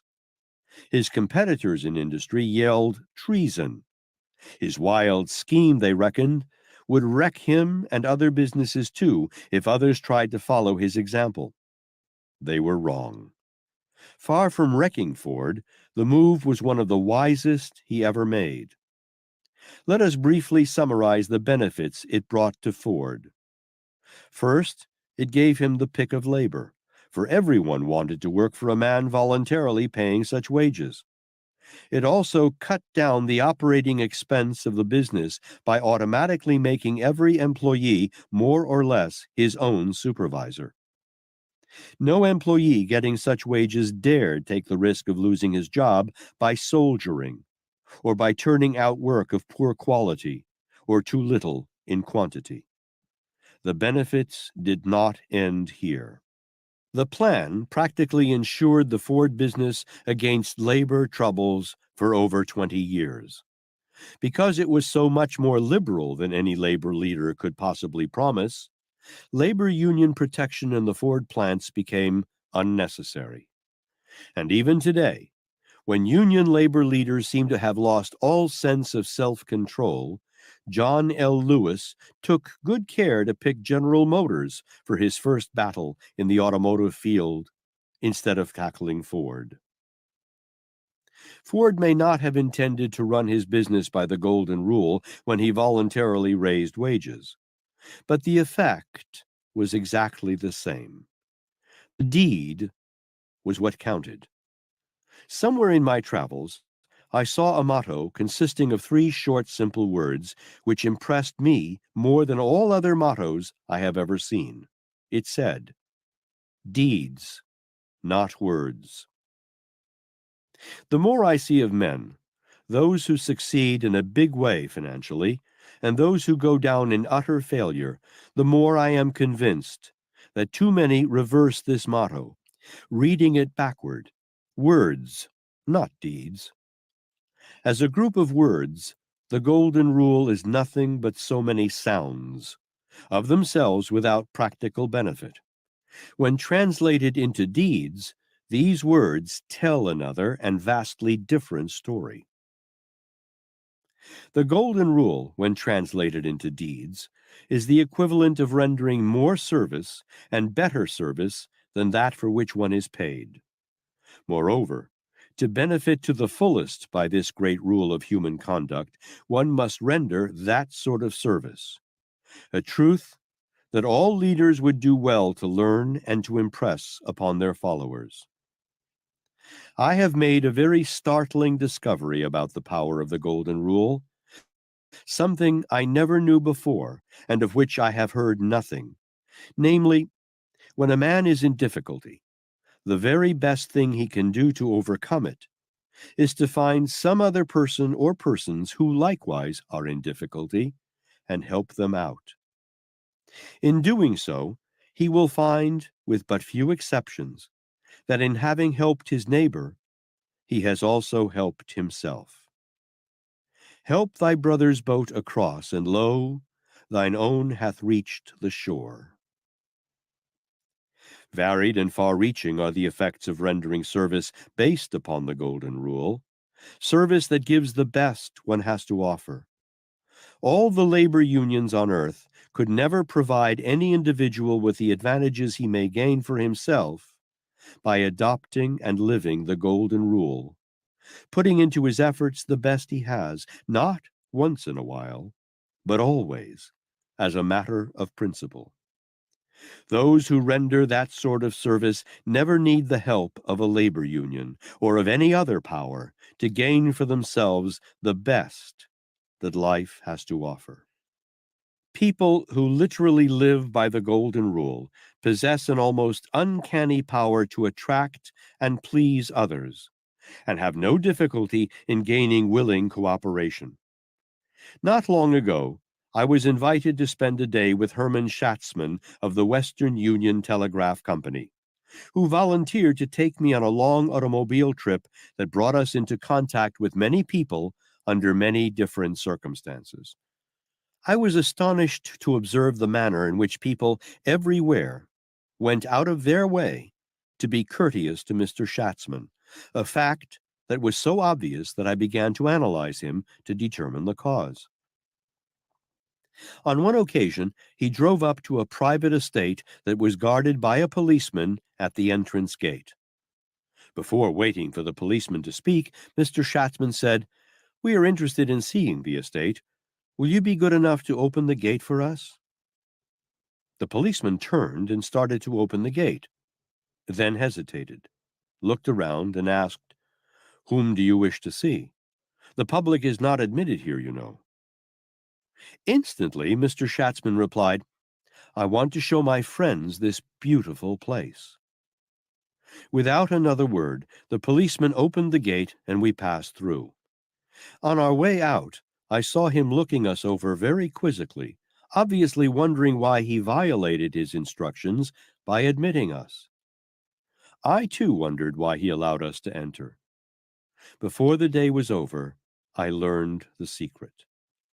Shortly afterward, Mr. Schatzman had the misfortune to have one of his tires go flat in a crowded section of Newark, New Jersey. To make matters worse, the tire went flat right in front of a private business entrance where we were compelled to block the passageway. A policeman was directing traffic not more than 100 feet away. When he saw the predicament we were in, he walked over to the car, looked at the flat tire, and was about ready, I am sure, to order us to get out of there when Mr. Schatzman spoke up with a broad smile on his face and said, "Now, isn't this just a man's luck, to have a tire go flat in a busy place like this?" The policeman changed the scowl on his face to a broad grin and answered back, "You said it, brother." Then, to my amazement, he volunteered to direct traffic around us and gave Mr. Schatzman directions to the nearest garage. The job required nearly an hour, but that policeman did not utter a single word of reprimand, and when the tire had been changed and we were ready to leave, he walked over to us, smiled generously, and wished us better luck the next time a tire went bad. Later in the day, Mr. Schatzman got to a red light a few seconds too late, but decided to go on through. When he was about halfway across the intersection, a police whistle blew loudly, and a big, strapping policeman walked over with that "I've got you this time" manner about him. Again, Mr. Schatzman beat him to the draw and began by saying, "How stupid of me not to look at that light. When I looked at it about a block back, it was green." The policeman just looked at him for a few seconds, then smiled and waved us back into position without opening his mouth. After I had traveled with Mr. Schatzman the better part of an entire day, and had seen him treated with the utmost courtesy by taxicab drivers, policemen, and divers other persons who usually do not take the trouble to be courteous, I discovered the secret. It was simply this: Schatzman truly likes people. All of them. He reflects this liking not only in all his deeds, but in all his thoughts as well. On occasions, when I ventured to analyze some person in the public eye whose personal conduct I did not approve, Schatzman always came back with an expression of some virtue or good quality that person possessed that I had deliberately ignored. Here, then, is a man whose very personality is so thoroughly charged with positive, constructive thoughts of others that they quickly pick up this attitude and reflect it back to him as their own. This is one of the queer, imponderable traits of human nature, but it is decidedly a trait. People act toward us, in thought as well as deed, in a manner corresponding to our thoughts. Not only do people do this, but animals as well. A dog knows instantly, when he meets a stranger, who dislikes dogs, and generally he shows his dislike in return. Thoughts do have a way of telegraphing themselves from one brain to another. As I rode through the country with Hermann Schatzman that day, I wondered what it would be worth to every concern employing men and women if his spirit of love for his fellow man and his refusal to speak ill of others could be injected into the minds of both the employer and the employees. That simple spirit alone would end all labor disputes, such as those that threaten the very foundation of this country. It would do more than that.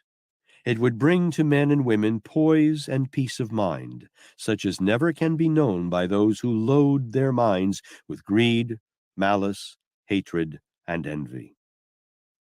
Before my day with Hermann Schatzman was ended, I did some philosophizing by asking myself why, with all of our marvelous systems of education, no one has ever thought of teaching boys and girls, as they go through the schools, the advantages of thinking in terms of human kindness.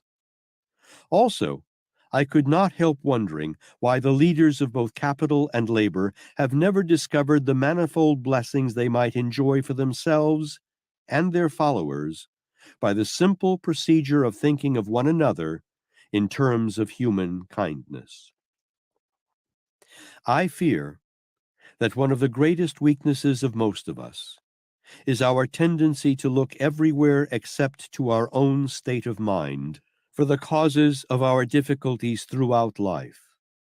And I know, beyond any room for doubt, that we are where we are and what we are, financially and spiritually, because of the dominating thoughts that occupy our minds.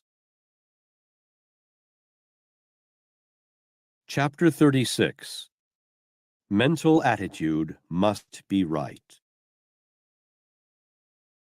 Not long ago, I had the privilege of spending an evening with Madame Esperanza Garrigue, an internationally known teacher of singing, who gave me an interesting account of the early experiences of Graham McNamee. Mr. McNamee wanted to be a singer, but he lacked the money to pay for his education. Madame Garrigue looked him over, studied him carefully, and reached the conclusion he was worth her effort after she learned that he wanted to become a singer so badly that he was willing to starve if necessary. So she took him on and gave him the best she had. After he made a reputation as a radio announcer and money began to come freely, Mr. McNamee went to Madame Garrigue and offered to pay up his debt to her. She refused to accept money, so he asked her to let him pay in another way, by giving to some other young man the same opportunity she had given to him when he was without money. The bill to be paid by him. They spent more than $150 advertising for a suitable young man, and finally found him, strangely enough working as a page boy in the broadcasting studio. After 6 years of training, the lad was launched on a very promising career as a singer. McNamee's debt had been discharged. It is little wonder that he is making a fortune as a radio announcer. It is little wonder that the public likes him. Perhaps most people do not know why the voice of Graham McNamee is so pleasing. I am sure I did not until I learned about his philosophy of dealing with others. But the truth is, he colors his voice with a mental attitude that reflects the Golden Rule. He thinks kind thoughts of his fellow men. He lives the Golden Rule in his thoughts and in his deeds. Therefore, he is prospering. When I say he is prospering, I have reference not only to material opulence, but also to spiritual riches. For Graham McNamee must need to be at peace with himself, because he is at peace with his fellow men. Whatsoever a man soweth, that shall he also reap. Thousands of sermons have been preached from this text, but few of them conveyed the real meaning of the philosophy back of the short sentence. Probably the greatest fortune in America, if not in the entire world, is the Rockefeller fortune. For more than a quarter of a century, the Rockefellers, father and son, devoted most of their time to giving away money. So that it might be given away wisely, a large staff of scientists and business experts are employed through the Rockefeller Foundation. Their business is to see that the money is used for the greatest good to the greatest number. Despite these huge gifts, amounting to nearly $1 billion, the Rockefeller estate continues to grow and to prosper. Everything the Rockefellers touch turns into riches. And one of the strange facts concerning the Rockefeller gifts is that they are not made for the purpose of getting.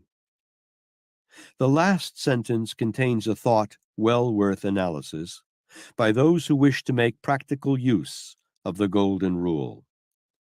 The elder Rockefeller may or may not have used cruel methods in dealing with his competitors during his younger days when the Rockefeller fortune was not so great.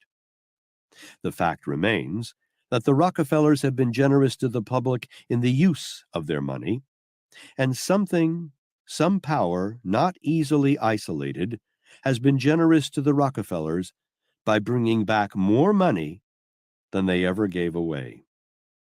Charles M. Schwab was fortunate enough to become associated with Andrew Carnegie when he was a very young man. I have Mr. Carnegie's word for it that Schwab needed no one to supervise him, no time clock to record his coming and going. Schwab was his own supervisor, and as for hours, well, he was on hand when needed, no matter how many hours he had to put in. Did Mr. Carnegie demand this sort of service? He did not. It was young Schwab's own idea. Did it pay him to render more service and better service than Mr. Carnegie asked of him? Wouldn't he have been better off if he had been flanked by a labor union, whose leaders would have seen to it that he did not put in more than 8 hours a day? The answer to that is interesting. By setting his own hours, by giving in both quality and quantity of service far more than any employer could possibly have asked of him, Mr. Schwab set his own wage scale, more than any labor union could have demanded, and Mr. Carnegie was happy to pay it. Sometimes the pay amounted to as much as $1 million in 1 year. When Schwab went to work for Carnegie, he was inexperienced and poor. His schooling was slight indeed. However, he had a certain state of mind, a mental attitude, one might say, that gained for him advantages and privileges often withheld from men who insist on measuring their services out by the time clock and union wage scales. This state of mind, which proved to be so very profitable to Mr. Schwab, was, as Mr. Carnegie expressed it, very contagious. Those who worked with Schwab quickly picked up his mental attitude, and they in turn passed it on to others, and this led to harmony throughout the works. Harmony is an intangible thing, but it is worth a lot of money to those who can inspire it. You can't overestimate the value of this principle. Use it wherever you can. Schwab inspired harmony and good feeling because he had the right mental attitude toward other people. It was this same mental attitude that gave him the reputation of being one of America's greatest salesmen. Of course, he is a great salesman. He is great because his mental attitude is constructive and contagious. Other people who contact him pick up his state of mind and reflect it back to those around them. A young stenographer who once worked for Schwab said, "To be privileged to contact his mind daily is worth more than all the college degrees in the world. It has the effect of causing one to want to be decent to other people." What a tribute! Yet Schwab's mental attitude cost him nothing but self-control, plus a genuine desire to be pleasant to people. Such an attitude has many advantages. It not only attracts and pleases people and causes them to willingly cooperate, but it also gives one peace of mind and personal satisfaction such as may be had in no other way. Schwab converted his mental attitude into millions of dollars. He made it supply employment to hundreds of thousands of men to whom he has paid out and continues to pay out hundreds of millions of dollars in salaries and wages. Verily, the golden rule attitude is an Aladdin's lamp that never fails. How long will it be until men learn the importance of mental attitude? How long will it be until men learn that their own state of mind and nothing else fixes their incomes and measures their worth to the world? How long will it be until men begin to control their state of mind? Answer these questions, and you will become as rich and famous as Schwab, Rockefeller, or any of the others who very evidently knew the answer. If there is one thing more than all else that makes a person indispensable to his employer or to the public, it is right mental attitude. While I'm on the subject of Carnegie and Schwab, I may as well here call attention to the fact that Carnegie's mental attitude was right. He knew the value of mental attitude, of pleasing personality, and did not hesitate to pay a high price for these qualities. But few employers would have permitted Schwab to receive $1 million a year, no matter how much he may have been worth. The common tendency during Mr. Carnegie's day was to chisel men down to the lowest wage possible. He knew better.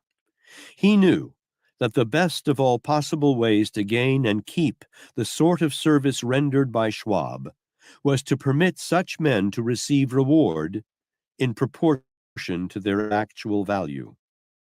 The fact that Carnegie made more millionaires than any man engaged in the steel business speaks loudly in support of his superior wisdom. Almost constantly I hear men say, "Oh yes, I believe in the golden rule, and I would like to apply it in my business, but to do so would be financial suicide because others would not live by the same rule." I must confess that I too was at one time guilty of taking the same erroneous attitude toward this great rule of human conduct. The truth of the matter is that those who live by this rule cannot be cheated of their compensation, no matter how many others may refuse to live by it, for the very simple reason that those who practice this rule build in themselves that imponderable spiritual something known as the right mental attitude, which attracts friends, favorable opportunities, ideas, and circumstances they could neither recognize nor embrace without this attitude. Like attracts like. Suppose those with whom you do business refuse to live by the golden rule while you observe it. The loss will be theirs, not yours. True, they may cheat you at trade when they have the opportunity, because of your scrupulous observance of this rule. But for every person who does so, you will attract a dozen who will go out of their way to favor you, and you will be more than repaid for any losses you may have sustained. The law of compensation works in this way. I have often heard it said that when one is ready for anything, it always puts in its appearance. The first time I heard that, I doubted the truth of it. That was because I lacked understanding of the golden rule, also because I did not know the real meaning of being ready. Had I not been ready all my life for plenty of money, and had I not been ready for complete happiness, and had I not been ready for plenty of friends without any of these desirable things having shown up? No, the truth is I had not been ready for these things. Readiness to receive means clearing the mind and developing the right mental attitude. Many people make the error, too, of confusing their need for things with their readiness to receive. There is but little, if any, connection between one's needs and what one actually gets. We all need money. We need friends. We need opportunities. But we may receive none of these things until we create the right mental attitude. Through some strange form of mind chemistry with which science is not familiar, those who literally live by the golden rule and know why they live by it, thereby create the mental attitude so essential to attract the desirable things of life. Remember, I do not expect you to be impressed by these statements unless and until you get first-hand knowledge of the truth I am trying to convey. The magic power of the golden rule is something that cannot be described or imparted to another by words alone. Knowledge of this great law comes only through deeds. Start to live the golden rule, and soon you will know more of its nature than I could convey in 100 years of continuous effort. Perhaps this clue to the nature of this rule will be helpful. You will never receive the benefits of the rule by merely believing in it or talking about it. More than 25 years ago, I began to study the causes of success and failure. For almost a quarter of a century, I stuck to my chosen purpose, although my labor brought no monetary income. Many of my friends believed that I was wasting my time because I had to earn my living in other ways as I went along. The trouble with their reasoning was that they misjudged what constitutes pay. It is true that I helped thousands of people to find a solution to their own problems without, in any way, gaining monetary advantages for myself. But consider for a moment what these thousands of people gave to me. By studying their problems and helping to solve them, I gained the knowledge necessary to write a practical philosophy of individual achievement. That philosophy now serves men and women throughout the world and provides me with all the income I need. My income is not derived from the people to whom I have rendered service directly, but it comes from others who willingly pay me for the knowledge I gained while rendering that service. In this way, the law of compensation does work. Chapter 37. Some Personal Experiences. Going back again to the question of right mental attitude as being the first step toward making oneself ready to receive the blessings of life, I want to describe the most dramatic and the most important experience of my life. While waiting for the business depression to pass, I was approached by two men who induced me to go on a nationwide lecture tour with them. As I learned later, their motive was thoroughly dishonest and entirely selfish.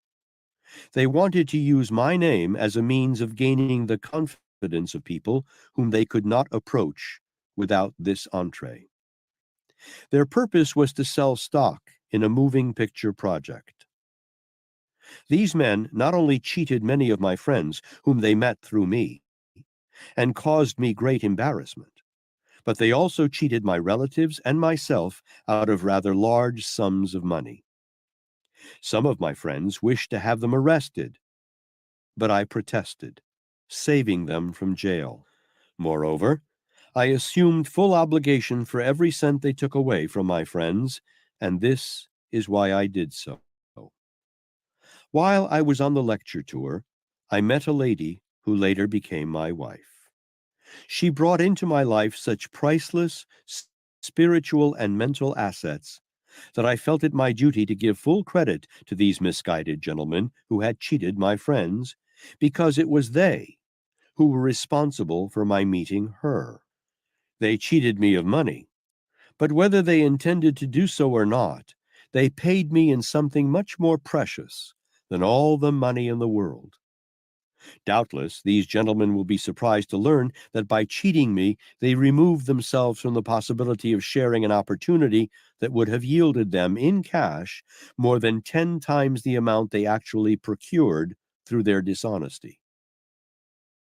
Every adversity brings with it the seed of an equivalent advantage. There never is an exception to this rule. That is why so many so-called failures prove to be blessings instead.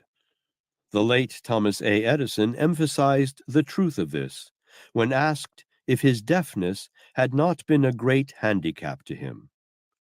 No, he replied, it has been a blessing because it forced me to listen from within. This led to the development of my sixth sense, through which most of my inventions were perfected.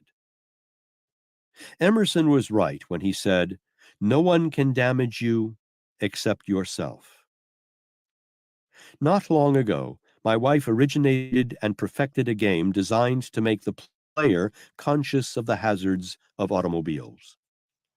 After it had been perfected, she turned it over to one of our acquaintances to market, with the understanding the money received would be divided equally between them. The next she heard of her game, it had been patented in his name, and he had sold it to a large manufacturer of games on the representation that it was his own property. Did we take him into court and ask that he be jailed for fraud? We did nothing of the sort. No court in the land could have settled the transaction as satisfactorily as we settled it for ourselves. Here is exactly what we did. First, we went to the lawyer who filed the patent in this man's name and pointed out to him that the application for the patent was based on fraud, that the patent really belonged in its entirety to the creator of the game. We submitted evidence to support our claim, after which the lawyer acknowledged that the game belonged to my wife. Then we agreed to accept an assignment of a percentage of the royalty returns in lieu of our rights, a smaller percentage than we originally agreed to accept. Our offer was accepted, and the matter closed. Now, let us take inventory and see who was the loser in the transaction. There was a hidden asset in the transaction of priceless value to both my wife and myself. An asset that no court could possibly have evaluated, an asset that even the man who tried to cheat could not have recognized had it been called to his attention, an asset that gives a clue as to why it is true that every adversity brings with it the seed of an equivalent advantage. That asset consisted of the discovery that my wife possessed a genuine creative talent. It took the foul intentions of a dishonest man to uncover this talent and center our attention upon it. Starting from that point, with that discovery as a guide, we made another discovery of still greater importance. We discovered that this same creative ability could be transmuted into other channels. This newly discovered ability of my wife's is destined to be of great service to me in 1,000 ways. Do we hold a grudge against the dishonest acquaintance who, as far as his own intentions were concerned, would have cheated my wife out of her rights to her own creative ability? We do nothing of the sort. Instead, we include him almost at the top of the list in a group of people whom we bless daily. People who have contributed in one way or another to our personal development and advancement. Right underneath his name are the names of the 2 men who swindled me out of a large sum of money and led me on a wild goose chase through the South, where I met the one person who has brought to me the richness that can only come from spiritual growth. Earlier in life, I looked upon philosophers such as Emerson as long-haired gentlemen who had a lot of theories, but little or no practical ability to cope with the pressing problems of life. Now, I have reversed myself. My reversal was forced by life itself. I now know that every person should be skilled in at least the elementary fundamentals of philosophy. Every person should at least know every effect has a cause, and should know how to judge causes by their effects. Chapter 38. The War Between Employers and Employees. In this battle which is now raging between capital and labor, we may see, if we look, the benefits of philosophy. Take John L. Lewis, for example, and study the man and his deeds. Obviously, his purpose is to gain control of both industry and the government. For the time being, it looks as if he were winning. It would seem that everything of advantage is on his side. Even the government, through its leaders, has been temporarily thrown into the balance on the side of Lewis. But these facts are apt to mislead those who do not go deeper and study cause and effect. Whatsoever a man soweth, that shall he also reap. In that brief sentence, you may find the answer as to what will happen to Lewis and all who are encouraging and supporting him. You need not be a skilled philosopher or a prophet to foretell what will happen to Lewis.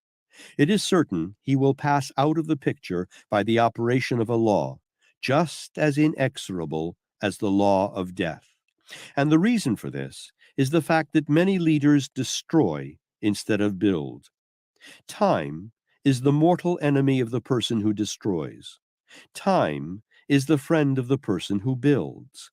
Not all the men in the world could change this law. No president or politician can give Lewis surcease from this immutable law. When his political end comes, mark this statement and remember it.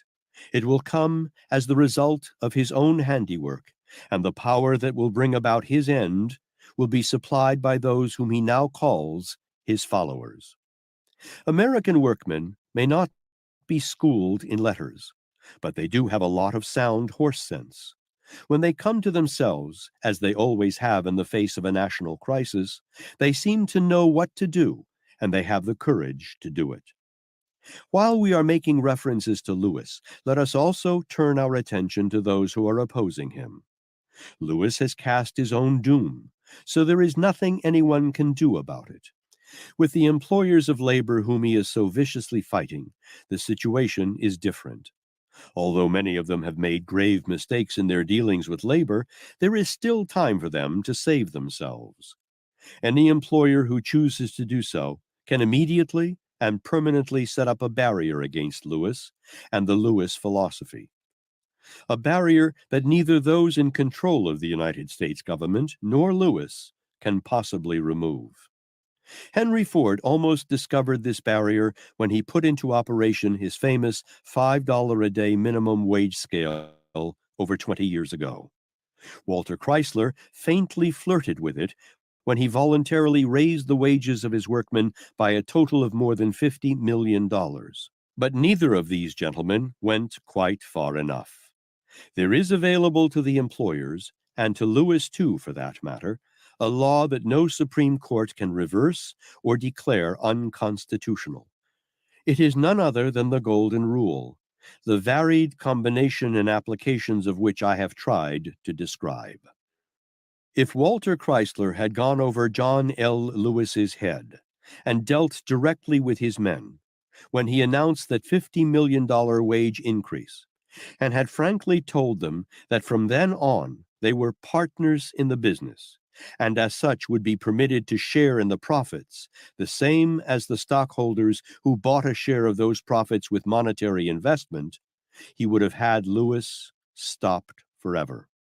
Of course, there should have been strings attached to the privilege extended to the men sharing in the profits, one which should have been the condition that they change their mental attitude and put into their work not only a certain number of hours of time, but a definite spirit of willingness to do their very best. The offer should have carried with it a complete list of the conditions under which the men would be permitted to share in the profits. The conditions should have called for the Golden Rule services in return for Golden Rule pay. There is nothing to stop any employer from going over the heads of self-appointed labor leaders and dealing directly with his own people on the Golden Rule basis. All the Wagner Acts in the world cannot stop an employer from dealing with his men on the Golden Rule basis. And all the labor demagogues on earth, and there are many of them, could never gain control of the employees who were in partnership with their employer on the Golden Rule basis. Some will say, oh, that will never work. No employer is going to pay wages to his men and then give them a part of the profits too. With that viewpoint, I cannot agree. The truth is this, nothing less. The employers, all of them, are going to be compelled to deal with their men on the Golden Rule basis or lose their right to remain employers. Everything by which civilization may be judged points in this direction. These are changed times in which we are living. It clearly indicates a sharp turn in the path of civilization, a turn that is destined to force men to deal with one another on the Golden Rule basis. But waiving this viewpoint on the ground that it is merely a theory, or that it is too idealistic, let us take another view of the situation. The employer who voluntarily takes his employees into his business on a profit-sharing basis will earn greater profits than he earned on the old basis of paying only wages. In the first place, the superior quality and quantity of service the employer will render, under the Golden Rule treatment, will supply the extra money the employer will pay them, not to mention the savings in strikes and damages to property. Arthur Nash proved that point beyond any room for doubt. Moreover, the money now being spent by many employers to fight Lewis and other labor leaders would, if given directly to the employees under some practical working plan based on the Golden Rule, be sufficient to pay this employee dividend fee. Henry Ford came very near to the adoption of the Golden Rule policy when he launched his $5 minimum wage scale. He fell short because it was then, and it is still obvious, that his move was cleverly designed for the exact result it produced, namely, to outwit the labor unions and ensure greater efficiency from his workers. It produced those effects, but the thing that was lacking in the deal, the power that would have made it stand out like the Rock of Gibraltar against all foes who might have tried to control the Ford business, was the Golden Rule spirit. The policy was inaugurated in too cold-blooded a manner. It reflected the cold, unyielding determination of Henry Ford, but not the warmth of brotherly love so plainly laid down in that brief sentence by the Master in the Sermon on the Mount. The Chrysler $50 million wage increase might just as well have been dumped into the ocean for all the good it did his company. Everyone knows that it was a last-minute sop thrown to his men as a bribe to keep out of the hands of Lewis. The deed itself was commendable, but the spirit in which it was done was without that vital force that moves mountains. In these two cases, both well known to everyone, may be found a hint to employers of America as to the way out for them. There is no other way out except surrender of their property and perhaps their privilege of free citizenship.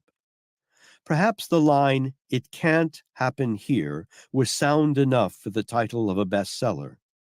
But few real thinkers doubt that it can happen here because it has already happened in spots throughout the country. In all this conflict between capital and labor, the contending parties and most of the public seem not to have thoroughly understood the meaning of the word capital. Capital and labor consist of three factors, namely, 1. Men who labor with their hands. 2. Money, or its equivalent in the form of credit. And 3. The brains that manage and direct the use of both labor and money. The last item is by far the most important of the three, for brains capable of managing and directing the efforts of men and of conserving and using money intelligently are rare. In the ranks of labor, very little of such brains can be found, and none whatsoever among the so-called leaders of labor. Not one laboring man in 10,000 could or would care to assume the responsibility of managing the business in which he works, if that opportunity were given to him on a silver platter. This fact is so well known that it needs no evidence to support it. The brains that manage capital must not only guide and efficiently direct the efforts of men, but they must also find a market for the products created. That, too, calls for highly skilled and specialized talent not to be found in the ranks of labor except in rare instances. The products of labor must be transported from where they are manufactured to where they are consumed. That calls for highly specialized management in the field of transportation. It seems strange indeed that laboring men could be misled into believing that their troubles are over as soon as they appoint Lewis to speak for them. The most that a labor leader can do is to collect union membership fees and embarrass employers by tying up their business. This, however, does not solve the working man's problem. It only complicates his troubles. As a matter of fact, no single mind is, of itself, complete. Men who succeed in life in any undertaking of any proportion worthy of mention do so through alliance with other minds. Carnegie surrounded himself with many highly paid, highly skilled scientists, chemists, technicians, and business advisors. Without their friendly cooperation, he could not have accumulated his millions. It is worthy of note, however, that he paid them well. Suppose that some labor leader, with the aid of the United States government, drowned out the steel plants and starved them to death, then took them over. What then? Who would run them? Who would supply the necessary money to keep them operating? Who would sell the output of the mills? Who would transport the materials to where they were needed? Could Lewis run the steel mills as efficiently as Charles M. Schwab or Tom Girdler or Myron Taylor? Is there a single man in all the ranks of labor who could do so? Personally, I doubt it. These are some of the questions that both capital and labor should ask and answer before they are too ready to destroy one another. Everybody's business is nobody's business. Therefore, the proper side to take the initiative in settling this conflict is without question the men who control capital. As a matter of fact, they are the only ones who are capable of ending the conflict, because they are the only ones really capable of managing the great industrial, financial, and economic structure on which this nation stands. Organized labor is manifestly a cause worthy of every consideration. In fact, it is so great a cause that it is entitled to and should have leadership of the type of Lincoln, men with a sense of justice, level heads, and above all, honest hearts. No one known to the public in the ranks of labor leadership today comes within miles of meeting these requirements. Moreover, most of the labor leaders are looked upon by both their own followers and the public as being unfit to negotiate in a businesslike way with men of the type that manages capital. This does not make a pretty statement, but it has one redeeming feature. It is true. All of which is but another reason why the responsibility for taking the initiative in settling this labor dispute lies squarely on the shoulders of the capitalists. Power and superior intelligence, no matter where these virtues are found, carry with them the responsibility of duty and wisdom in their use. For every problem, there is a solution. It often happens that the person best fitted to solve a problem is someone not directly connected with or influenced by it. Oh, yes, there is a solution for this labor racket, and let's call it by its right name because that is just what it is, a plain, cruel, debasing racket. Two groups of people suffer most from this racket. One is the unfortunate victim who is coerced or misled into paying membership fees to support the racket, and the other is the public, who pays the bill when the smoke of battle finally clears away. It is about time these two groups put their heads together and ended this fat racket. Therefore, we propose that every employer immediately announce that henceforth his business will be run by the management representing the men who supply the money and properly chosen representatives of the men who furnish the brawn under a golden rule policy of fair distribution of profits. We propose also that each employer appoint an advisory board made up of well-known, disinterested persons of the community who will sit in with the two groups representing capital and labor for the purpose of representing the third party, the public. If any industrialist made such an announcement and backed it with deeds, all the labor leaders could be about as welcome in the ranks of their workers as Leon Trotsky would be if he should set foot in Russia. Capital has brains, lots of them. Why, in the name of high heaven, then, doesn't someone in this group awake to this opportunity, become real smart, and forever put an end to racketeers who collect huge tolls from both capital and labor every year? Here is a chance for some business leader to make himself and his business immortal by selling this idea to the industrialists and the public. This can best be done by deeds, not words. Chapter 39. The New World. When the sea of life shall once more have attained to calm, and when the world shall once more have settled down to its business of ordered living, peace, and prosperity, new leaders and a new brand of leadership will have made their appearance. In the fields of business, industry, religion, politics, and in fact all fields of human endeavor, leaders will find more compensation in helping their followers than in accumulating millions of dollars for themselves. A new religion is in the process of being made.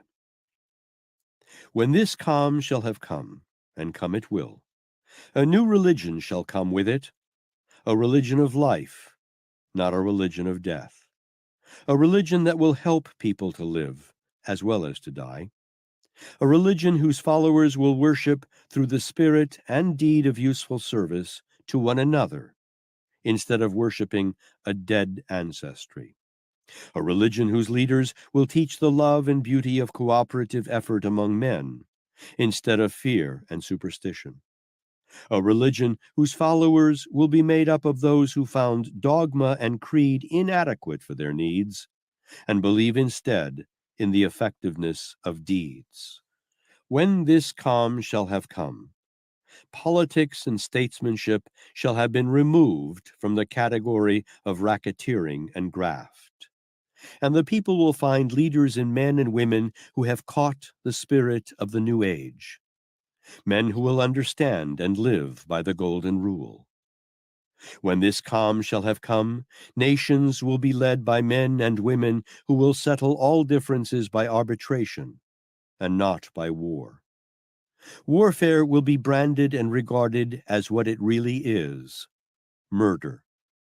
Then Woodrow Wilson's name will take its rightful place along with those of Washington and Lincoln, and the world will pay more willing homage to the man who advocated a settlement of differences among nations by arbitration rather than warfare, and who finally fought a war to end wars, and then sought to establish an international accord to ensure permanent peace. When this calm shall have come, men who cheat and steal and besmirch the reputations of their fellow men in order to accumulate millions of dollars which they do not need and cannot use, shall be treated with the contempt and scorn that they deserve. Visionary and utopian. Perhaps, if viewed from the level of intelligence on which the world now stands, but levels of intelligence change. Come back to these statements a dozen years hence. They will not then seem quite so visionary. If you had been told 20 years ago that a score of passengers could be transported through the air at the rate of 150 miles an hour, you would have called that visionary. Or if you had been told 30 years ago that the ether all about you was filled with all manner of beautiful music, you would have cried out in amazement, "Crazy idea." We are living in a world of rapid change. Ignorance and superstition are on the run. Men no longer fear the punishment of fire and brimstone after death as they once feared it. Men no longer look upon God as cruel, capricious, or arbitrary. The truth about life is beginning to be known, and with it is coming considerable truth about God and that which may happen after death. Truth makes men free. This is an age of experimentation and discovery. The world is learning to cut the fetters of ignorance and superstition and fear that have bound struggling mankind all down the ages. Today, man is beginning to stand erect and free above his self-sprung chains. It is no wonder that dogma and creeds are becoming less popular, and life and its needs more interesting. Whatsoever a man soweth, that shall he also reap. Many religious leaders of the past have been among the most prolific sowers of the seed of fear. The world is now reaping the crop. Bigots and zealots of the past perpetuated their creeds largely through the weapon of fear, and up to the 18th century they effectively retarded civilization by discouraging men of science who sought to acquire and to spread truth and knowledge. Moreover, they discredited the philosophers and thinkers who endeavored to enlighten humanity. The immortal Emerson, at the time of his death, was persona non grata in the eyes of many leaders of orthodoxy. Thomas Paine was crucified on a cross of poisoned public opinion, and the same fate would have been Robert Ingersoll's, except for the fact that public opinion had become more generous and a bit more courageous during his time. The religion of the future will be a religion of faith, not a religion of fear. It will be a religion of life, not a religion of death. Its clergymen will do more teaching and less preaching. The fight between religion and science will cease, and the clergymen will prove that which they teach by scientific principles and by the laws of nature.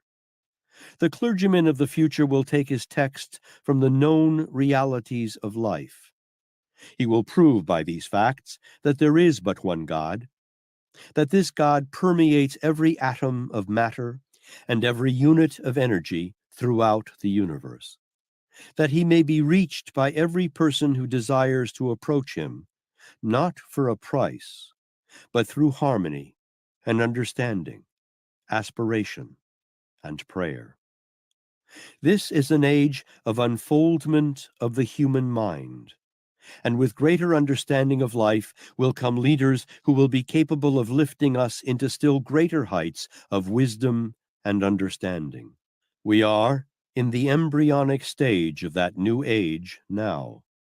The colleges and universities of the world have hastened its dawn. The scientists have done their share, and the clergymen, be it said to their everlasting credit, are falling in line and adapting themselves to the trend of this new age. Dawn is on the eastern hills. A new light is aglow in the sky. A new day is breaking, a day in which man will control his institutions and not be driven as a bond slave before them. A day in which the humanities shall prosper. Already there is a widespread interest being taken by the clergy in the changes of civilization that have made the modernization of religion a necessity. Not long ago, the author had the privilege of attending a series of Sunday evening lectures delivered in the Mount Vernon Place Methodist Church of Washington, D.C., by a group of statesmen and businessmen who spoke frankly of the new relationship developing between the church and industry. Significant was the fact that practically every pew was occupied. So, too, would the pews of every church be occupied if a part of its services were devoted to the solution of the pressing economic and personal problems that have enshrouded the world. Religion, like business, is undergoing and must continue to undergo radical changes and reformations. The religion of the future must be a religion of practical service to humanity. It must help men to satisfy their temporal as well as their spiritual needs. The religion of the future must be based upon practice as well as faith. Business has found it expedient to eliminate fear and oppression. Religion has done likewise. Business and religion are going to be more interdependent in the future. The author has wanted for more than 20 years to express these truths, but fear has stilled his pen. Age and experience, plus the rapid change that has taken place in the world since the beginning of the World War, have supplanted that fear with courage. Moreover, the changes that have taken place during the past 20 years have brought with them evidence of the soundness of these statements. Fear is man's worst enemy. Like a demon of hell, it sits upon one's shoulder and whispers, "You can't write that. It will hurt your business. It will deprive you of an income. You can't write this, or you can't do that because of public opinion. You must not express new ideas, nor advocate new ways of doing business because people will laugh at you." Fear of poverty and fear of criticism are two of man's worst enemies. They deprive men of their initiative. They stay the hand and the mind of the genius who might advance civilization 1,000 years in one generation. They deaden the faculty of creative imagination and cause it to atrophy and die because of lack of use and expression. This is an age when the world needs men of courage, who will search for the truth and express it, no matter whom it may affect, for weal or for woe. When the suffering of the recent business depression shall have passed, it will make way for a new and better freedom than any the world has ever known, because it will be a freedom based upon faith and not upon fear, truth and not ignorance, training and not guesswork. The new freedom will give men the necessities of life and as many luxuries as may be actually needed to bring contentment, and in return for fewer hours of labor. It is a disgrace that men must labor 8 and 10 hours out of every 24 in order to gain just enough clothes to wear, sufficient food to eat, and a roof over one's head. 4 hours a day should be ample time in which to earn the 3 bare necessities of life. The new age of freedom will give the laborer a more equitable share of that which his labor produces. Employers will think in terms of human happiness and less in terms of dividends. If not out of choice, they will be forced to do so by necessity. The man who labors with his hands will enjoy freedom, not only from those who have exploited him in the past, but he will enjoy also freedom from that type of so-called labor leader who has in the past been more of an exploiter than a leader. Moreover, labor organizations in the future will operate under a system that recognizes the triumvirate of interests of 1. Labor, 2. Capital, and 3. The public, which both capital and labor serve. They will also, of necessity, operate under a system that will recognize and adequately reward individual superiority, instead of the present system that claims for the inefficient worker, as long as he pays his union dues, the same rewards and the same privileges as those enjoyed by the more efficient. Slaves and slave drivers, no matter in what walk of life, are becoming more and more a relic of a barbaric past. The crime we commit against children. The new freedom in its fullest form will protect little children from ignorant parents who plant the seed of fear in the minds of their offspring through corrective measures of brute force. Children will be managed by suggestion and by constructive example rather than by the rod. Moreover, the new freedom will permit children freedom of thought as well as freedom of action. Their minds will not be warped and limited through teachings that fill them with fear of God and of man. This new freedom must begin with absolute freedom of thought for children. The customs of the New Age will not tolerate the practice of filling the minds of children with so much of the food of fear that they never actually come into possession of their own minds. Any emotions, and especially emotions of fear, planted in the minds of children through highly colored stories that appeal to the imagination, embed themselves in the subconscious minds of those children, and may remain with them all through life.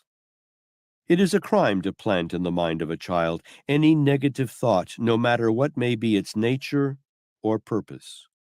No human being has the right to hamper a child's chances of success in life merely because that person may have been responsible for the child's birth. Children do not belong to their parents. The parents are merely the custodians by whom a most precious, temporary responsibility for their children has been assumed. A human being's earthly destiny may be, and usually is, fixed for him through the influences of his childhood. Children are often taught to steal and to tell lies as the result of mismanagement by parents. Ignorance of proper management on the part of mothers often brings about the degradation of thousands of young girls every year.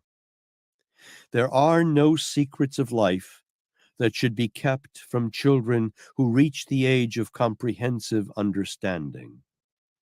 The mystery of where children come from and why they come into the world should be explained to them as soon as they are old enough to understand it. Lies that parents tell their children about storks plant in the subconscious minds of those children the impulse to lie about other things. Children grow up, learn to think for themselves, and finally learn the truth. Often their resentment against those who deceived them becomes marked and permanent. The inferiority complex must go. The age of freedom will not tolerate the practice of teaching children that men are worms of the dust, conceived and born in sin, and should therefore fear God. On the contrary, it will teach children that man is conceived and born in the image of God, that man is limited in his achievements only by his own power to appropriate and use infinite intelligence.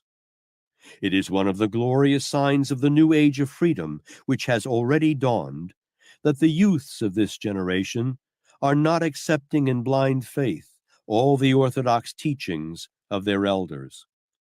Let it be understood that the author's only charge against orthodoxy is that it has been the chief purveyor of fear all down the ages. The indictment is not against individuals. It is against a system that has enslaved alike the minds of its leaders and followers. The new age of freedom will teach the young the beauty and possibilities of the emotion of sex, instead of treating the subject as if it were a thing of ugliness and sin. The subject of sex will be shorn of its mystery, and it will be taught in the public schools by clean minds in a clean manner. Youths will be taught the true function of sex, including the values that may be had through transmutation of this beautiful emotion. They will be taught the truth about sex energy, that it is the most powerful of all the human emotions, that it has a therapeutic value unknown in the connection with other emotions, that it is capable, when controlled, transmuted, and intelligently directed, not only of perpetuating life, but of developing business or professional genius as well. The object of this book is to provoke thought. It was not written with a purpose of reformation, nor with the purpose of destroying faith in any religion, nor with the purpose of influencing others to think as the author thinks. The author does not claim to be infallible, and he is more than willing to have his opinions and beliefs passed upon by a jury, made up of people who have been disciplined in the art of accurate thought. The writing of this book has been truly a labor of love, and the author has been paid for his labor 100 times by the thoughts that have kept him company as he worked. Thoughts that inspired him with courage and left no place in his mind for despondency or fear. Thoughts that attuned his heart to these words of Max Ehrmann: "Let me do my work each day, and if the darkened hours of despair overcome me, may I not forget the strength that comforted me in the desolation of other times. May I still remember the bright hours that found me walking over the silent hills of my childhood, or dreaming on the margin of the quiet river amid the tempests of the changing years. Spare me from bitterness and from the sharp passions of unguarded moments. May I not forget that poverty and riches are of the spirit. Though the world know me not, may my thoughts and actions be such as shall keep me friendly with myself. Lift my eyes from the earth, and let me not forget the uses of the stars. Forbid that I should judge others, lest I condemn myself. Let me not follow the clamor of the world, but walk calmly in my path. Give me a few friends who will love me for what I am, and keep ever burning before my vagrant steps the kindly light of hope. And though age and infirmity overtake me, and I come not within sight of the castle of my dreams, teach me still to be thankful for life, and for times old in memories that are good and sweet.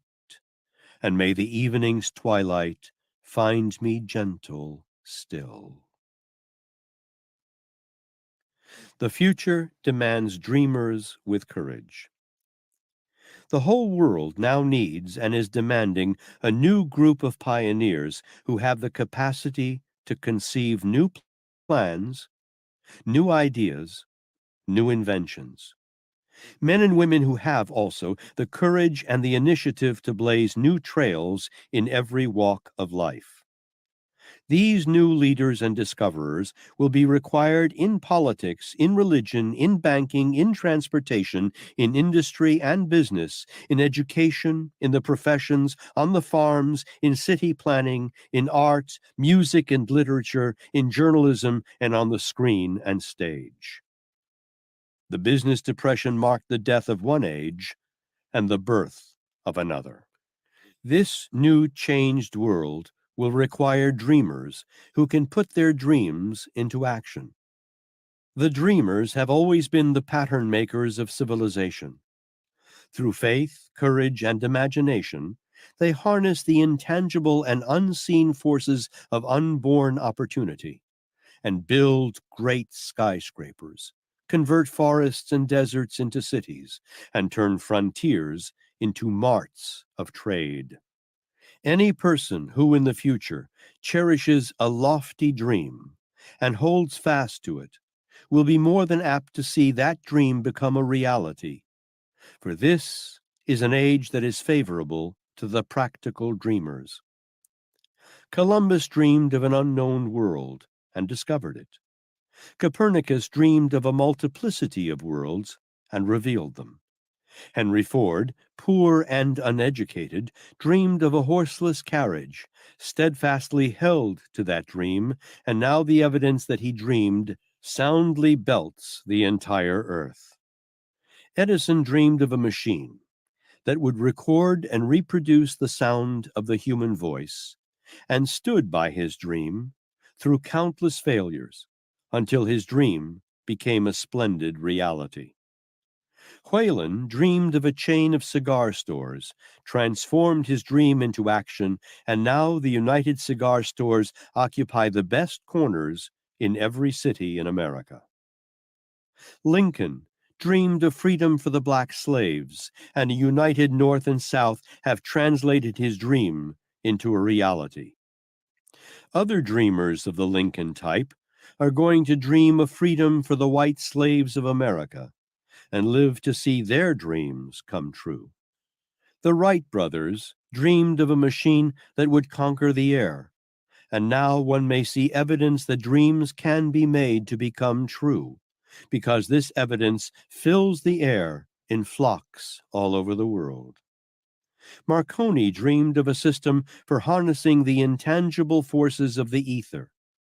Evidence that he did not dream in vain may be seen in every radio set in the world. The greatest achievement was at first and for a time a dream. The oak sleeps in the acorn. The bird waits in the egg. And in the highest vision of the soul, a waking angel stirs. Dreams are the seedlings of reality. Awake, arise, dreamers of America.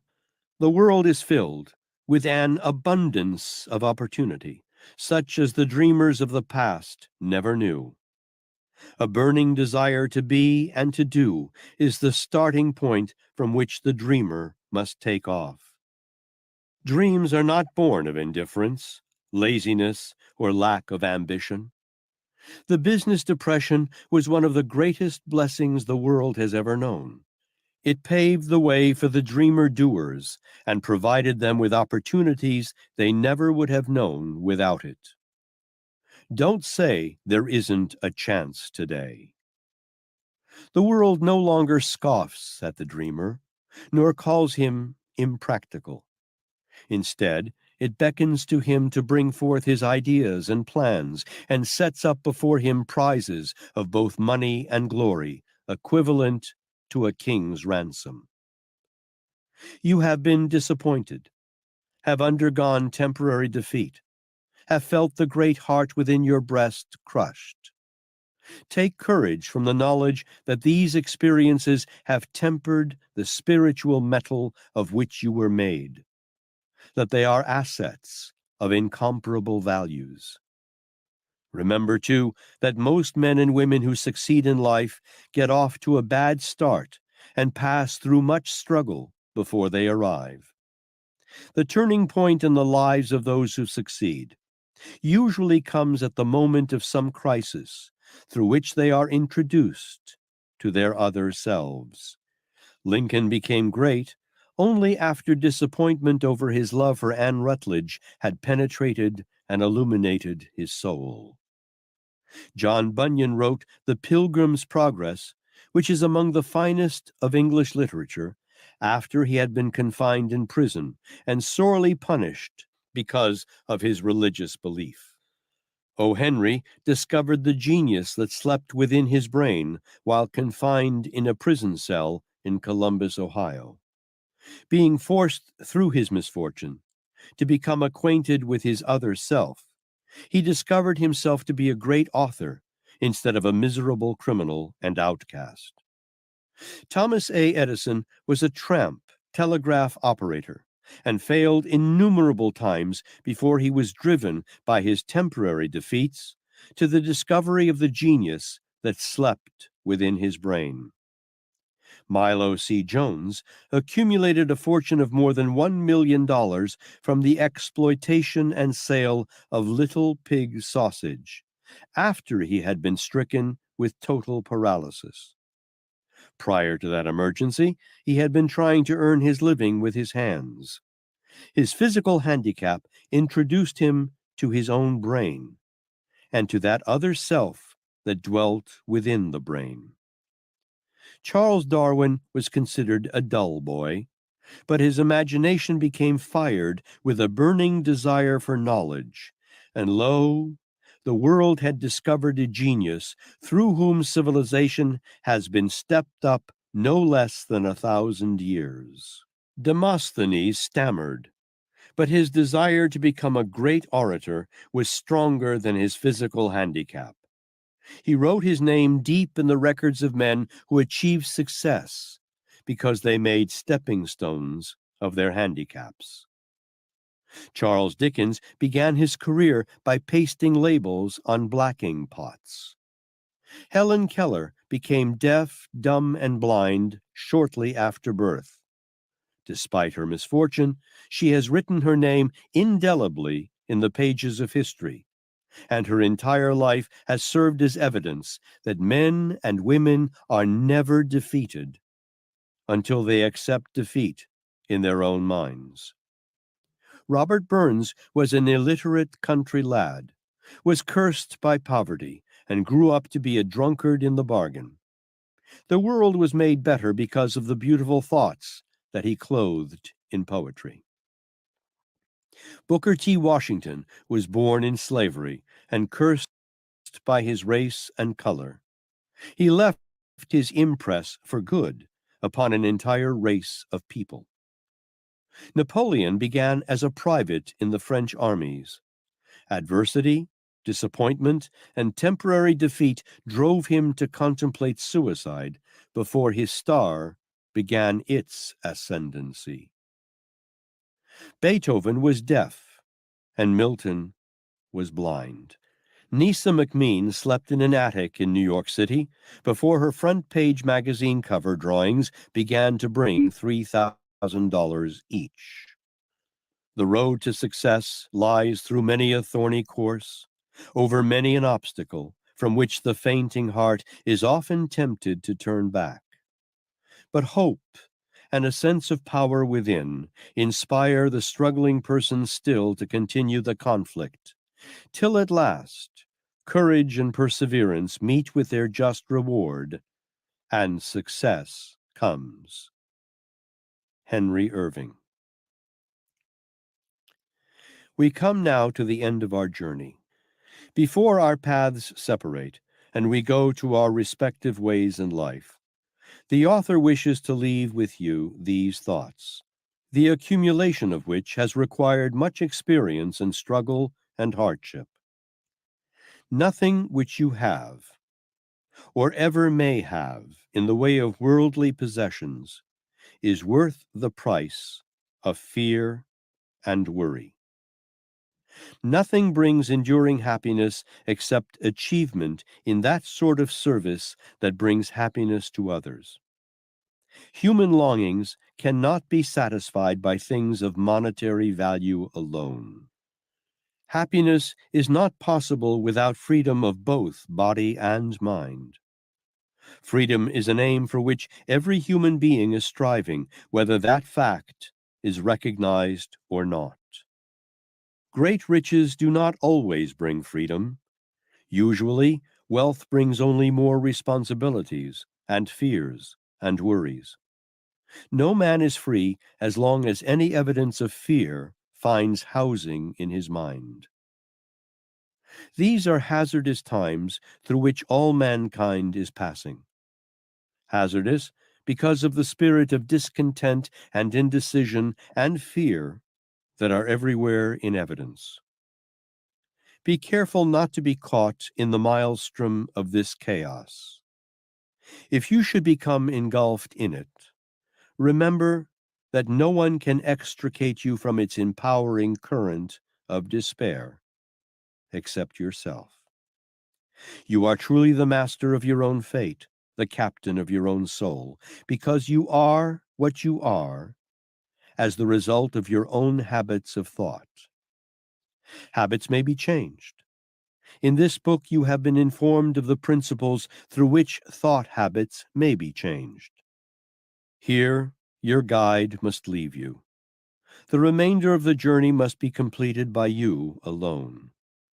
Whether the trip is beautiful or ugly, pleasant or unpleasant, will depend upon what use you make of your own power of thought. If it were required of me that I condense the substance of this book and state it in one sentence, these are the words in which I would do it. You have a mind which you may control, and inasmuch as this mind can penetrate infinite intelligence at your will, you possess, therefore, the answer to all your problems and the medium by which you can acquire all material things you need. Before departing, the author wishes you an abundance of courage and peace and faith. If you have these states of mind, all other things that you need will come to you when you need them. Pray, let Emerson express my thought for me in these words. Every proverb, every book, every byword that belongs to thee for aid or comfort shall surely come home through open or winding passages. Every friend whom not thy fantastic will, but the great and tender soul in thee craveth, shall lock thee in his embrace. Chapter 40. Rounding out your success qualities for leadership. Rare it is to find a man with an all-around equipment for success.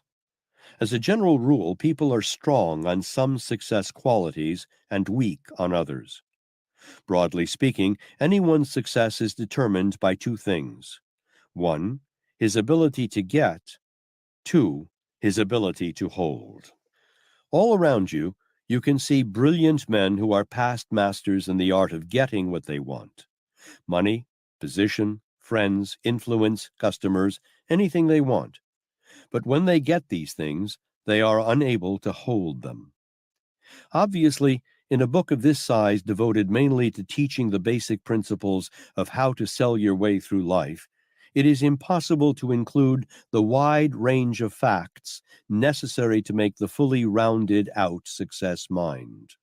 Other books have been prepared that do this in a practical, fascinating, sure way.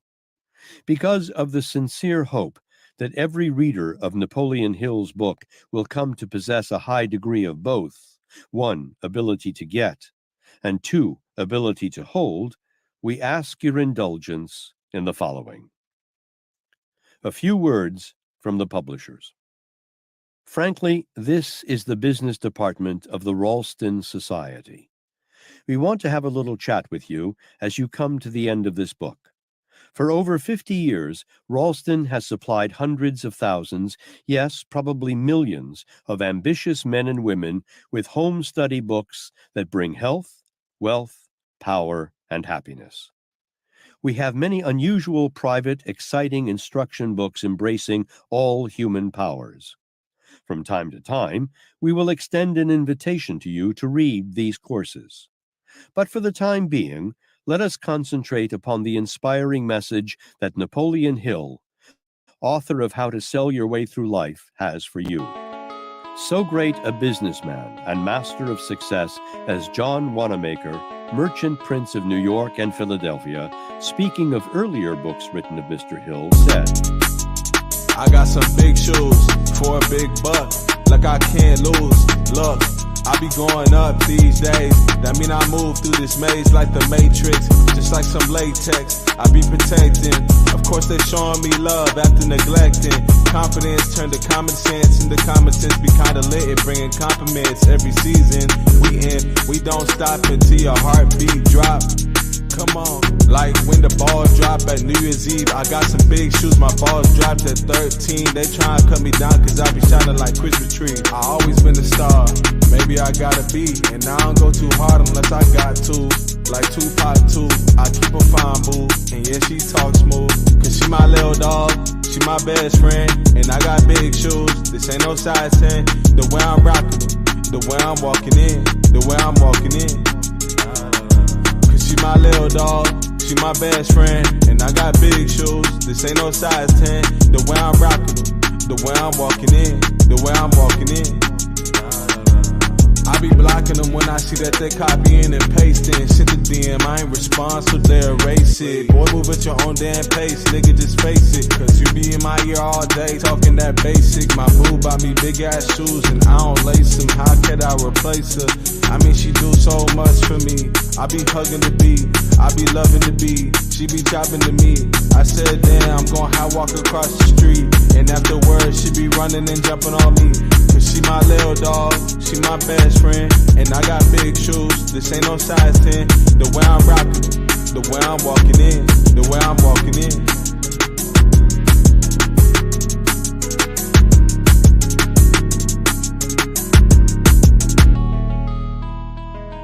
If I had a young son, I would insist that he read every word of the books by Napoleon Hill and the books by Dr. Blank. These two men are perhaps the most inspirational writers in the world. I know the 17 fundamentals of success are sound because I have been applying them in my business for more than 30 years. Napoleon Hill has written a postgraduate course for you. It is because we sincerely feel that every reader of this book should go on into this postgraduate course, known as the Law of Success, that we take the liberty here of giving a few brief highlights upon this brilliant work. The Law of Success presents, for the first time in the history of the world, the true philosophy upon which all lasting success is built. Ideas, when translated into intelligent plans of action, are the beginning of all successful achievement. So the Law of Success proceeds to show you how to create practical ideas for every human need. It does it in easy-to-understand lessons. Napoleon Hill spent the better part of 25 years in perfecting this philosophy of success. During the long years he has worked on it, some parts or the whole of it have been reviewed and praised by many of the greatest Americans of our times. Among them are included 4 presidents of the United States: Theodore Roosevelt, Woodrow Wilson, Warren G. Harding, William H. Taft.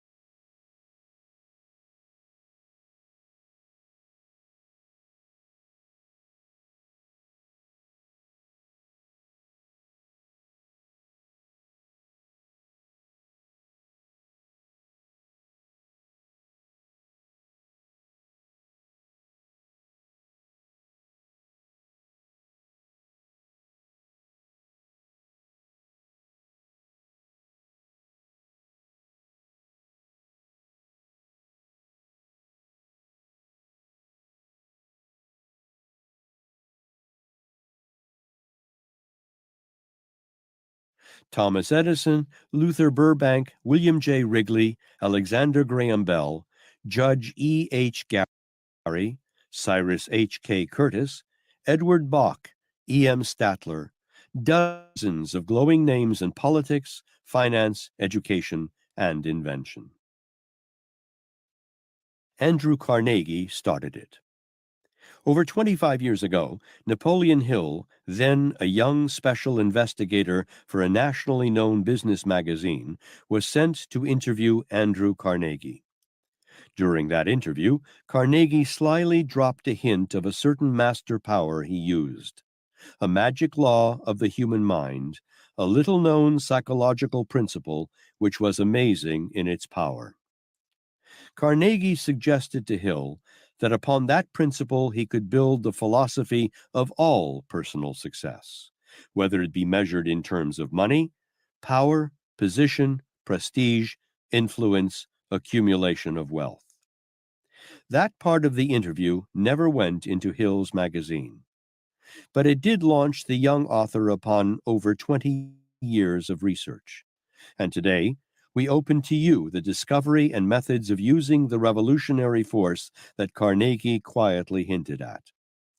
The thrilling methods of using it are now taught in the 8 textbooks known as the Law of Success.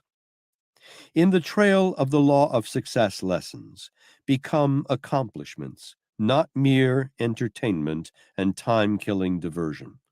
There come larger businesses, bigger bank accounts, fatter pay envelopes, small, struggling enterprises given new life and power to grow, low-paid employees shown how to gain advancement by leaps and bounds. It is impossible in this small space to give any real idea of the inspiring, revealing lessons in the 8 textbooks of the Law of Success. But you will realize that a wonderful treat is in store for you when you read what some American leaders who saw parts of the philosophy while in process of creation have said. Allow me to express my appreciation of the in sending the original manuscript of the Law of Success. I can see you have spent a deal of time and thought in its preparation. Your philosophy is sound, and you are to be congratulated for sticking to your work over so long a period of years. Your students will be amply rewarded for their labors. Thomas A. Edison, world's greatest inventor. Your work and mine are peculiarly akin. I am helping the laws of nature to create more perfect specimens of vegetation, while you are using those same laws through the law of success to build more perfect specimens of thinkers. Luther Burbank, world-famous scientist. Certainly, I will supply you with the information you request. This I consider to be not only a duty, but it is a pleasure as well. You are laboring on behalf of the people who have neither the time nor the inclination to ferret out the causes of failure and success. Theodore Roosevelt, former President of the United States.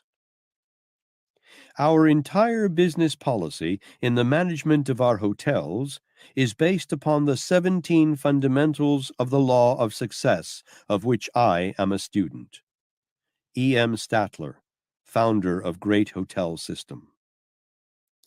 I feel greatly indebted for the privilege of reading your Law of Success philosophy. If I had had this 50 years ago, I suppose I could have accomplished all that I have done in less than half the time. I sincerely hope the world will discover and reward you. Robert Dollar, steamship magnate, the Dollar Lines. Napoleon Hill has produced what I believe to be the first practical philosophy of achievement. Its major distinguishing feature is the simplicity in which it has been presented. David Starr Jordan, Leland, Stanford University.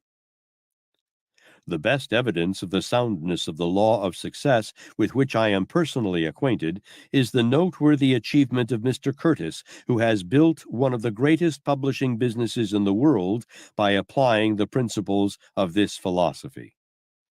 Edward Bach, former editor, Ladies' Home Journal. You may say, for Mr. Rockefeller, that he endorses Mr. Hill's 17 fundamental principles of success, and that he recommends them to those who are seeking the highway to achievement. Secretary to John D. Rockefeller. Evidence that money could not buy. The foregoing is evidence and praise seldom accorded any course of education. Money could not buy such letters of endorsement from men who are or have been leaders of our times. Millions of books have been written to amuse, to entertain, to help you while away your idle hours. But here in the Law of Success are 8 vibrating, power-radiating books that shape your destiny, enrich your future, and turn your hopes and dreams into solid success realities. Don't waste your own precious years blindly searching for the hidden road to the heights. Profit by the dearly bought experience of America's leaders. Over 500 great and prominent men of America were minutely analyzed, their methods, motives, strategy, to find out the secrets that put them on top. No matter whether you are rich or poor, you have one asset as great as the richest man living, and that is time. But with each setting sun, you become one day older and have one day less in which to attain the success and wealth you desire. Thousands of progressive people throughout the North American continent have realized this mighty truth and have sought the help so clearly and inspiringly taught in Napoleon Hill's Law of Success. You cannot afford to let day after day slip into eternity without getting possession of this course. You will profit greatly from the lessons in how to sell your way through life. You will take even more brilliant and gratifying rewards from the Law of Success. The cost is trifling. The benefits are tremendous. May we tell you in detail about the Law of Success?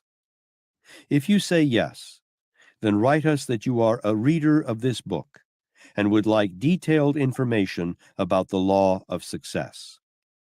The Ralston Society, Department 2, Meriden, Connecticut. You need have no fear of competition from the person who says, "I'm not paid to do this and I'll not do it." He will never be a dangerous competitor for your job. But watch out for the fellow who remains at his work until it is finished, and performs a little more than is expected of him. For he may challenge you at the post, and pass you at the grandstand.